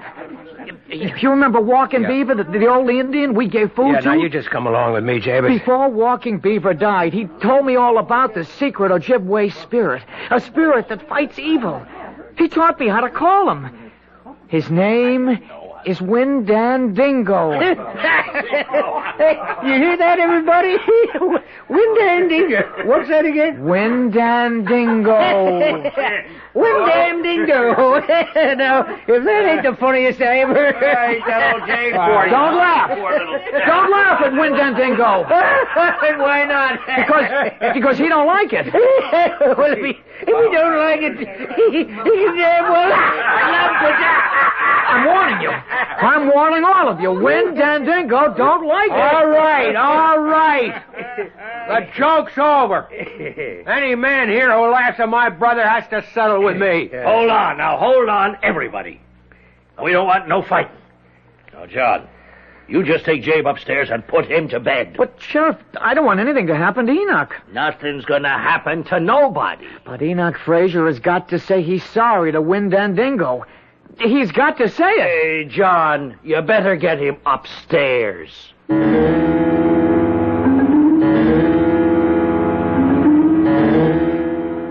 Hey, by Jiminy. Hey, by Jingo. I know your name. It's Windandingo. Fang of a wolf and an eagle's wing. I say your name is Windandingo. Hey, who are you talking to, Jabe? Yeah, but nobody, John. Nobody at all. Yes, you were. That's why I woke up. I heard you say something. Oh, yes, it's that crazy thing. That Windandingo. No, it ain't crazy. I've seen him. You have? 100 times. Most folks are scared of him, but not me.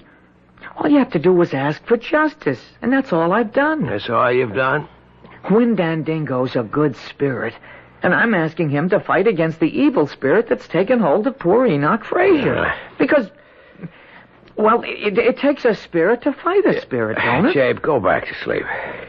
Yes, John.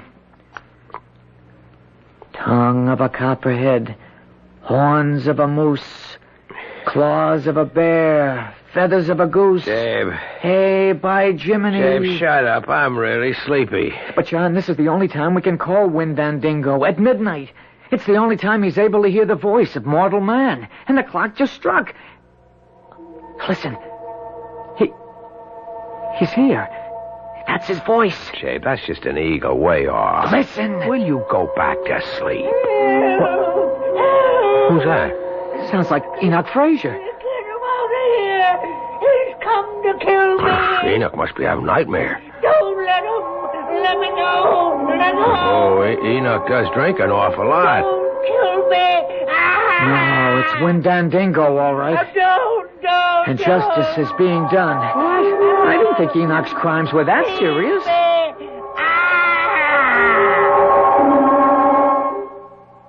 Well, he's quiet now. I guess he woke himself up from that nightmare.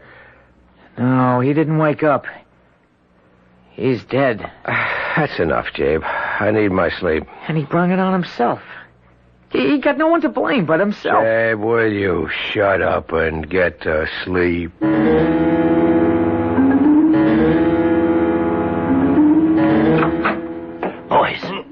Boys, get up.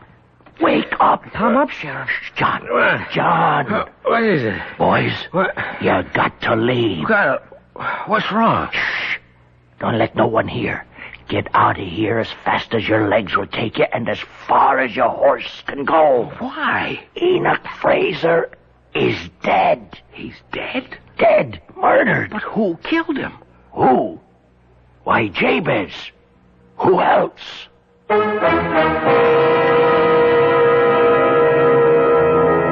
Who else? Well, we know who else. Or perhaps we think we know. It was Windandingo, the ancient Indian spirit. Or was it? The fact is, we know Jabez wasn't there while the deed was being done. But our knowing cannot help Jabez. After all, none of us will be able to appear as a witness.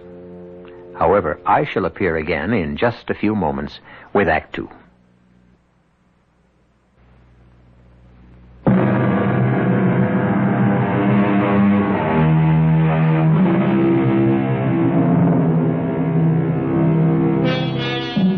It is the fall of the year 1777.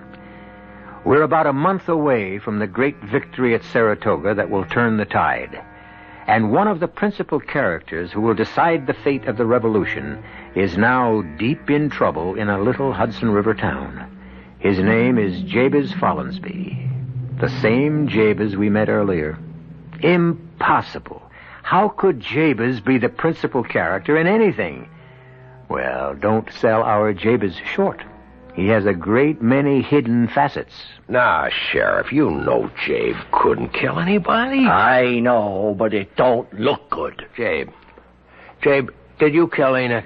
No, John, I never killed anybody. And he don't lie, Sheriff. Except maybe that prize bull of Enoch's. Look, boys, everybody heard Jabez threaten Enoch with this Windandingo. No, Windandingo. Well, whatever.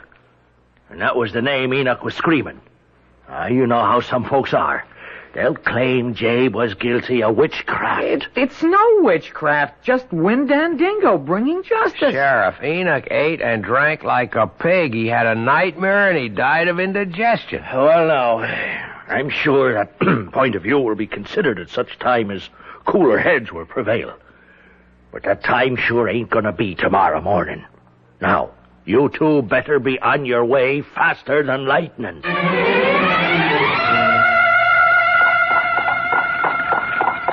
John, You don't believe I killed Enoch. But how could you? You were with me all the time.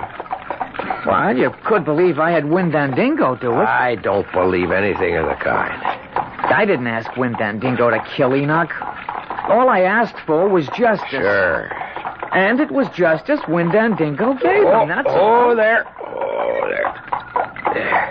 Now, before we go inside, now you promise me that you will do as Uncle Dick and Aunt Martha say. You'll keep out of scrapes. You won't fire guns. John, can't you take me with you? If you come with me, you'll have to kill people. Now, could you do that, Jabe? Could you shoot a man? No. I still have bad dreams about that bull. Aunt Martha! Why, it's John and Hello, David. Aunt Martha. Boys, meet my nephews. The taller one's a captain with Aye. Gates's army. And the other one, he's come to help me. Both of you, come right over here. Yeah. Well, look at the two of you, how you've grown. Oh, Jay. How's Uncle Dick, Aunt Martha? Well, boys, your uncle's a prisoner. A prisoner? Captured at Ticonderoga. The redcoats took it back from us. I don't know, it don't look good. The way General Burgoyne's headed here from Canada with 10,000 men. I better be getting back to my regiment. Oh, you ain't going nowhere till you had your dinner first. Now, you both sit down. I'll be right back. You going back, John? I have to. You have to go and I have to stay. You'll be fighting for freedom and I'll be doing nothing. You'll be doing your part, helping out here. John, this war, it's the biggest thing that'll ever happen while I'm alive, and I'll have done nothing. Don't say that. Who knows? You could wind up being a hero. Oh, yeah? I mean it. Yeah, by sweeping out a tavern. By being ready. Being ready for what? For whatever fate has in store. Well, I look at myself, and you know what I say? I say, Jabez Follansbee, fate has got absolutely nothing in store for you.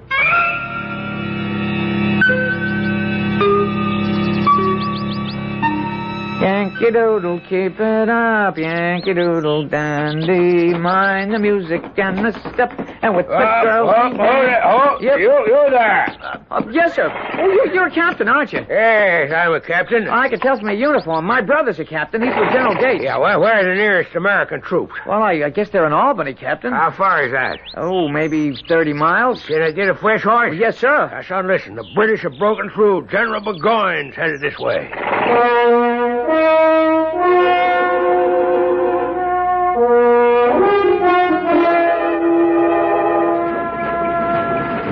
They're coming. Aunt Martha, Burgoyne's army. They're coming. I see him. I hear him. Aunt Martha, I found a rifle in the hayloft. You just leave it there. Leave it. Yeah, but we just can't let Burgoyne's army go to Albany. Yes, we can. Dave, the British are people, just like we are. Yes, ma'am. And they go to church. Yes, ma'am. And we're tavern keepers. It's an old and honored profession, and our duty is to dispense hospitality to all that cross our threshold. Look at them, Aunt Martha. Look at them. Look at how big they are. How they march. And all the guns and cannon and wagons and everything. I guess you could really call them an army. Not like what, Aunt Martha? Nothing. I don't care. I just bet our boys can fight better. Hey, look, that man with all the gold and the lace. Oh, ain't that some horse he's riding? That must be General Burgoyne himself. He's riding toward us. You better get on your feet, Jabe. Right. Over. Good day to you, madam. This, I presume, is Follansby's Tavern. Yes, sir. And you would be Mrs. Martha Follansby? And he would be your nephew, Jabez. How did you know? We have our information, madam. You mean your spies? Jabe. Well, now, Jabez, don't look down your nose at spying. You may decide to try it yourself one day. Mrs. Follansby, I am told you prepare the best table in the province. Oh, well, Yes, I understand. You'll just as soon not feed a morsel nor bestow a drop upon the red-coated tyrants. Oh, no, I never said it. Why, I was telling Jabe here just before that... Yes, well, we shall pay. I might add at your usual pre-rebellion rates. None of your Yankee hanky-panky. Captain Sterling, the army will halt here. Parkhurst, have our baggage brought in. Well, Jabez, no need to look frightened. What? I'm not frightened. I haven't come here to hang you from that sycamore tree. Although if I did, would it be such a significant loss to anyone? Would it? Well, sir, it would be a significant loss to me.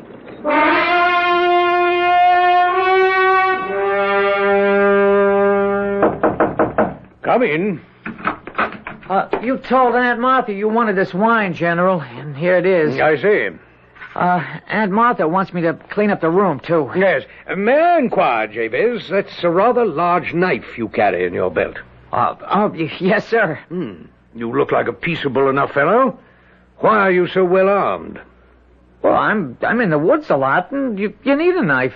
I must say, Jabez, I'm considerably relieved. I'd overheard you and your aunt talking in the kitchen. Oh, General. Oh, I wasn't eavesdropping. Well, the truth is, I was. Who can resist the temptation? And I heard you talking about fighting for freedom. I had assumed, perhaps, that you might strike a blow for freedom with that knife. With the knife? Well, how? How? By letting out the heart's blood of Sir John Burgoyne. Sir, please don't say that. The idea of stabbing somebody, it makes... It makes me sick. Well, what's this? You're actually trembling. Now, have some wine. No, sir. That'll make me sicker. Oh, I'm truly sorry. I didn't mean to upset you. But you must admit that the assassination of the tyrant commander, as I believe I'm called, would be a mighty blow for freedom. No, sir. I ain't gonna admit that. Why not? Well, I've been thinking, and... Well, I figure I'm willing to die for freedom. I'm just not willing to kill for it. Sir, the dispatches have arrived. You have a communication from General Howe. Do I have a letter from Mr. David Garrick in London? No, sir. Well, are you sure, Parkhurst? Yes, sir. But this letter from General Howe... But Garrick, as good as promised, he would produce my play this season. Sir, this letter from General Howe... Oh, the devil take General Howe. Damn it, Parkhurst. My Maid of the Oaks is as good a work as anything Garrick could put on the boards. Better. This letter from General Howe in New York City is most urgent. The devil take William Howe.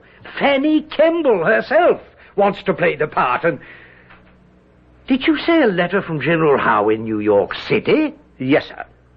Well, just what in the seven unholy names of Satan is Wee Willie Howe still doing in the city of New York? He should be halfway to Albany by now. Well, sir, the letter was sent from New York. But General Howe is marching on Philadelphia. Philadelphia? May I have that letter?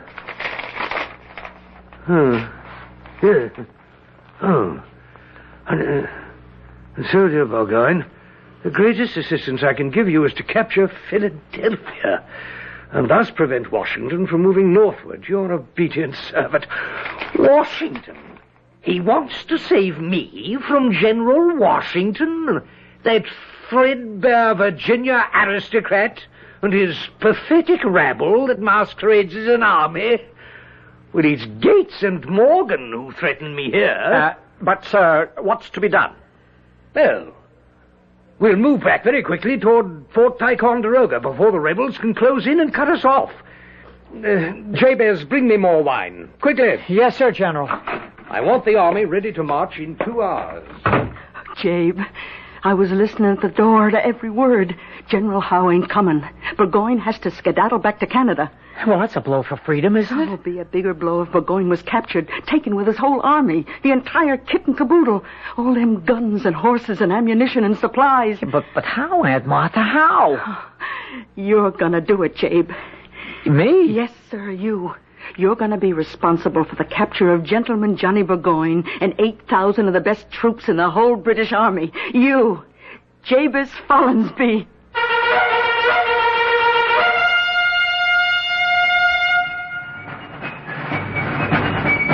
Well, the only thing that can be said at this point in time is that she knows something we don't know. And she's right. Because as students of history, we know the end of the story. We know that Burgoyne and his army were captured. Now, we shall expand that knowledge and discover how, when I return shortly with Act 3.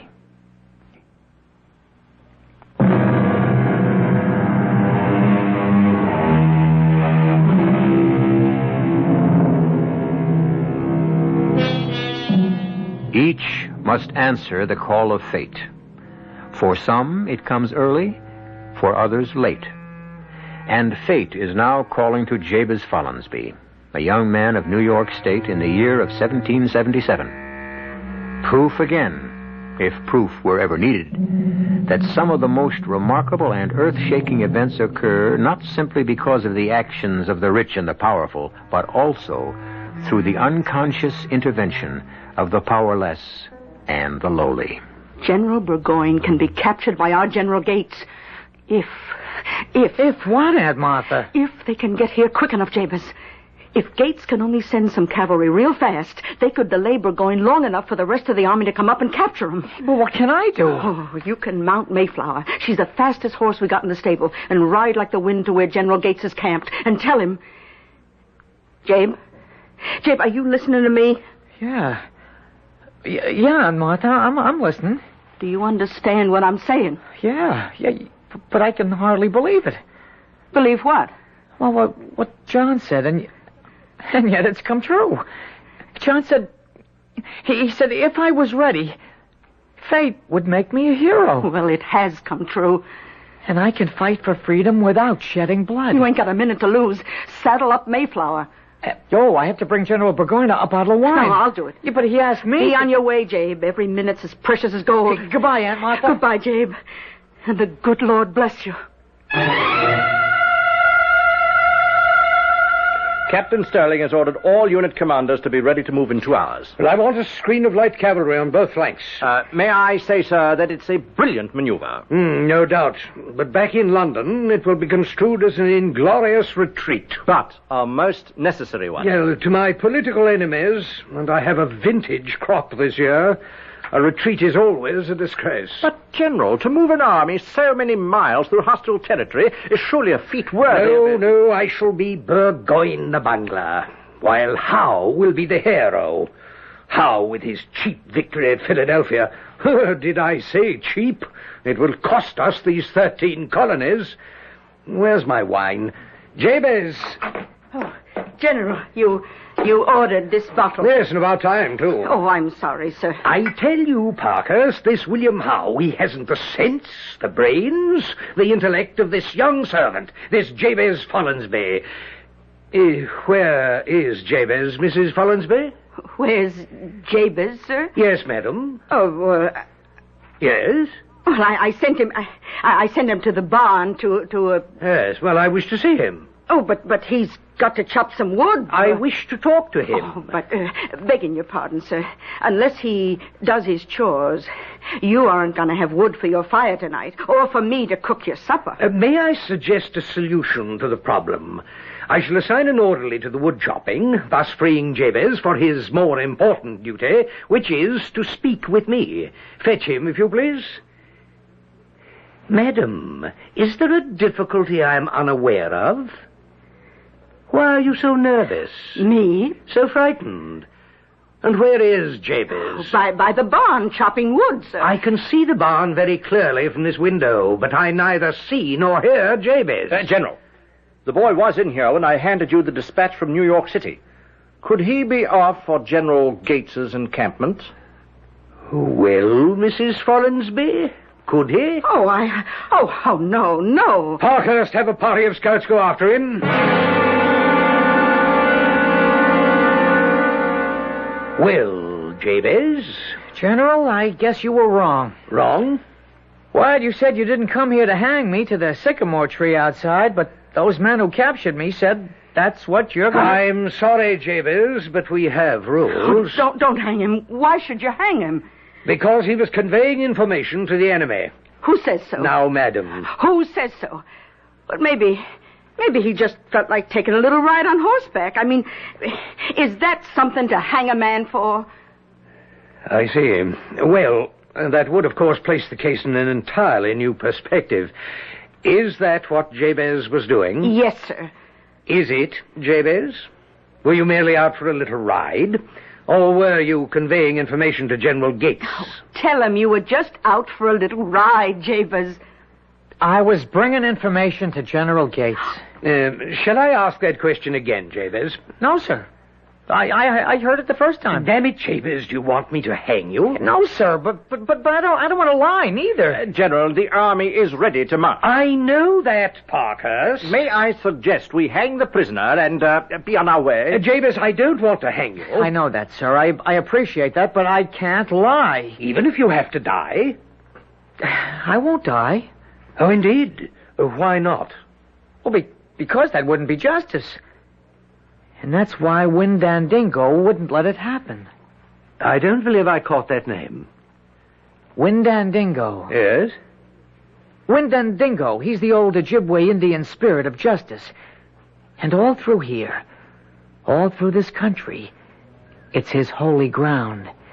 And if you ask him for justice in the right way, he'll see you get it. Yes. Well, my boy, I suggest you ask him. I will. Well, what are you waiting for? Midnight. Midnight?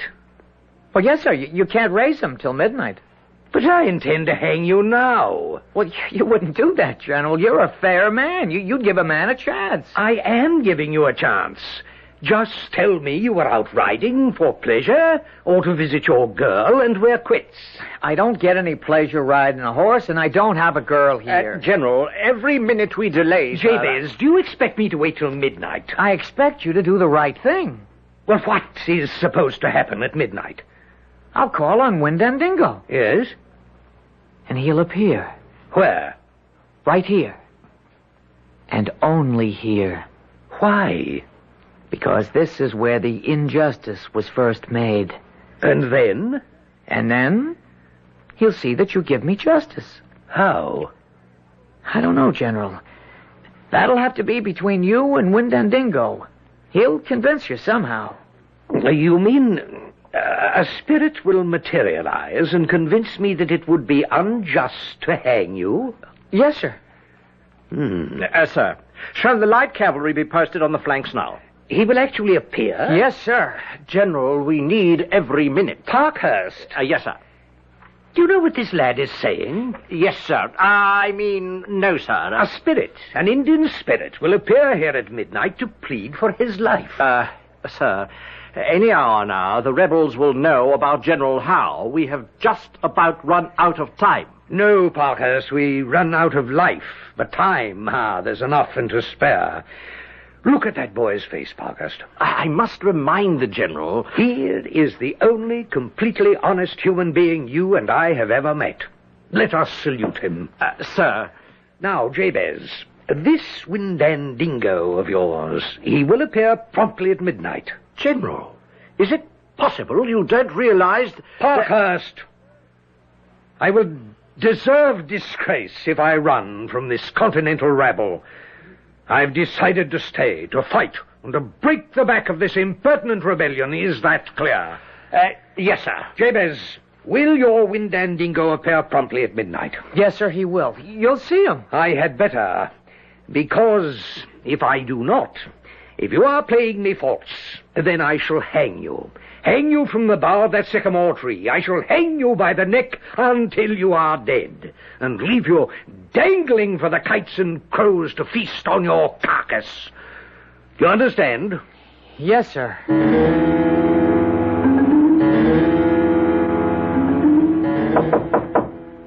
Yes.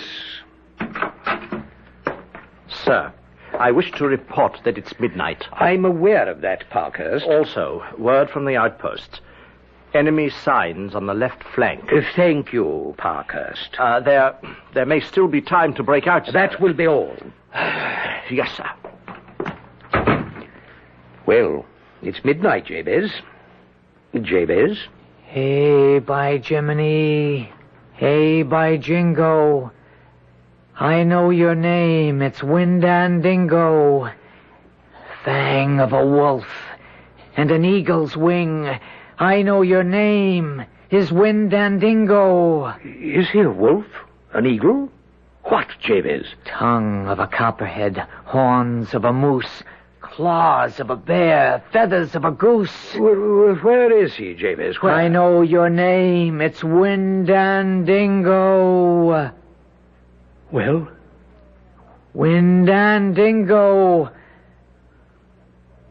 I don't know, General. I don't know. He's always showed up before.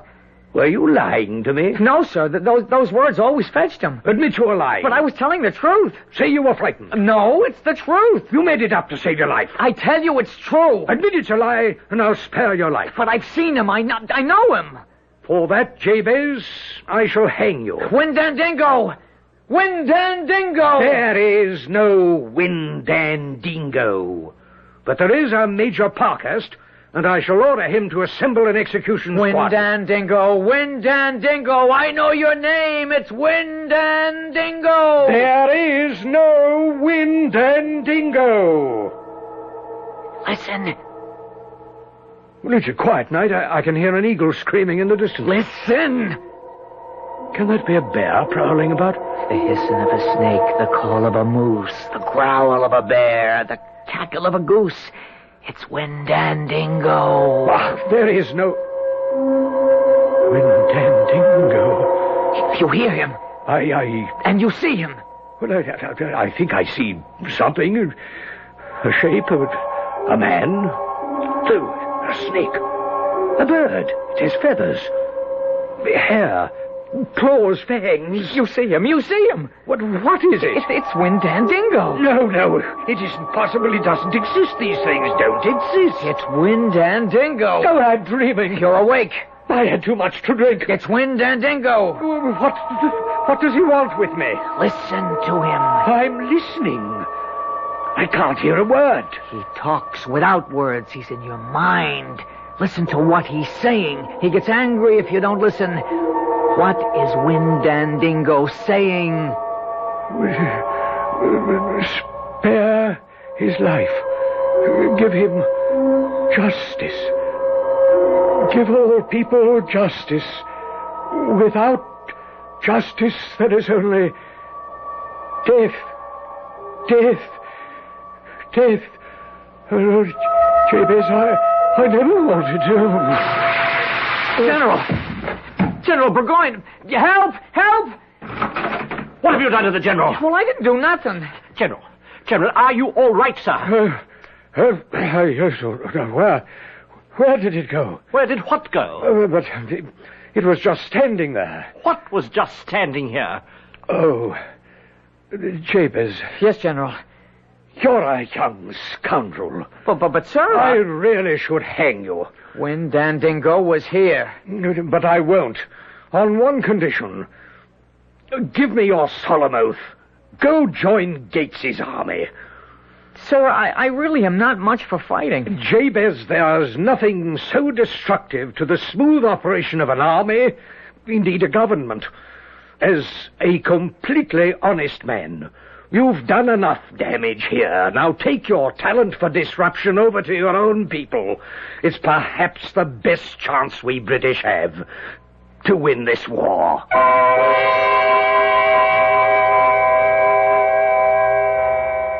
Well, Jabez did manage somehow to join General Gates' army, and he fought side by side with his brother John.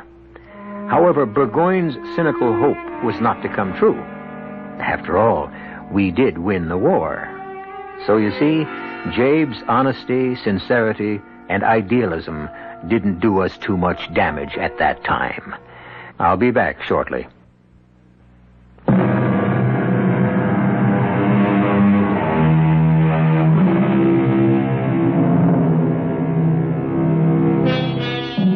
In case you're wondering what happened to Gentleman Johnny Burgoyne, he went home to become richer and more powerful than ever.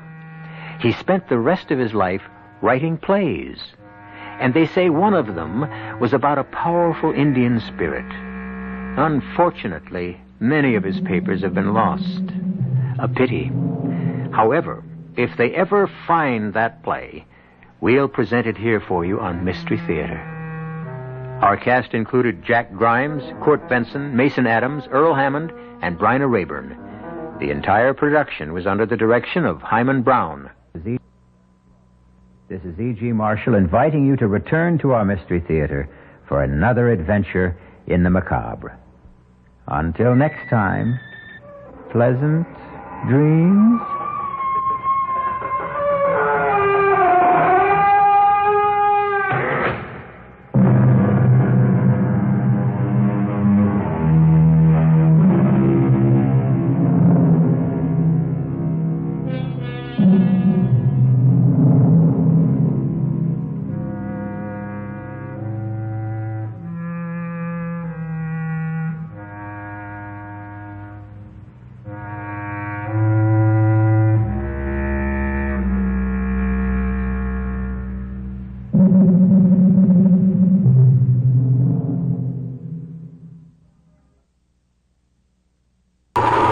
It's just past 11 o'clock, and it's time for the WIP Mystery Theater.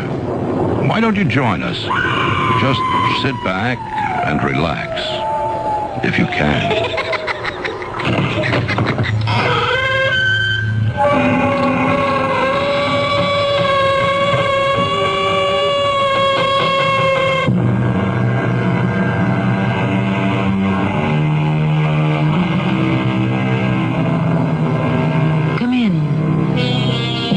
Welcome. I'm Tammy Grimes. The book tells us there's no new thing under the sun. Long before medical science discovered quinine, primitive peoples knew that fever could be brought down by chewing the bark of certain trees. They were also aware of the curative properties in various roots and herbs. The Caesarean operation was named after Julius Caesar, because that's how he was born. Yes. We can say there's really nothing new, except perhaps a variation on that which has been forgotten long, long ago. Look at this thing, Ballard. It's an iron spearhead. So? This piece of iron, smelted by a primitive people, is harder than any metal we know in our own 20th century. No, I don't believe it. They have a certain formula. It could revolutionize the technology of the world. I don't believe that either. It could be yours for $1 million.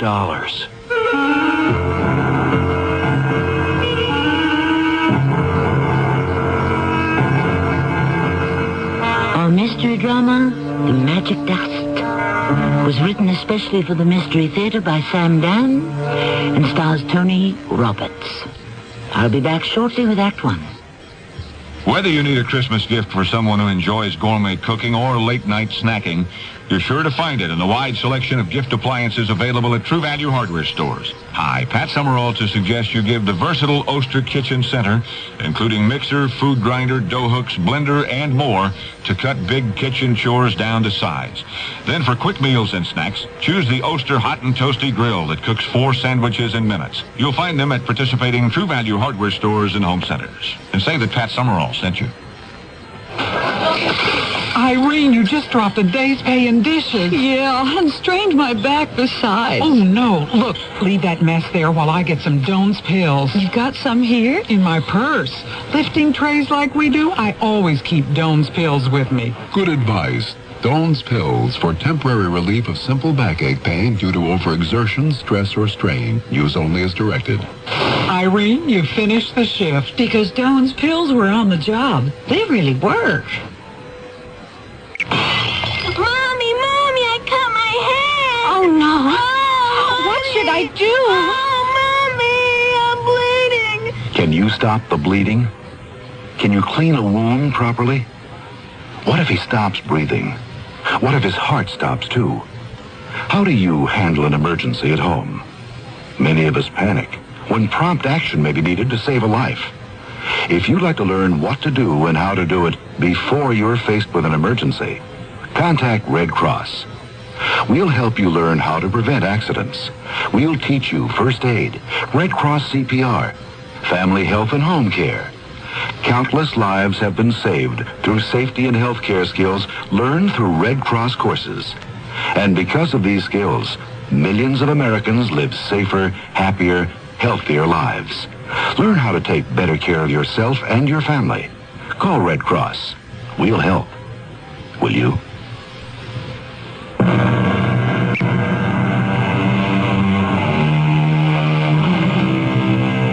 Man has always placed a premium on precious metals, gold, silver, platinum. But why should gold, silver, and platinum really be valuable? They're not nearly as useful as, say, iron, zinc, or tin. There is actually no satisfactory answer to this question. What it all comes down to is this. They are valuable because they are valuable. Period. And people will kill for them. Not just individual people, but entire nations. In today's high-technology society, other metals are becoming valuable, dangerously valuable. Some of them are metals you may never have heard of. Ellsworth! Ellsworth! Yes, sir. Let me shut this off. You're back from Europe, Mr. Ballard. Obviously. What are you doing? I'm conducting stress tests, Mr. Ballard. I can see that. On what? Well, this metal will be part of an airframe. It's taken the equivalent of thousands of hours of constant flight. And the results? Oh, there isn't the first sign of metal fatigue. What did you treat it with, Ellsworth? Asphenate. Is that what you've been using? Well, you see the results. It's miraculous. I believe I've come up with just the right balance. Should I fire you now or later? Fire me? After what I've just discovered? What did you discover, you fool? That asphenate retards metal fatigue. We always knew that. Well, theoretically, but in my formulation... You don't freelance in this company. You're part of a cooperative team. You exchange information. You check each other. Pool your knowledge. But you thought you could come up with something and grab all the credit for yourself, right? Mr. Ballard, I don't need this abuse. I know what I've got. And if you don't want it, I can go elsewhere. Good luck. You mean you're going to let me walk out of here with a discovery I made on your time, with your facilities and your money? Certainly am. And then you'll really make a discovery. Nobody'll want it. Why not? Because you're dealing with the most expensive mineral in the world to produce. Yes, but it could double, even triple the lifespan. Even allowing for that. Mr. Ballard, with research... Everybody knows about asphenate. They call it the miracle mineral. Because it's a miracle if you can refine a ton of it for under $1 million. So, for all practical purposes, what did you do? You reinvented the wheel.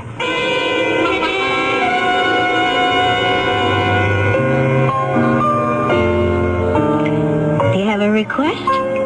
Huh? What? Do you have a favorite tune? Oh, well, no, I don't think so. Hey, everybody's got to have a favorite. What do you want me to play? Oh, whatever you like. What songs do you know? Oh, I'd say I know at least 1,000. Well, just pick one at random. Am I bothering you? Well, I'm supposed to chit-chat with the customers, and you're the only one in the place. I lost my job today. Oh, I'm sorry. Well, let's see. Do I know a special song for somebody who's just been fired? I wasn't exactly fired. No? No, but the handwriting's on the wall. You could say I was weighed in the balance and found wanting. Why did I do it? Why'd you do what? Oh, something stupid. Everybody does something stupid now and then. Yeah, but this was self-destructive. Oh, yeah? There's a metal called asphenate. I never heard of it. Well, the average person, I'll wager, has never heard of most of the metals. That's so. Well, there's iron, copper, tin, nickel. I guess I'm scraping the bottom of the barrel. Oh, gold and silver. What else? Oh, how about promethium? Oh, you're kidding. Yeah, protractinum and samarium, tantalum, terbium. That could make a pretty good song. But asphenate? How do you know so much about it? I'm a metallurgist. That could change our industrial society. Oh, for the better? Oh, of course. How can you even ask such a question? Well, it never hurts to ask. Well, the problem is it costs a fortune to produce. It does? So it's economically impossible. Well, better luck next time. What made me run those experiments? I mean, what was I thinking about? Why did I completely overlook the economic factors? Why? Are you asking me? Well, I have to ask somebody. Why don't you go to a shrink? I've been to one. All I want to talk about is my childhood. Well, maybe that's where the answer is. Well, why should I want to relive my childhood? It was unhappy enough the first time. Oh, why? You sure you want to hear the story of my life? Shouldn't you be playing the piano? I'll give you a little obligato. You know what I'd like to hear? Name it. A Strauss waltz. Which one? Anyone. It doesn't matter. Well, how about... Yeah, okay.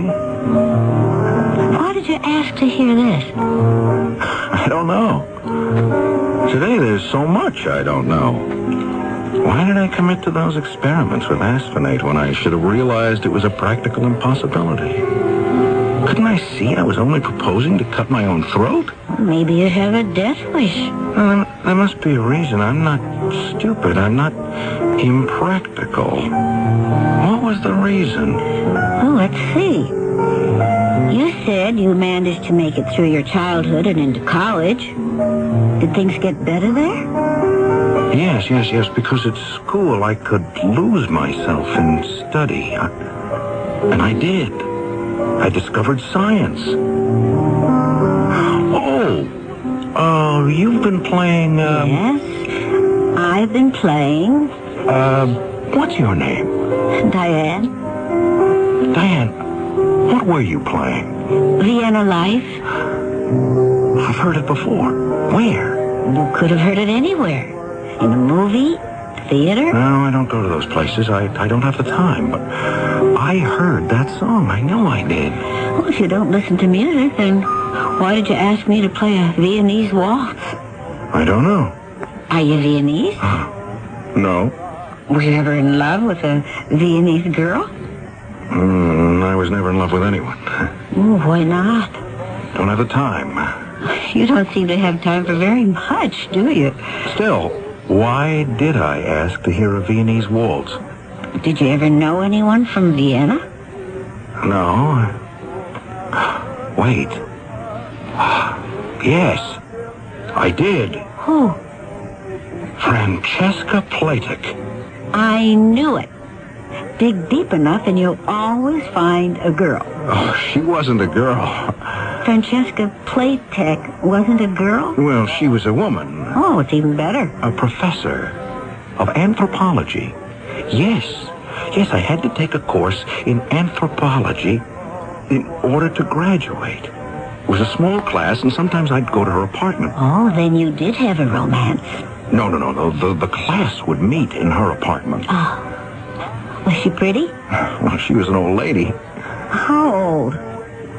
Well, maybe she wasn't an old lady. It's just that when you're 20, a woman who's 40... Anyhow, she was very plain, but she was very pleasant. And very Viennese. And after the lecture, she'd serve coffee and soccer torten. Oh, I can taste them now. And one day, I remember, she asked me to stay after everyone else had gone. I remember that day very well now. It was when I was a senior, back in college. Shall you have another cup of coffee, Mr. Ellsworth? Thank you, Professor Platek. And help yourself to another tort. Oh, thank you again. You are wondering why I asked you to stay, Yes, Professor. You do not care for my course. Anthropology. It bores you, no? Well, I guess I'm just not interested. It is the study of primitive man and his culture. Oh, well, the truth is, I guess I just don't care about primitive man. I'd rather study about modern things. You are a scientist, no? No, hope to be one. I see by your card that you hope to specialize in metallurgy. Yes, Professor. You may be interested then in the Colossus. The who? West African people. Do you know why? No, Professor. They are a small tribe, but they were never conquered. Do you know why? No, ma'am. The superior quality of their iron weapons.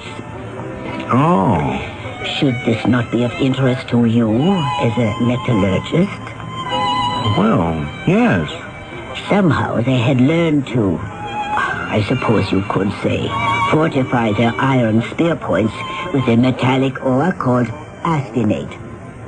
You have heard of it? Yes, I think so. Now then, I have been told that this ore is fantastically difficult and fabulously expensive to refine. And yet this tribe, which had just entered the Iron Age, has discovered a technique. Are you sure of this, Professor? I make this claim from observation at first hand. You mean you were there? Oh, yes. You see, the refining of the ore, it is done as part of a secret religious ceremony. Religious? Oh, yes. They call it the magic dust. And no outsider is permitted to witness. But weren't you an outsider? Oh, no. I asked for and was granted permission to join the tribe. And so I learned the secret of the magic dust. You see this spear? It is fashioned of iron and treated with the magic dust. There is nothing as hard, as strong as this in our modern technology. Modern science has been unable to construct anything as durable. You don't believe it? No, I didn't believe it. How could I believe it? So I forgot about it. Or I thought I did. That was 20 years ago. But it stayed with me. In my subconscious. Maybe without knowing it in that time, I did come to believe it. And that's why I committed myself to the asphenate. Because I knew there was an answer, a way to refine it. Well, all I can say is you can thank old Johann Strauss. Do you realize what this means? Oh, sure. You're going to make a bundle. Oh, I don't care about the money. This could mean tremendous things for the economy. Well, you just make sure you get yours. Hey, is there a phone in this place? Oh, I see it. Excuse me. Hello? Mr. Ballard, this is Joe Ellsworth. Do you know what time it is? Mr. Ballard. I've just about made up my mind to fire you, and this isn't helping. You must listen to me. Why? I have to talk to you. Well, see me in the office. Oh, it can't wait. Why not? I found it. Oh, what did you find? The dust. The magic dust. Are you crazy? I'll be at your house in 20 minutes. The magic dust. It sounds like a hustle, a scam, a flim-flam. But don't we have all this on the authority of a highly respected college professor of anthropology? Well, you never know. And besides, who says it isn't possible? In this world of ours, can't and doesn't anything happen? The second act will happen shortly. I think the reason that people put their hands over their mouths when they smile is they're embarrassed by their tobacco-stained teeth. I mean, I was embarrassed until I switched to Topol. Topol Smoker's Tooth Polish is a combination of polishing agents and a rich foaming cleanser, especially formulated to help remove ugly yellow tobacco stains. Yet laboratory research has proven Topol cleans gently enough to be used every day instead of regular toothpaste. Topol gave me back my smile. Topol Smoker's Tooth Polish, mint or fluoride.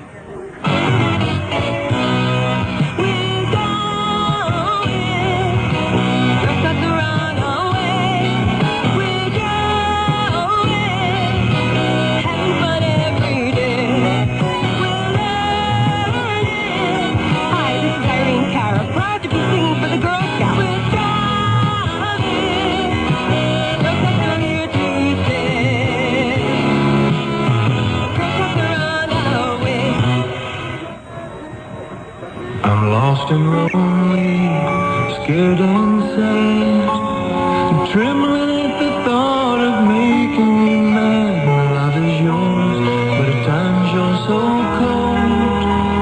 If life's like this, take me before I grow old. This song about child abuse was written by a man who has served time in a state prison.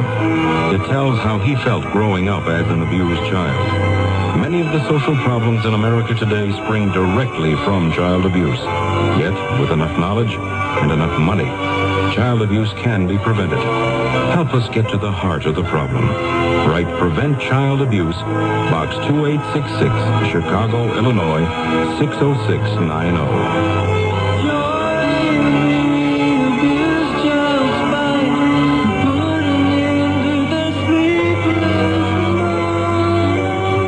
Message of the Ad Council and the National Committee for Prevention of Child Abuse.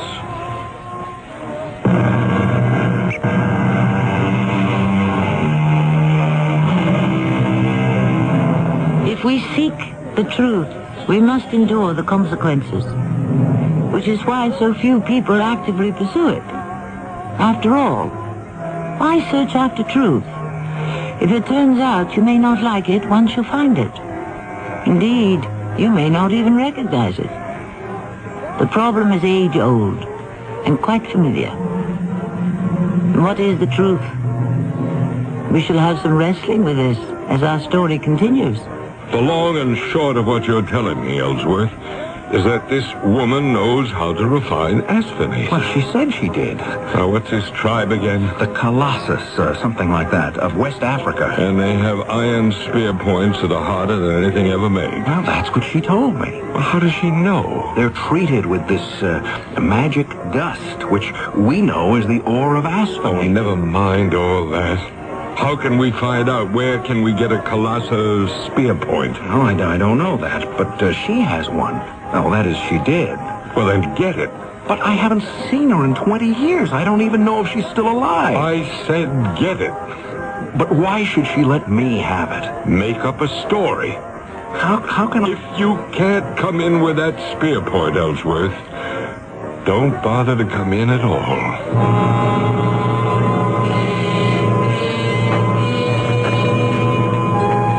Of course, I remember you, Mr. Ellsworth. Some coffee, and I recall you used to love these Thornton. Oh, thank you. And a little music.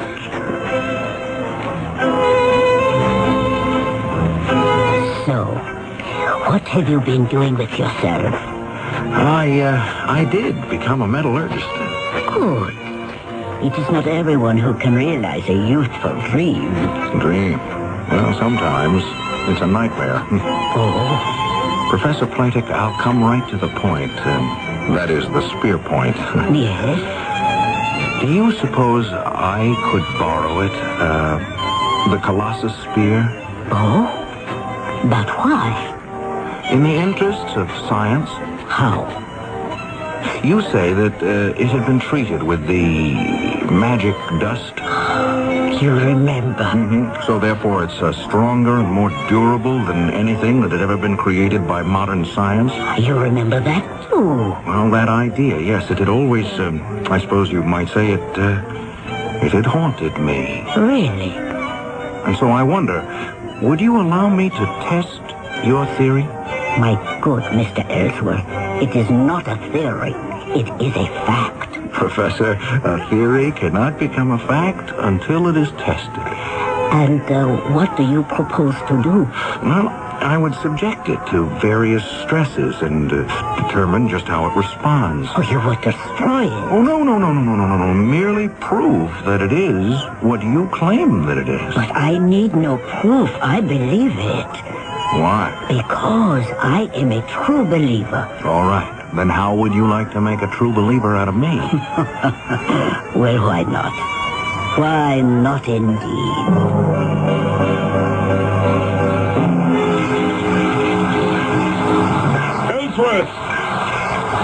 Ellsworth! Yes, Mr. Ballard. How's it coming?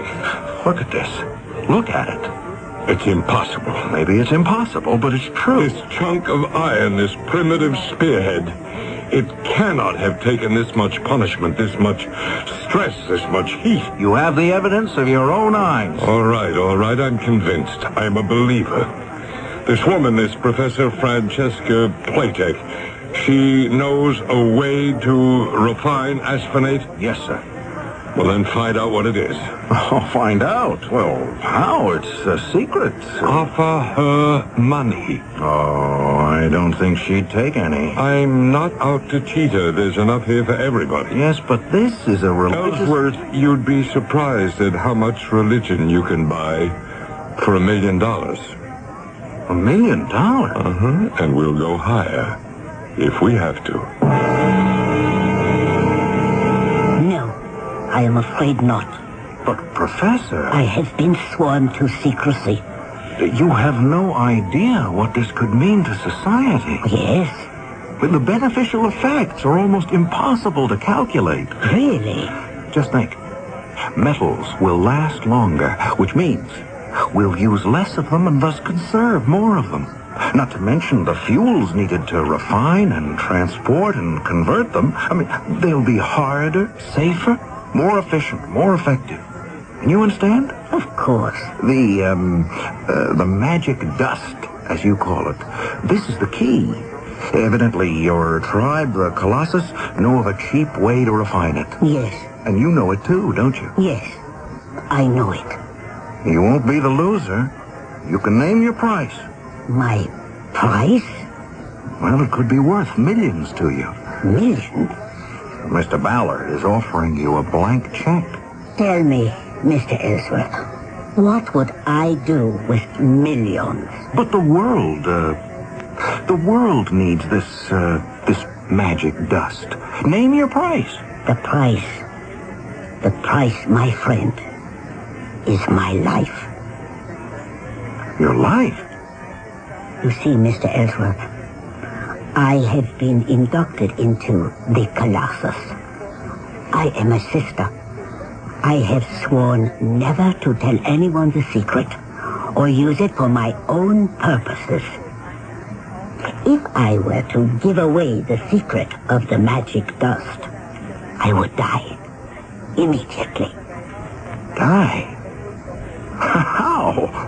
Why? Because I took my oath, and I invited the spirits of the ancient Colossus people to strike me down dead if I ever betrayed it. Well, how can you believe something like that, Professor?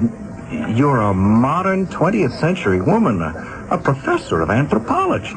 All the more reason to believe it.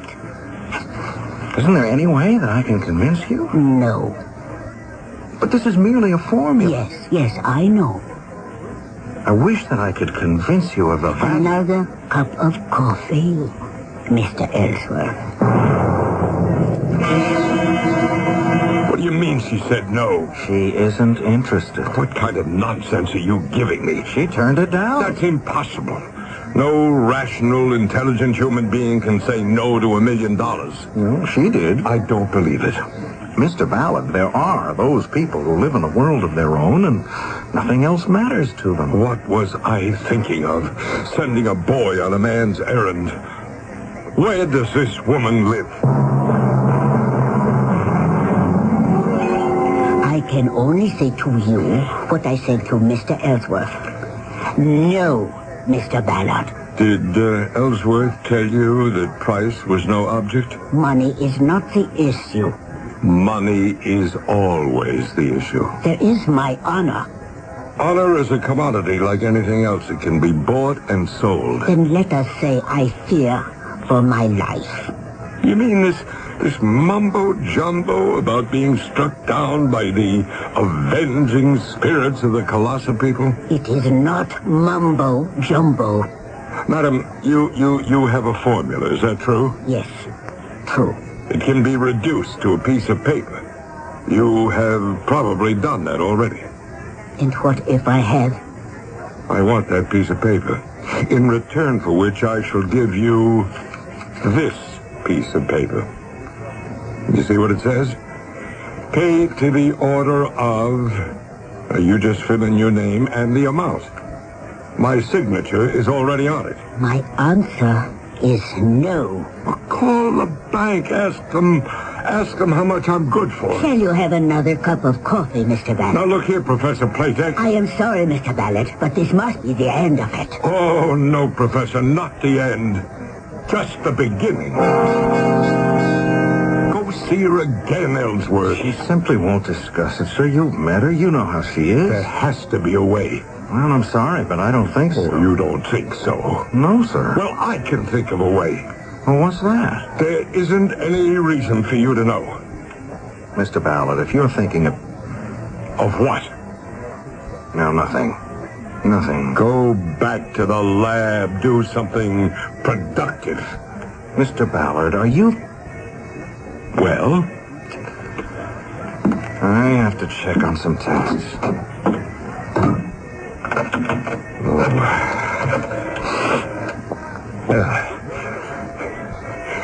Caraway? Yeah, Frank Ballard. You told me that you know some very reliable people? Yeah.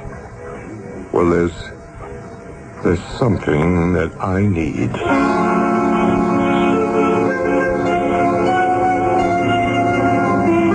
Well, look who's here. How'd you make out with the Viennese professor? Oh, all right. The old spark still there? I don't know. I don't know what to do. Oh, about what? I don't know. Something would have happened to her. I could never forgive myself. What could happen to her? Maybe I better warn her. Warn? No, I guess advise would be better. About what? That's what I'll do.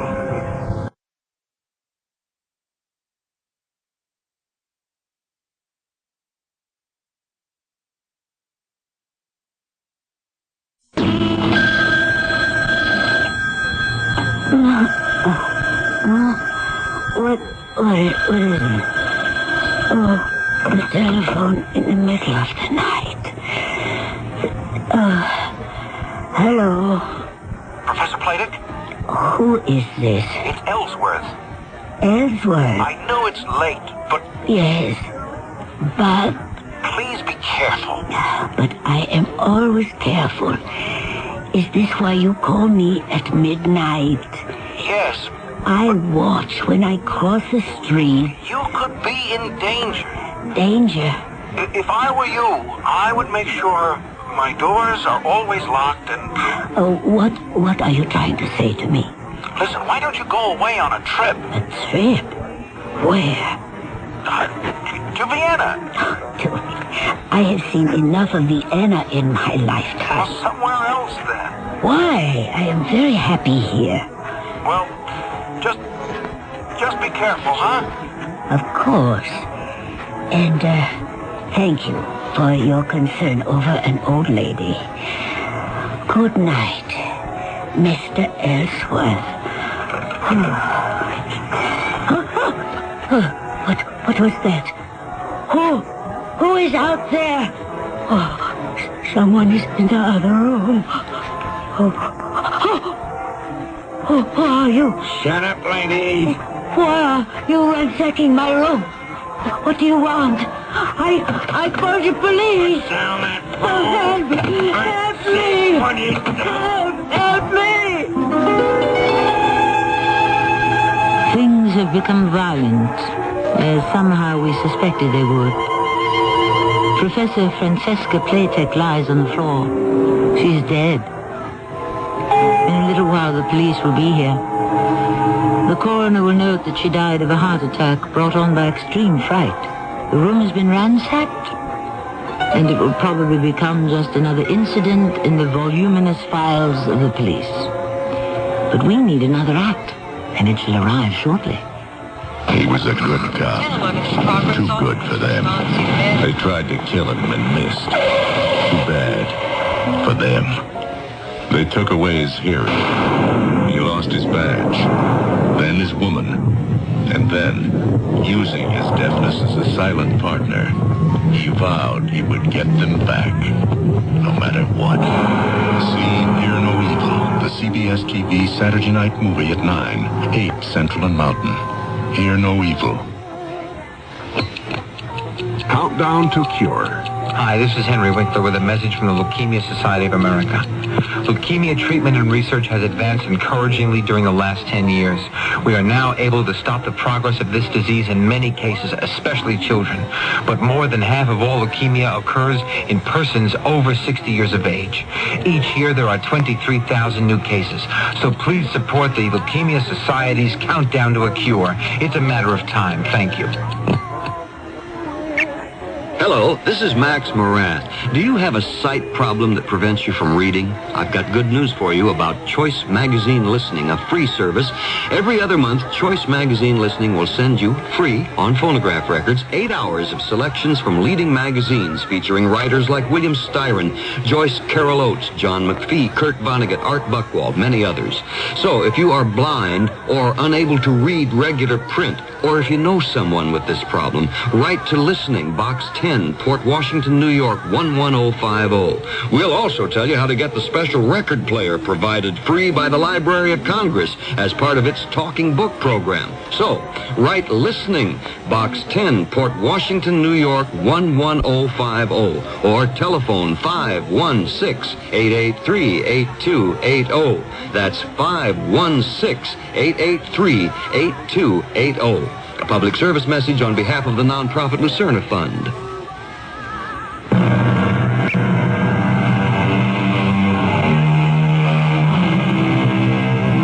He wanted to help her, poor Ellsworth. So he telephoned her in order to warn her. But in so doing, he woke her up from a sound sleep. And that's when she noticed that there was a burglar in her room. The burglar had no original intention to kill her. We know why he was there and what he was looking for. Just think. If Ellsworth hadn't called her to warn her, she would have slept through the attempted burglary, and perhaps she would still be alive. But that's why we have stories. She's dead. Yeah, I read about it in the paper. I understand some burglar... No, not just some burglar. A specific, a definite burglar. Oh, yeah? Who? You mean you don't know? How would I know? You didn't hire somebody to ransack her apartment? Well, why would I do that?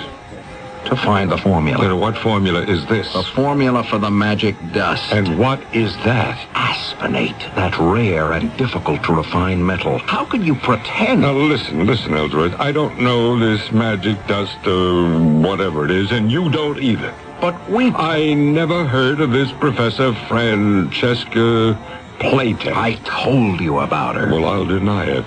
You went to see her. You can't prove it.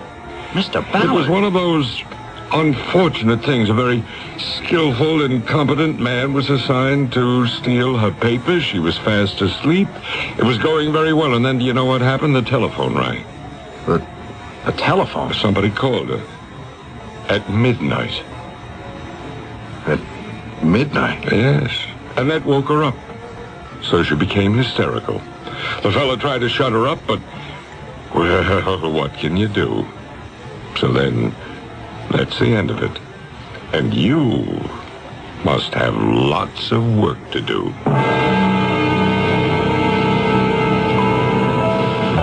Hey, can I talk to you? Sure. There's no one else I can really say this to. Whatever it is, are you sure you can say it to me? I killed her. Who? Professor Francesca Platek.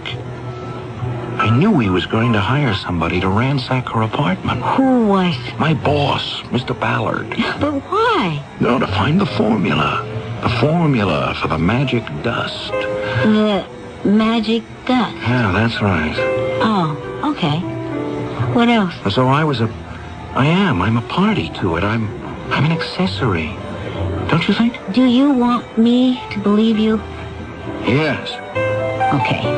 If I believe you, then I have no choice but to call the police. Maybe that's all for the best. Why don't you go home and sleep it off? But I'm not drunk. Yeah, I see. That's the problem. I'm going to turn myself in.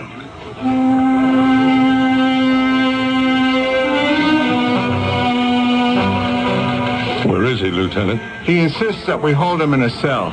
guess it's my fault. I've been working him too hard lately. He's been under a great deal of pressure. Yeah. There's a connection between this poor murdered old lady, what was her name, Professor Playtech, and Ellsworth. She used to be his teacher back in college many years ago. That's what he keeps saying. If you want to know what I think, the news of her sudden death must have shocked something in his mind. She taught anthropology, you know, primitive peoples, magic, formulae, and whatnot. Do you actually believe that? I don't know. But it's as good a theory as anything else. Well, we can't keep him here indefinitely. My company will see to it that he gets the best of care.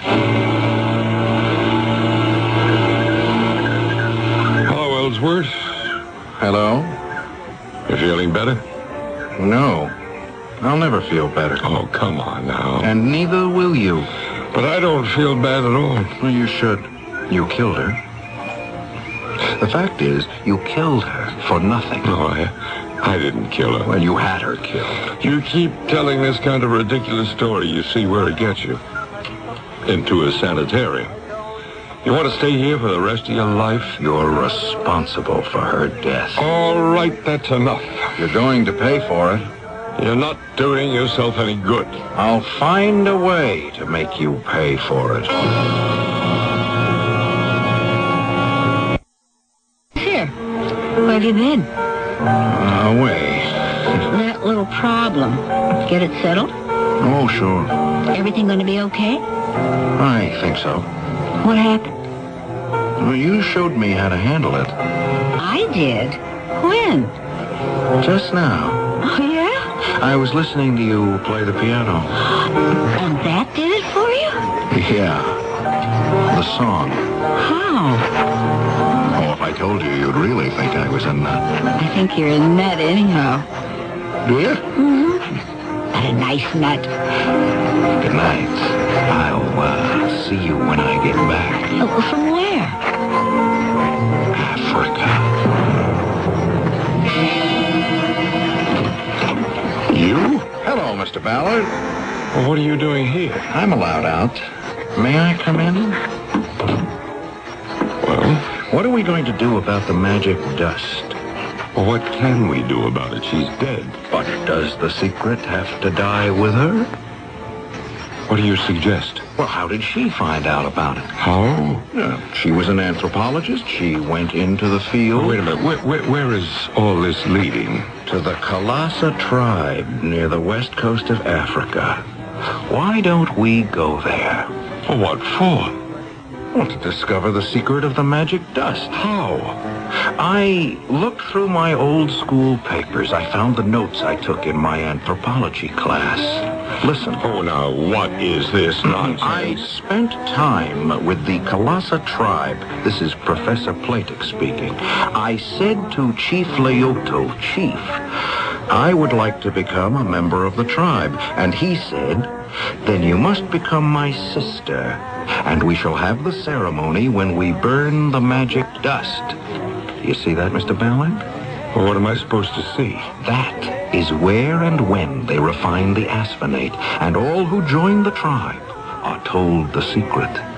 How would you like to become a member of the Kalasa tribe? Me? And learn how to refine the magic dust. You know what you're saying? Do you realize what that could mean to the company? Yes. But how could that be arranged? Pick up the telephone, Mr. Ballard. Have your secretary make arrangements for us to fly to West Africa. We have company branches along the way. Have a local manager arrange for us to travel to the territory of the Kalasa tribe. We can be in West Africa by the day after tomorrow. What's that? Drums. What kind of drums? The guide told me the chief is being informed of our arrival. Hey, where is everybody? Our guides? They left us all the local help. You mean they've deserted us? No, and we're in no danger. It's just that we are now in the Kalasa country. So? Well, it's considered a place filled with magic and spirits and so forth. The country here must be rich in blasphemy. The trick is to know how to extract it. And that's what I'm going to find out. Hey, somebody's coming. Well, that must be the chief. All right, you're on your own, Mr. Ballard. Before it's too late. Are you sure you want to go through with this? Why shouldn't I? Because once they teach you the secret, you're not allowed to betray it. The spirits of vengeance... Oh, please, spare me. You are... My name is Ballard. You have come here? Yes. Why? To bring the news of my sister's death. Your sister? She is also your sister. She is? She was Francesca. Francesca? Yes. And she's dead? How did she die? At the hands of a thief. Has he been brought to justice? Not yet, but he will. We shall ask the aid of the spirits of vengeance. Francesca was your sister by adoption, and she was my sister by blood. You and I, then, are brothers. We must become brothers. I have come for that purpose. You can still back out. Are you crazy? Now that I'm so close, I can taste it. Yes, but I'll make a confession. I tried to set you up for this. I had hoped you'd learn the secret. And then, when you tried to use it for yourself, you'd just fall down dead. What are you saying? To pay you back for her murder. But I can't go through with it, Ballard. Let's get out of here quickly. You should never have left the sanitarium. The secret will kill you. I'll see you later. Here is the place where the waters meet. The land that is rich in the magic dust. Here only the brother and sisterhood may meet. Here is where the dust is made. Here is how the dust is made. Light the fires. The great fires. You, Ballard, speak. Yes. You who are about to become our brother. Speak. Swear. Say, I swear by my life. I swear by my life. I shall never betray. And I shall never betray. The secret of the magic dust. The secret of the magic dust. This is the dust that forms the body and soul and spirit of the people. This is the spirit of our weapons. It must never be used for anything else, save to make the Colossus spear. Swear. I swear it shall never be used for anything else, save a colossal weapon. If I lie or break the faith, may the spirits of the colossal people take away the sight from my eyes, the breath from my mouth, and turn my heart to stone. I swear. See how it is made, my brother. See how the sand that is washed by these waters is added, so. Yes. Then ashes from the trees that are found on the bank. And now the fires.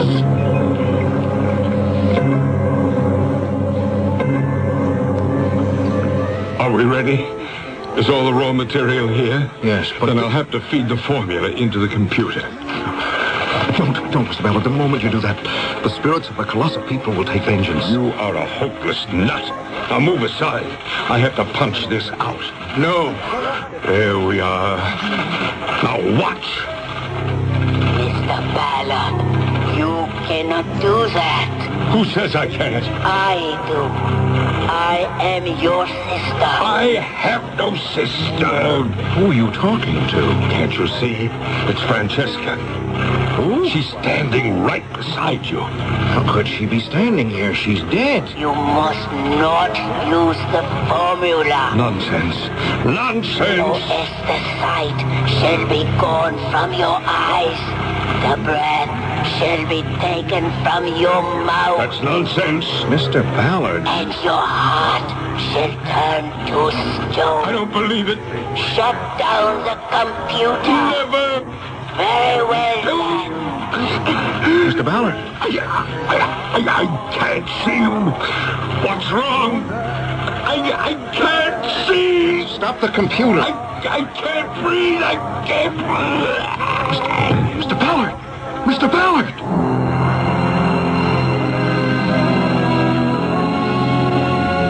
Poor Mr. Ballard. We could say he broke his word to the sacred brotherhood of the Kalasa people, and the avenging spirits did him in. Or we could say that the prospect of making so much money was so exhilarating that his heart couldn't stand it. Depending on your own outlook, either way makes sense. I shall return shortly. Come to the White Westinghouse holiday. Festival of value. Right now, your participating White Westinghouse dealer is offering big cash refunds of up to $75 on selected dishwashers. Choose from under-counter and convertible models, all built with famous White Westinghouse quality. Plus, during his holiday festival, he's offering big savings on the full line of White Westinghouse appliances. So see him today. White Westinghouse, we're making things better for you. Serial introduces Mr. Buster Crabbe, film actor and author of Buster Crabbe's arthritis exercise book. I wrote a book on relieving arthritis pain, and I recommend Icy Hot Cream in the tube. Rub it on. Icy Hot's penetrating warmth reaches way down inside to help relieve minor pain, while a feeling of coolness soothes your skin. I'm convinced that graceless Icy Hot Cream will give you fast, effective relief that lasts for hours. Use only as directed.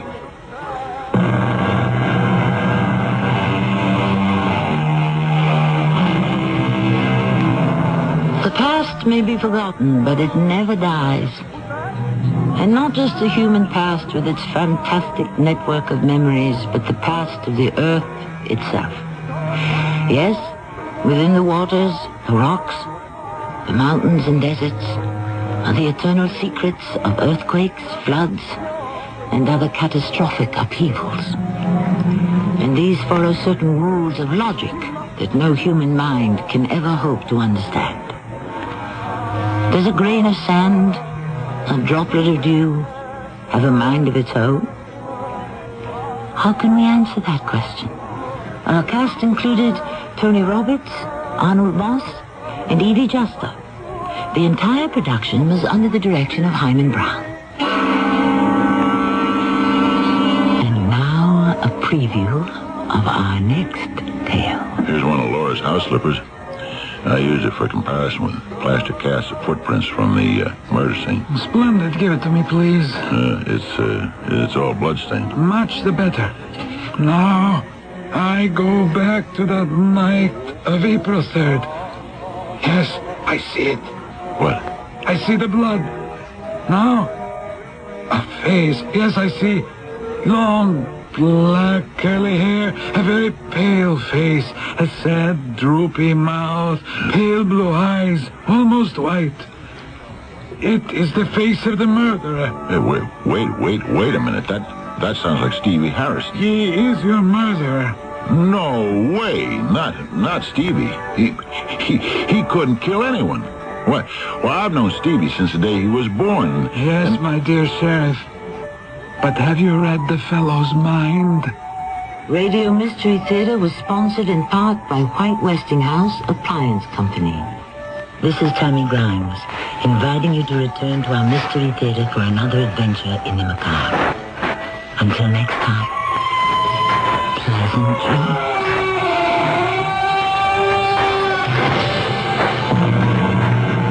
This is Nat Wright. Stay tuned for the Dawn Patrol flight, where we'll be playing your songs all night long after the news. It's midnight. This is WIP, Metro Media Radio in Philadelphia. CBS Radio Mystery Theater presents...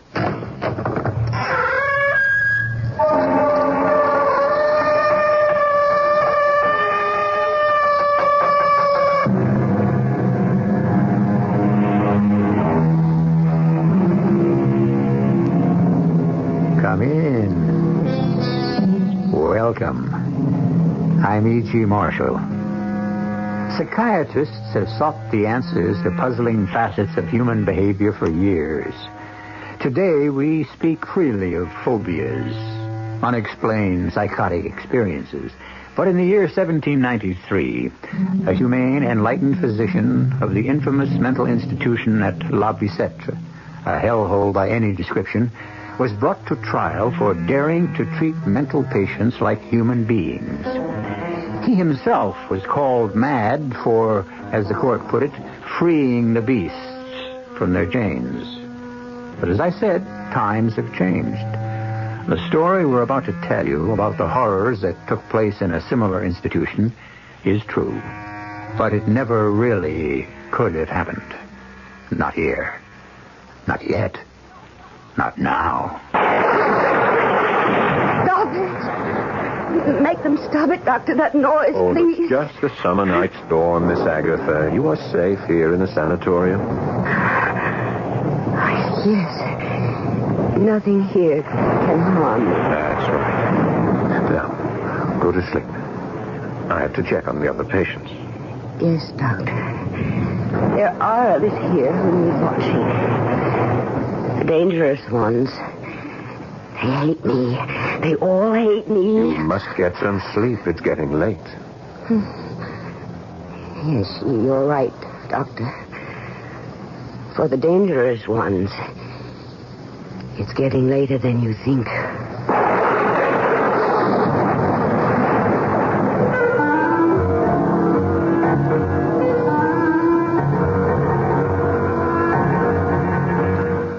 Our mystery drama, Free the Beast, was written especially for the Mystery Theater by Ralph Goodwin and stars Paul Hecht.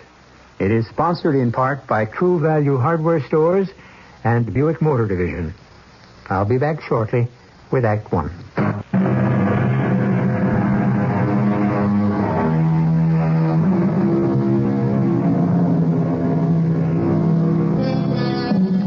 The elderly patients at the formidable isolated Greenbrier Sanitarium have been restless all day. And now that night is closing in and the intensity of the darkening clouds increase, the doctors and nurses double their rounds. The resident psychiatrist, Dr. Paul Thurman, has begun his nightly round of the third floor. Patients on this floor, although completely harmless, do need his personal attention. Most are alone in the world, deserted by friends and family. He pauses a moment outside one of the doors because he hears an unfamiliar voice. Yes, I have watched them. Each night I have watched, listened. A strange voice, one he cannot identify, seems to be coming from Miss Agatha's room. But that is not possible. Miss Agatha has been at Briarwood for almost a year and has spoken to no one. Be calm, little sister. Nothing will harm you. I've always looked after you, and I shall continue to look after you as long as we both shall live. Miss Agatha. Yes, Doctor? Oh, you're alone. I thought... Yes, Doctor? I could have sworn I heard... Heard what? Well, I thought... Strange, there's no one here in the room with you, and yet... Yet what, Doctor? I distinctly heard a voice. Oh, not your voice, Miss Agatha, but an older voice. A woman 70 or 80.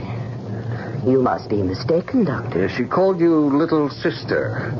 I have no sister. Yes, I know that.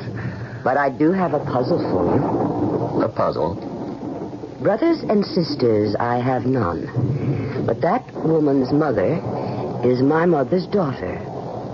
Who am I? Miss Agatha... No, stop. Make them stop, Doctor. That noise. Just a summer night storm, Miss Agatha. You're safe here. Yes. Nothing here can harm me. That's right. Now, lie back. Close your eyes and go to sleep. I must check on the other patients. Yes, Doctor. They need watching. The dangerous ones. They hate me. They all hate me. You must get some sleep. It's very late.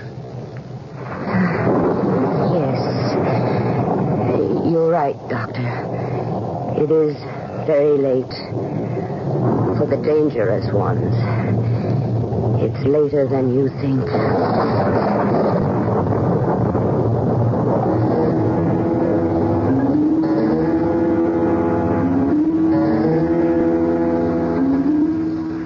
But I tell you, I heard it, Margaret. But it's hard to believe, Paul. A strange, disembodied voice coming from Miss Agatha's room? And you went into the room and saw nothing? Nothing but Miss Agatha sitting up in bed. She was terrified of the storm, and the voice was calming her. It's strange. I know there was someone or something in there talking to her. It sounds so illogical. But there's only one door leading to each of those upstairs rooms. The windows are barred and... Darling, are you sure? Of the voice, yes. But where it vanished to, no.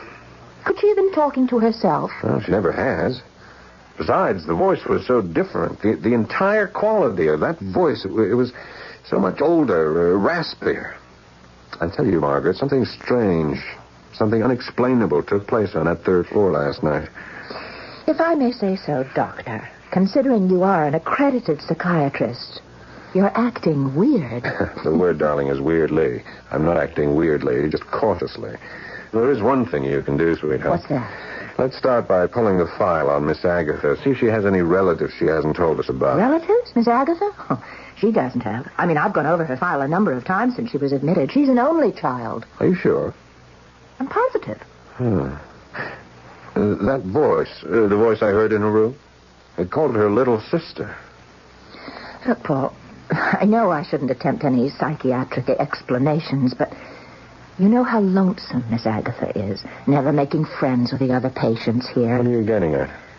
Well, it's a theory that's usually applied to children, but considering how far Miss Agatha has regressed, isn't it possible that she's invented a playmate, a protective playmate, an older sister? That's a good try, but just you concentrate on being beautiful, huh? Let me concentrate on what I heard in that empty room last night. You still insist there was someone in there? Someone or something. I know that's, as you say, weird for an accredited psychiatrist to suggest. But go through Miss Agatha's file once more. And if she hasn't got an older sister, well, we better start looking for an 80-year-old patient in this institution who can walk through walls.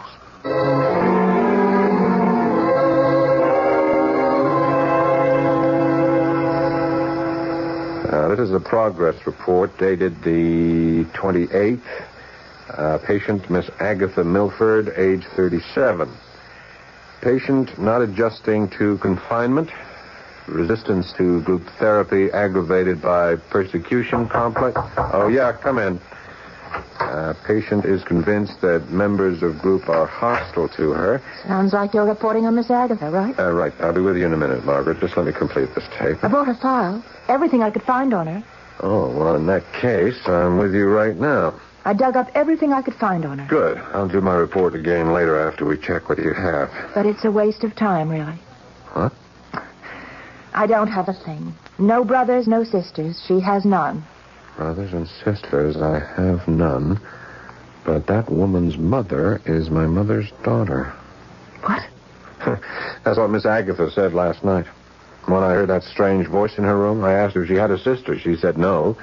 And then she added, brothers and sisters, I have none, but that woman's mother is my mother's daughter. Oh, I've heard that riddle before. But isn't it son?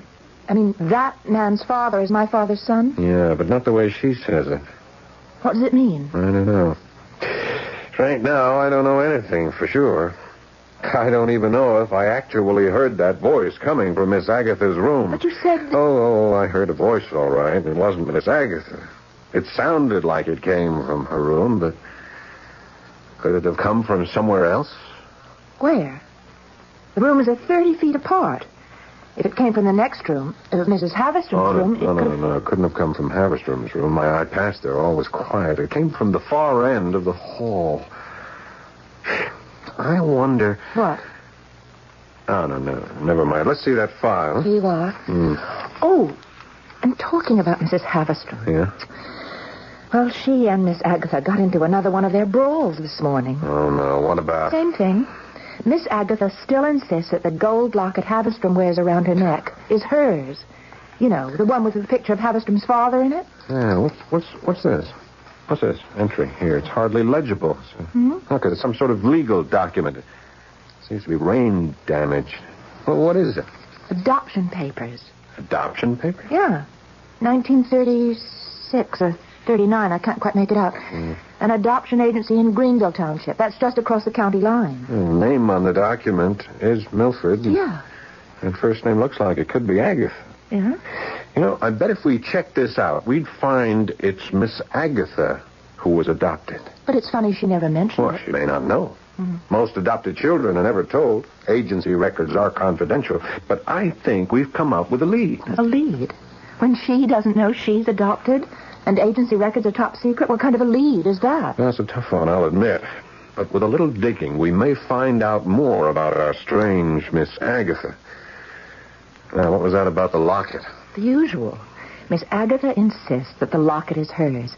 And this time she tried to tear it off Mrs. Haverstrom's neck. And, well, Haverstrom swung her cane at her. But fortunately she missed. That Haverstrom locket? It could be Agatha's, you know. Well, I don't see how. Agatha Milford came here less than a year ago. I mean, look at her record. Here's what she brought with her. Just a few personal belongings, items supplied by county hospital. Oh, no jewelry. I see. Well, just keep Haverstrom and Miss Agatha separated, will you? Yes, Doctor. And the voice in the night. That I intend to check out further. How? From now on, I'm not making those spooky nightly rounds alone. I don't blame you. Starting tonight, you're going with me.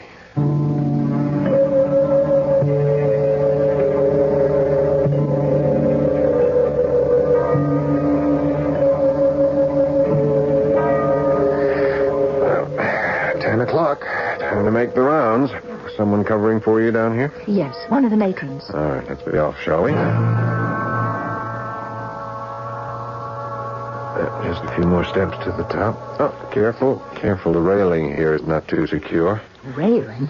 This entire third floor is ancient.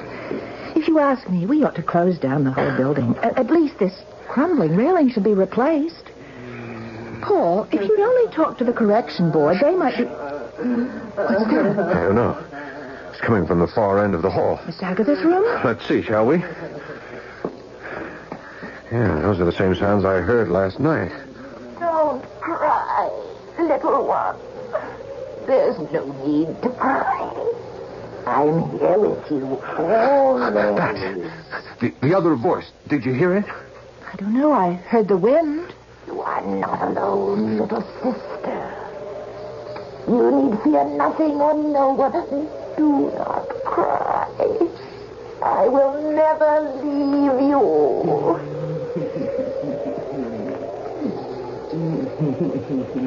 Is it a voice or is it the wind? I can't quite understand the words, and yet... Listen. Listen. There's nothing to fear, my little sister. No one will harm you. I've always looked after you. I will continue to look after you until death do us part. It's a weird voice. It's certainly not Miss Agatha's. Please. Tell me, little sister, why do you weep?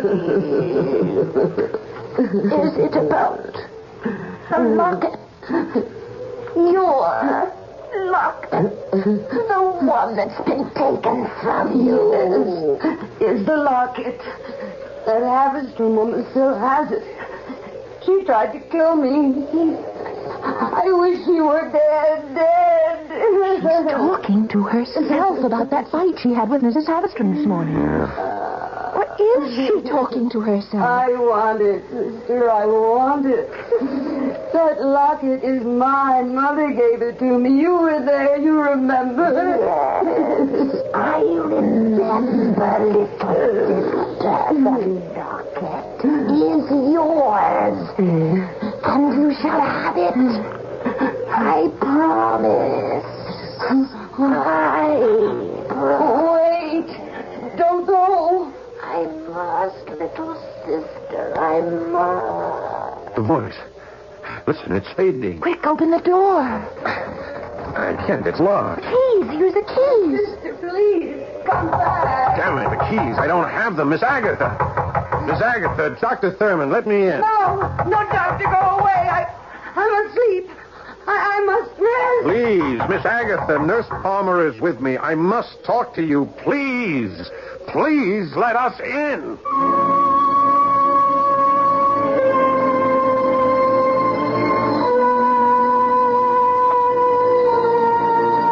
Well, what have we here? A ghostly, disembodied voice that makes nightly visits to one of the lonely inmates of Greenbrier Sanatorium?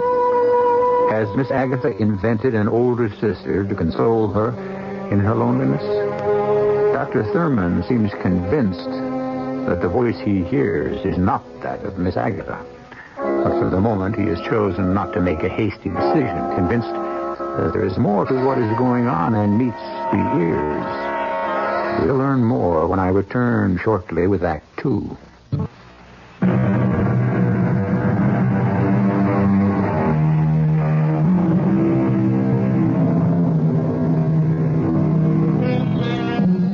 Over 600 years ago, back in the 15th century, two scholarly monks compiled a book of horrors called Malleus Maleficarum, a definitive study of mental illness that proved conclusively that the poor tortured souls chained in the snake pits were not ill, but unwillingly possessed by demons and witches. Two cures were suggested by these enlightened scholars: cleansing fire to be used against witches, and torture on the rack to discourage invading demons. It is recorded that both of these cures worked permanently, but that was yesterday. Morning has come to Briarwood. The strange voice that haunts the third floor still remains a mystery.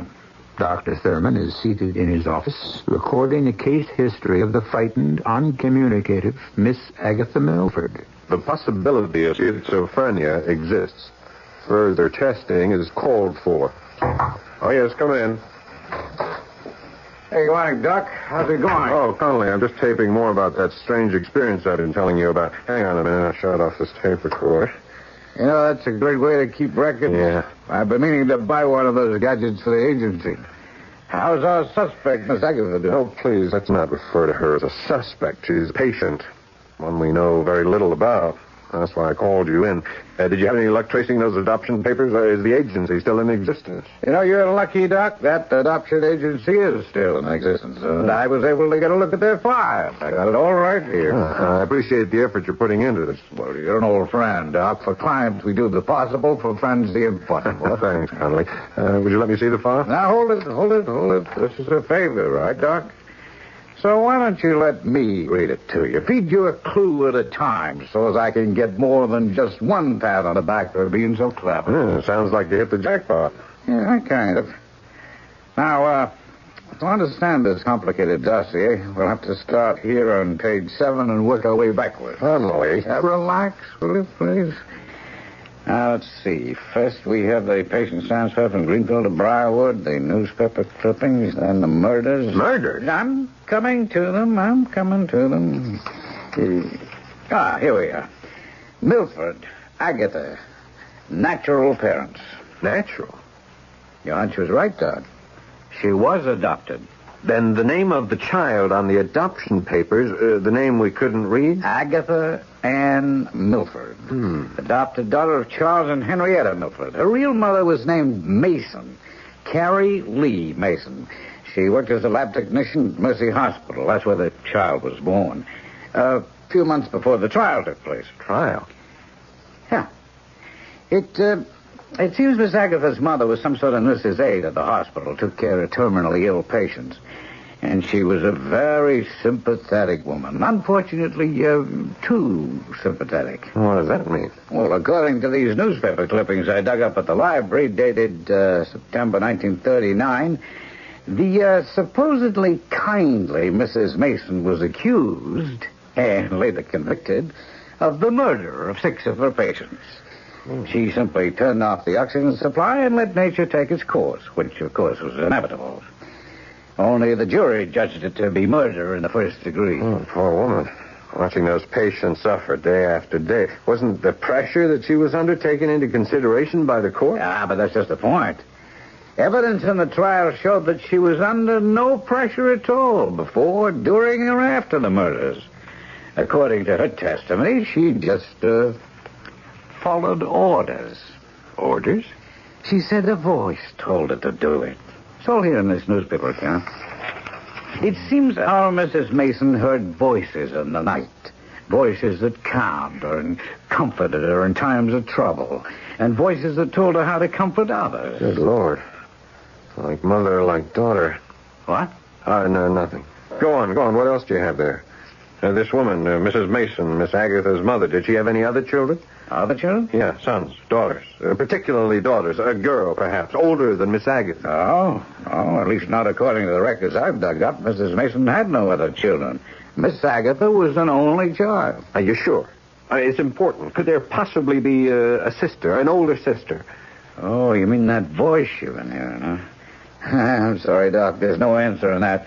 When the Mason woman was sent up for the murders, her child was put up for adoption. Miss Agatha, that is. Her only child. Now, of course, there are skeletons in every closet if you want me to dig deeper. Yeah, I wish you would. Well, sure, buddy, I will. The easy way out is to classify Miss Agatha as a schizophrenic. You mean that Miss Agatha and her sister may be the same person? Yeah. Only you don't really believe that. No, not after the studies I've made so far. There are reasons too complicated to go into. Yeah. Well, if I can be of any help... Thanks, you have been. Oh, by the way, is there a picture of Miss Agatha's father in those clippings? Yeah, I believe there is. Yeah, here we are. Right. Nice-looking guy. Yeah. Mustache, long sideburns. Looks like Valentino, huh? Why? Oh, we've had a little dispute over a gold locket. It belongs to Mrs. Haverstrom. Inside the locket is a picture of her father. Miss Agatha claims the locket is hers. Well, here, take a picture. Compare it. That'll take care of one problem. I hope so. I've had to lock Miss Agatha in her room. I had a padlock installed last night. At least I know she'll be safe until this petty bickering is over with. And we can try to trace that strange voice we've been hearing. Well, if you hear 2 voices coming out of there now, you'll know it's just another case of schizophrenia. Yeah, I hated to have to do it. Miss Agatha is not a violent person. She must have been terrified when Mrs. Haverstrom swung that cane at her. Oh? Sounds to me like you locked up the wrong patient. Mrs. Haverstrom is not violent by nature. Look, there's too much to explain. If you'll let me have that photo, she'll prove once and for all who the owner of that locket is. Oh, excuse me. Sure. Dr. Thurman speaking. What? When did it happen? Miss Agatha, where is she? I see. Yeah. I'll be right there. We won't need that photo after all, Conley. Mrs. Haverstrom's dead. What? Dead? The 3rd floor railing. It's needed repairs for months. The poor crippled old woman must have leaned against it. She just fell to her death down 3 flights of stairs. Hell. Look, could she have been pushed? Look, I'm sorry. I can't discuss this any further. I got to get to the infirmary.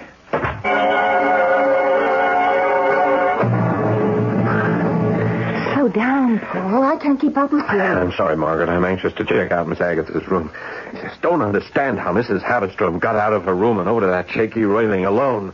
Where was the 3rd floor matron? Huh? She was called away for a few moments. I've told you never to leave the 3rd floor She unattended. was only gone for a short while. You heard me tell that to the police. They're taking the body away. When this gets out, Margaret, I just can't understand what happened. Oh, come on. Let's get to Miss Agatha's room.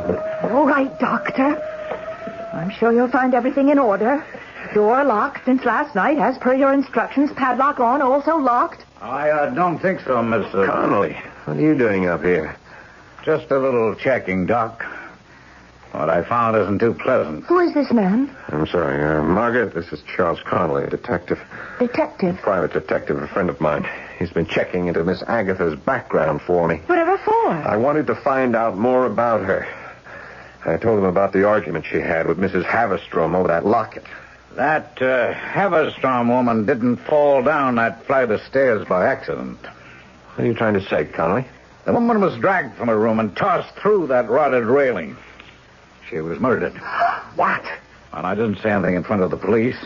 I mean, they accepted it as an accident, but someone carried her to that railing and pushed her over.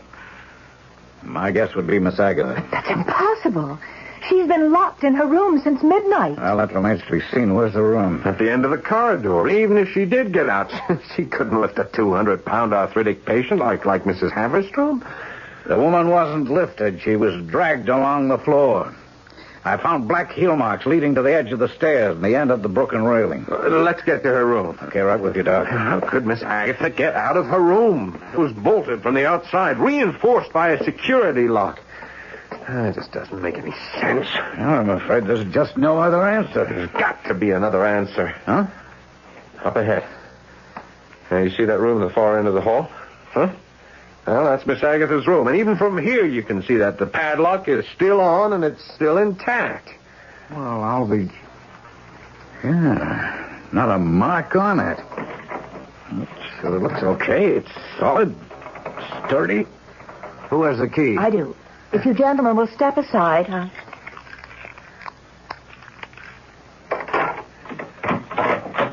Well, good morning, Doctor. It's such a beautiful morning, isn't it? Yes. Yes, it is, Miss Agatha. You slept well, I trust? Oh, very well, Doctor. I see you've brought some visitors. Nurse Palmer. Good morning, Miss Agatha. And a gentleman I don't believe I've met before. Oh, this is Mr. Connolly, Charles Connolly, an old friend. He just stopped by to say hello, meet some of our new patients. How nice. A pleasure to meet you, Mr. Connolly. Well, thank you, Miss Agatha. And may I say you've come to the right place. I beg your pardon? Well, I mean, it doesn't look like much from the outside, but it's so pleasant here. Everyone is so nice. Oh, yeah, is that right? Mm-hmm. Even Mrs. Haverstrom. She was trouble for a while, but everything is fine now. It's all been taken care of. It has? Yes. Doctor, I have a confession to make. That was my sister you heard me talking to in my room. I didn't want to admit it because of sanitarium rules. No visitors after 8 o'clock. But since she won't be coming back anymore, I can admit that she's been here. Because everything is all right again. What do you mean, everything is all right again? Well, look, Doctor. Look what I have around my neck. Good Lord. Mrs. Haverstrom's locket.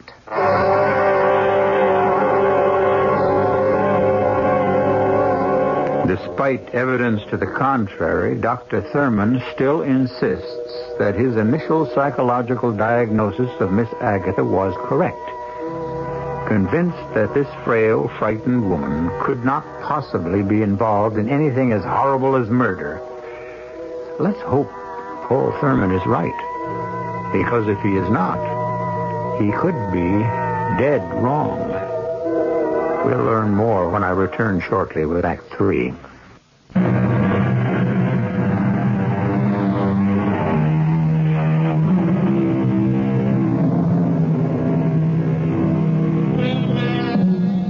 The strange death of Mrs. Haverstrom at the Briarwood Mental Institution could, by those untrained in psychiatric research, be simply diagnosed as madness. Wasn't it Lewis Carroll's observation in Alice in Wonderland that went something like this? "How do you know I'm mad?" Alice remarked. "You must be," said the cat, "or you would not be here." A simple solution to our mystery, I must admit. But not for those of us who have been expertly trained in madness and murder. We need more time to contemplate, consider, to separate the half-lies from the truths. Listen. And since the death of Mrs. Havistrom, continued attempts made by staff members to remove the golden locket from Miss Agatha's throat have made the patient exceedingly hostile. She has become suspicious of all who enter her room and is now refusing food unless served by the one staff member she trusts, Nurse Palmer. Oh, yes, come in. All attempts to gain access to gold locket have failed. Until this morning, Paul. Look, the locket. Yes. How did you get it? She held it a little too tightly this morning. The clasp broke, and I told her I'd have it repaired and bring it right back. As simple as that? Where is the picture of the father that Mr. Conley gave you? I want to compare it with the one Mrs. Havistrom showed me. I've been trying to open that clasp, but it seems to be jammed. Oh, here, give it to me. Let me do that. You'll find the newspaper clipping in that desk drawer, the one on the left. I'll get the picture. Okay. You work on that clasp. Were these the clippings? Yeah. This clasp seems to be bent. I'll get it in a minute. Do you remember what the man in the locket looked like? Was he young, old? Young man, about 30. Oh, that sounds about right. The man in the newspaper clipping was about 30. Sort of plain looking, slightly balding. Plain looking? Balding? What's wrong? A mustache? Long sideburns? No. Mrs. Havistrom's father was clean-shaven. Heavy features. It was a tintype. I guess it must have been taken in the early 20s. Well, it's not the same man. It's not? Nope. Here, give me the clippings. I'll show you.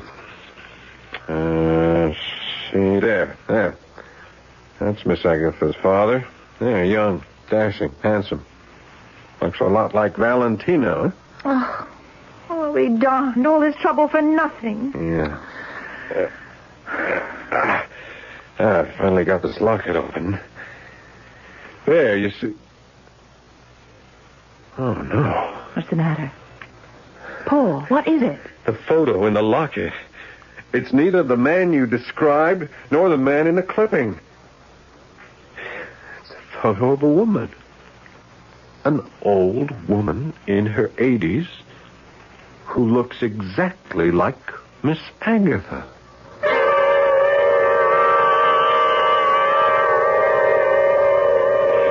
And so I rushed right over to your office, Mr. Conley. I brought the locket with me. And inside you'll find the picture of that strange woman that we found when we opened it. Could I see that locket, Miss Palmer? All right, but I have to bring it right back. Miss Agatha found out I showed it to Dr. Thurman. She's very upset. She says she told her night visitor, the avenging sister, about Dr. Thurman refusing to return her locket. Which means he's next on her list. Or somebody's list. Can I look at that locket, please? Oh, yes, of course. Here. Thank you. The clasp is still jammed, so I left it open, you see. Mm-hmm. Now, that's the photo that we found inside the locket. It looks exactly like Miss Agatha, only 30 years older. Yeah. Yeah, it does, doesn't it? And you have no idea how this photo got in here, hmm? No. We still have no idea how Miss Agatha got the locket in the first place. The last time I saw it, Mrs. Havistrom was wearing it. Yeah, I know. And when Mrs. Havistrom fell through the railing to her death, down that flight of stairs, Miss Agatha was locked in her room. How many keys are there to that padlock? You still insist Miss Agatha had something to do with Mrs. Havistrom's death. But in order to do that, she'd have had to have help from the outside. An accomplice at the sanitarium. How many keys, Miss Palmer? 2. Mine and Dr. Thurman's. Oh. Since Dr. Thurman is an old friend of yours, I suppose that puts me in the category of being a prime suspect. No, I didn't say that. You did. But you didn't say I'm not. If anyone had the opportunity to assist Miss Agatha in this, what you call, madness, I did. Yeah, Miss Palmer, I've thought of that. I mean, You turned the third floor over to a matron that night, right? Then sent her on some sort of errand. What do you mean, some sort of errand? We have a diabetic patient under our care, Mr. Conley. I sent the matron to give that patient an insulin shot. Was the patient on the third floor? No. No, she's in Ward 1 on the main floor. Then that would leave the third floor unsupervised, huh? And it would give you time enough to accomplish whatever you wished. Unobserved. I resent this. Time enough maybe to smother Mrs. Haverstrom with a pillow, drag her to the top of the stairs, and toss her to her death through the rotted railing? Is that an accusation? No, Miss Palmer. It's just a theory. All right. And how do you explain the locket that we found around Miss Agatha's neck? Well, you have a key to her room. You could have slipped in, placed the locket around her neck while she slept. And the photo, Mr. Conley? I assume you have an answer on that, too. Where would I have gotten a photo of an old woman who looks exactly like Miss Agatha? From one of the newspaper clippings I left with Dr. Thurman. The Carrie Lee Mason file. A duplicate of the one I keep here in my desk drawer. Would you like to see the clipping, Miss Palmer? A recent clipping? Mr. Conley, I've been patient until Here's now, what Carrie Lee Mason looks like today.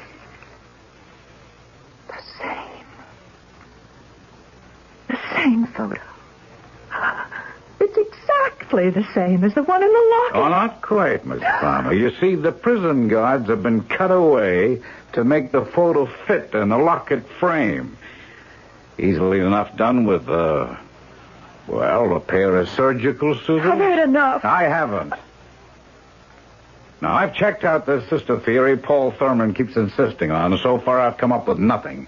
My partner Ross is out on it right now. You've had less than 48 hours. He's going to come up with nothing, Miss Palmer. The prison is in Greenville. He's there now checking their records, and it's a waste of time. If you don't find any record of an older sister, then there has to be some other answer. Because I'm not it. Oh? You forget. The night Dr. Thurman heard that strange voice coming from Miss Agatha's room, that second night, when I went with him to check it out, I was standing right alongside of him, outside the room. Yeah, that's true. All right, if you can explain how it's possible for a person to be in two places at the same time. That's very simple, Miss Palmer.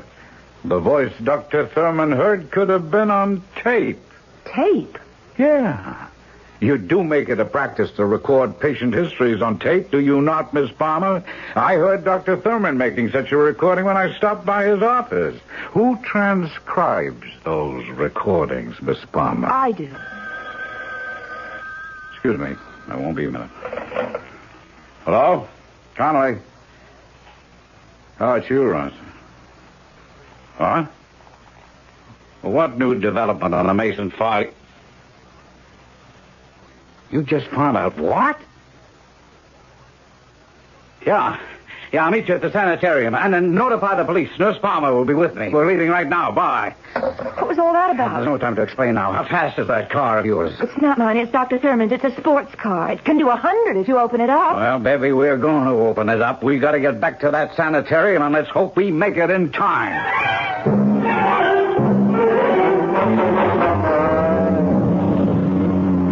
Conley, please slow down. Just hang on, Ben. Hang on. I've been hanging on for dear life.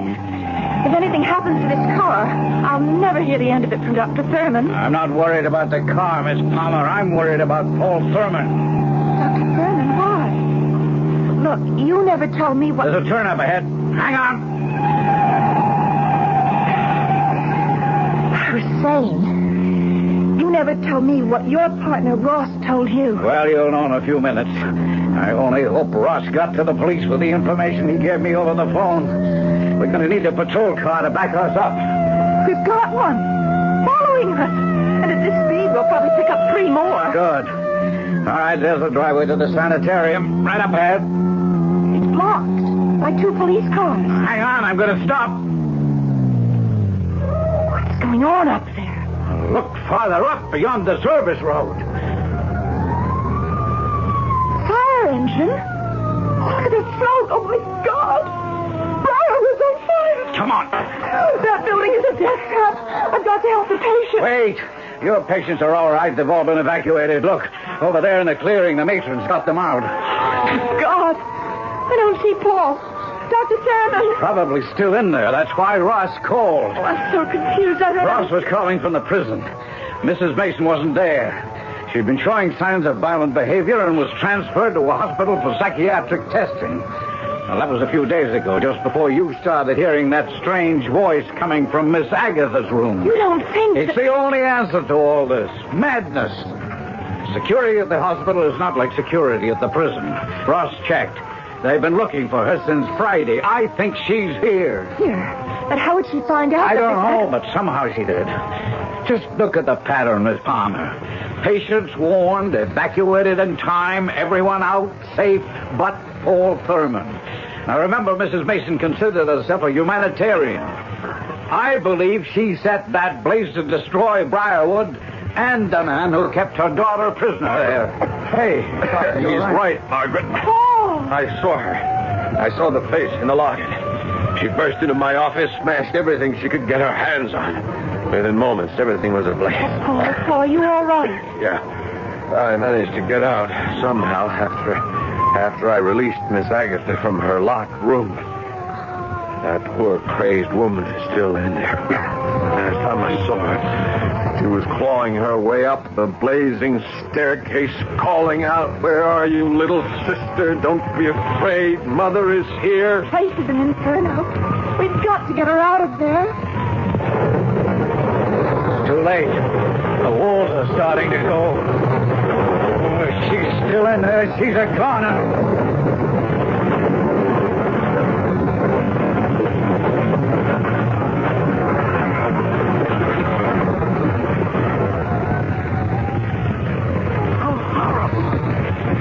Nothing could escape such devastation. At least the others are safe. Are you sure they all got out? Yeah. Everyone but Mrs. Mason. I don't understand. What made her do it? You know about these things, Paul. What brought that woman here? What drove her to such total destruction? She couldn't help herself, Margaret. Intellectually, she may not have known whether Miss Agatha was her daughter or her sister. But emotionally, instinctively, she knew. She was driven by one of the strongest forces in nature. Love, Margaret. Love.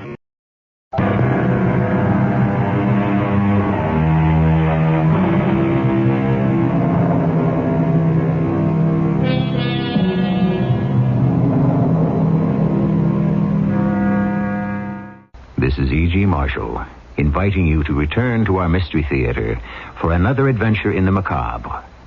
Until next time, pleasant dreams.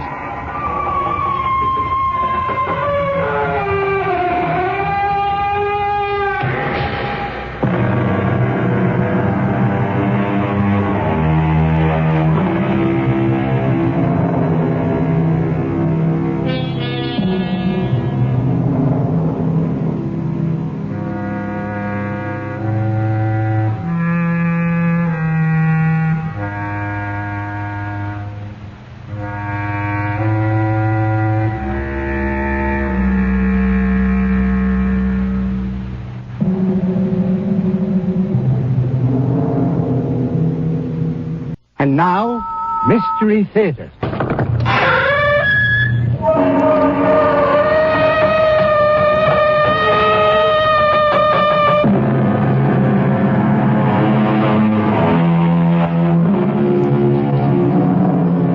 Come in.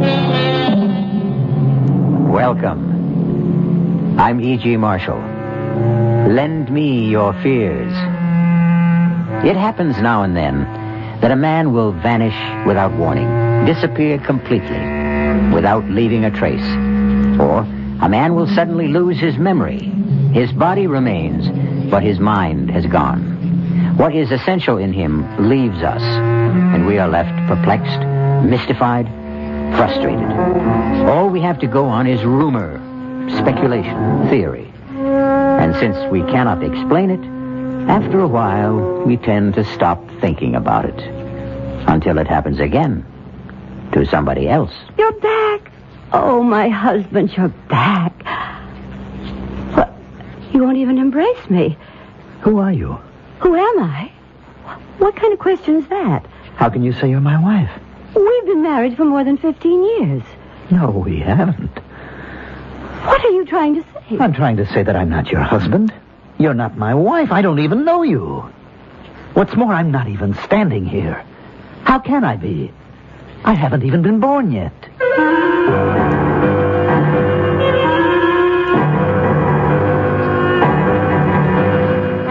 Our mystery drama, A Long Time to Die, was written especially for the Mystery Theater by Sam Dan and stars Mandel Kramer.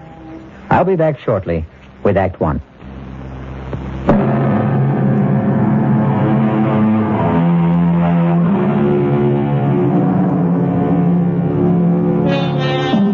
His name is Alfred Stewart Ainsley. He's 41 years old. Average height, average weight, average looks. Nothing about it to make him memorable. Indeed, he has never in his life done anything to bring him notice from beyond the circle of his immediate family, his close friend, his rather esoteric profession. His name was in the newspaper twice. First when he was born, and then 30 years later when he was married. Right now, his name is on the front pages of newspapers in every country of the civilized world. Alfred Stewart Ainsley, quiet, unassuming, has it in his power to shake the government of the most important country in the world, and perhaps alter the very course of history. Alfred, do you want a drink of water? Water? Darling, I know this is difficult, but... Feel okay, Al? No, Jerry, he's not feeling okay. Can't you see there's obviously something wrong with him? Al, what is it? He's pale. He's sweating. Now, look, Al, you're not the one who's being investigated. If you're not feeling well, we can ask for a recess. The chairman's just come in. The committee stands in order. Mr. Ainsley, we will resume with your testimony. You are still under oath. I would like to continue along a line of questioning initiated by Senator Selby. Would you turn, please, to page 684? Heard it now. Question. Is it possible that Congressman Carstairs could have forged the secretary's handwriting? Answer, Mr. Ainsley. Senator, I would have more examples of both gentlemen's manuscript. Mr. Ainsley, you were given these specimens to analyze overnight, were you not? Or were you not, Mr. Ainsley? Well, you took those samples. You examined them. Say yes. Yes. Very well. Now, are you in a better position to answer my question? Well, are you, sir? Al, you told me you had studied them and come to a conclusion. Al, answer Adam's question. Counselor, is Mr. Ainsley having trouble understanding the questions? No, sir. Mr. Ainsley, it's obvious that something is troubling you. Yes, sir. Well, then suppose we take a recess, give you a chance to rest. Committee will adjourn till 3:45.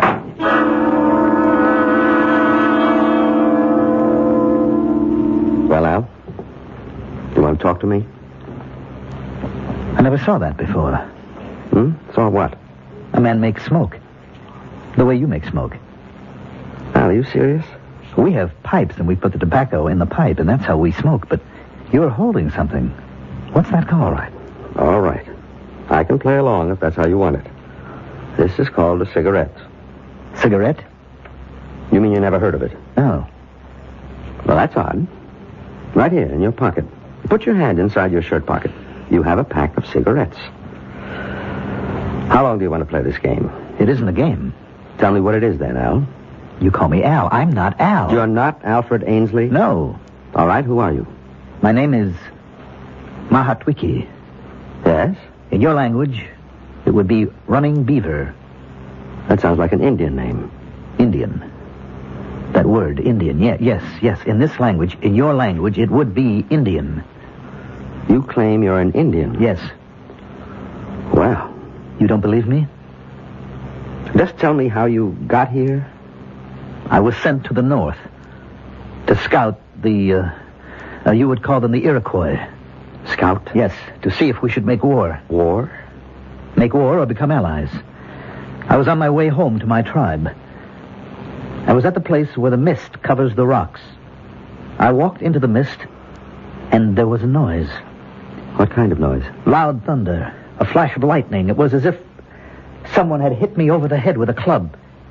I knew nothing. Then I was sitting in a strange room in strange clothes, and strange people were talking to me on a subject I know nothing about. You claim to be an Indian. You talk about fighting and wars. Well, that would be before the white men came to this country. I've never seen men like you and these others. There's one small detail that troubles me. How does it happen you speak English? I don't know. You don't know? I don't know. I was returning to my people. They live near the banks of the Great River. The Great River? The Potomac. As I told you, something took place in the mist. I awoke. Now I'm in a strange place. I find that I can speak the language, but I don't know what anything means. Where is this place? Who are you? I'm your doctor, your friend. My name is Carl Stitzer. And who am I? Al Ainsley. You're a collector of and a dealer in autographs, historical papers. You're considered one of the top experts on handwriting. I don't know what any of that is. What is it that you know how to do? To track? To scout? To hunt? All right, Al. I've gone along as far as I can. Now, let me tell you something. Your testimony can destroy Congressman Carstairs. I don't know anything about this Carstairs. If you testify that, in your opinion, Carstairs forged those papers, then not only will Carstairs be destroyed, but the principles he stands for will be discredited. You believe in what Carstairs stands for, Al. I am not Al. You're torn, Al. You don't want to examine those documents. I don't even know what documents are. Because if they are forgeries, you will put an end to Congressman Carstairs' political life. And you can't bring yourself to do that. I am a stranger in a strange land. I need a friend. You're afraid to find out if Carstairs is guilty. You can't face the consequences. When a man finds himself in such an intolerable situation, he tries to escape. You're a doctor. In my language, that means a medicine man, a magician. You've escaped to a remote past, to a long-gone, buried, forgotten world. You don't believe me. You don't believe me. Doctor, what is it? Think, Joan. Think carefully. How long have you and Al been married? 11 years. And how long had you known him before that? We were kids in school together back in the first grade. Then you've known him all his life? Just about. Has he ever been interested in Indians? Indians? No, not that I know of. You don't have anything in the house like handicrafts, weapons, books? That would have to do with Indians? Mm-hmm. Nothing at all. Does Al have a secret life? Doctor, I'm not going to answer any more questions until you tell me what you're driving at. Well, see that he gets plenty of rest. No visitors, no excitement. And please keep in constant touch with me. Doctor, can't you tell me anything at all? No. But I do have to ask you one more question. Does he know how to shoot a bow and arrow? Oh, what kind of a question is Just that? answer it. I would say no. Mm-hmm. Well, maybe we better find out.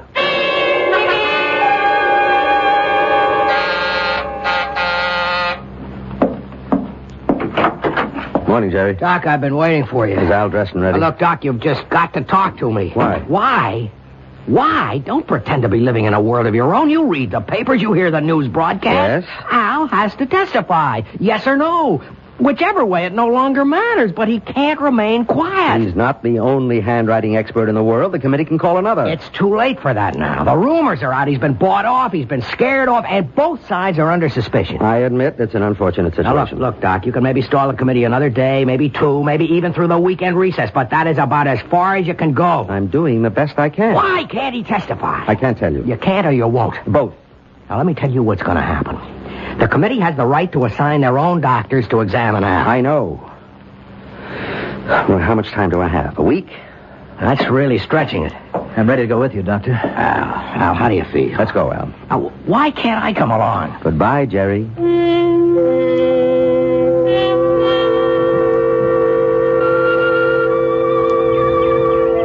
has been by here. Is that so? Mm-hmm. You can see his tracks. Well, I can't. This valley looks familiar. And yet, so strange. Where are all the animals? There's no sign of deer or wolf. Where are the animals? If you really are Running Beaver, you wouldn't believe what's happened. Now, in this box is a bow. A bow? Yes. Here's the bow, the strings, the arrows. I've never seen a bow like this one. How strong. And these arrows. I don't know the first thing about it. Is this mine?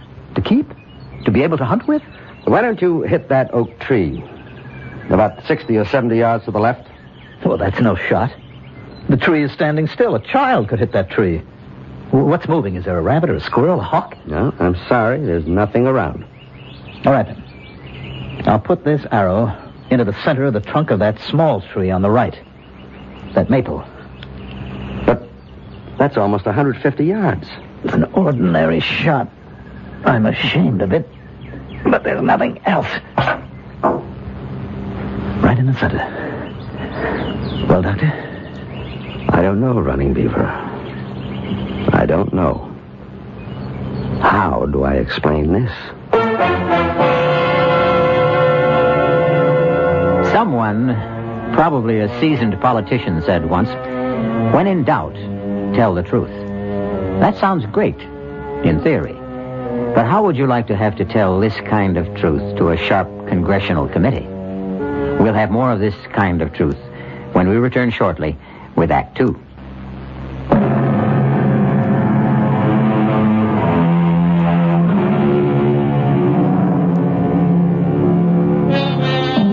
There's a beautiful stretch of countryside running along the boundaries of Washington, D.C. and Maryland.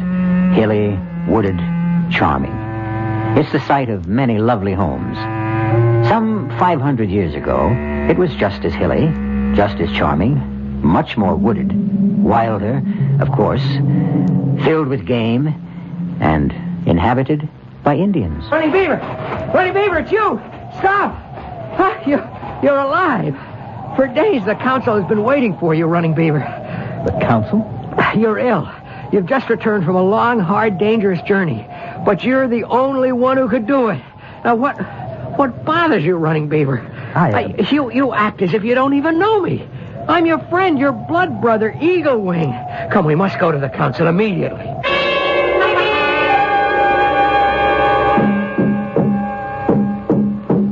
Many days ago, the council sent Running Beaver and 3 companions north to the Iroquois Nation to determine peace or war. And now Running Beaver returns alone, and we ask him, where are your companions?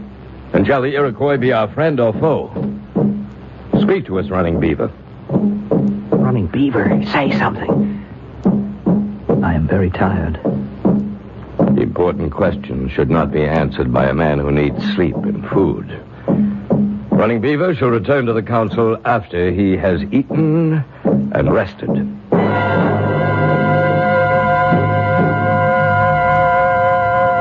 Sit, my husband. I have meat, corn. I was so frightened. So afraid the Iroquois would kill you. Sit, rest, and eat. Now, I will tell you the news about the boy. The boy? Our son. He's been chosen for the Wolf Society. You always wanted that. Your mother brought him this bearskin robe. You're not eating. It's not cooked. It's the way you like it. Is something wrong? You don't look right. Perhaps you'd better see the medicine man. The medicine man? Red Bear. He always liked you. There is something wrong. This is not like you. Not to be hungry, to be so quiet. You're frightened. Why are you frightened?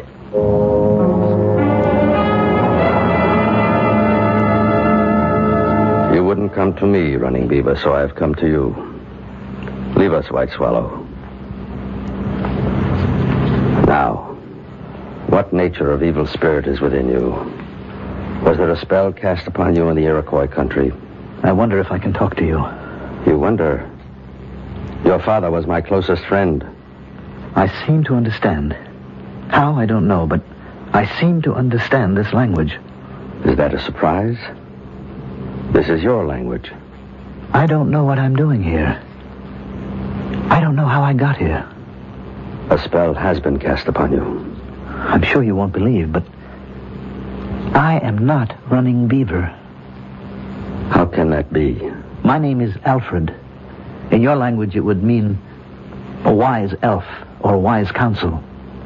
Excellent name. I come from, well, perhaps it would be this same land, but I live, or shall live, hundreds of years from now. I could tell you stories of great things, of great ships flying through the air, of enormous buildings. I don't even know where to begin.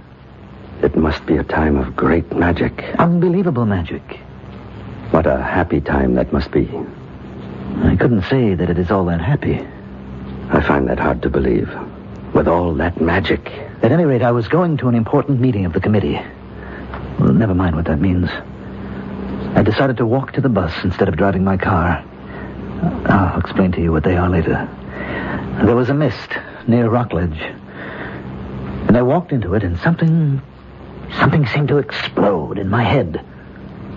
And when I walked out of it, I was in these clothes. I was somebody else. I was frightened. I began to run. And suddenly someone stopped me. Yes, Eaglewing. He is your friend. You don't believe a word of this. How can I? You are exactly like Running Beaver. Your body is his, your voice is his. I am not Running Beaver. What am I supposed to say to the council? You will have to appear. The tribe has been waiting for days. The life of every man, woman, and child could depend on what you say. What am I supposed to say? The truth. The truth is what I just told you. Can I say that in front of the council? No. Then what can I do? Now, rest. Sleep. Sometimes the spirits speak to us in dreams. I'll need more than a dream to get myself out of this.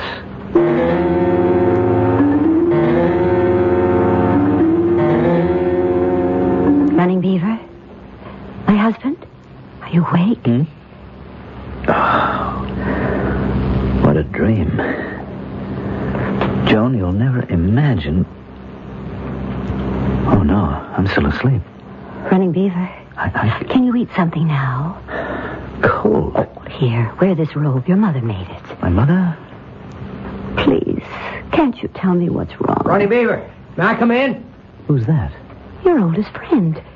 Do you mean you don't know Eaglewing's voice anymore? Running Beaver, you must come to the council at once. But he's not well. I know he's not well, but there's trouble. Trouble? There's talk all over the village.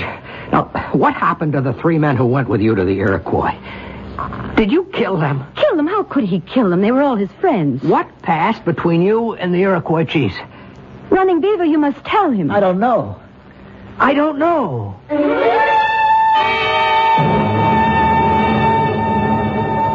tell you, all of you gathered here. I don't know. Running Beaver, in war and peace, you've been first among us. We sent you as our ambassador to the Iroquois. We entrusted you with the lives of 3 of our bravest young men. Now, where are they? Their families have a right to know. Speak. Chief, I will speak for him. No one can speak for a man before the council. Not even you, Red Bear. Running Beaver is ill. What kind of illness? He has lost his memory. Convenient loss of memory. Quiet! Where is my son? Where is he gone? I can't see him anywhere. Quiet! He has lost his memory? Yes. Can you cure him, Red Bear? I can try. You have 6 days. At the end of that time, Running Beaver will talk to the council or else submit to justice.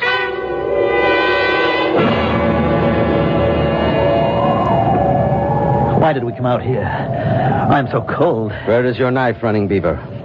Knife? Running Beaver always carries a knife. Well, I didn't think... Give him your knife, Eaglewing. Why do I want a knife? Eaglewing, attack him. Attack? But everyone knows Running Beaver can't be beaten with a knife. Let's make sure. I'll only do it if he keeps his knife in a sheath. Now, you know how excited he gets even when we fight in fun. Attack him, Eaglewing. Have your knife at the ready, but Running Beaver. Look. Are you ready, Running Beaver? Now. What did you do that for? Did I catch you off guard? Look, I am trying to tell you people I am not... Eagle Wing, go back to the village. But I... Do as I tell you. I At was once. never able to do Go that back to the him. village. There is magic here. Yes, I'm going. What did I just see? You saw a man knock me down. You don't know how to fight with a knife anymore. When did I ever know how to fight with a knife? I can't believe it. I was just a quiet kid when I was in school. And I suppose you can't shoot with the bow. No. Or throw the lance. I'm trying to tell you I am not your running beaver. Then we have magic. Call it what you want. But we have trouble.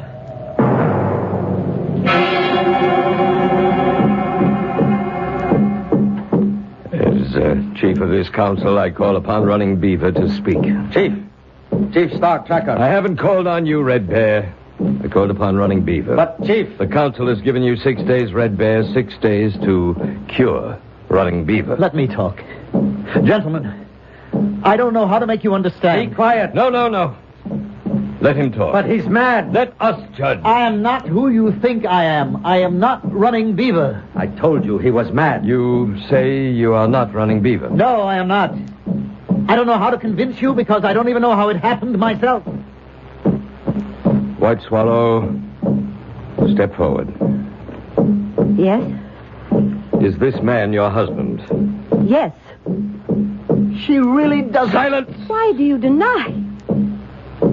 Are you tired of me? Is there another woman? Oh, good Lord. You could have been living 500 years from now. You women never change. I thought you loved me. All of you, listen to me, please. I know it's hard to believe, but I am not Running Beaver. Who are you, then? I am a man from a time... I don't know, and it must be hundreds of years from now. Silence! Silence! A spirit has captured him. This is the council. We'll have no disorder here. Running Beaver, have you anything more to say? I have plenty more to say, but I don't know how to say it. The council will retire. We shall return with our decision.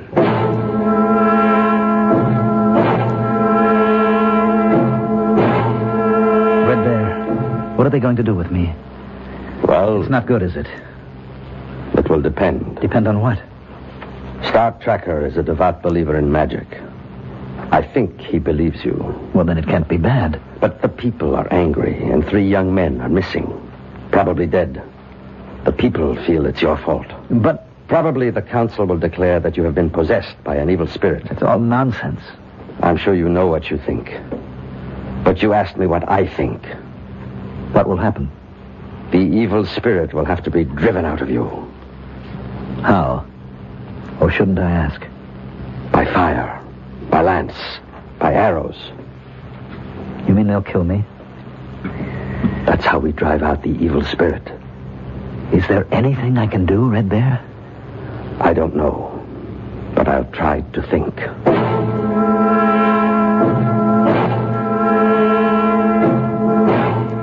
Running Beaver, stand before the council. You have been ordered to report. You refuse. I tried to tell you. Therefore, the council has decided to drive the evil spirit out of you. No! Tell them, Running Beaver, tell them! We must have silence. Tonight, Running Beaver, the council will drive the spirit from you. Wait! He has the right to ask for judgment by combat. What are you saying? Must I remind the council of the law? Very clever, Red Bear. No one dares. Silence! Silence! Well, you've heard the challenge. Who will fight Running Beaver? Your reputation has just saved you. No one will dare to meet you. No one? No one will accept the challenge? Are we a tribe of trembling women? Must I, at my age, save the honor of the people? I'll fight him. Eagle Wing, you're his best friend. No longer. After all, he denies he's Running Beaver, doesn't he? The council accepts the offer of Eagle Wing. May the one who is right win. Clear a space. Wait. The law says each contestant must fast and pray for 3 days. No. Silence! We shall obey the law. We shall meet again in 3 days. What did you get me into? I got you 3 days. What good will it do me? You could learn to fight with a knife. Well, You've been a quiet, unassuming handwriting analyst all your life. You've never so much as swatted a fly in anger. Now, suddenly, you have to fight to the death with knives, no less. And how is the other fellow doing? The one who has to face the Congressional Committee. We'll see how it all comes out when we return shortly with Act 3.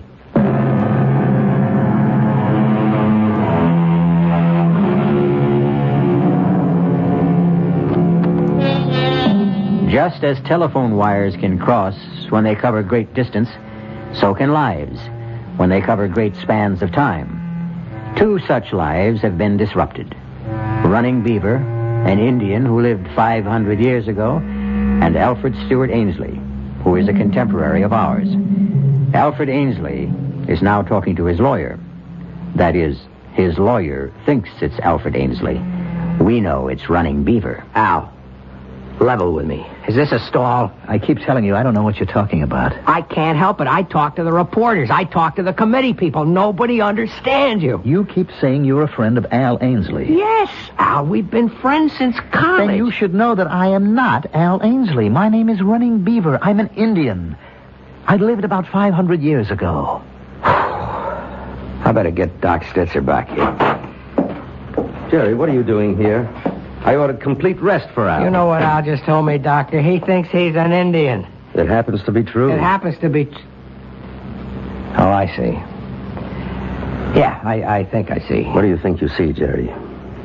They got to you too, Doc. Who got to me? I don't know.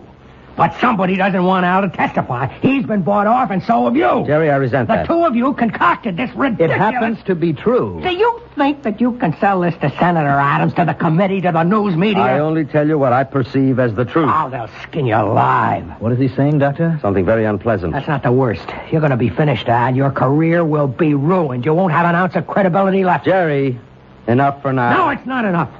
They'll get you on contempt. They can even pull obstruction of justice, conspiracy. Al, do you realize you can go to jail? Jerry, he doesn't realize anything of the sort. But it should be obvious. It would be, if he were Al Ainsley. Doc, are you crazy, Jerry, this is no time for anyone to lose his head. Okay. Let's be calm. Let's be reasonable. How does a thing like this happen? There's no answer. I've done some research, consulted. And the best I can come up with is... Look, at the speed of light, there's no regular sequence of time. The past, the present, the future, everything is mixed and jumbled up. Everything becomes a storm of pure energy. Doc, what can I do to convince you guys? Sometimes, in rare cases, our thoughts, our ideas achieve such intensity that they, too, become a form of energy and carry our minds into this raging storm. And minds can be mixed up and thrown from one body into another. I can't believe I'm sitting here listening Whatever to the reason, he's not Al Ainsley. Oh, get a hold of yourself. Jerry, now you can't excite him anymore. I'll throw you out of here. You may not have to throw me out. I want to leave. Now, Al, in exactly 3 days, you'll have to appear before that committee. If you value your reputation and your freedom, please think up a better story. Or best of all, tell the truth.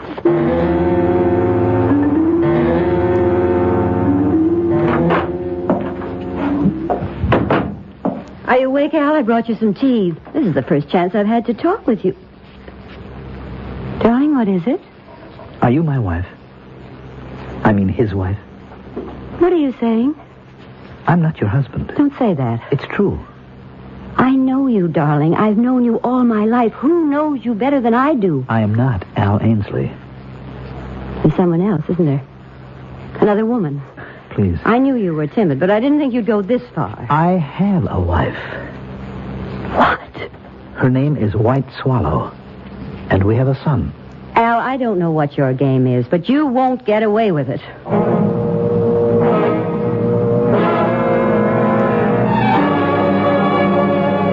Gentlemen, this visit of yours is most unusual. I know it is, Senator Adams. I have no right to conduct committee business privately. Senator, we just wanted to acquaint you with certain facts. And? Well, please just listen. No matter what you hear, just listen.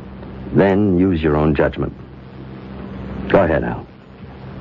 Senator, I am not Alfred Stewart Ainsley. You're not. I am running bear. I am a Potomac Indian. But this is most unusual. Dr. Stitzer and I, we believe that I lived 500 years ago. Somehow, I have occupied the body of Mr. Ainsley. But though I have his body, I have none of his skills. And that's all. And this is what you want me to believe, hmm? It's the truth, Senator. You'll be at the committee hearings on Monday morning. Senator, didn't you hear... Doctor, I don't believe a word of it.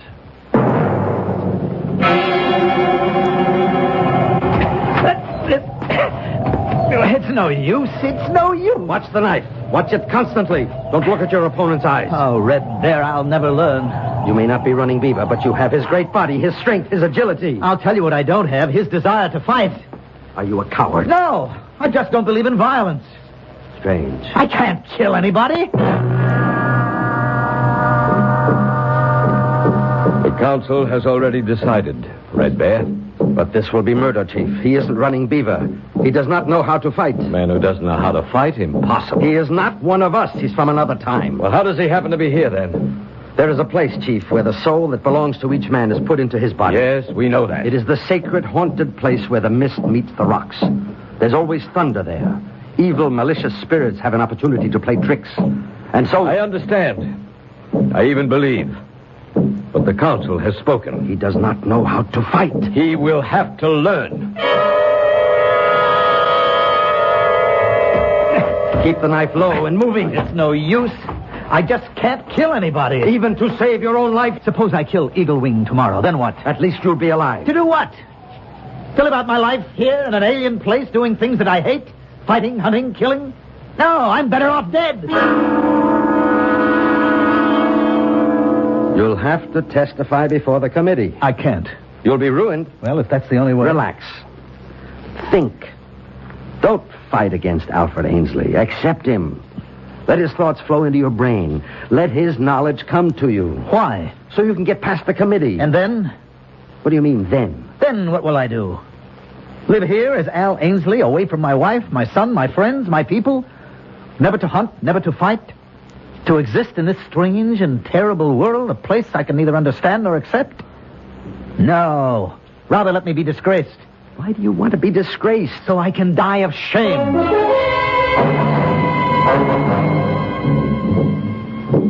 Wake up, Running Beaver. Wake up. It's time to start out for the fighting ground. So early? You still refuse to fight him as Running Beaver would? Yes, I refuse. Why? I told you. I want to die.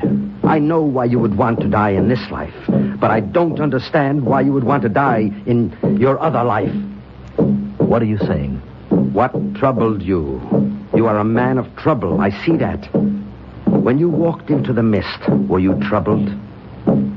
How did you know? I am only guessing. In your other life, did you also want to die? I'm not sure. Perhaps I did want to. Why? Because I would have to say something that oh, you couldn't understand. That would have to be something you hate? Yes. Yes, I would have to ruin a man that I had always respected. Does he deserve to be ruined? Yes, because he broke faith. And you did not have the courage to do your duty. In other words, you are an even greater coward than I thought. Maybe. Would you rather die under Eagle Wing's knife, or what? Or go back? Do your part as a man. Face your responsibility. Go back? Testify against... Isn't that what must be done? Isn't that what truth and justice demand? Yes. Then you'll go back. But how? How can I go back? Are you sure you want to? Yes. You'll do what's required? Yes. You believe it with all your heart? Yes. Yes, I believe it. Now I believe it. Then come with me. Where? To the place of mist. The sacred place. Where you became Running Beaver.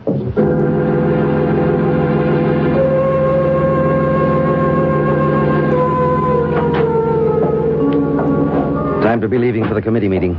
I'm ready. I decided to go with you. Let's get it over with. Tell me, something bothers me. It bothered me that first day when I thought that you had willed yourself into amnesia. I can see how Al Ainsley could have found life intolerable. But you're not Al Ainsley. No. Therefore, my diagnosis was wrong. I don't think I understand. Why was life also intolerable for Running Beaver? Why were you trying to escape as Running Beaver? To escape? What was tormenting you? How did you know? Did I guess right? Yes. From what were you trying to escape? I had gone with 3 others to the Iroquois as an ambassador. The Iroquois promised peace. I knew it was a lie. My 3 friends were bribed. On the way home, they plotted to kill me. I was too smart, too strong. I killed them instead. If I told this to the council, I would make enemies. I was afraid. I see. Would you rather die like a man among your own people, if indeed you must die at all, or would you rather die of shame here among strangers? I am wiser now, but it's too late. It's too late for me. I can't go back. Are you willing to face the council? Face them? Defy them? Fight them? Let's go back to this place where the mist covers the rocks.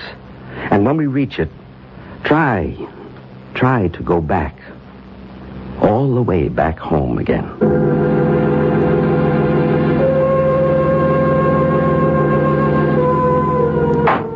The committee will stand in order. Mr. Ainsley, are you finally prepared to report your findings?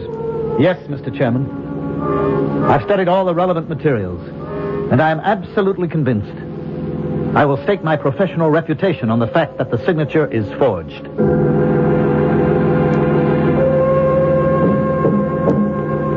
I say this to the council. 3 young men of the tribe took bribes from the enemy. I alone refused. They tried to kill me. I killed them instead. I will answer for this deed with my life. If any man here thinks he can take it. At a certain speed, at a certain intensity, at a certain burning level of anxiety or desire, time, space, and spirit can be twisted out of shape or sequence. That's how we might explain it today. On the other hand, there are evil and mischievous spirits who delight in creating misery and confusion. That would be yesterday's explanation. Choose one or the other. Or supply your own. I'll be back shortly.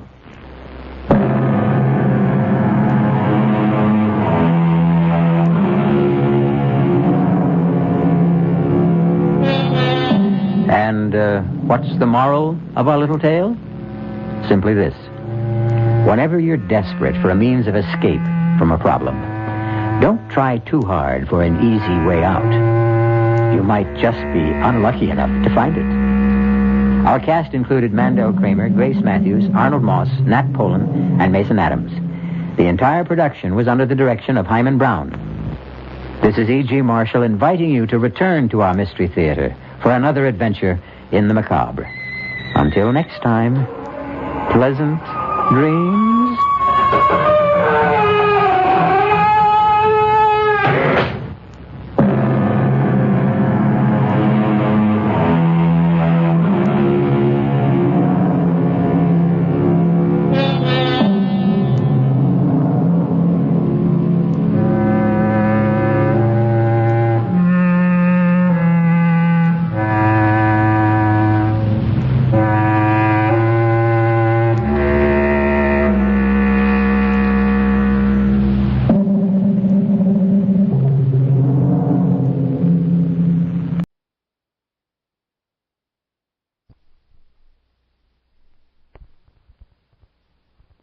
KOIN in Portland.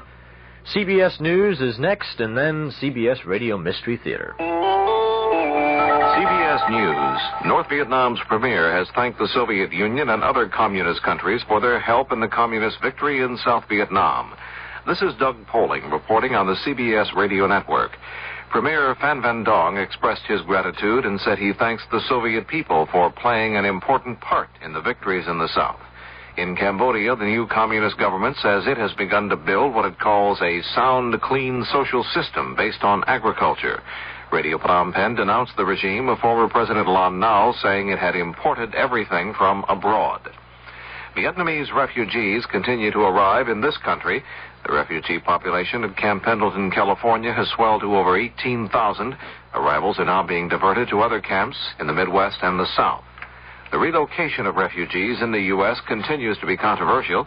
Singer Eartha Kitt, who was an outspoken critic of the Vietnam War while it was going on, says America's minorities and poor should get priority over the Vietnamese homeless. Senator James Buckley, Republican of New York, says the nation should go ahead and accept the Vietnamese. These people are desperate. They have nowhere to turn. They are the victims of a war in which we participated. But more than that, I think that the fears that seem to be expressed are way overextended. It is not conceivable that this nation, 210 million people, can't absorb 130 or 150,000, of whom fewer than 40,000 would actually be in a job market. Senator James Buckley. CBS News continues in a moment. In popular libraries, best-selling novel 34 East, a ceasefire line is drawn in the Sinai. On one side, Egyptian and Soviet troops. On the other, Israel and its American allies. Then, Arab fanatics kidnap the President of the United States, forcing the great powers to start the countdown for nuclear war. The suspense reaches a shattering climax in 34 East, the international bestseller, now in paperback. 34 East. Read it today while it's still fiction. If you ever use a hemorrhoid preparation, you should know this. Vaseline Brands has news. It's Hemorrhoid ointment. Hemorrhoid works fast, helps protect with a proven medical ingredient for soothing occlusion. And Hemorrhoid gives you only this key ingredient, so it gives you more than the leading preparation. Now, at your first sign of pain, burning, and itching, turn to soothing Hemorrhoid. Hemorrhoid from Vaseline Brands. Use only as directed. The strike by anesthesiologists at hospitals in San Francisco is starting to spread. Some of the doctors who work at hospitals in Santa Cruz County, California, now say they'll work only in emergency cases. The anesthesiologists began the walkout 10 days ago to protest skyrocketing costs of malpractice insurance. One physician involved in the protest, Dr. Sanford Marcus of the Union of American Physicians, says many hospitals could be in serious trouble if the problem is not solved soon. Several hospitals in the San Francisco Bay Area are at less than 50% of occupancy. The hospital conference claims that they are losing over $400,000 a day, and we feel that if this situation is allowed to deteriorate further, several hospitals may become bankrupt. Dr. Marcus says it is not a doctor's strike. He terms the situation a lockout by the insurance carriers. Near Ashland, Oregon, Friday, a bus carrying some high school students from California struck a car and rolled down the side of a mountain. 3 people on the bus were killed, 17 others hurt. 2 of the dead have been identified. They are the bus driver and a 16-year-old girl. The bus was transporting some students from Mount Shasta, California to Harris Beach State Park in Oregon for a weekend field trip. President Oren Lee Staley of the National Farmers Organization says the NFO will appeal a ruling by the Internal Revenue Service revoking the tax-exempt status of the organization. Staley says the IRS did so on grounds the NFO markets its members' products. Staley maintains the NFO acts only as a bargaining agent for members who actually make their own sales. The Agriculture Department Friday forecast a record wheat crop for this year. The winter wheat crop is estimated at 1.62 million bushels, up 16% from last year. Now this.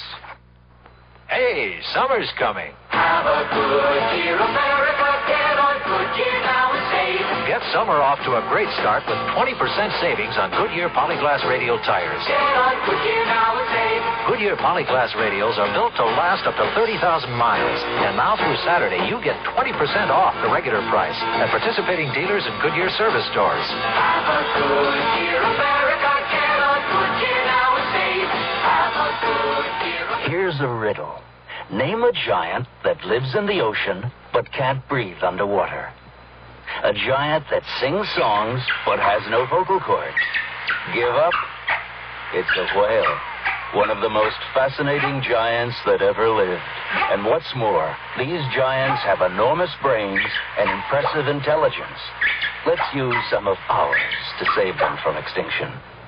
A message from the National Audubon Society and its local chapters. After 8 weeks of talks, the UN Conference on the Law of the Sea ended the current session Friday in Geneva. Delegates remain far apart on revision of the laws governing the use of the oceans. Another meeting will be held next March. Doug Poling, CBS News. The Oregon House Revenue Committee has cleared a bill to let people vote in the primary election next spring on whether the state gasoline tax should be increased by a penny a gallon. The House approved and sent to the Senate a bill to limit the total award in medical malpractice suits to $400,000, and the Senate approved and sent to the House a bill that would require lending institutions to pay interest on mortgage reserve accounts. A 40-year-old former Oregon State prisoner, Richard Marquette, pleaded innocent in Salem today to a murder charge in the death April 19th of Betty Wilson of Scioto, Oregon. Circuit Court Judge Val Sloper of Marion County set Marquette's trial for June 2nd. Mrs. Wilson's dismembered body was found under a bridge near Salem. Marquette was arrested 3 days later. A report by the U.S. Soil Conservation Service and the National Weather Service predicts excellent water supplies for much of Oregon this coming summer. The snowpack ranges from 50% above average in the northern portion of the state to 4 times the normal amount in the southern portion. And all of the state except the Central Cascades got more precipitation than normal during the past month. A research group says the Public Utility Commissioner's staff is not doing its job of representing the consumer's side in a rate increase request by Pacific Northwest Bell Telephone Company. The Oregon Student Public Interest Research Group made the claim in a report. It criticizes the staff's support of the telephone company's request to charge 20 cents for each call for directory assistance and for each call from a pay telephone. The weather for the Portland metropolitan area: variable cloudiness tonight, Saturday, and Sunday. Increasing chance of afternoon and evening showers or thunder showers. Little cooler Saturday with the highs in the middle 70s, lows near 50 degrees, highs Sunday in the middle 60s, light winds tonight, and southerly at 5 to 15 miles per hour on Saturday. Chance of measurable rainfall, 20% tonight, 30% Saturday, and 60% Saturday night. Right now in downtown Portland, the temperature stands at 63 degrees. That's KOIN News to 11:08. I'm Bill Garrity. The CBS Radio Mystery Theater presents...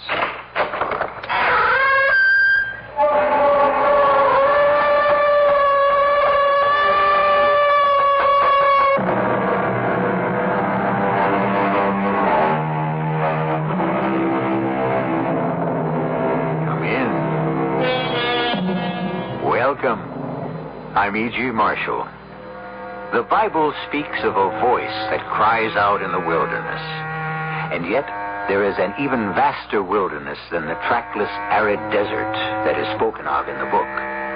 This is a wilderness so terrifying that it stretches out even beyond infinity. It is a wilderness of boundless, limitless space.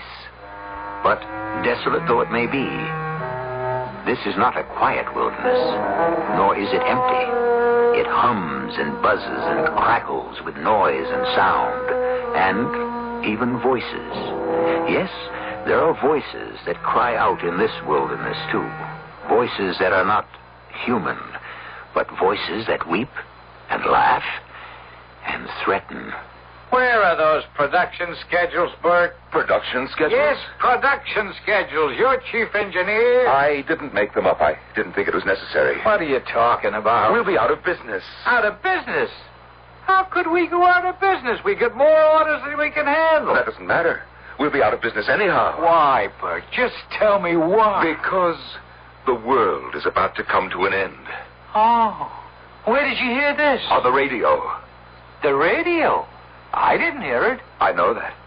It's something that you can only hear on my radio.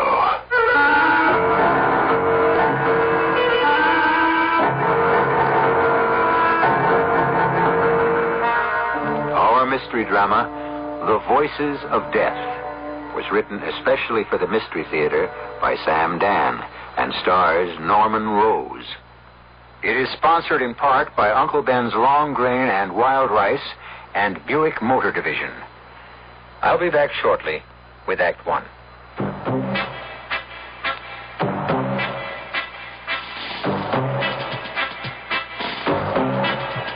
When you say bud, you've said a lot of things nobody else can say.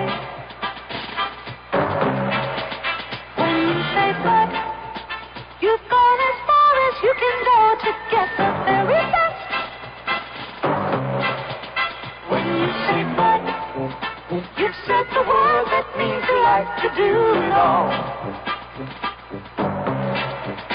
When you say bud, you say you care enough to only want the king of beers. There is no other one. There's only something left. Because the king of beers is leading all the rest. When you say Budweiser, you've said it all. Anheuser-Busch, St. Louis. When you dine at the Captain's Corner, you found the corner on excellent dining in downtown Portland. It's a select menu at our Captain's Corner, proudly served in a warm, friendly atmosphere. We feel quality service is just as important as a quality menu, and at the Captain's Corner, you get both. For a relaxing lunch, for that gracious dinner after 5, it's the Captain's Corner, downtown in the Century Tower building on Southwest 12th between Jefferson and Main, with free parking. The newspaper reporter was almost in tears.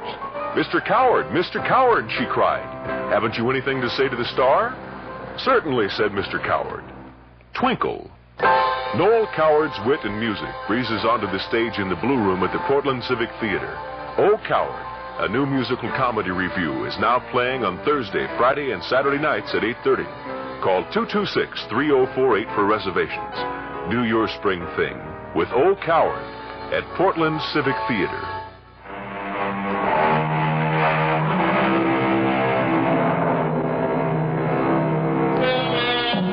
If you ever took one of those ordinary round 1-quart ice cream containers, a handful of paper fasteners, a couple of paper clips, some number 36 enameled copper wire, a small piece of silicone or galena, and a pin or two, and transformed it all into a radio set, well, you're not as young as you used to be. Unbelievably, it worked. You could hear the Paul Whiteman Orchestra and Will Rogers and President Coolidge. How unbelievably primitive your crystal set would seem now.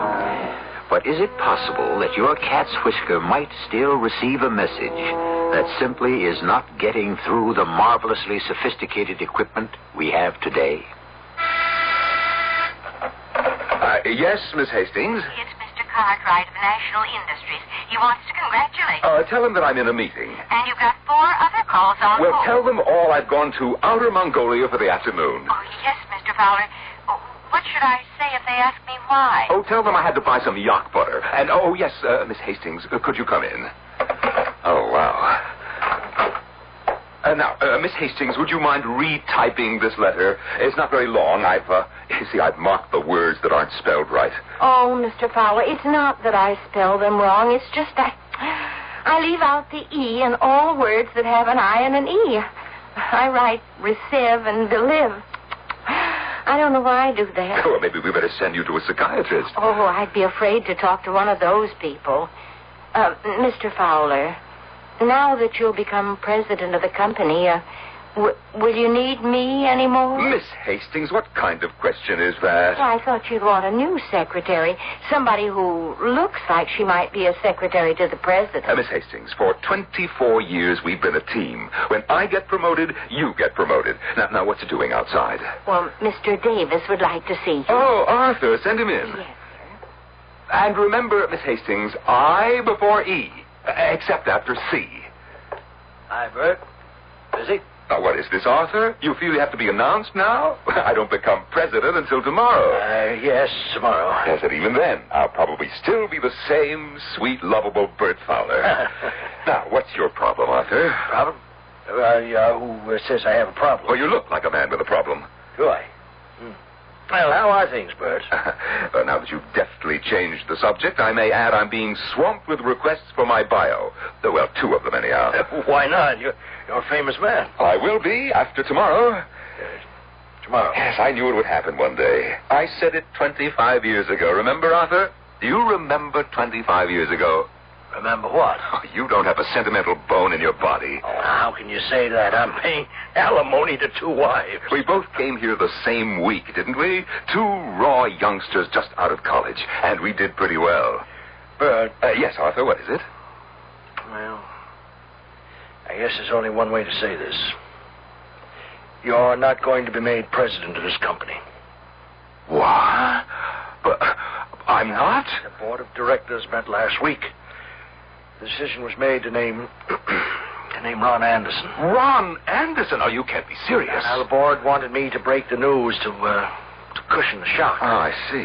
Because we're old friends. It's quite perceptive and sensitive. Everybody agrees that you're entitled to greater recognition and that, well, a special title will be created for you. But it won't be the title I deserve. President. And more money, a lot more money, stock options, bonus. Yes, thank you, Arthur. Excuse me. Yes, Mr. Fowler? Take a letter, please. My personal stationery. Today's date. To the chairman of the board. Dear Frank, please accept my resignation, effective immediately. I'll sign it the moment you've finished. But you can't do it. I've just done it. Now, listen to me. Please don't. Just please. Mr. Fowler, did I just hear you say that... No, now, Miss Hastings, please go back to your desk. I want that typed immediately. Don't you type one word. Now, everything's going to be just fine. You just go out to your desk, Miss Hastings. Now, Bert. The board of directors. There was no board of directors 25 years ago. How high and mighty we've become. We now have a board of directors. Just calm down. I walked into this company 25 years ago, and it was going down for the 3rd time. This pathetic little 2x4 fly-by-night. But you have to realize... Whose ideas turned this company around? Yours. Whose designs made the difference? Yours. Nobody denies that, Bert, but times have changed, and you don't have the right image for the president of the company. Oh, really? Let's talk about images, shall we? Who worked out the circuit that enables this company to create the world's best image on a screen? It's a new ball game. Well, if it is, you can play it. You represent the past. Bert, you're too old. What? At 53, I'm too old? No, it's the way you dress and the way you cut your hair and the way you impress people. You're just... Well, I guess the only way I can put it is that you're just too World War II-ish. Whereas Ronnie Anderson... Ronnie Anderson is an idiot. No, he's not really an idiot. It's just that he talks their language. Whose language? The language of the people who pull the buying strings today. It's the accent on youth. And he sports that long hair, and he wears clothes that are called mod or whatever. And well, he's just that fresh, bright, vibrant image the board thinks that this company needs. But he doesn't know one end of a receiver from the other. He doesn't have to, Bert. The engineers don't run companies anymore. You know that. It's all in the hands of the marketing people. Well, if you'll excuse me, Arthur, I'd like to clear my desk and go home. Where are you going? You heard me. I said I'm going home. Are you? Tell me, Bert. Where's home? Where's home? It's here. And what's home? This company. It has been your wife, your kids. What else do you have? Will you excuse me, Arthur? You gave everything to this company. The company is all you have to show for your life. You can't leave it. The company's leaving me, Arthur. Ronnie Anderson is a temporary madness that's come over the company. Oh, Ronnie Anderson. Who says God has no sense of humor? You want to go to lunch? Well, Ronnie Anderson's invited everybody to be his guest in the penthouse. I have a previous engagement. Why don't you go and score some points? That was a low blow. I'll see you later, Bert. Yeah. Yes, sir? Miss Hastings, call the garage. I want my car.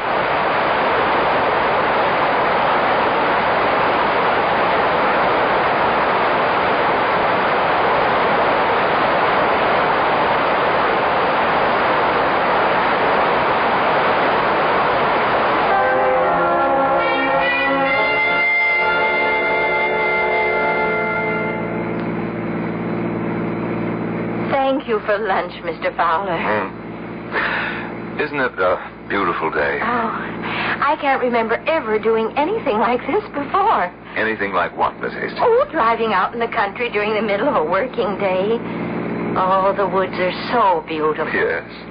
Now, you've been my secretary for so many years, Miss Hastings, and, well, I know so little about you.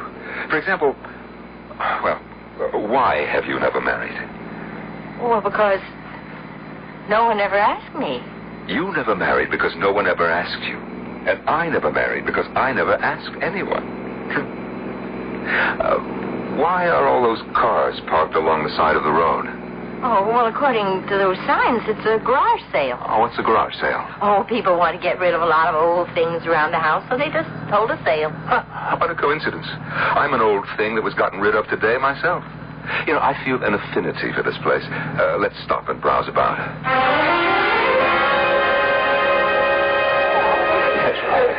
Oh, I've never seen so much junk. Oh, usually you see some old books and pictures. You see that stuff over there, Miss Hastings? It's typical of what you'd see in a home about, 50 years ago. Look, there's an old, broken-down, wind-up phonograph, a clothes dummy, a coffee grinder, and Mr. Fowler? Mr. Fowler, are you all right? No. Oh, no, it can't be. Mr. Fowler, you're so pale. But it's mine. Mr. Fowler, something's wrong. Miss Hastings, you see that thing on the table? It looks like a round container with some wire wrapped around it. Oh, yes. See what price is marked on it, Oh, there isn't any. Oh, the woman at the gate. Ask her how much she wants. Oh, Mr. Fowler, you're shaking. Are you ill? No. Find out how much she wants. I have to have it.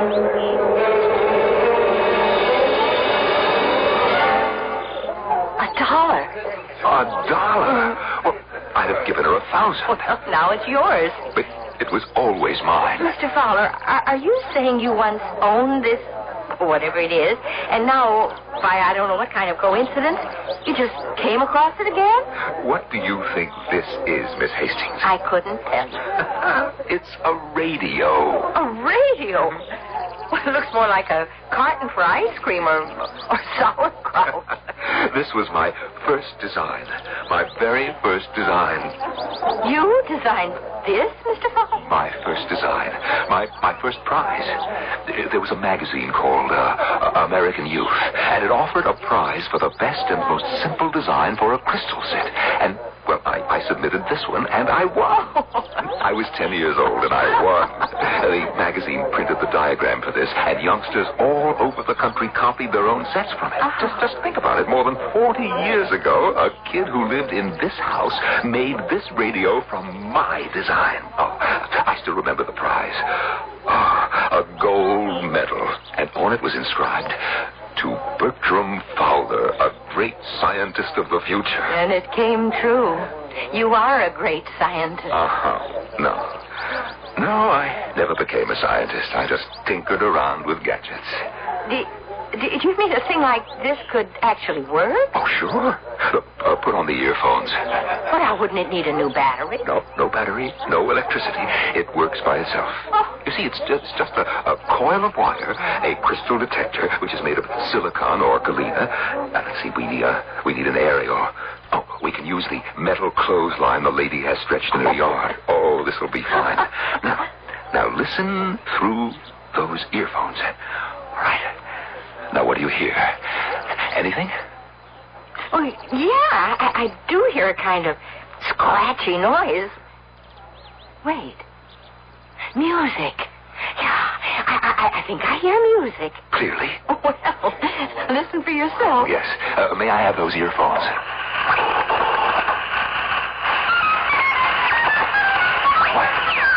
Why, that's the music of Paul Whiteman, King of Jazz. This has been brought to you from the Grand Hall of the Ritz-Carlton Hotel in New York City. Paul Whiteman? But it's not possible. And now for the news. President Coolidge said today that he will call for a 3-hour naval conference in Geneva, Switzerland, to be attended by Mr. Fowler, what's wrong? Oh, somebody help me. We need a doctor. Please. Oh, Mr. Fowler, don't faint.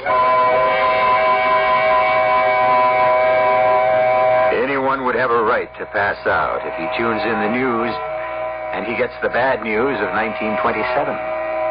But why is he picking up that kind of news and that kind of music now? What kind of radio set did our friend Bert Fowler design, anyhow?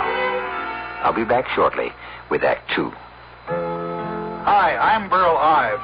You know, I've been telling you that Uncle Ben's long grain and wild rice is a wonderful way to make an ordinary meal a great meal, and to keep a great meal from becoming ordinary. That's because it's a delicious combination of Uncle Ben's rice, natural wild rice, herbs, and seasonings. It has a really distinctive taste just about every grown-up loves. But what about those everyday family meals? Well, now Uncle Ben's has a way to make them special, too, with Uncle Ben's new fast-cooking long grain and wild rice. It's flavored with a delicious but milder blend of herbs and seasonings, so it has a milder taste. It cooks in just 5 minutes, so it's easy to serve anytime. With anything, chicken, hamburgers, whatever's on the family menu. So try Uncle Ben's new 5-minute fast-cooking long grain and wild rice. The whole family will love its milder taste. Hey, when's the last time you made a wish?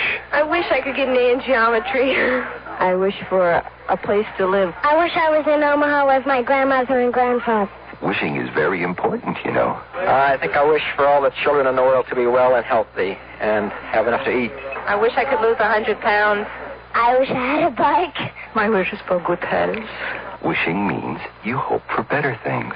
I wish we could find solutions to the crime problem. I wish that we win every soccer game in our league.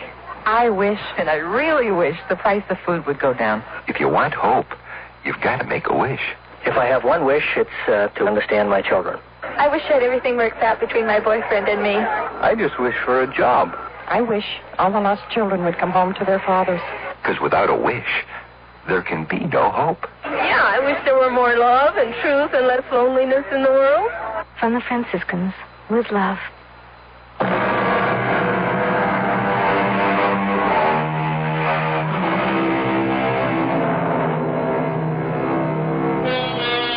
I shot an arrow into the air. It fell to earth, I know not where, said Mr. Longfellow. But the fact of the matter is, the arrow did fall, finally, to the earth. There is evidently then a significant difference between arrows and words. When you shoot or utter or discharge, however you want to put it, a word into the air, apparently it never falls to earth again. It enters the ether and stays there forever. Or does it? How else may we account for the fact that Bert Fowler is now hearing words that entered the airwaves more than 45 years ago? You say that you heard an actual Paul Whiteman broadcast. And I heard a news broadcast, which could only have been made in 1927. Why? Because it was about the conference to restrict the number of battleships. Mm-hmm. It was called by President Coolidge. You've heard of him? Yes. And you heard all this on that ice cream carton? This ice cream carton is actually a variable inductance tuning coil, a crystal detector, and... look, Doctor, I don't want to get into anything here. I know what I heard. Well, when Miss Hastings brought you here to my office, she said that you'd had a very shattering experience earlier in the day in your business affairs. Yeah, you could say that. Well, that was one shock to your system. And then you encountered this radio, which was made from a prize-winning design of yours. Now, you were only a child at the time, so that's a second shock. All right, but what does all this have to do with what I heard? Well, the present has suddenly become unbearable. And you're escaping back into a beautiful, promising past. Now, what you're saying is that for one reason or another, I imagined all this, Well, yes, that's what it comes to, Mr. Fowler. Listen, I put on these earphones. I scratched that crystal with the cat's whisker. All I got was static. Doctor, am I okay otherwise? Oh, you check out first rate. Hey, listen. Let me know if you raise any more of that 20s jazz, huh?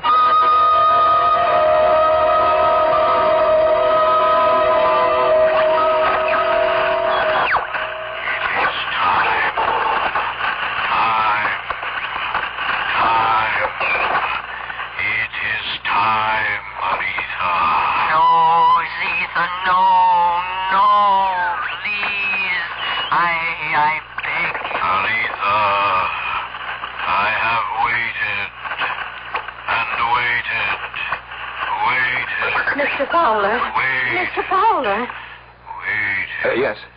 Yeah, what is it, Miss Hastings? Oh, let me take these Mr. earphones Fowler. off. Let me take these earphones off. You're due at a meeting in Mr. Anderson's office. Oh, yeah, that's right. You know, Miss Hastings, I'm hearing the strangest voices on this old radio of What mine. kind of voices? Well, I don't know. Oh, Mr. Fowler, I wish I could hear the voices you say you hear. They're there. They're loud and clear. Bert, we're no longer competitive. There's not a company in the world that can match our quality, Ron. Yeah, but we've got to cut costs. We can't. You mean you can't? If you know someone who can produce this quality for less money, well, I'll step aside. How about less quality? There goes the reputation of this company. Well, don't you worry about our reputation. I have to. I created it. Why didn't you resign, Bert? You know, I'd have resigned if they'd named you president. That would be the easy way out. Well, you'll simply have to find some shortcuts. If you put us back with the rest of the pack, why should people buy our product? That's my job, marketing. You turn it out, I sell it. Just like that, huh? You're not keeping up with the current market. Neither is your friend, Arthur Davis. What about Arthur? Well, I almost fired him today. Why? He has a lot to learn about publicity. That little thingamajig of yours, that crystal set, just because it won a prize almost 50 years ago, he thought it was worth sending word to the press. For that you'd fire him? Here's that old magazine. It's dead and gone, and pictures of kids in short haircuts and knickers, and this crazy-looking carton with all those clips and fasteners. And you're our executive engineer. Ron, you may have missed the point. The image is old-fashioned. The direction is backwards. Nobody cares about yesterday, Bert.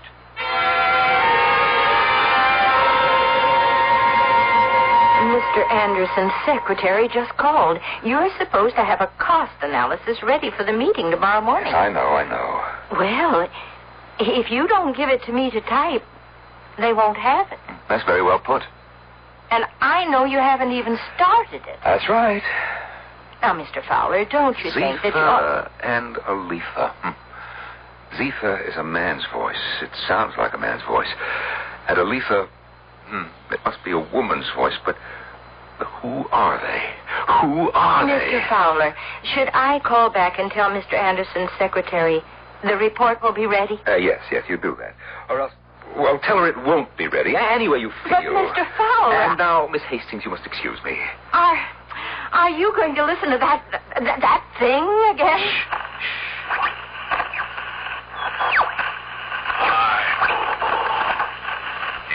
Time, Marita.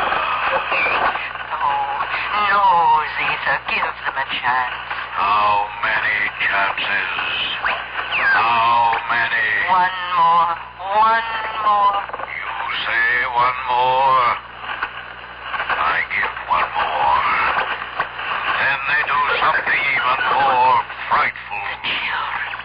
The children of today, they are different. There's so little space. So few planets that are green and cool and fertile. Another chance.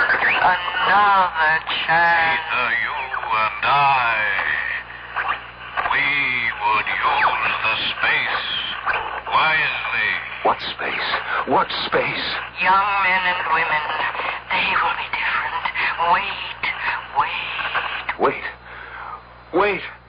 Wait for what? Mr. Fowler, are you all right? Why, what's the matter? Oh, you've been shouting, wait. Wait for what? Oh? Have I? Now, Mr. Fowler, ever since you came across that thing... You look at it as if it's some sort of poisonous snake. It's really a very primitive device. And it gave so many children in less affluent times a wonderful creative outlet. Hey, wait. The children. The creative children. Are they the ones Zephyr and Aletha were talking about? Now, Mr. Fowler, you have to go upstairs to that meeting. They have been phoning for you. Oh, yes, the meeting. Meeting.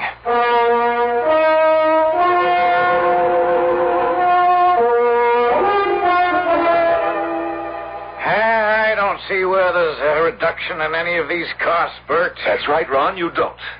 I thought we agreed that we would cut costs. No, as a matter of fact, I think we have to increase them. You know what you're saying. Certainly. I'm the president of this company. I set the policy. I am not aware that the board has canceled its commitment to quality. I see. So you want to take this to the board? Absolutely. You're supposed to be the hotshot, but how much ability does it take to sell cheap junk? If you're any good, you should be able to sell quality. I would like to remind you that the board has already chosen me over you. Ah, then what are you worried about?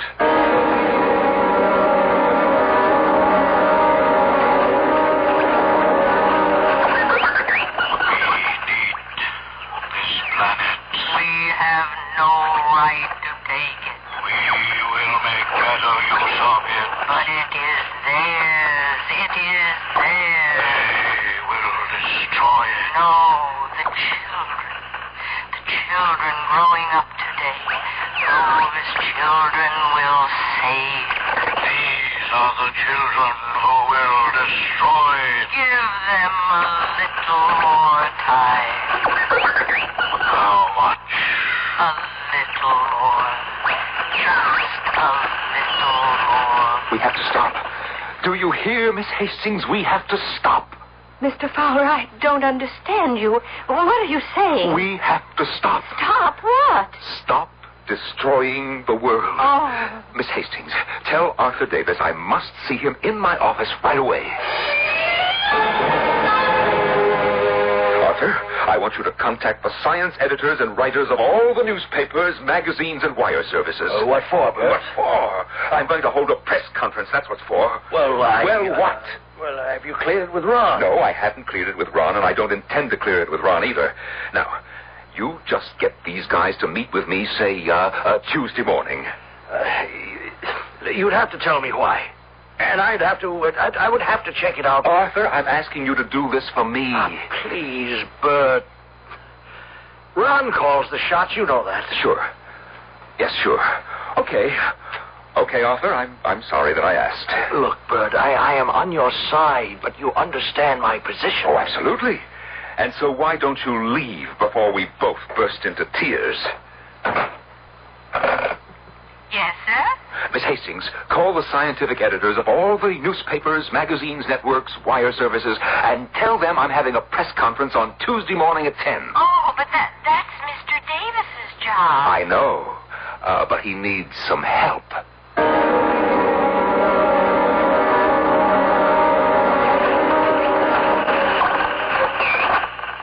Wait, Zita. I beg you, wait. Every day, they do further damage, wreak greater havoc, so sorrier destruction. It will be too late. Give them just a little more time. More time. Now, what I have just played back for you, ladies and gentlemen, is the tape recording of voices that were picked up on this old crystal detector. The message is clear. The world is in danger. It will be taken over by another race or kind, or call it what you will, unless... What is this guy? No, wait.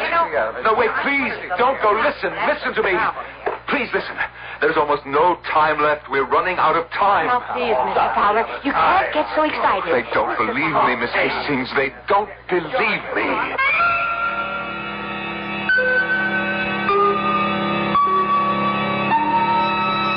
Well, do you believe him? The air of the night is filled with voices, and not all of them are heard by everyone. It is said that some men hear the rhythm of a different drummer. What about the rest of us? If we do not hear that drummer, does that mean he doesn't exist? Right now, all we're sure of is this. You exist, and I exist. And I shall return in just a few moments with Act 3. There are times when you feel like rolling, when the whole world's standing by, and you know just where you're going, and you know you're riding high. When the rest of the world is crying, you hit the road and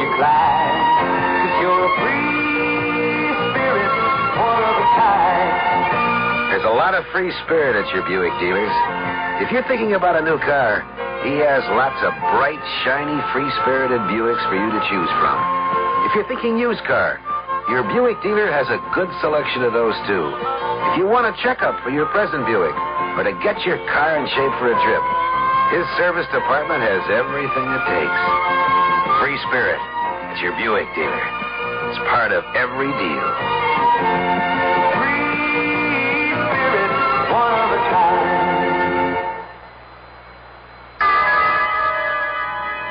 Who knows how to help you solve your shopping problems? Your Better Business Bureau knows. Sam Spud, private investigator. Oh, Sam, I'm so glad you called. You sound rattled, Angel. I'm frantic, Sam. I went to buy the carpet for the office, and I got so confused. There are too many kinds. I didn't know what to ask or what to buy. I'll help you, young lady. Mercy, who are you? I'm the man from the Better Business Bureau. Now, when you're choosing carpet, make sure you pick a long-wearing one that'll go with your walls, draperies, and upholstery. Beware of so-called fantastic bargains. And don't buy a carpet that isn't labeled as to fiber content. Oh, Sam, now I know what to look for and ask before I buy a carpet. You floor me, Angel. Just another helpful tip from your Better Business Bureau.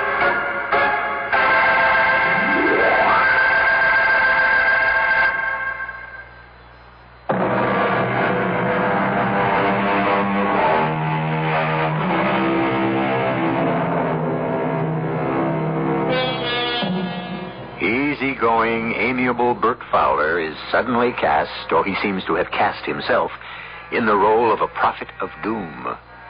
A role that is certainly alien to his nature, but one that he seems powerless to reject. Prophets of doom, historically, don't do very well. Indeed, most of them come to a rather unfortunate end. Is this the fate that awaits our Bert Fowler? Gentlemen, this meeting was called originally to acquaint this board with some fundamental policy differences between Bert Fowler and me. But that is insignificant now. Anyone who has read the papers, who has seen or heard the news broadcasts, is aware of the fact that Bert Fowler has made this company a laughingstock. You had no right to call a press conference. Gentlemen, please listen to me. We must put a stop to this. Put a stop to what? Put a stop to this exclusive pursuit of our own private interests. And what does that mean, Bert? We are in danger. Of what? Of running out of time to save ourselves. From whom? Well, from whom? It's here. You can hear it on this crystal detector. Look, Bert, all of us have clamped on those earphones. All of us have humored you. The voices are there. The voices are clear. And so I can only conclude that you do not wish to hear them. Gentlemen, I recommend we relieve Bert of his duties as Chief of Engineering and Design and retire him on his very generous pension. Now listen, we have to devote ourselves to peace, to the betterment of the... Bert, you're out of order. Now, why don't you just leave quiet? Take your hands off of me. Bert, for your own good. I'm only take your hands off of me. Bert,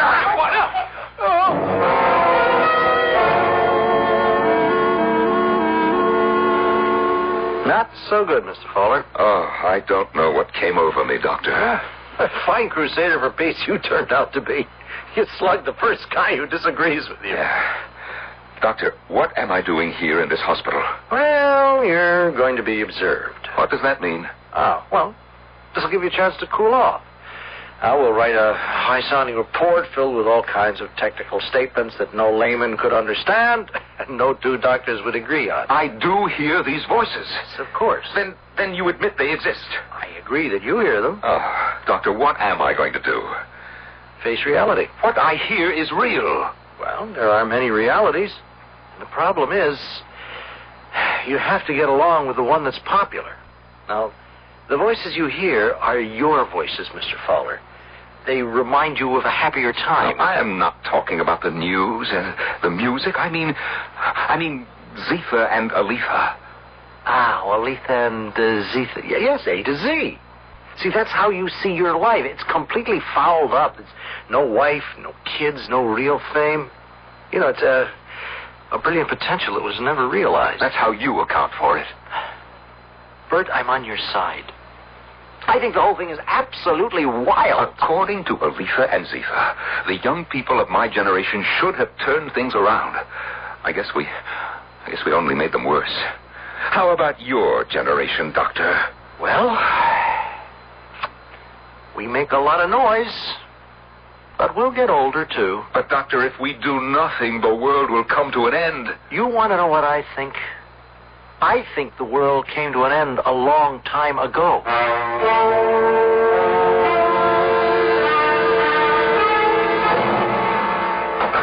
Welcome home, Mr. Fowler. Thank you. Thank you, Miss Hastings. The company told me I should stay on as your secretary. That's one of the bonuses you get at the end of the rat race, assuming you've been one of the bigger rats. Although I don't know what my duties are. Well, you come to the apartment every day at 9, and you're going to put in a full day's work. That is, unless you'd rather go get yourself another job. Oh, no. No, Mr. Fowler, I'll never leave you. I'll stay as long as you want me. Now, Miss Hastings, all our lives, we've been looking out for number one. You follow this? Yes, sir. And so, despite all the other theories, that is the basic reason the world has gone to hell.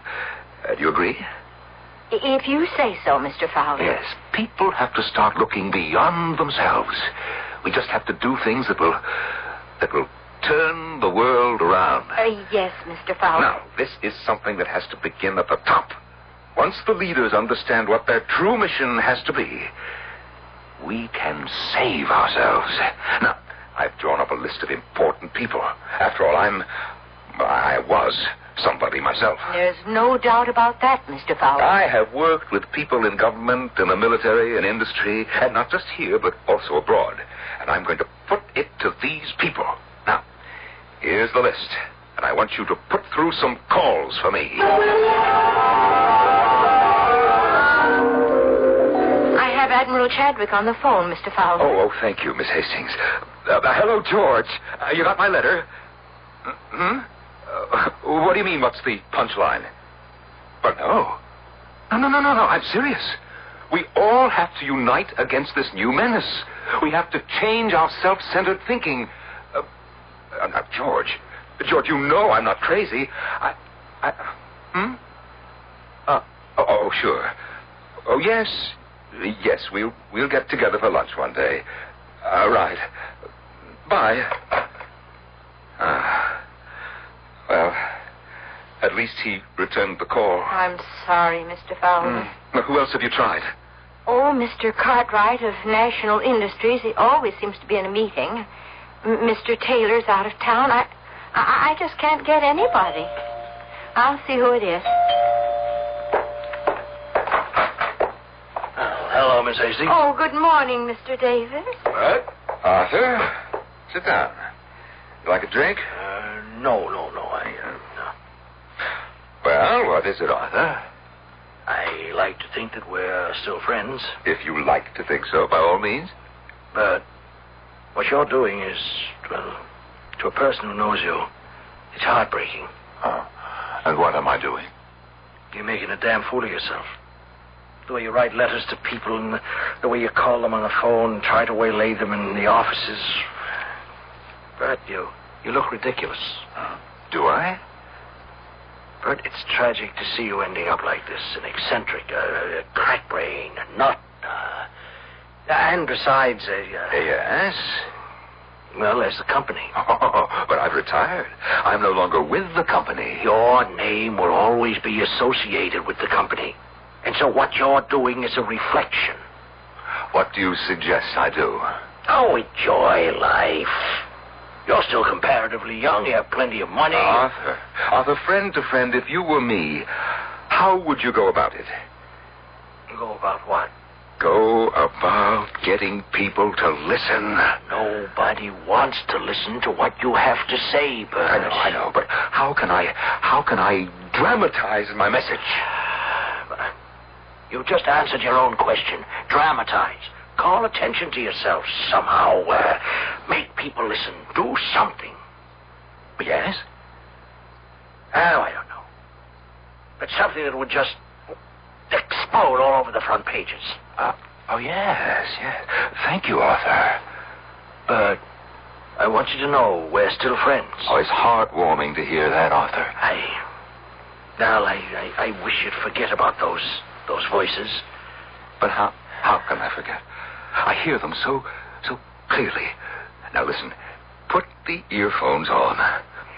I tried, but I just can't hear. Or you don't want to.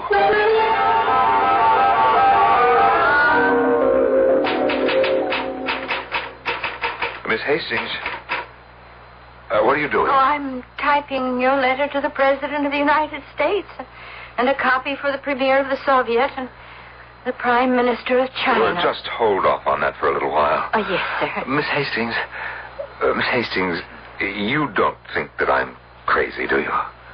Oh, no, sir. Well, take the rest of the day off. I'm thinking of trying a different strategy. Yes, sir. Arthur was right. He said I should try something that would explode all over the front pages. Now, what do you mean, Mr. Fowler? I simply have to make people take me seriously.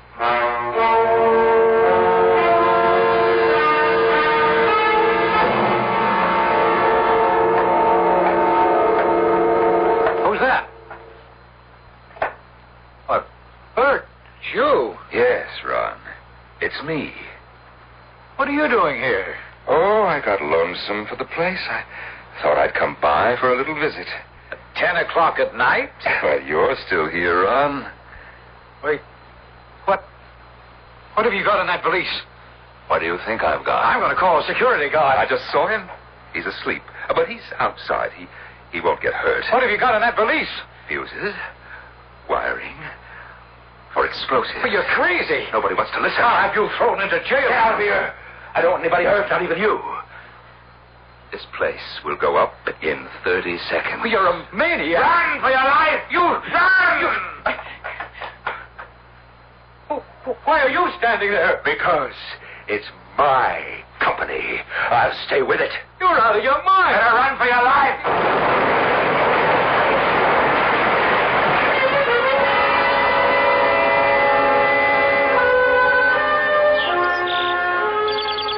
How is he this morning, Miss Hastings? Oh, he seems to be fine, Doctor.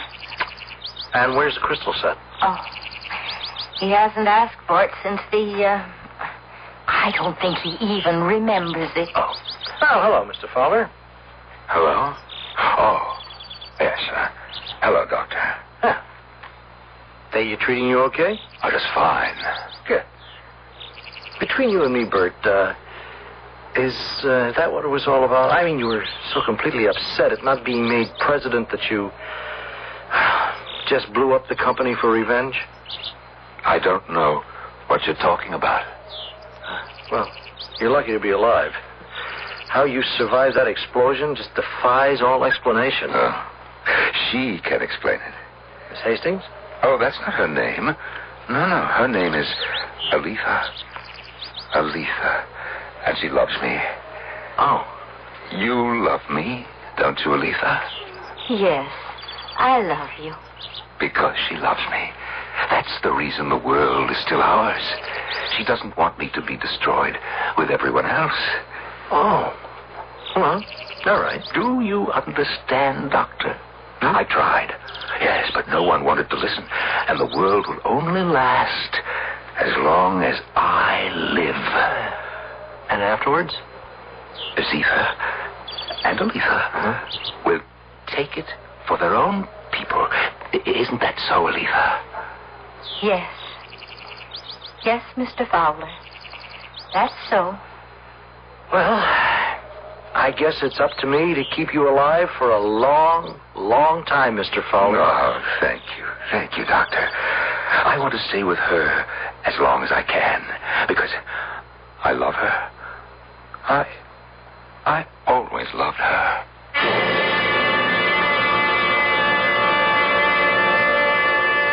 Let's hope he stays with her for a long, long time. Because if her name is Aletha, we are all only safe as long as Bert Fowler lives. Well, you must admit the end of the world could happen any time for any number of reasons. Just add Bert Fowler to the list. At any rate, I'm reasonably sure the world won't end before I come back in just a few moments. In popular libraries, best-selling novel 34 East, a ceasefire line is drawn in the Sinai. On one, Soviet troops. On the other, Israel and its Americans. Then, Arab fanatics kidnap the President of the United States, forcing the great powers to start the countdown for nuclear war. The suspense reaches a shattering climax in 34 East, the international bestseller, now in paperback. 34 East. Read it today while it's still fiction. Last year, this kid came close to being just a name on a tombstone. What saved him was Ellen Costigan. She knew what to do because we taught her life-saving. That's the whole business of the American Red Cross. Sometimes we do big life-saving jobs like sheltering 500,000 people. Sometimes they're little, like helping an old lady get to the supermarket. Life. It's worth saving. What a shot! Give us a hand. All right.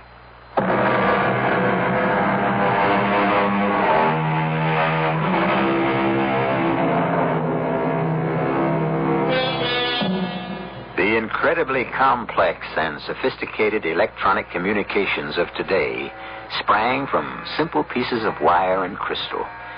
The fantastically complicated jet airplane originated in some pieces of wood, cloth, and bicycle wheels.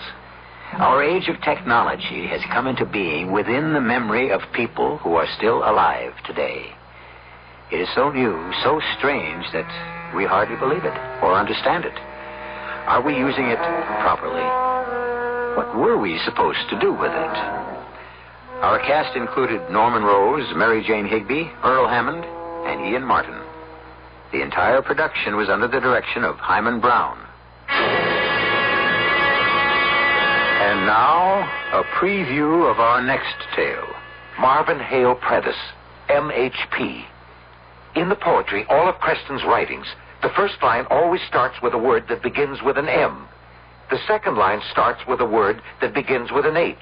And the third with a P. But that could be a... That could be what? Coincidence? Remember what I just quoted over the TV show. The first line begins, millions reach out. There's your M. Second line, here we are prisoners. And the third line, poetry.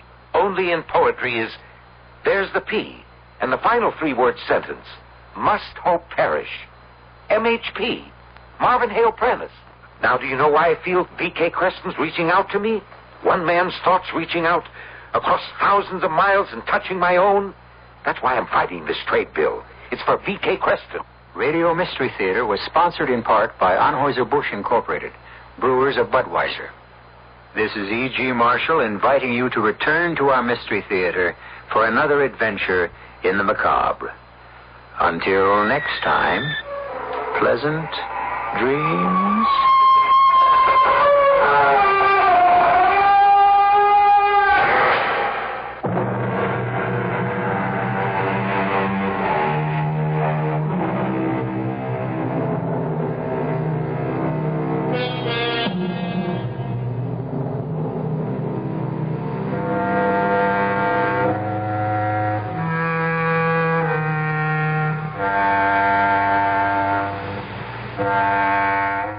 Bright and beautiful music from midnight to 6. World and national news on the hour with CBS. Chuck Knopf has local news. From KOIN in Portland, my name is Bill Garrity. Have a good night tonight and a better day tomorrow. And have a lovely weekend, huh? It's 12 midnight. CBS News. The numbers of Vietnamese refugees in the U.S. continue to swell, but getting them settled here is taking time. This is Doug Poling reporting on the CBS Radio Network. It's thought there are now about 113,000 refugees from Indochina in America. Temporary camps set up for them are jammed. Camp Pendleton, California, with 18,000 temporary residents, is so full, arrivals are being diverted to other parts of the country. One official says the relocation of Vietnamese into new jobs and homes around the country is going much more slowly than expected and could take up to 6 months. Leon Marion, head of the American Council of Voluntary Agencies, blames government red tape. He says only those Vietnamese with previously established American sponsors or relatives have started leaving the camps. A South Vietnamese refugee ship which survived a rocket attack while fleeing Saigon limped into Guam Friday with 700 persons aboard. The vessel had 3 holes in its sides and was still flying the South Vietnamese flag. Some of the passengers said about 7 people were killed when the rockets hit the ship. More news in a moment. If you ever use a hemorrhoid preparation, you should know this. Vaseline Brands has news. It's Hemorrhoid ointment. Hemorrhoid works fast, helps protect with a proven medical ingredient for soothing occlusion. And Hemorrhoid gives you only this key ingredient, so it gives you more than the leading preparation. Now, at your first sign of pain, burning, and itching, turn to soothing Hemorrhoid. Hemorrhoid from Vaseline Brands. Use only as directed. The first big Hollywood film of 1975 will arrive on the scene next week, and of all things, it's a cynical look at Hollywood itself. I'm Charlie Dunphy, your host for Entertainment West, heard every Saturday over most of these CBS Radio Network stations. Tomorrow I'll be talking with director John Schlesinger about his film Day of the Locust, a grim story of Hollywood and the world in 1938. And we'll hear his thoughts on why an Englishman like himself can so easily capture a slice of American life. That's Entertainment West tomorrow on the CBS Radio Network. One of the world's leading oil magnates has arrived in Latin America. George Nathanson has a report from Mexico City. The Shah of Iran arrived in Mexico City to a thunderous and typical warm Mexican welcome. Officially, the purpose of this state visit is to strengthen the bonds of friendship between the two countries. Unofficially, it is third world unity confronting the powerful industrialist nations. In the case of Iran and Mexico, oil is the key issue and the possibility of petrodollars invested in Mexico. Sunday, he travels to various industrial sites in the country where Mexico is seeking heavy investment. But if Mexico needs petrodollars, Iran and the oil-producing exporting countries need Mexico to support petroleum price and production standards. The Shah is the 4th head of state to visit Mexico this year. 5 more follow before the year is up. All the heads of state represent third world nations, indicating Mexico's intensive campaign to assume a major leading role among the developing countries. George Nathanson for CBS News in Mexico City. Some good news for the nation's economy. The government reports that retail sales rose 1.4% during April. It also reported that business inventories declined $1.9 billion during March.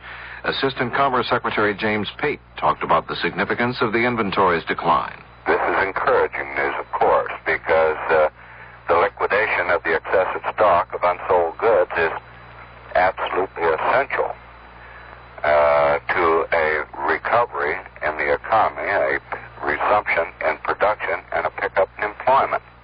Officials also say the decline in inventory should help cut down on inflation. Senate and House conferees have agreed on a congressional alternative to President Ford's budget. It is $367 billion and includes a deficit of $68.8 billion. That's about $8 billion higher than the deficit recommended by the president. The Justice Department has recommended that the Penn Central and other financially troubled railroads in the Northeast and the Midwest be sold at auction to more prosperous railroads. A law passed by Congress last year requires the administration to submit a plan for reorganization of those railroads that are in trouble. That plan has to be submitted by law no later than July 26th. CBS News continues in a moment.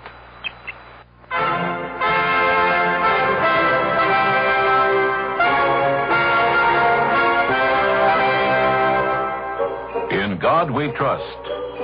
America speaks.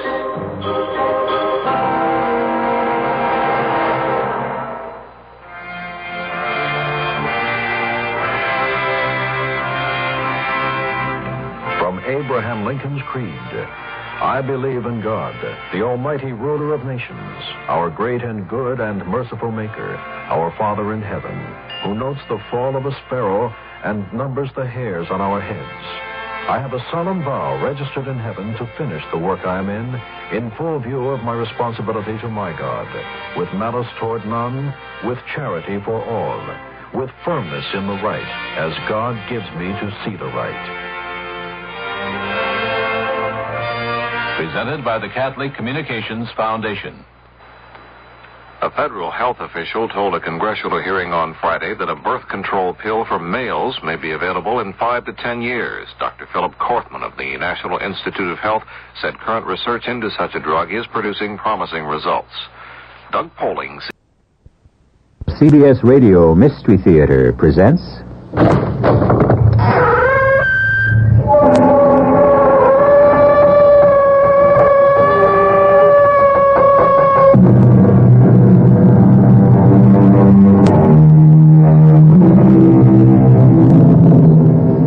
Come in. Welcome. I'm E.G. Marshall. This is a story about conscience. That small, still voice within most of us that whispers to us and tells us what is right and what is wrong.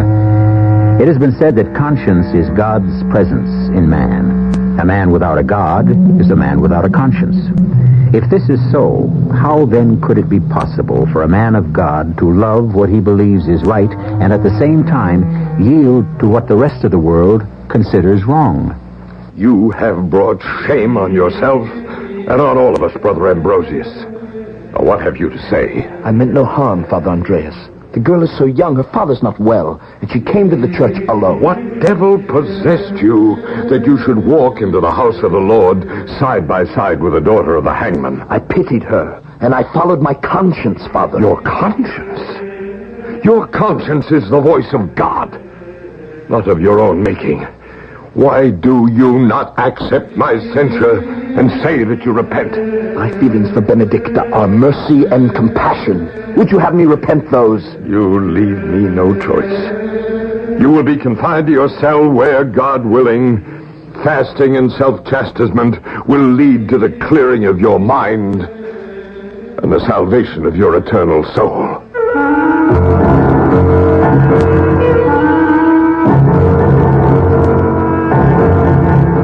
Our mystery drama, The Monk and the Hangman's Daughter, was especially adapted from the Ambrose Bierce classic for the Mystery Theater by Arnold and Stella Moss. It stars Christopher Tabori.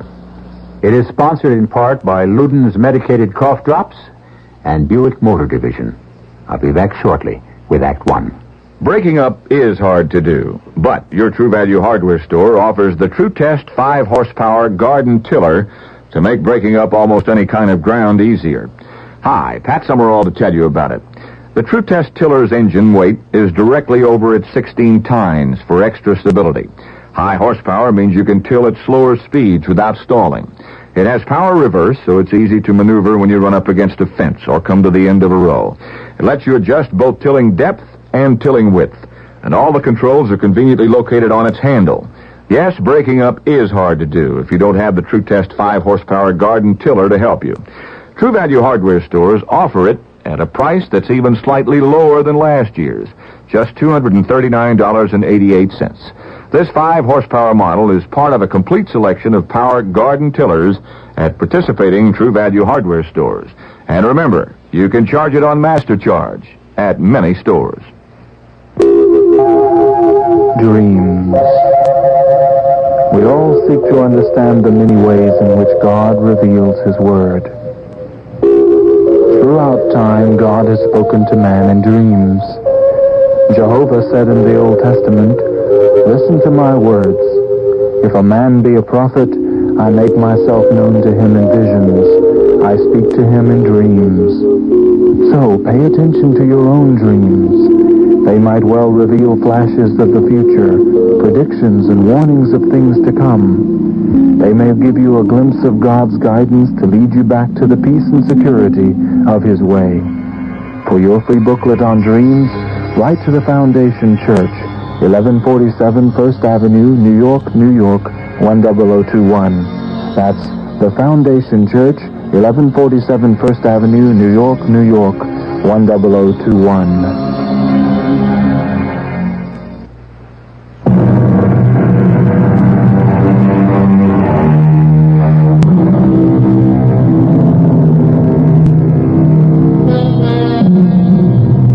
The Bavarian town of Passau in the southwest corner of Germany still retains the charm and the enchantment of medieval days. Its streets are narrow and winding. Quaint archways join one house to another as the beautiful Danube washes its riverbanks. 300 years ago, Passau was ruled by the firm hand of a prince of the church and was the busy center of religious activity. On the first day of May in the year 1680, two monks in their early 20s, Friar Ambrosius and Friar Romanus, members of the Order of St. Francis, were summoned to an audience with their superior. You may enter. Who is that? I cannot see your faces very well. It is Brother Romanus and I, Brother Ambrosius. You sent for us, Reverend Father. I am pleased with the good reports I have received. Your humility, your dedication to prayer, your help to the poor have prepared you for further test of your vocation. Yes, Father? You and Brother Romanus have been assigned to the monastery at Berchtesgaden, high in our beloved Bavarian Alps. The monastery at Berchtesgaden? A place of bare and dismal mountains. The forests are said to be haunted by evil spirits. Tales are told of demons who dwell in a bottomless black lake. It is unbecoming of you to fear old wives' tales about demons and malevolent spirits. We understand, Father. If we wish to become priests in the service of God, we must do as we are bidden. Forgive us, Reverend Father. We will obey. The way is long, the road is hard. The snow from the towering ice-covered mountains will be melting at this time of the year. And you must place yourselves in the hands of God and have faith. We will do as you say, Father. We will pray for strength and courage. You should be safe in the hands of Father Andreas in Berchtesgaden in less than a week. When do we leave? After morning prayers. One last thing. Yes, Father. Whatever happens on the way, I remind you that faith is the beginning and the end of everything. The strength of youth, the support of age, the pillar of life itself. May we have your blessings. You are the children of God, and He will protect you.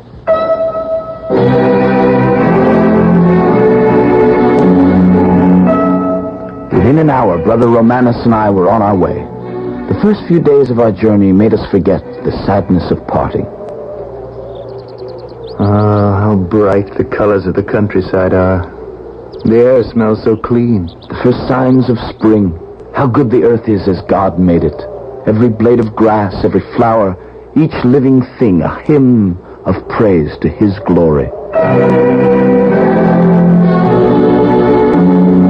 But on the fifth day, all was changed. We found ourselves high in the mountains in a freezing alpine wilderness, untouched as yet by spring. We were struggling against a blinding snowstorm. Stay as close to me as you can, Brother Romanus. Be careful where you place your feet. I can just barely see you ahead of me. The pass over the mountains cannot be much farther. We must go forward or we shall freeze to death.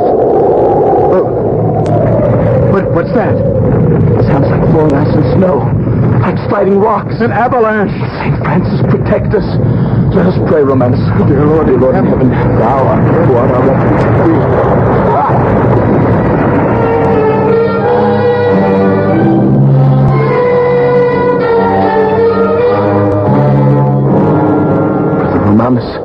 Where are you? The Lord be praised, I'm unharmed. And you, Ambrosius? I have been spared too. It is a miracle the avalanche did not touch us. Strange. How still everything has become. The snow and wind have stopped as suddenly as they began. Huge trees plucked from the earth by their roots, hurled down the mountainside. Look, Ambrosius, we've arrived at the pass we were searching for. The way over the mountain to Berchtesgaden. Twisted gorges, tangled, ill-smelling forest. The mouth of hell must look like this. Why is the air so cold and hard to breathe? There's nothing to fear, Romanus. Lift up your crucifix and hold it before you as we walk. We must move on. Ambrosius, look above us. The Those great, ugly birds of prey. They must have startled them from their nests. They sit like mournful sentinels.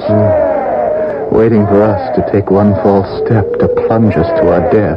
That will not happen, Romanus. You and I have a mission to fulfill. Nothing can bar our way. No bird, no beast, no devil.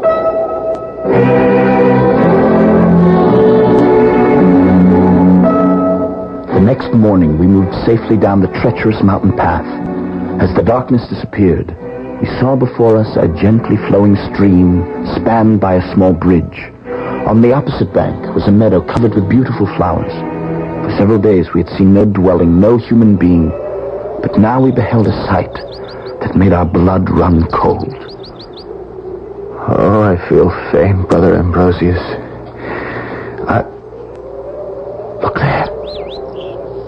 On the other side of the bridge. In the center of the meadow. A gallows. And hanging from it, the lifeless body of a man.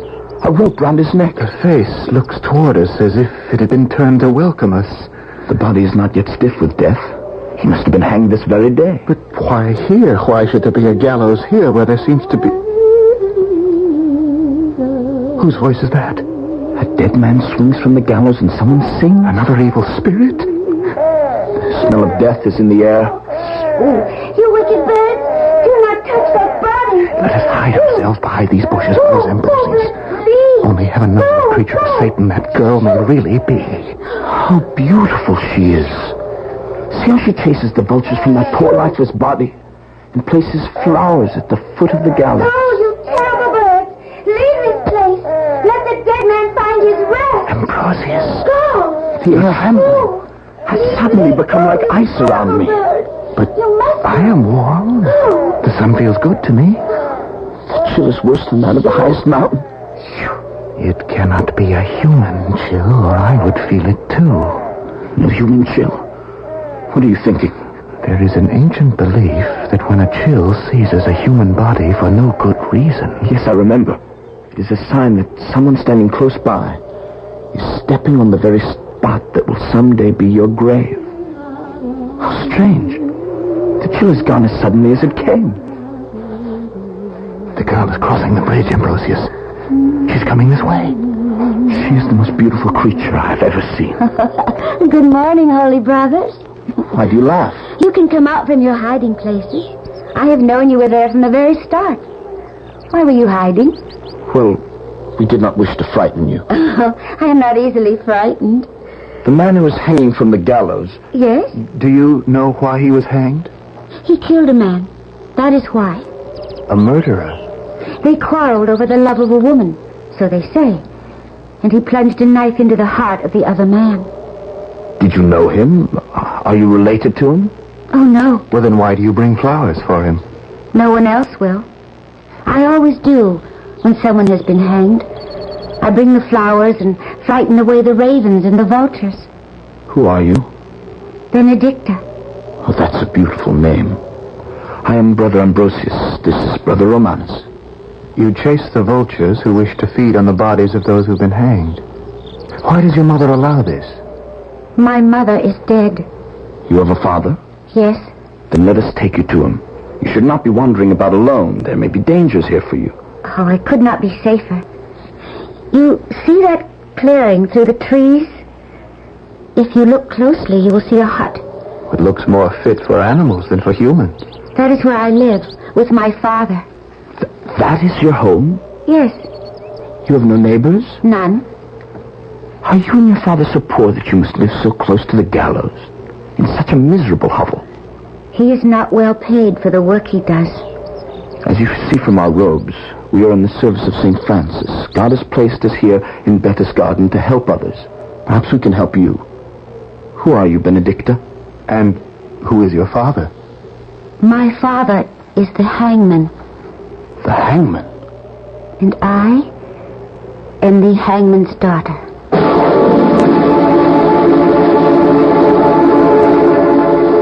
The sins of the father shall be visited upon the child. But what if a child is punished and humiliated, not for a father's sins, but because his livelihood is considered loathsome and even unholy by the rest of the community? like a hangman. I'll be back shortly with Act 2. You can have great taste, lots of great taste and taste with Looney's. They're medicated cough drops with great taste in every box. Wild cherry, sweet and savory, menthol, cool and flavory. Honey, the way you wish with lemon or licorice. Oh, you can have great taste, lots of great taste and taste with Looney's. Luden's, the medicated cough drops that don't taste medicated. They taste great. Use only as directed. Hey, you kids! You go play somewhere else now. Who am I kidding? Where are those kids going to find a place to stay out of trouble around here? Tough problems call for real solutions, not just talk. If your community has a problem, you need action. Action is skilled volunteers of all ages working together to help solve tough community problems. Write Action, Department Q, Washington, D.C., 20525. Between us, there's got to be a solution. This is a public service of this station and the Advertising Council. This is a message to some very special people. They're special people because even though they may feel fine, they're dying. They're people who have high blood pressure and aren't treating it seriously. If you're one of these people, take a few seconds to listen to some statistics. They may help you add years to your life. Insurance companies have found the higher your blood pressure is, the more years you can subtract from your life. For example, if your blood pressure is 140/95, subtract 9 years from your life. And if it's 150/100, you could die 16 years too early. Here are a few more numbers to think about. If you don't treat your high blood pressure, chances are 3 times greater that you'll have a stroke, and almost 5 times greater that you'll suffer from congestive heart failure. But you can lead a longer and healthier life if you treat your high blood pressure seriously. See your doctor. Get back on your treatment. Treat your high blood pressure and live. A public service message of this station and the Advertising Council.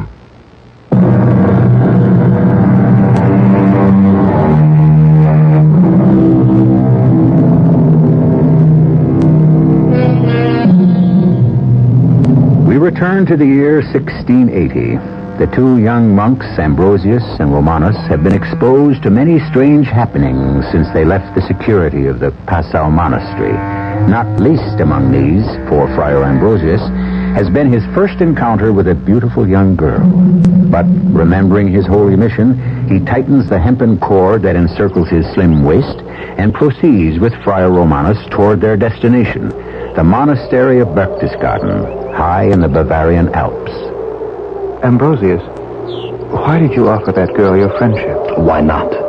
Was the daughter of the hangman, you know as well as I that she's considered impure and unchristian. But she's so young, Romanus. Innocent and beautiful. In the eyes of the church, the hangman and all his family are an abomination.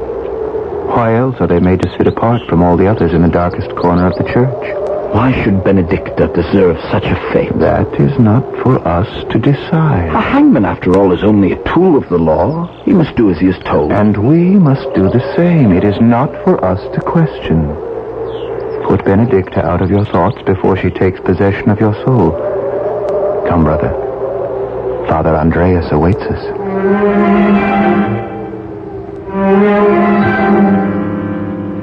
Welcome to our monastery of Berchtesgaden.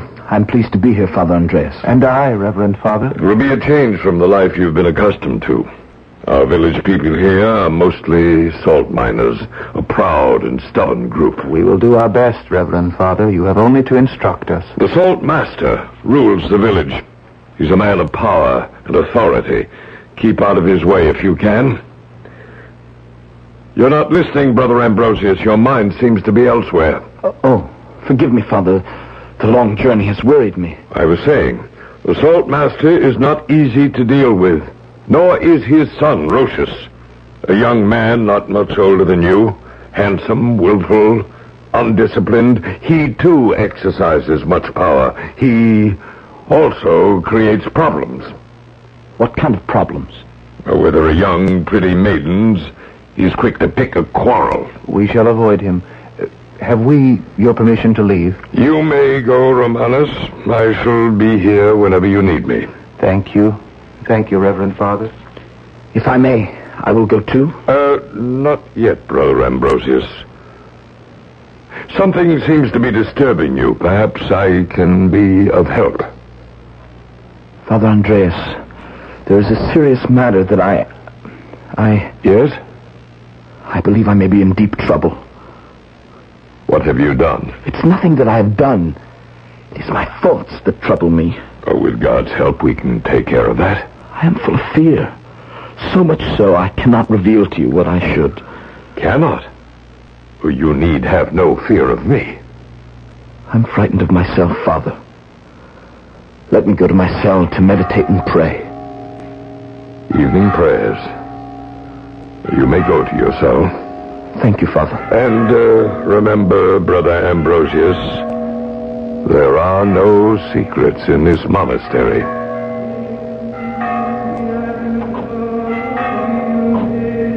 My spirit remained in turmoil. I could not find the strength to confess to Father Andreas. Why can I not wipe out all thoughts of Benedicta from my mind?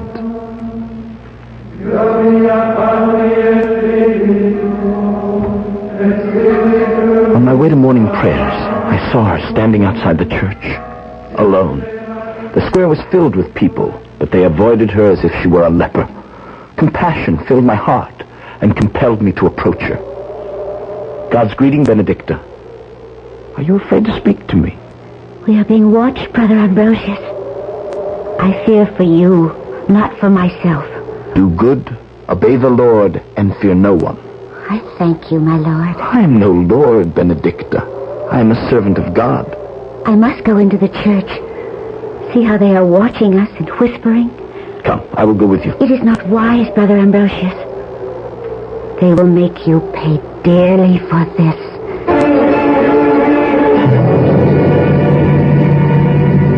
You have brought shame on yourself, Brother Ambrosius, and on all of us. What devil possessed you that you should walk into the house of the Lord side by side with the daughter of the hangman? I pitied her. The people treat her as if she were mortal sin itself. You have angered and outraged everyone in Berchtesgaden. The saltmaster and his son Rochus have already brought complaints against you. I followed my conscience, Father. Your conscience? Your conscience is the voice of God, not of your own making. Well, what has come over you that you show so little respect, so little humility? Why do you not accept my censure and say that you repent? I ask your forgiveness, Father, but I cannot say that I repent. My feelings for Benedicta are mercy and compassion. Would you have me repent, though? Hold your tongue! But, Father, Silence! I have heard enough. You sadden and anger me beyond patience and endurance. I'm sorry, Father. You leave me no choice. I must commit you to a long period of strict atonement and hard penance. If it be your will. You will be confined to your cell, where silence, fasting, and self-chastisement will bring you to your senses.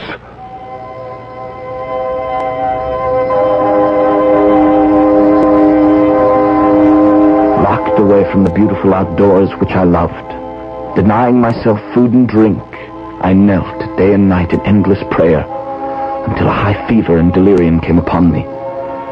When the fever finally subsided, I stood one day at the grating of my cell window, looking out at the high, mysterious mountains on which the monastery had been built, so that no unwanted visitor could disturb our seclusion. Brother Ambrosius, can you hear me? What evil spirit torments me with Benedicta's voice? I am no evil spirit. I am here at the bars of your window. No, that's not possible. No one can climb these rocks. I can, and I have. Look up. You see, I am standing on a narrow ledge outside the window. How did you get here? Why have you come? I heard you were ill. I brought you a gift for your goodness to me. A gift? I will toss it through the bars of your window. There. Do you like it? Oh, it is the most strangely beautiful bunch of flowers I've ever seen. There's no fragrance. Only woolly leaves that are as soft and white as snow. It is called Edelweiss. Edelweiss? It grows only among the highest and most fearful rocks. Oh, then it was dangerous for you to gather them. I'm as sure-footed as any goat. Now promise me you will never again climb these evil rocks. I fear for your safety. I must go, Brother Ambrosius. They must not find me here. Darkness is beginning to fall. I will see you soon again. Who knocks? It is I, Brother Romanos. I bring you food and drink. Come in. Please, set it down. Why is your face so flushed? Your eyes so bright? Have you a fever again? Oh, no, it's only that... Are you hiding behind your back? A bunch of Edelweiss. Where did you get it? Benedicta brought it for me. She threw it in through the bars of my window. Benedicta? No girl could scale those mountain peaks. She was here, standing on the ledge just outside my window. Let me have the Edelweiss. It is against the rule of austerity to have flowers in your cell. It can only lead to more trouble for you. Will you tell Father Andreas? Do not be concerned. I will put them on the altar in the church. Then let them be an offering in Benedicta's name. No, Brother Ambrosius. It will be an offering in your name. It is you who need it even more than Benedicta. Why do you say that? Because in Berchtesgaden, these flowers are a sign of faithful love. Faithful love? Young men present them to the girls they wish to marry. What are you saying? However you came by them, brother, these flowers are not meant for you.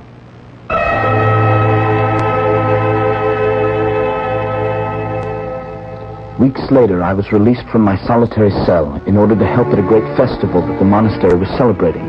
The entire village gathered in the square to watch the holy procession. At the feast, I served platters piled high with steaming food and poured endless goblets of the brown and bitter drink that they all loved. As I did so, a handsome young man approached me. A wild-looking girl clung to his arm. Are you the monk, Ambrosius? I am Friar Ambrosius. The same who gave offense to this village some weeks ago with his attentions to the hangman's daughter? Oh, let the handsome monk be. Shut up, Angela. I'm a son of the saltmaster. My name is Rocius. I've heard of you. Then hear more. If you ever again show friendship for Benedicta, I shall teach you a lesson you will not soon forget. I intend no offense to anyone, my lord. You shall take my hand and dance with me. Now find yourself another dancing partner, Amul. I have other plans. Someone is waiting for me. Brother Ambrosius. Yes. Rocius has his eye on the hangman's daughter. Warn her against him. Why do you tell me this? I love Rocius, and she will listen to you. Look in the clearing. The full moon shining down on them. They are dancing together. Rocius and Benedicta. He ordered her to. No one refuses him. And besides, look at her. She does not seem unwilling. Her eyes are looking straight into his. There's a smile on her face. No one resists the saltmaster's son. See how closely he holds her. Stop them, Brother Ambrosius. Stop them. He shall not have her. I shall see her pretty face mocked with blood before he takes her. Musicians, stop playing. Stop the playing in the name of God. Stop. Benedicta. Benedicta. Where is everyone? Where have they gone? Why is it so silent? Why am I so alone? Amula. Amula, where are you? Father Andreas, I beg of you not to believe the words of Amula. She has borne false witness against Benedicta. Amula would not lie, even against the hangman's daughter. But Benedicta did not act in a shameless manner with all the men. She only danced with Rocius. Can you not understand that it is unbecoming of you to defend her? Are you possessed of demons?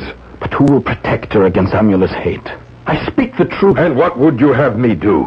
I beg you, Reverend Father, be her protector. I cannot, and I will not. For your sake as well as her own, Benedicta must learn her lesson. Learn her lesson? Tomorrow they take her to the pillory and the whipping post. But the whipping post is intended for girls who behave in a shameless manner. The saltmaster has ordered it. She will be stoned. And what of her poor father? Her father will be with her. He will lead her through the streets by a rope around her waist. It is the duty of his hangman's office. What beasts we human beings can be sometimes. What misery and injustice there is in this world. Say no more, Brother Ambrosius. Perform the duties of your office, and let the world and the hangman perform theirs. But how can I do nothing to prevent Benedicta's public disgrace? You will do nothing. You will be locked in your cell. God and St. Francis forgive you, Brother Ambrosius. I cannot.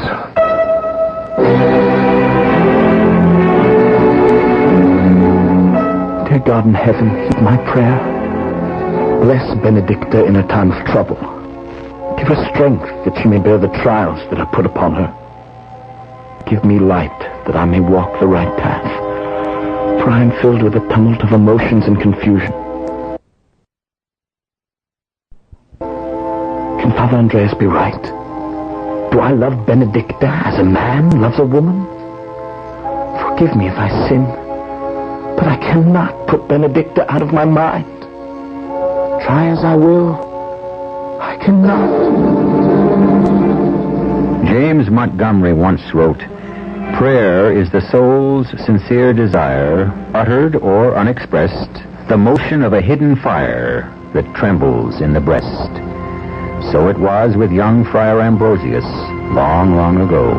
He prayed and fasted and prayed, until one day he believed he had an answer. I'll tell you more about it when I return shortly with Act 3.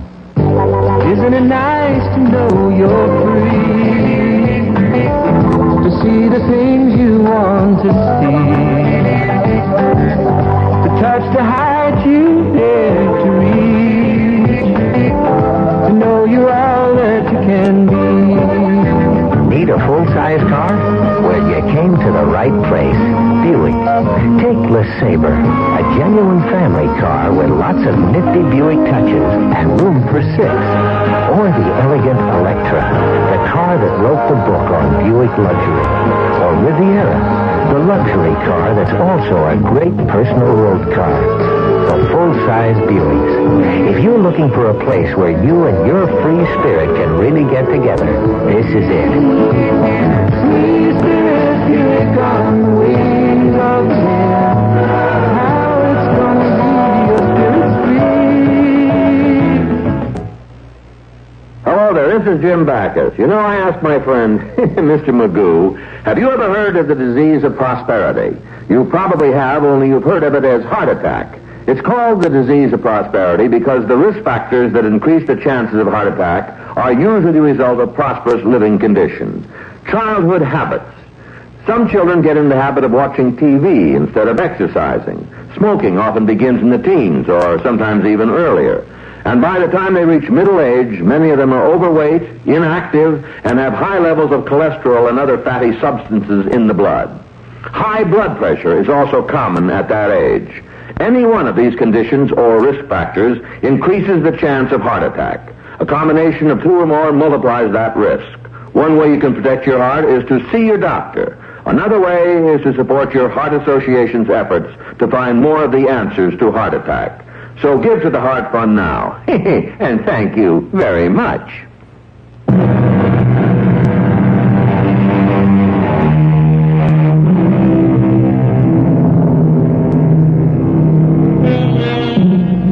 Tormented by Benedicta's public disgrace and weakened by the long rigors of solitary prayer and fasting, there was a recurrence of illness and fever in Ambrosius.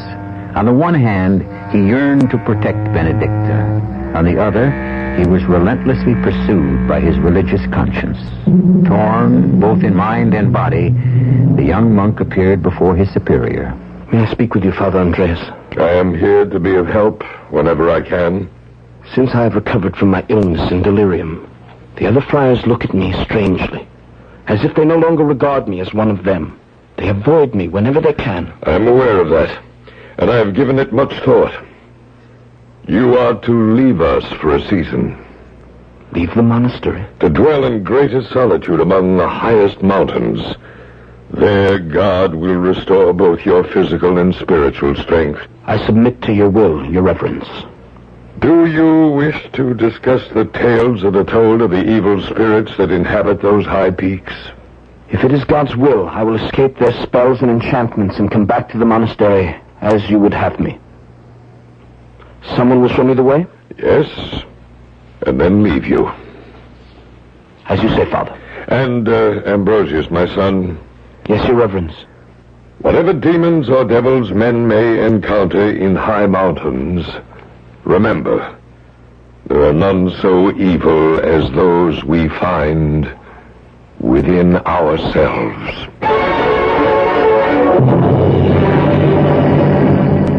Uphill and down, through shadowy forests and across dark ravines, my guide led me to my new destination. We crossed a fearful lake in a clumsy little boat and saw strange objects become dimly visible and then disappear. Trees, half submerged, clawed the air like bones of some monstrous skeleton. I stared awestruck at the terrifying stone peaks piled to the sky. He led me to a miserable hut built of rough rock, where a narrow stone bench was to be my bed. You must be cold and hungry, Brother Ambrosius, after your long trip. Benedicta's voice? It cannot be. You will not be alone, my good friend. I will be here whenever you need me. How can such things be? Where are you, Benedicta? Warm yourself by the fire. Look, I have built one for you. Let me see your face.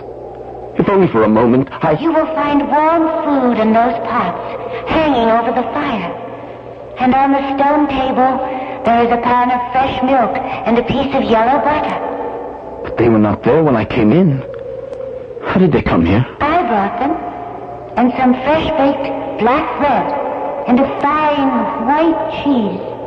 Thank you, Benedicta. Eat, Brother Ambrosius. The Black Lake journey is a hard one. Did you know it is said that the lake reaches straight down to hell? I do not fear such things. These mountains are filled with dangers, even for holy men. Show yourself, Benedicta. I will not eat the food or drink the milk until I have seen you. No, don't leave, Benedicta. There is something you must tell me. Goodbye, Brother Ambrosius. There are things that I must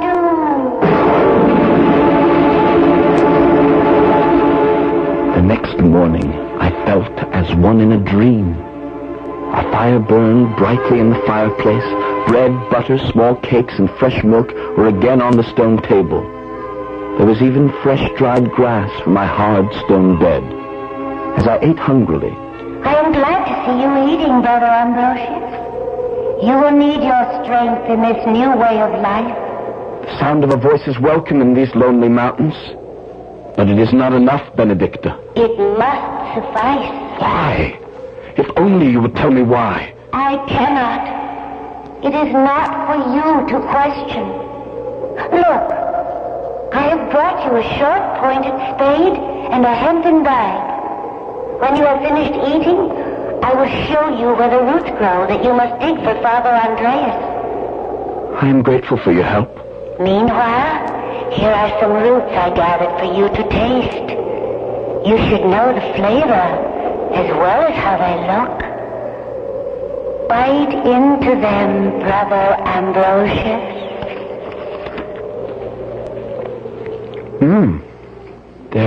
They're like... It's like nothing I've ever tasted before. Good. Are they not good? Indeed, Benedicta. Strange. But good? Very, very good.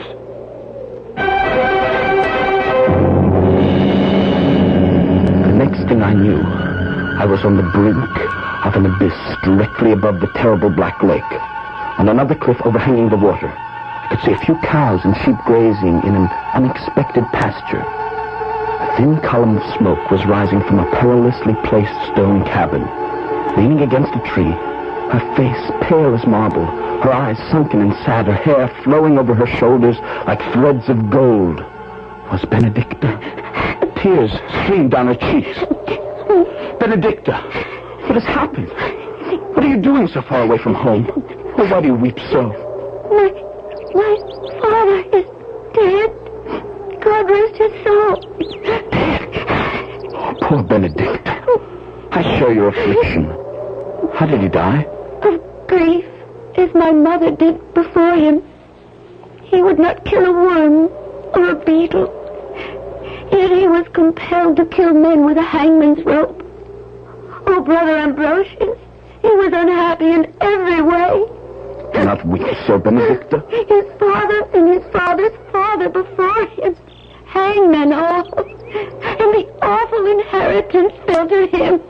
Benedicta, hush. Dry your tears. Oh, Brother Ambrosius, it was the salt miners who killed my parents as surely as it was they who unjustly laid hands on me. You must find it in your heart to forgive them, Benedicta. Terrible injustices have been committed against you and your family, but you must trust in God. What is to become of me in this lonely and desolate place? There is only one person who cares to see me, and he... We will help each other, Benedicta. I will pray to God, and he will surely show us the way. Evil attaches to everything I touch. No, I had better go. No, one moment, Benedicta. There's something I must ask you. What is it? Although now I see you clearly, why could I not see you when you came to my hut? Why is it I could only hear your voice? I did not come to your hut, Brother Ambrosius. It is a sin to lie. I speak the truth. I did not come to your hut. Forgive me, but I must go now. Rocius is waiting for me. Rocius. The name of the saltmaster's son struck against my heart like a stone. That night my hut seemed too narrow to hold me, the air too heavy and hot to sustain life. Going outside, I lay upon a rock and studied the sky, dark and glittering with stars. It was unmistakably the voice of Benedicta. Now it came from one direction, now from another. It came from the earth, from the air, from the sky. Wait! Benedicta! I'm coming to you! You've only to show me the way. I fled into the coolness of the forest along the black lake, stumbling and falling over rocks and tree stumps. My limbs were bruised, my robe torn. Suddenly, against the starry sky, I saw the outline of a hunting lodge. A well-worn path led to Benedicta's cabin. Before it, in the bright moonlight, stood Rocius. What brings you here, Friar Ambrosius? When last I saw you, you were safely cloistered in the monastery at Berchtesgaden, where you belong. Where is Benedicta? Answer me, Rocius. Must you meddle always in other people's lives, you and what you call by the name of virtue? You may despise me if you wish, but you will not harm Benedicta. I do not wish to hurt a man of the cloth, but I am not known for my patience. I carry a knife, and on occasion I do not hesitate to use it. You will not go to Benedicta's cabin. I will not fight with knives, Rocius, but unarmed and equal. We will fight to the death if you wish, and the Lord shall decide. Oh, you're a brave monk. Very well. I will toss my knife to the ground. But I warn you, you face a strong enemy.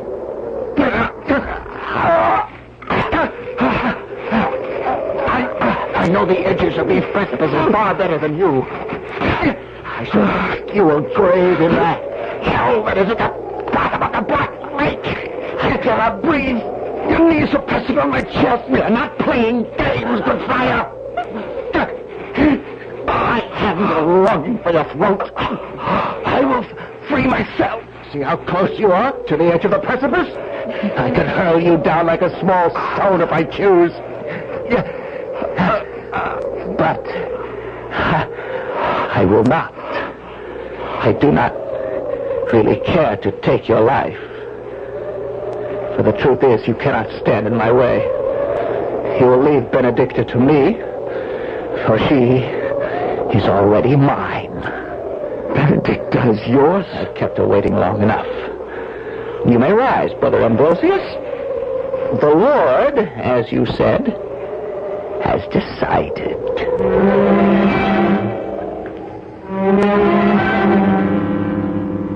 Why did the Lord allow Rochus to overcome me? Why move him to spare my life? Some power impelled me to look down at my feet. There lay the answer. The knife that Rochus had flung to the ground. I saw plainly as in a vision the act which I had been preserved to do. Later that night, I went to Benedicta's cabin. I could hear her singing, as when I first saw her standing beneath the gallows. Open the door, Benedicta. It is I, Brother Ambrosius. Why have you come at such a late hour? Let me in, Benedicta. My errand is brief. You look distressed, Brother Ambrosius. Can I bring you food or drink? Your face is full of happiness. And only a short time ago I left you in sorrow and despair. Why have you come here? Oh, you are pale and shake with cold. I'm here because God sent me. Tell me why you were singing, Benedicta. Tell me why you look so radiant. Is it because you are the mistress of Rochus? I sing because tonight I am happy. Happy? I am sorry to hurt you, but I am not ashamed. Rochus has been here.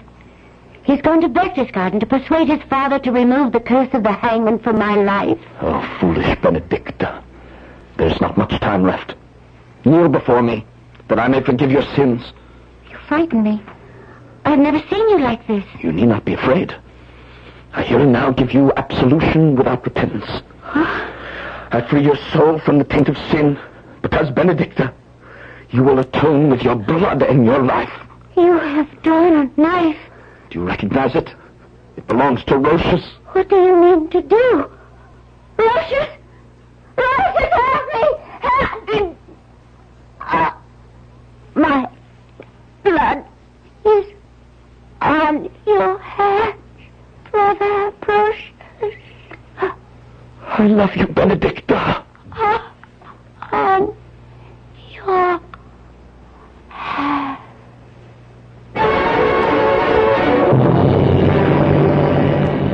What terrible thing have you done, Ambrosius?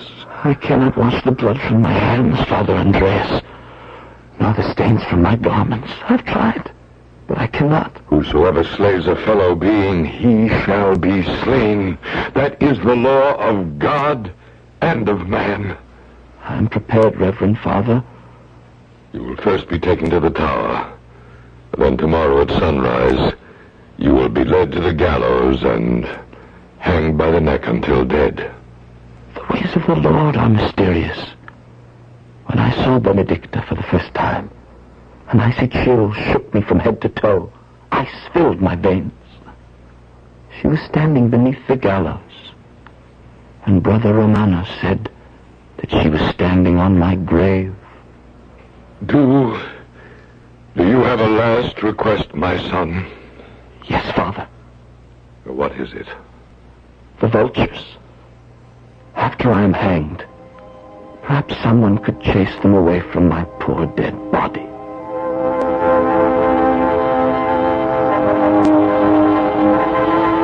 And so, according to the diary of Brother Ambrosius, on the 15th day of October, 1681, he was hanged by the neck until dead.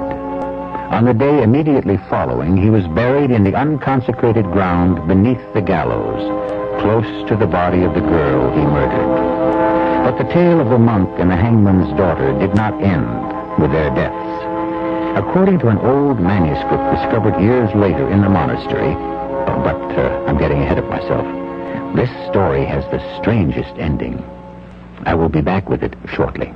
If I could leave one thing with you, would I leave the world behind? I'd like to leave a blessed skies, my gift to all mankind. If I could choose just one small thing to the children, I'd be free. A life forever happy, something nice to breathe. Yes, this is my legacy. This is my prayer. Most of all, I'd leave you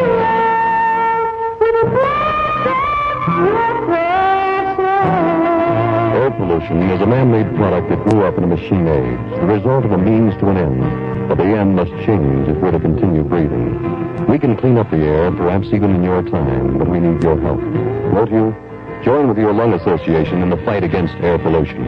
It's a matter of life and death.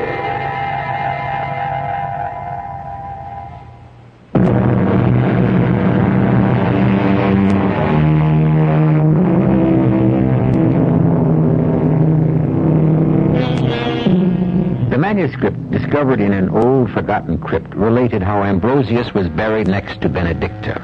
Then it went on with these words. This Benedicta, though called the hangman's daughter, was, as is now known through declarations of the youth Rocius, the illegitimate child of the saltmaster by the hangman's wife. Pray for the hangman and all his family. Pray for the soul of Brother Ambrosius, who might have been a faithful servant of the Lord. Pray for them. Pray for them. Our cast included Christopher Tabori, Arnold Moss, E.V. Juster, and Russell Horton. The entire production was under the direction of Hyman Brown. And now, a preview of our next tale. Everything was spinning round as I lay down, and I must have fallen asleep so deep that it might have been me that was dead. I remember waking up once and being questioned by someone. Senator Police, I must warn you, whatever you say appears against you. I haven't said anything, have I? No, but you will. We have our own methods. You say the radio was playing. I didn't say the radio was playing. But you know about the radio. What radio? The radio that was playing. I didn't say there was a radio or that it was playing. What did you say? I don't remember. Your sister was in the bathtub. The radio was playing. You threw it in the water and you killed her. No!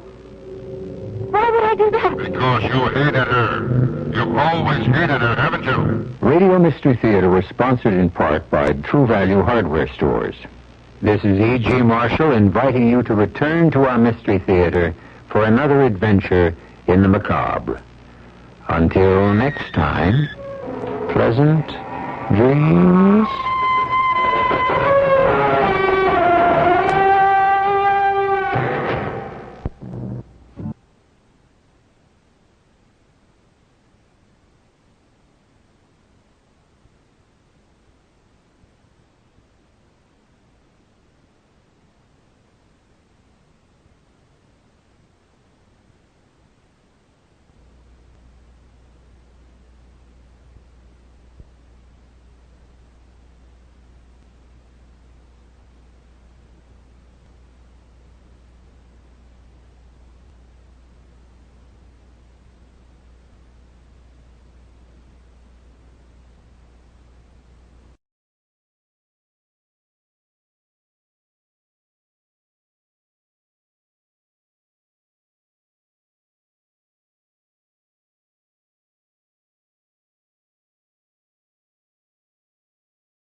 The CBS Radio Mystery Theater presents...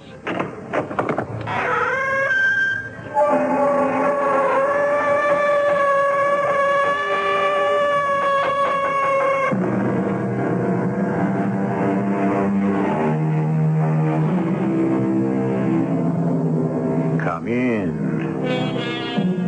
Welcome. I'm E.G. Marshall.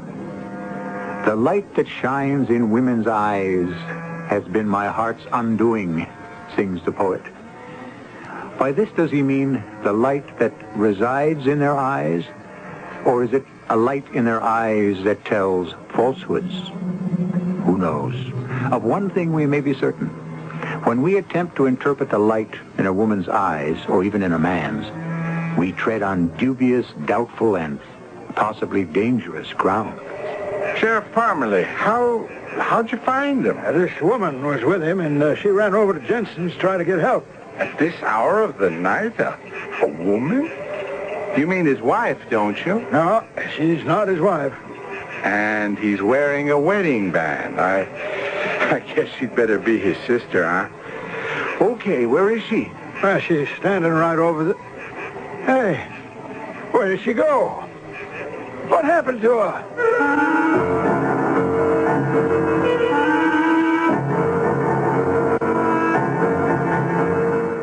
Our mystery drama, The End of the Rainbow, was written especially for the Mystery Theater by Sam Dan and stars Terry Keane.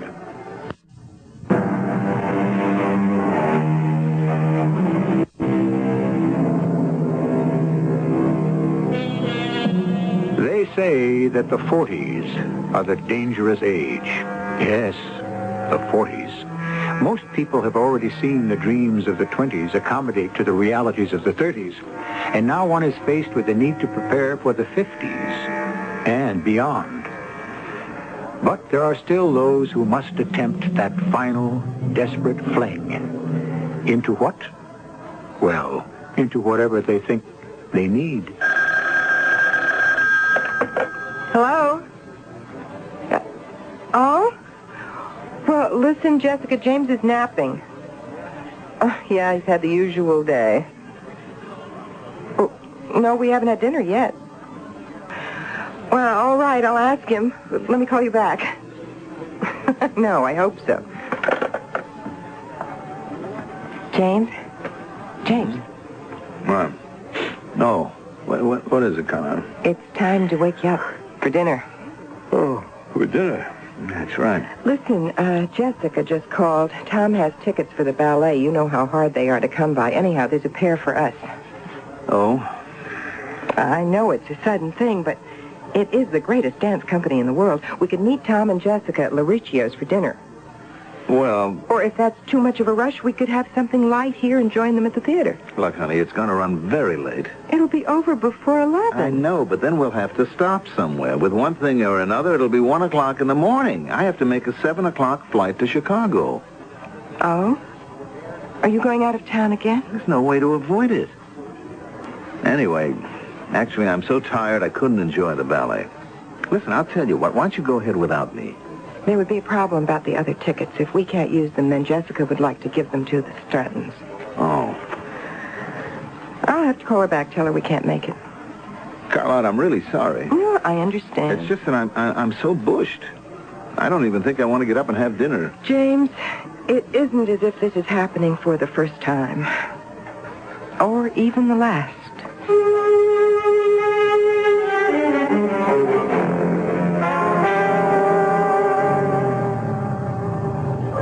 Sorry you had to get up so early to drive me here, but, at this hour, there was no way I could depend on a limo or a cab. It's all right. I've had plenty of rest. Anyway, I'll see you day after tomorrow. Now, look, if you need me for anything, I'll be at the Ritz Joliet Hotel. Good enough. Goodbye, darling.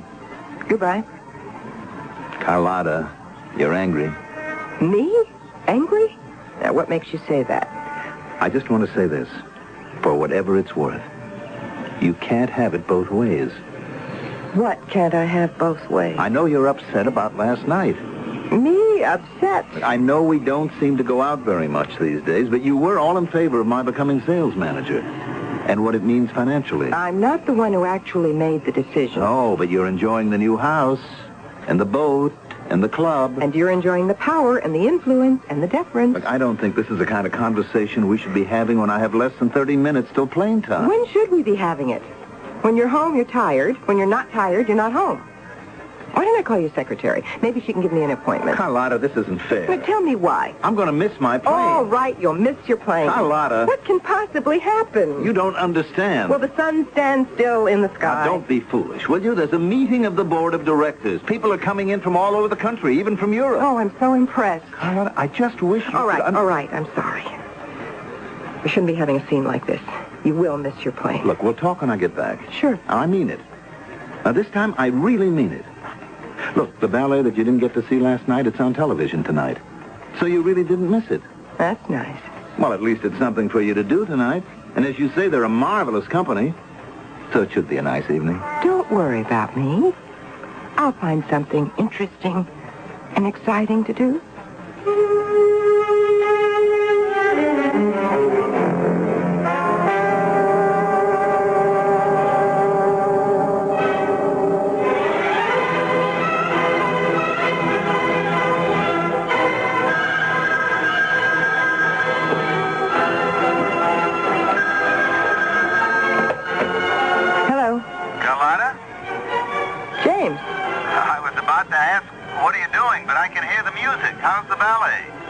It's all right. Just all right? It's magnificent. Is that better? Things go well today? Yeah, they may have gone too well. The chairman of the board thinks we should enlarge the agenda. What does that mean? Well, it means we'll have to stay here an extra day or two. Or 3? I guess it was my report that did it. You know, it was a fantastic thing, Carlotta. It opened up whole new horizons. I did myself no end of good. Well, that's nice. Is that all you can say? What do you want me to say? Carlotta, we'll make up for all this. You'll see. Sure. No, I mean it. I mean it, too. Darling, I'll be home by the end of the week for sure. And we'll straighten everything out. Yes. Okay, good night, darling, and enjoy the ballet. Hey, look, and tomorrow night, why don't you have dinner with my sister? Good night, James. Why not? All right. Why not?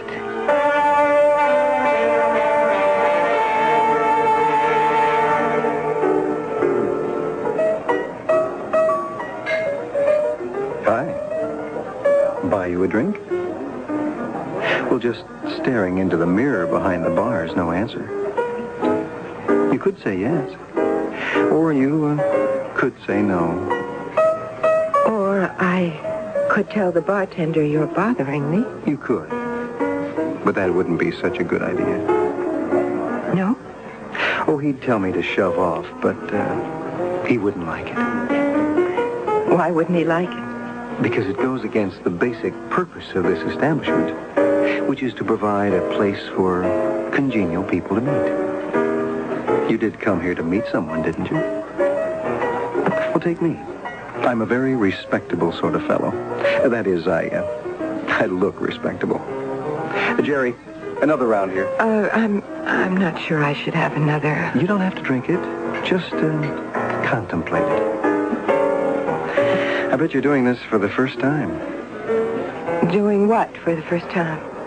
Coming into a place like this. What makes you say that? It's written all over you. Look in the mirror. You'll see a very nervous lady. Perspiring profusely, too. Well, it is rather warm in here. Ah, contraire, as they say. It's comfortably air-conditioned. I better go home. Will you be happier at home? Oh, no, but I'll be safer. Aren't you running away from all that safety? Who says I'm running away from anything? Why do people come to places like this? If they were happy and well-adjusted and fulfilled, well, they'd stay at home. Well, wouldn't they? You're married. That was no great deduction. You can see my rings. What's wrong with your husband? Now, Don't tell me there's nothing wrong with him. Maybe there's something wrong with me. Oh, he's always so busy. He makes a lot of money, doesn't he? But it takes all his time and energy. And that's why you're here. To find something that's missing in your life. You have this deep, penetrating analysis of other people's alleged problems. Why are you here? I'm traveling. For my company. I guess I'm pretty much like your husband. Oh, no. You are more open and relaxed. You have a sense of humor. My wife would disagree. She thinks I'm rather dull. I always seem to be tired and... Well, my wife complains that I never take her out. I'm on the road too much. The atmosphere in my house must be pretty much the same as the one in yours. What do you suppose your husband's doing right now? He's in Chicago. Oh, my hometown. Where in Chicago? The Ritz-Joliet. Oh, I know it well. He's probably downstairs in the Explorer's Bar. James? And with some woman. Oh, not James. And he's with a woman who isn't giving him a hard time about how he neglects her. She thinks he's charming and full of fun. Wouldn't it be something if she just happened to be my wife? Do you mean your wife goes to bars? You're his wife. And you do. Oh, but this, believe me, this is my very first time. There's a first time for everybody.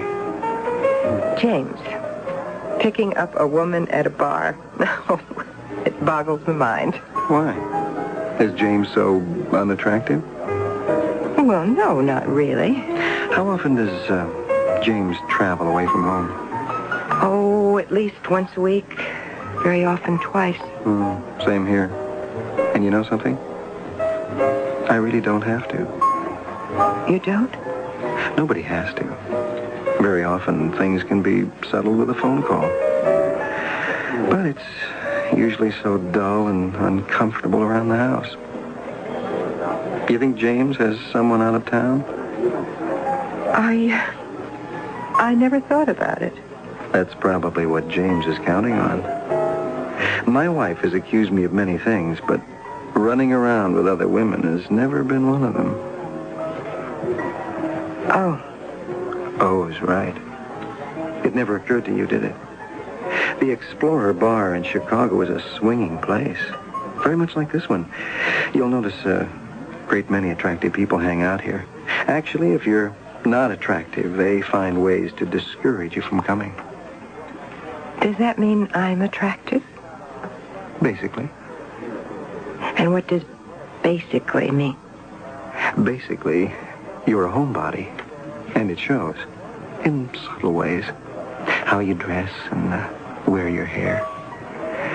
But you'll get into the swing of things soon enough. My name is Terry. My name is Carlotta. Yes. I notice we're keeping this on a first-name basis. Yes. We're defining the limits of our relationship at the very start. Our relationship? Who says we're going to have one? We both did. That's why we're here. You are remarkably sure of yourself, aren't you? Just honest. I think I had better go home. I know a better place. Rainbow Point. It never closes. The casinos keep going all night. The floor shows, lights, music, action. That's what you want, isn't it? But that's more than 120 miles away. Is that your only objection? And it's across the mountains. It's a great road. I don't know you. As it turns out. You don't know your husband either. Rainbow Point. I bet he never offered to take you there. He says it's a place for foolish and frivolous people. Don't you ever feel foolish and frivolous?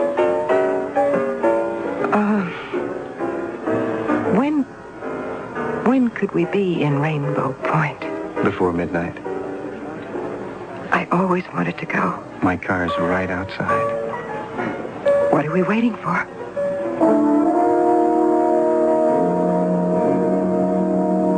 What are we waiting for? You might think we would be waiting for caution and prudence, those handmaidens to the great goddess of common sense. But no. Isn't it remarkable how people instantly, irrationally throw everything into the hands of fate? She meets a stranger in a bar, and suddenly she is willing to place her life in his hands. Of course, he is also placing his life in her hands. Act 2, in just a few minutes.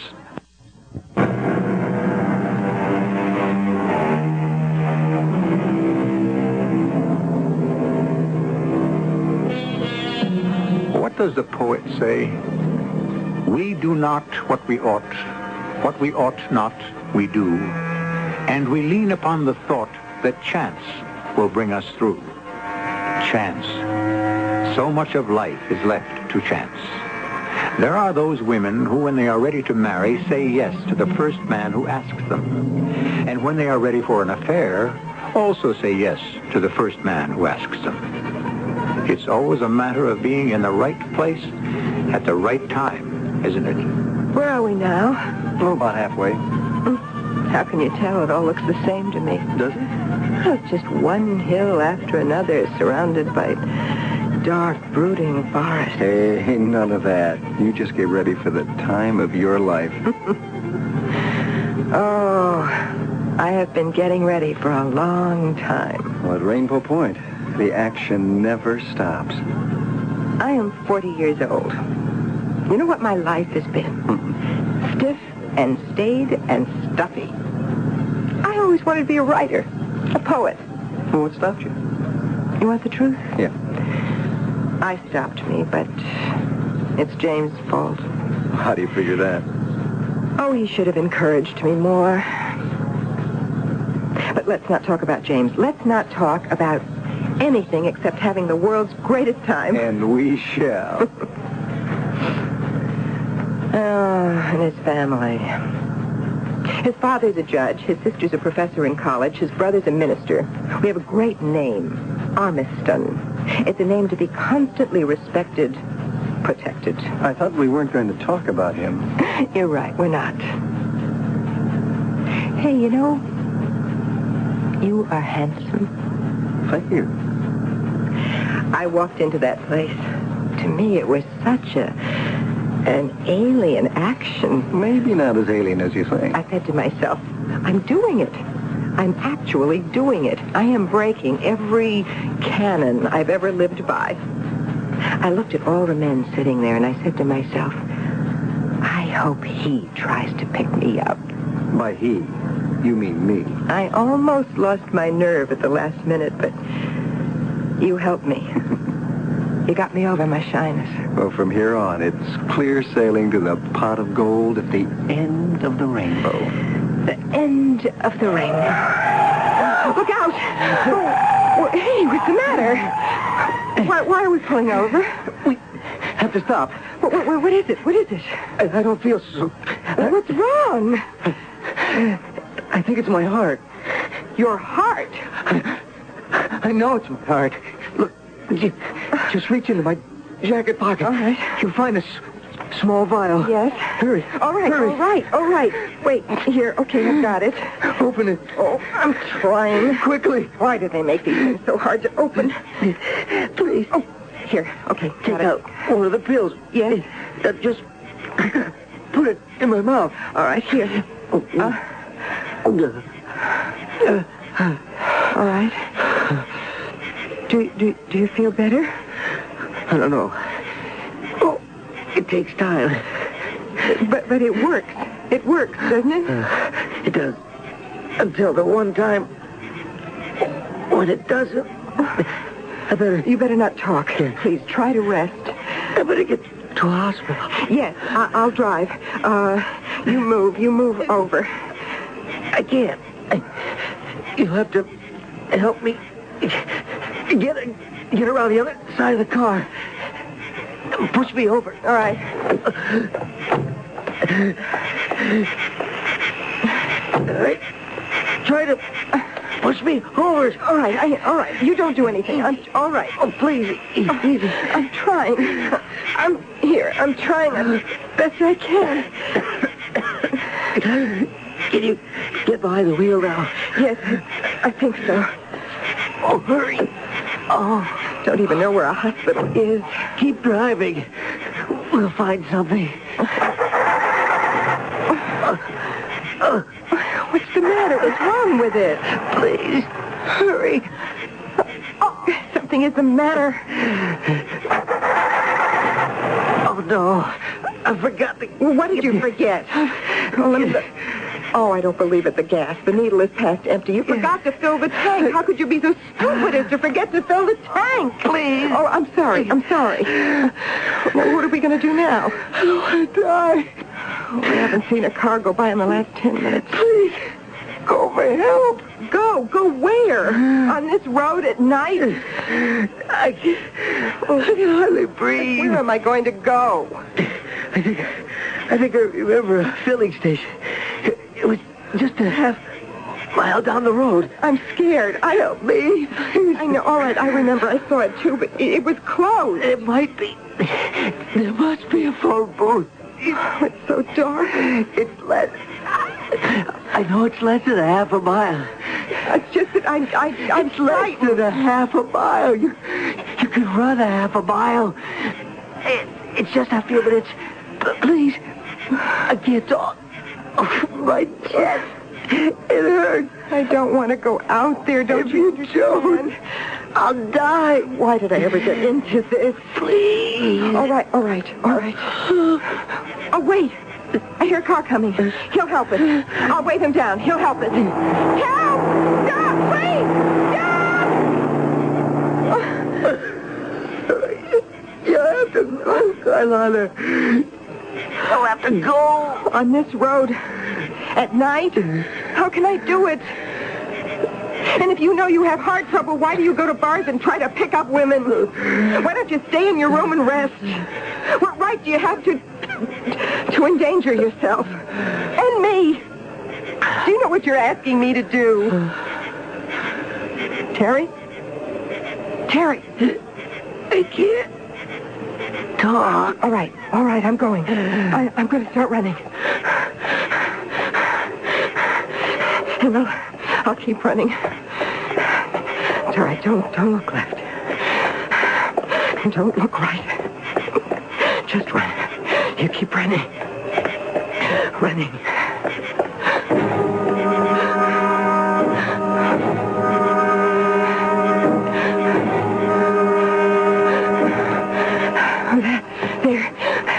There, I see it. The gas station. Oh, why is everything so dark? Is anyone here? Anyone here? Of course not. It's closed. A phone booth. There is a phone booth. Oh, now I need a dime. My purse. Where's my purse?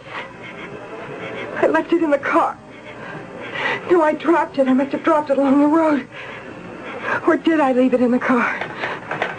No. Operator? Oh. Operator, this is an emergency, a matter of life and death. Operator, I'll give you all the money you want later. Please, operator, answer me. Operator! I can't get the operator. I've got you. Answer me! Answer me! You'll only break the phone, ma'am, and that's against the law. You're an officer. A police officer. I didn't hear you come up. Well, I shouldn't wonder, ma'am. You're so upset. Now, what seems to be the trouble? Listen to me. A half a mile down the road, a man in a car. He's having a heart attack. All right, come with me. I come with you? Where? Right here, the squad car. Now, you say it's a heart attack? Yes, he knows it. All right, don't you worry now. We'll have help for your husband no time at all. There's Parmalee in car 10. Need an emergency unit right away. There's a cardiac incident half-mile north of Jensen Station on Sunset Highway. Now, you just get inside, ma'am. We'll go back to where your husband's at. But... Yes, ma'am? Get inside. We have to get there quick. Now, what's your name? My name? My name is, Farrell. Rosemary Farrell. And his name? And his name is, Terry. Terry. And where were we bound? Where were we bound? To Rainbow Point. I know you're very upset and excited, Miss Farrell, at a time like this, but these are just routine questions. Questions? Are they going to ask a lot of questions? Well, when they get him to the hospital, the doctors will want to know all about your husband's medical history and so forth. Oh, will there be any other questions? Like what? Will it get into the newspapers? Are you or your husband famous? Oh, no. Well, that isn't going to make the front page. Maybe carried on the inside somewhere. Why? Well, it has to go down in the police reports. The newspaper fellas check those things out. The reporters. If it's a slow day, they give it some space. So everybody will know about it. I see him. Hey, just what you said.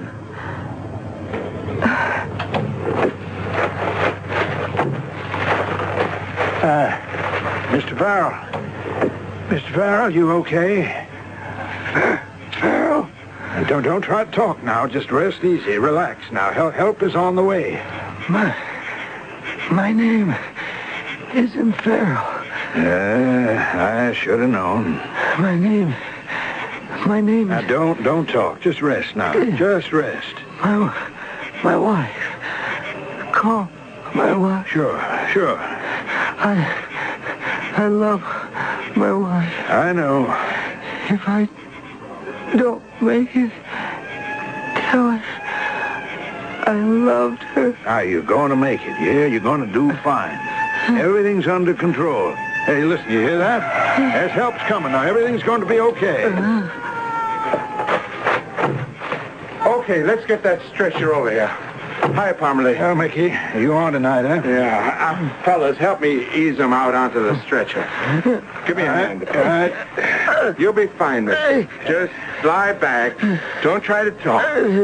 What you do, Parmalee? Just happy to see him off the road? No. This woman was with him, and she ran down to Jensen's gas station to try to get some help. Woman, huh? And he's wearing a wedding band. I guess you better be his sister. All right, now, slide it easy into the ambulance. That woman and me will follow you in the squad car. Okay, fellas, Harry, let's move.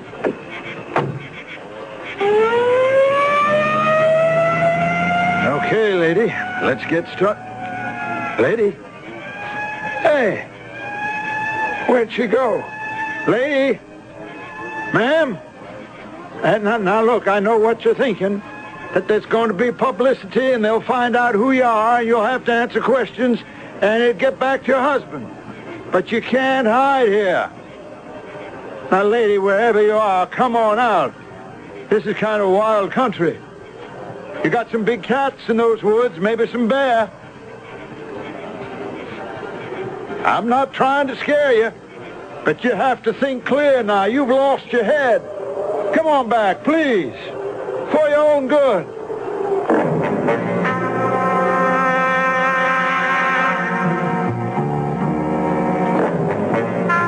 For her own good. But how good is that? Our heroine is being tossed on the horns of a dilemma. To accompany the police officer to the hospital means her immediate identification and the unpleasant complications that are bound to ensue. But what is her choice? The desolate wilderness, alone at night? It all goes to prove the truth of the old proverb. Getting into mischief is always easier than getting out. Well, we'll just have to get into the third act.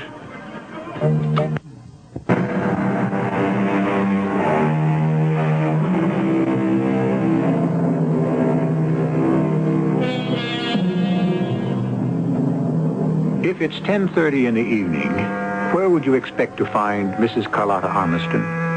or to be more precise, Mrs. James Vernon Armiston, in her rather luxurious home, or in the equally well-appointed home of a friend or relative. Certainly you would not expect to find her crouching behind a tree in the desolate wilderness alongside the lonely Sunset Highway, and less than 50 feet away, a police officer is trying to talk some sense into her. Ma'am, you better listen to me. You can't stay out here alone at night. Go away, please. Go away and leave me alone. Lady, now please think about what you're doing. I know what I'm doing. All I need is for James to find out. Oh, no, never. I have to report in. Nobody'll be able to come out here to find you now till daylight. That could be too late. Oh, just go away. This is the worst thing you could do. It's the only thing I can do. How can I answer the questions you'll ask? What is your relationship to this man? Relationship? Why were you with him? Okay, lady, you've been warned.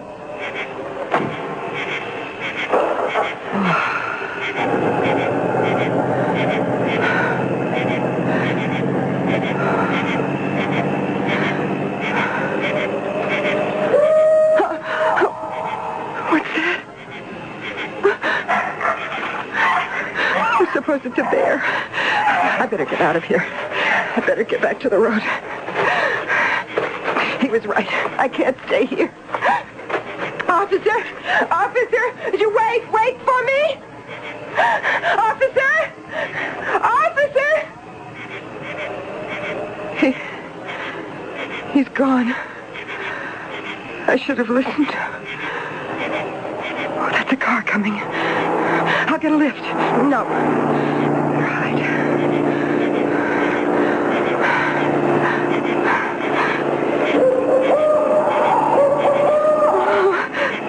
What was that? He said something about big cats. What kind of big cat? I better run. I can't. Why can't I run? Why can't I move? I can't move. I'm so terrified I can't move. Hey, is that really a human woman standing out here in the road? In the middle of nowhere? Hop in. What's the matter? You want to stand out there all night? My name's Artie. What's yours? You what? I can't move. Why not? I'm so frightened. What's there to be scared about, huh? Everything. Yeah. Oh, it's kind of scary out here at that. Yeah. Well, why don't you get inside? I told you I can't move. Hey, maybe I got just the medicine for that, yeah? Here, have some. What is that? What's it look like? A bottle, right? What's inside? Well, take a swallow. No. I better not. Come on. It'll relax you. Go ahead. There. You feel better? I don't know. Just you step inside. Yeah? See? You can do it. Now that wasn't hard, was it? And we're off. And may I have the bottle, please? Thank you. You're not going to drink any of that now, are you? Well, what's wrong with now? Well, you're driving. You shouldn't. What are you doing out here? All by your lonesome this hour of the night, honey? It's a long story. I just love long stories. You know why? Because that's life. Life is a long story. Please don't take another drink. Don't worry. I'll leave some for you. I don't want any. What? Oh, look out. Look out for what? You took that curve too fast. That's one thing you don't want to do. Don't tell me how to drive. I was born with a steering wheel in my hands, you know. I can drive with my eyes closed. I can drive fast asleep. What do you think of that? Please, I must ask you to stop the car. What? I would like to get out. Did you hear me? Yeah, I heard you. I am asking you to let me out. Why? Because Just because... Because you don't want to drive with a drunk. Look, I didn't say that. But you meant it. Just please let me out. I'm asking you. No kidding. A good looker like you. What were you doing out there all alone, huh? Oh. I mean, this is the middle of no place. Okay? I'll tell you. You were with a guy. Am I right? I'm always right. Please stop the car. You're like my wife. No, you're much better looking. I would like to get out. You had a fight with a guy, huh? Right? Now, why did you have a fight with him? Well, I'll tell you again. He made a pass at you, right? But he did it the wrong way. No finesse. Now, honey, you're going to have absolutely no complaints about me. Will you please stop the car? First, give me a little kiss, I want to get out. For sure. But first, give me a kiss. Take your arm away. Why? Because you can't drive with one hand. Cut it out, baby. Quit putting on an old act. What act? A dame like you's been around, I can tell. You take your arm away. What would you be doing out here by yourself? Some guy ditched you, that's why. I just want to get out. We'll both get out and we'll have a real good time. You are drunk. Don't let that bother you. Let go of me. Now, you just hold still, sweetie. Let go. I said hold still. Look out! Look out!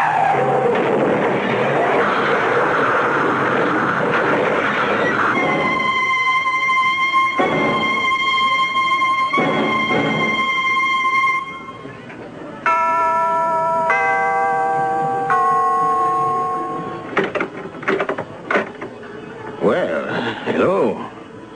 Oh. Just mind if I come in?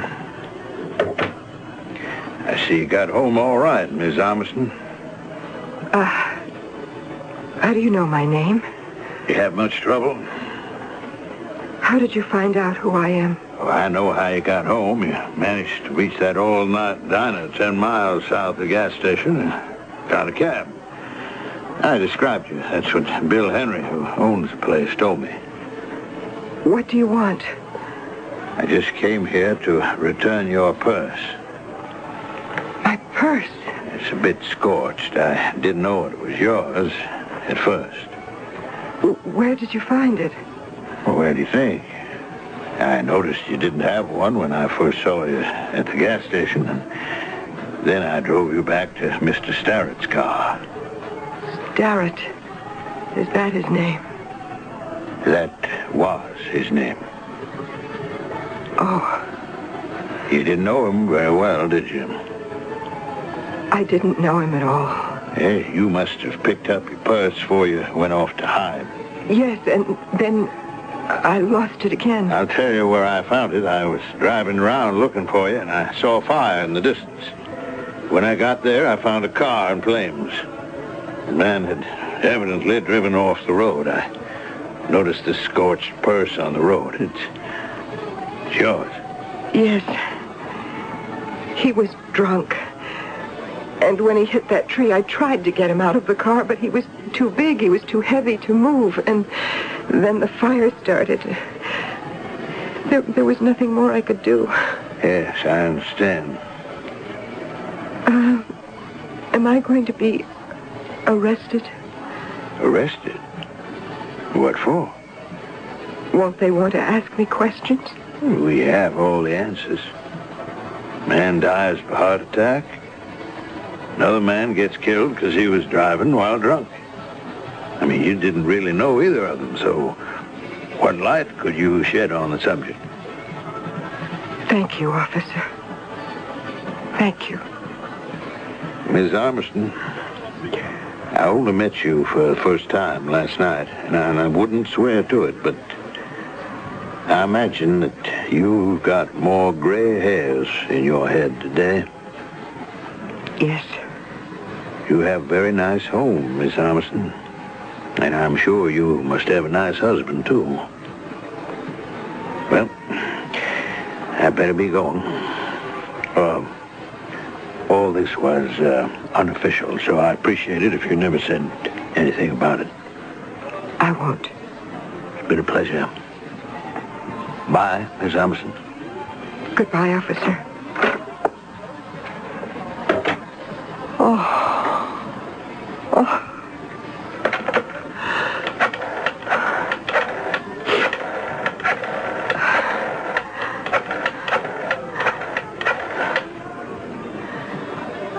Yes. When is your next flight to Chicago? I'd like to make a reservation. Excuse me, could you tell me where the Explorer's Bar is? Other end of the lobby, miss. Thank you.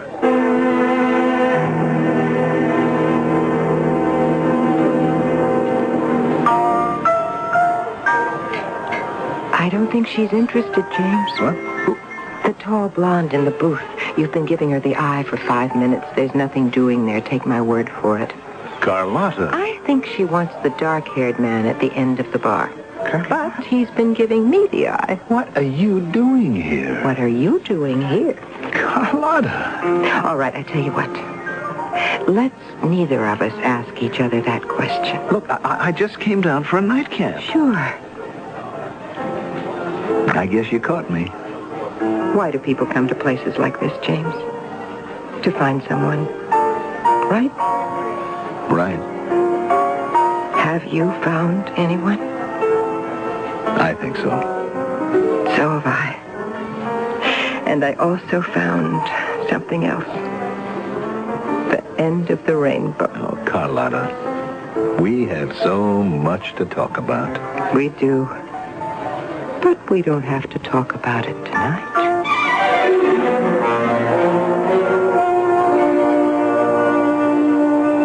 They say that no man is a hero to his valet. It is also true that few men are heroes to their wives. Does custom stale? Does familiarity blunt the appreciation? The next time you see an attractive, exciting-looking woman, consider the fact that she may be rather dull and ordinary to her husband. I shall return shortly.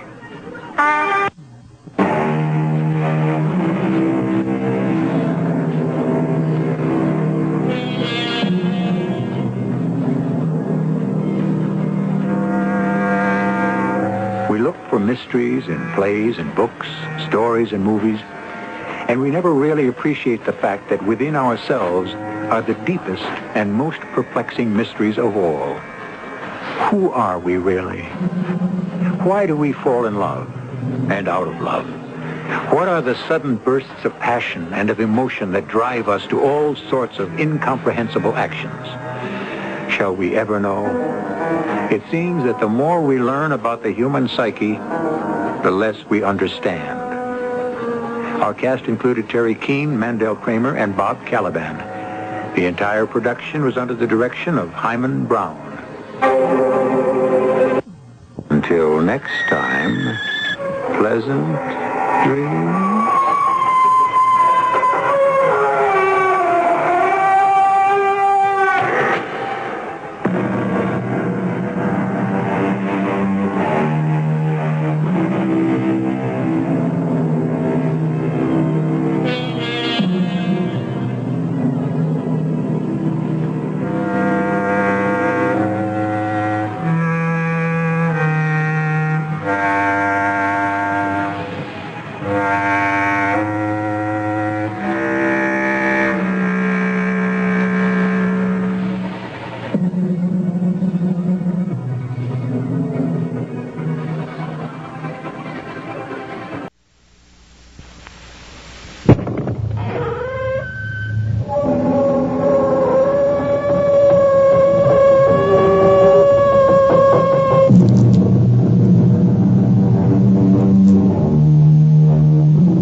Welcome again through the creaking door.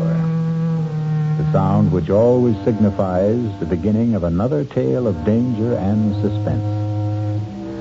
Being in the mystery business, our fables often deal with crime and criminals. This time, it's a thief, but a thief with a very definite difference. For Ruth Moody is a young lady who walks into department stores and simply helps herself. Simply because she can't help herself.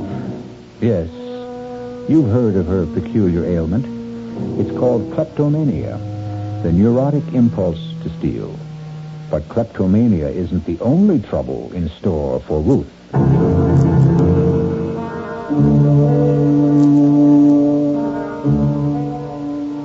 mystery drama, The Trouble with Ruth, was written especially for the Mystery Theater by Henry Slessor and stars Marion Seldes. It is sponsored in part by the Kellogg Company, makers of Kellogg's Special K cereal and new sugar-free Diet 7-Up. I'll be back shortly with Act One.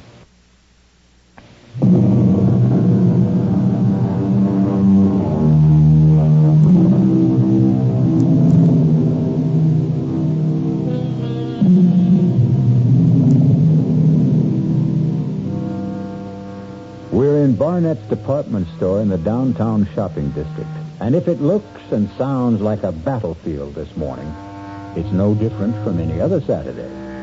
Well, maybe a little more so, since Barnett is running its semi-annual clearance sale, just as it does every other month. It's the ideal place and time for bargain hunters, and unfortunately, for shoplifters. Pardon me, miss?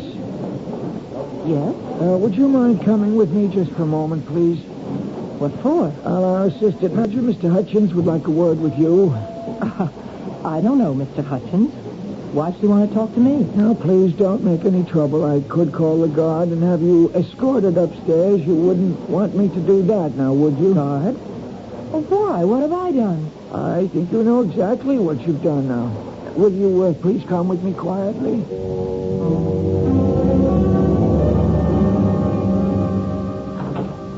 Right in here, please. It's a mistake. I did take the scarf, but I was going to pay for it. Here's the lady, Mr. Hutchins. All right, Bill, thanks. You want me to stick around? No, it's all right. Okay, then I'll get back on the floor. It's murder down there. More larceny than murder, I'd say. Right. Please, sit down. Mr. Hutchins, I know it looks like I took the scarf deliberately, but really I didn't. You were going to pay for it at another counter. Is that the idea? No, I wanted to match the color with the purses, and that's why I put the scarf in my bag. I wanted to go over to the handbag section. Would you mind telling me your name? I'm not a shoplifter, so help me, I'm not. My name is Ruth Martin. Is it Mrs. Martin? Look at me. Can't you tell I'm not a thief? I don't even know why I took this scarf. It's just a cheap little thing. It's not at all like the clothes I wear. Well, look at me. Can't you tell? Would you wait just one moment, Mrs. Martin? What's that you've got? Oh, it's just a little handbook we keep, sort of a private record book. You see, most of the retailers in this city cooperate in these matters, supplying each other with the names of known kleptomaniacs. I'm sure you've heard that word before. I am not a thief. Well, that's what I'm trying to determine, Mrs. Martin. Since there is a significant difference between shoplifters and kleptos, the difference, of course, being our ability to prosecute, since one steals for gain and one because she can't help it. No, I'm afraid I don't see any Ruth Martin in the book. All right. It's Moody. Pardon? My real name is Mrs. Ruth Moody. I didn't want to give you my real name. I didn't want my husband to know about this. Yes, here it is. Ferraros, 3 spools of thread, pearl buttons from Wilkinson Smith. Oh, well, the last time it was a handbag. Awful, ugly, beaded thing. It wasn't even worth more than $5 or $6. Are you going to call my husband? Is that what happened at these other places? Yes. Oh, it was awful. Please, I have the money to pay for the scarf. I'll gladly pay you twice what it was worth. Please don't let him know it happened again. Don't you think it's best that he know? Maybe he'll try to help you over the problem. Don't make me beg you. My husband has a job in the city government, a very important Mrs. job. Moody, I'm not interested in causing you any trouble, believe me. Look, here, take this scarf back. Well, what's this? Nothing. Some costume jewelry that I bought in another... Mrs. Moody, you didn't buy this any more than you bought the scarf. It still has the price tag on it.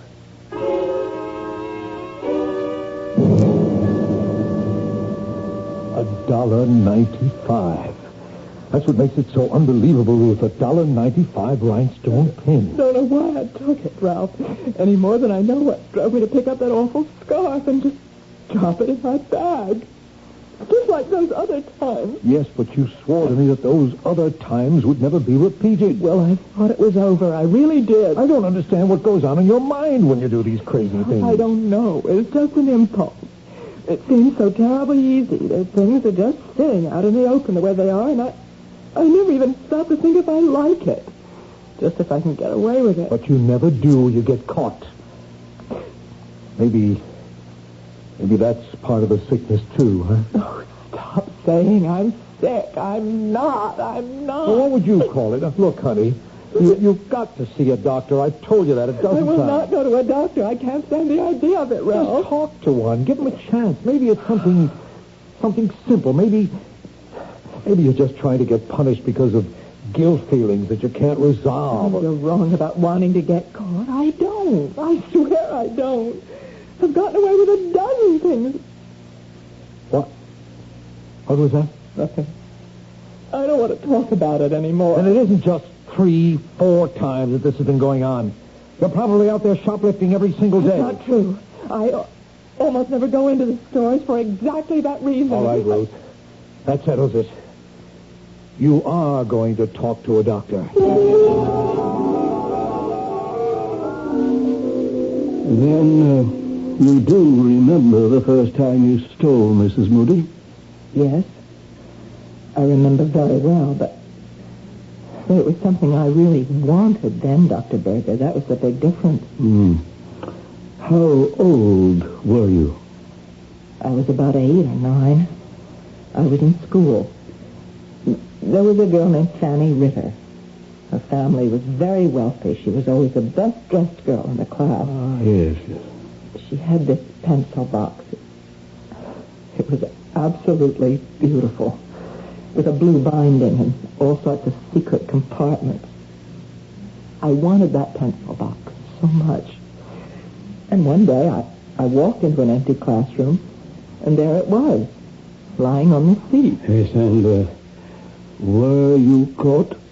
No. I was never caught. But that was the biggest thrill of all, not being caught. But then I also realized I couldn't use the pencil box, at least not at school. Yes, I see. All kids steal sometimes. There's nothing abnormal about it. But you're not a child now, are you? And yet, you still crave this secret feeling, this secret gratification. No, you're wrong. I don't get any pleasure out of taking things. I feel terrible afterwards every single time. But that may be exactly the gratification you require. I don't want to hear any more. You sound just like my husband. Believe me, Mrs. Moody, neither your husband nor I want to find fault with you. We both want to help you. Well, it's his job my husband is worried about, not me. Why do you say that? Because he works for the city government in the comptroller's office, and he's afraid if they ever found out about me that he... Why am I talking about Ralph that way? I know he loves me. I know he wants to help me. Yes. So why don't you let him try? Let both of us try. No. I don't need a doctor. All I need is to stay out of department stores.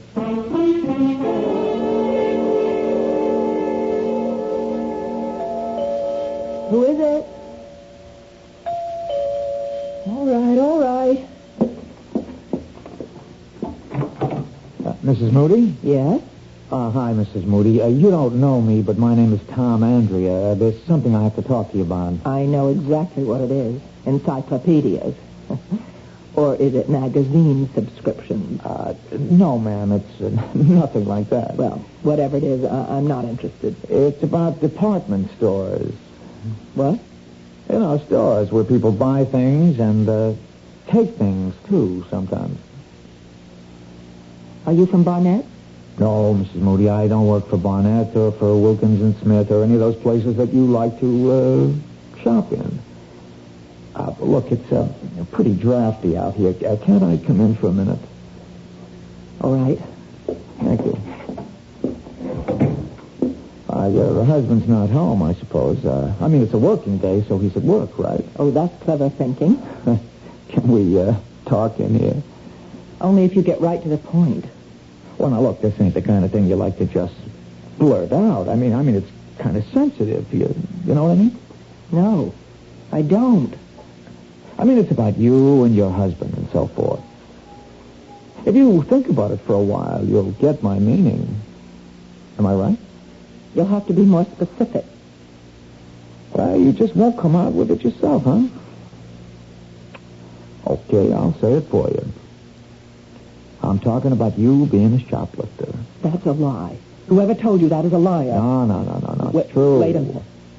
If you think you can blackmail me by telling my husband... No, Mrs. Moody. We know that your husband knows all about it. He's been getting you out of jams for years.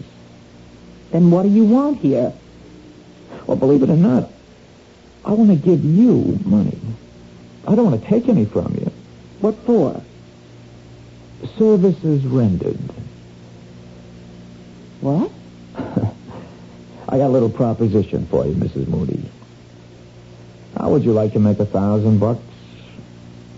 $1,000? How? Well, you do like I tell you. You'll get $1,000 in the mail. But if you don't, well, your husband may not be able to make a living anymore. You get what I mean? No. I don't know what you're talking about. I'm talking about stealing stuff, Mrs. Moody, about that bad habit of yours. Now, we got a use for that habit. And you'd better listen to what we have in mind. How did you know about me? Who told you about me?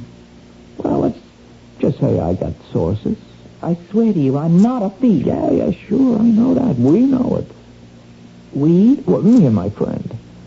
We know you're just a sick lady, that you can't help what you do. It's just like you had pneumonia or hay fever. It's not your fault. Am I right? That's right. Yeah, well, it's fine, only your husband still don't want the people around City Hall to know he's got a klepto for a wife, does he? Then this is blackmail. A man in his line of work, he can't afford to have people know his wife steals. Now, some people would understand how it's only a sickness. But others, well, you know how people are. Tell me how much money you want. I don't want a dime from you, Mrs. Moody. Honest, all I want is your cooperation. You see, my friend and me, we have a little plan. A really, really sweet little idea. Everybody makes money and nobody takes any chances. Oh, what could be sweeter than that? A plan to do what, for heaven's sake? Well, my friend will give you all the details. All you got to do now is put on your coat and come with me. My friend will give you the whole deal. I'm not coming with you. We're not desperate for your help. Don't get this wrong. But we thought we'd give you a break. Well, it's too bad. If you just tell me what you have in mind. Why, shoplifting, Mrs. Moody. A little nice and easy shoplifting. Only this time not for no $5 piece of junk. This time for something worth more like $50,000.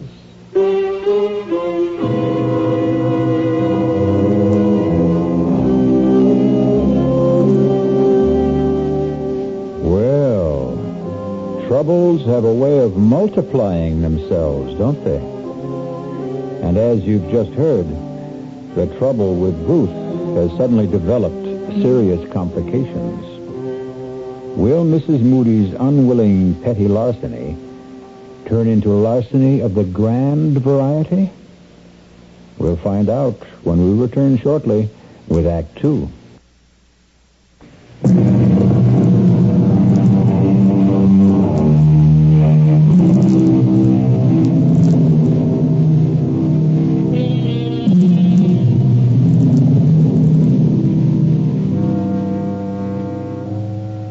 Mrs. Ruth Moody, faced with the prospect of harming her husband's career, has accepted the invitation of the man who calls himself Tom Andrea, although her instincts tell her that Tom Andrea isn't his name at all. As they drive towards their unknown destination, she steals sidelong glances at him, noting the copper sheen of his skin, the look of a man who has spent far far too many hours under a sun lamp. But he also has the look of a man who won't take no for an answer. Can't you tell me where we're going? Now, relax, Mrs. Moody. It won't be long now. Who is this friend of yours, anyway? You'll meet him. He works for a department store, doesn't he? I know they keep records of people like... well, of kleptomania victims. That's the only way you could have found out about me. I just lean back and enjoy the ride, huh? Aren't you afraid I might recognize him if he's one of the people that I've met? Here we are, Mrs. Moody. Told you it wasn't very far. The Hotel Hamilton. Looks like a fire trap. Well, it's not very fancy, but it's private. We can all have a nice, quiet talk. Just the three of us.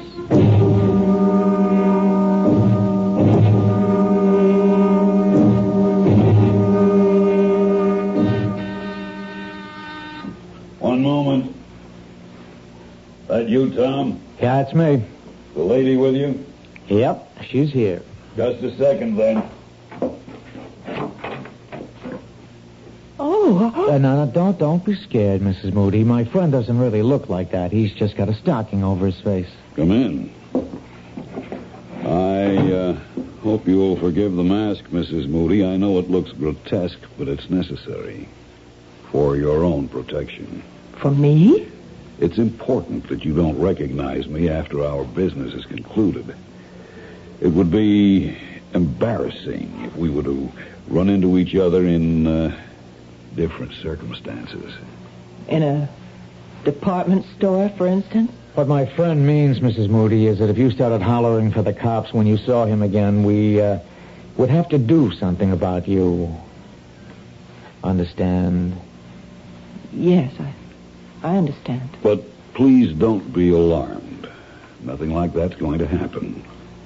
I can assure you that I am not a professional criminal. No more than you are. Then what kind of criminal are you? Why don't you sit down? The sofa's the only comfortable seat in the room. Here, let me take these papers away. I was just drawing up a few diagrams to help you understand exactly what you have to do. Diagrams? Would you like some coffee? We have a small kitchen. There's a pot already made. No, I don't want any coffee. Tom, why don't you do the honors? Do you drink yours black, Mrs. Moody? I'm afraid I don't have any cream. All right, black coffee. I see, Mrs. Moody. I told you it was going to be very friendly. Well, now, how much has Tom told you about our little enterprise? He just said that if I didn't help you, you'd tell my husband's employers about me. Well, I really hate for that to be the inducement, Mrs. Moody. I was hoping that you'd cooperate more willingly. Why should I? Well, didn't Tom mention the $1,000? He also mentioned something about $50,000, about shoplifting something worth a fortune. Don't tell me you have qualms about it. A lady with your history? You just don't understand about me. I don't take things because they're valuable or even because I want them. I'm not a thief, not in the ordinary sense of the word. Yes, we know that. And that's exactly why we're taking you into our little circle, Mrs. Moody, because you're a kleptomaniac, not an ordinary thief. And that's why you can help us commit an extraordinary crime. But I don't want to commit a crime, and I don't want your $1,000. Here's your coffee, Mrs. Moody. Let me tell you what makes it so different, Mrs. Moody. An ordinary crime entails a certain amount of risk. But this particular crime is guaranteed to be risk-free. Oh, that's what people always think. No, Mrs. Moody. Even professional criminals recognize a certain degree of chance when they plan their enterprises. Personally, I would never get involved in anything like that. I loathe the idea of being arrested. Well, so do I. And I know exactly what it feels like. Ah, but you've never been arrested, have you? You've been detained, questioned, reprimanded, warned, but you've never been arrested once. Isn't that true? Well, why should I be? I told you, I'm not a criminal. No, you're not legally liable for your little thefts, Mrs. Moody. You steal because you have to steal. And if you're caught, you merely give back what you've stolen And that's that. No arrest, no prosecution, no risk. You beginning to see the point, Mrs. Moody? You want me to steal something for you. That's right, Mrs. Moody, and something a great deal more valuable than, shall we say, a spool of thread. Oh, dear Lord. Let me explain our plan in detail. At 12:15 tomorrow afternoon. Tomorrow? At 12:15. You'll enter a shop called Travell's on 47th Street, just off Fifth Avenue. You may not know the place. It's a rather expensive jeweler's. You will approach a certain counter. The diagram will make it clear which one I... Wait a minute. You're talking as if I've already agreed to do this thing. Please look at the diagram, Mrs. Moody. You will approach this counter and engage the attention of the salesman. You will ask to see a certain tray, the one I've marked with the arrow. A moment or two after you begin to examine that tray, there will be a disturbance in the store. Right, a disturbance. The disturbance will take place on the other side of the counter. It is almost inevitable that your salesman will have his attention drawn away from you when it occurs. In all likelihood, he'll leave you and go to see what has happened. That's when you will act. You will pick up the diamond pin on the upper right-hand corner of the tray and drop it into your purse. And then you'll simply walk out the door. You're really mad. As you can see from the drawing, the distance between the counter and the door is a very short one. You can reach it within 3 or 4 seconds. You can be sure that your salesman will be much too occupied to notice that you have left. I won't do any such thing. That's plain and simple robbery. When you reach the outside, you'll see a man with a yellow canister collecting funds for children's welfare. The man will approach you immediately. You will drop the diamond pin into the opening of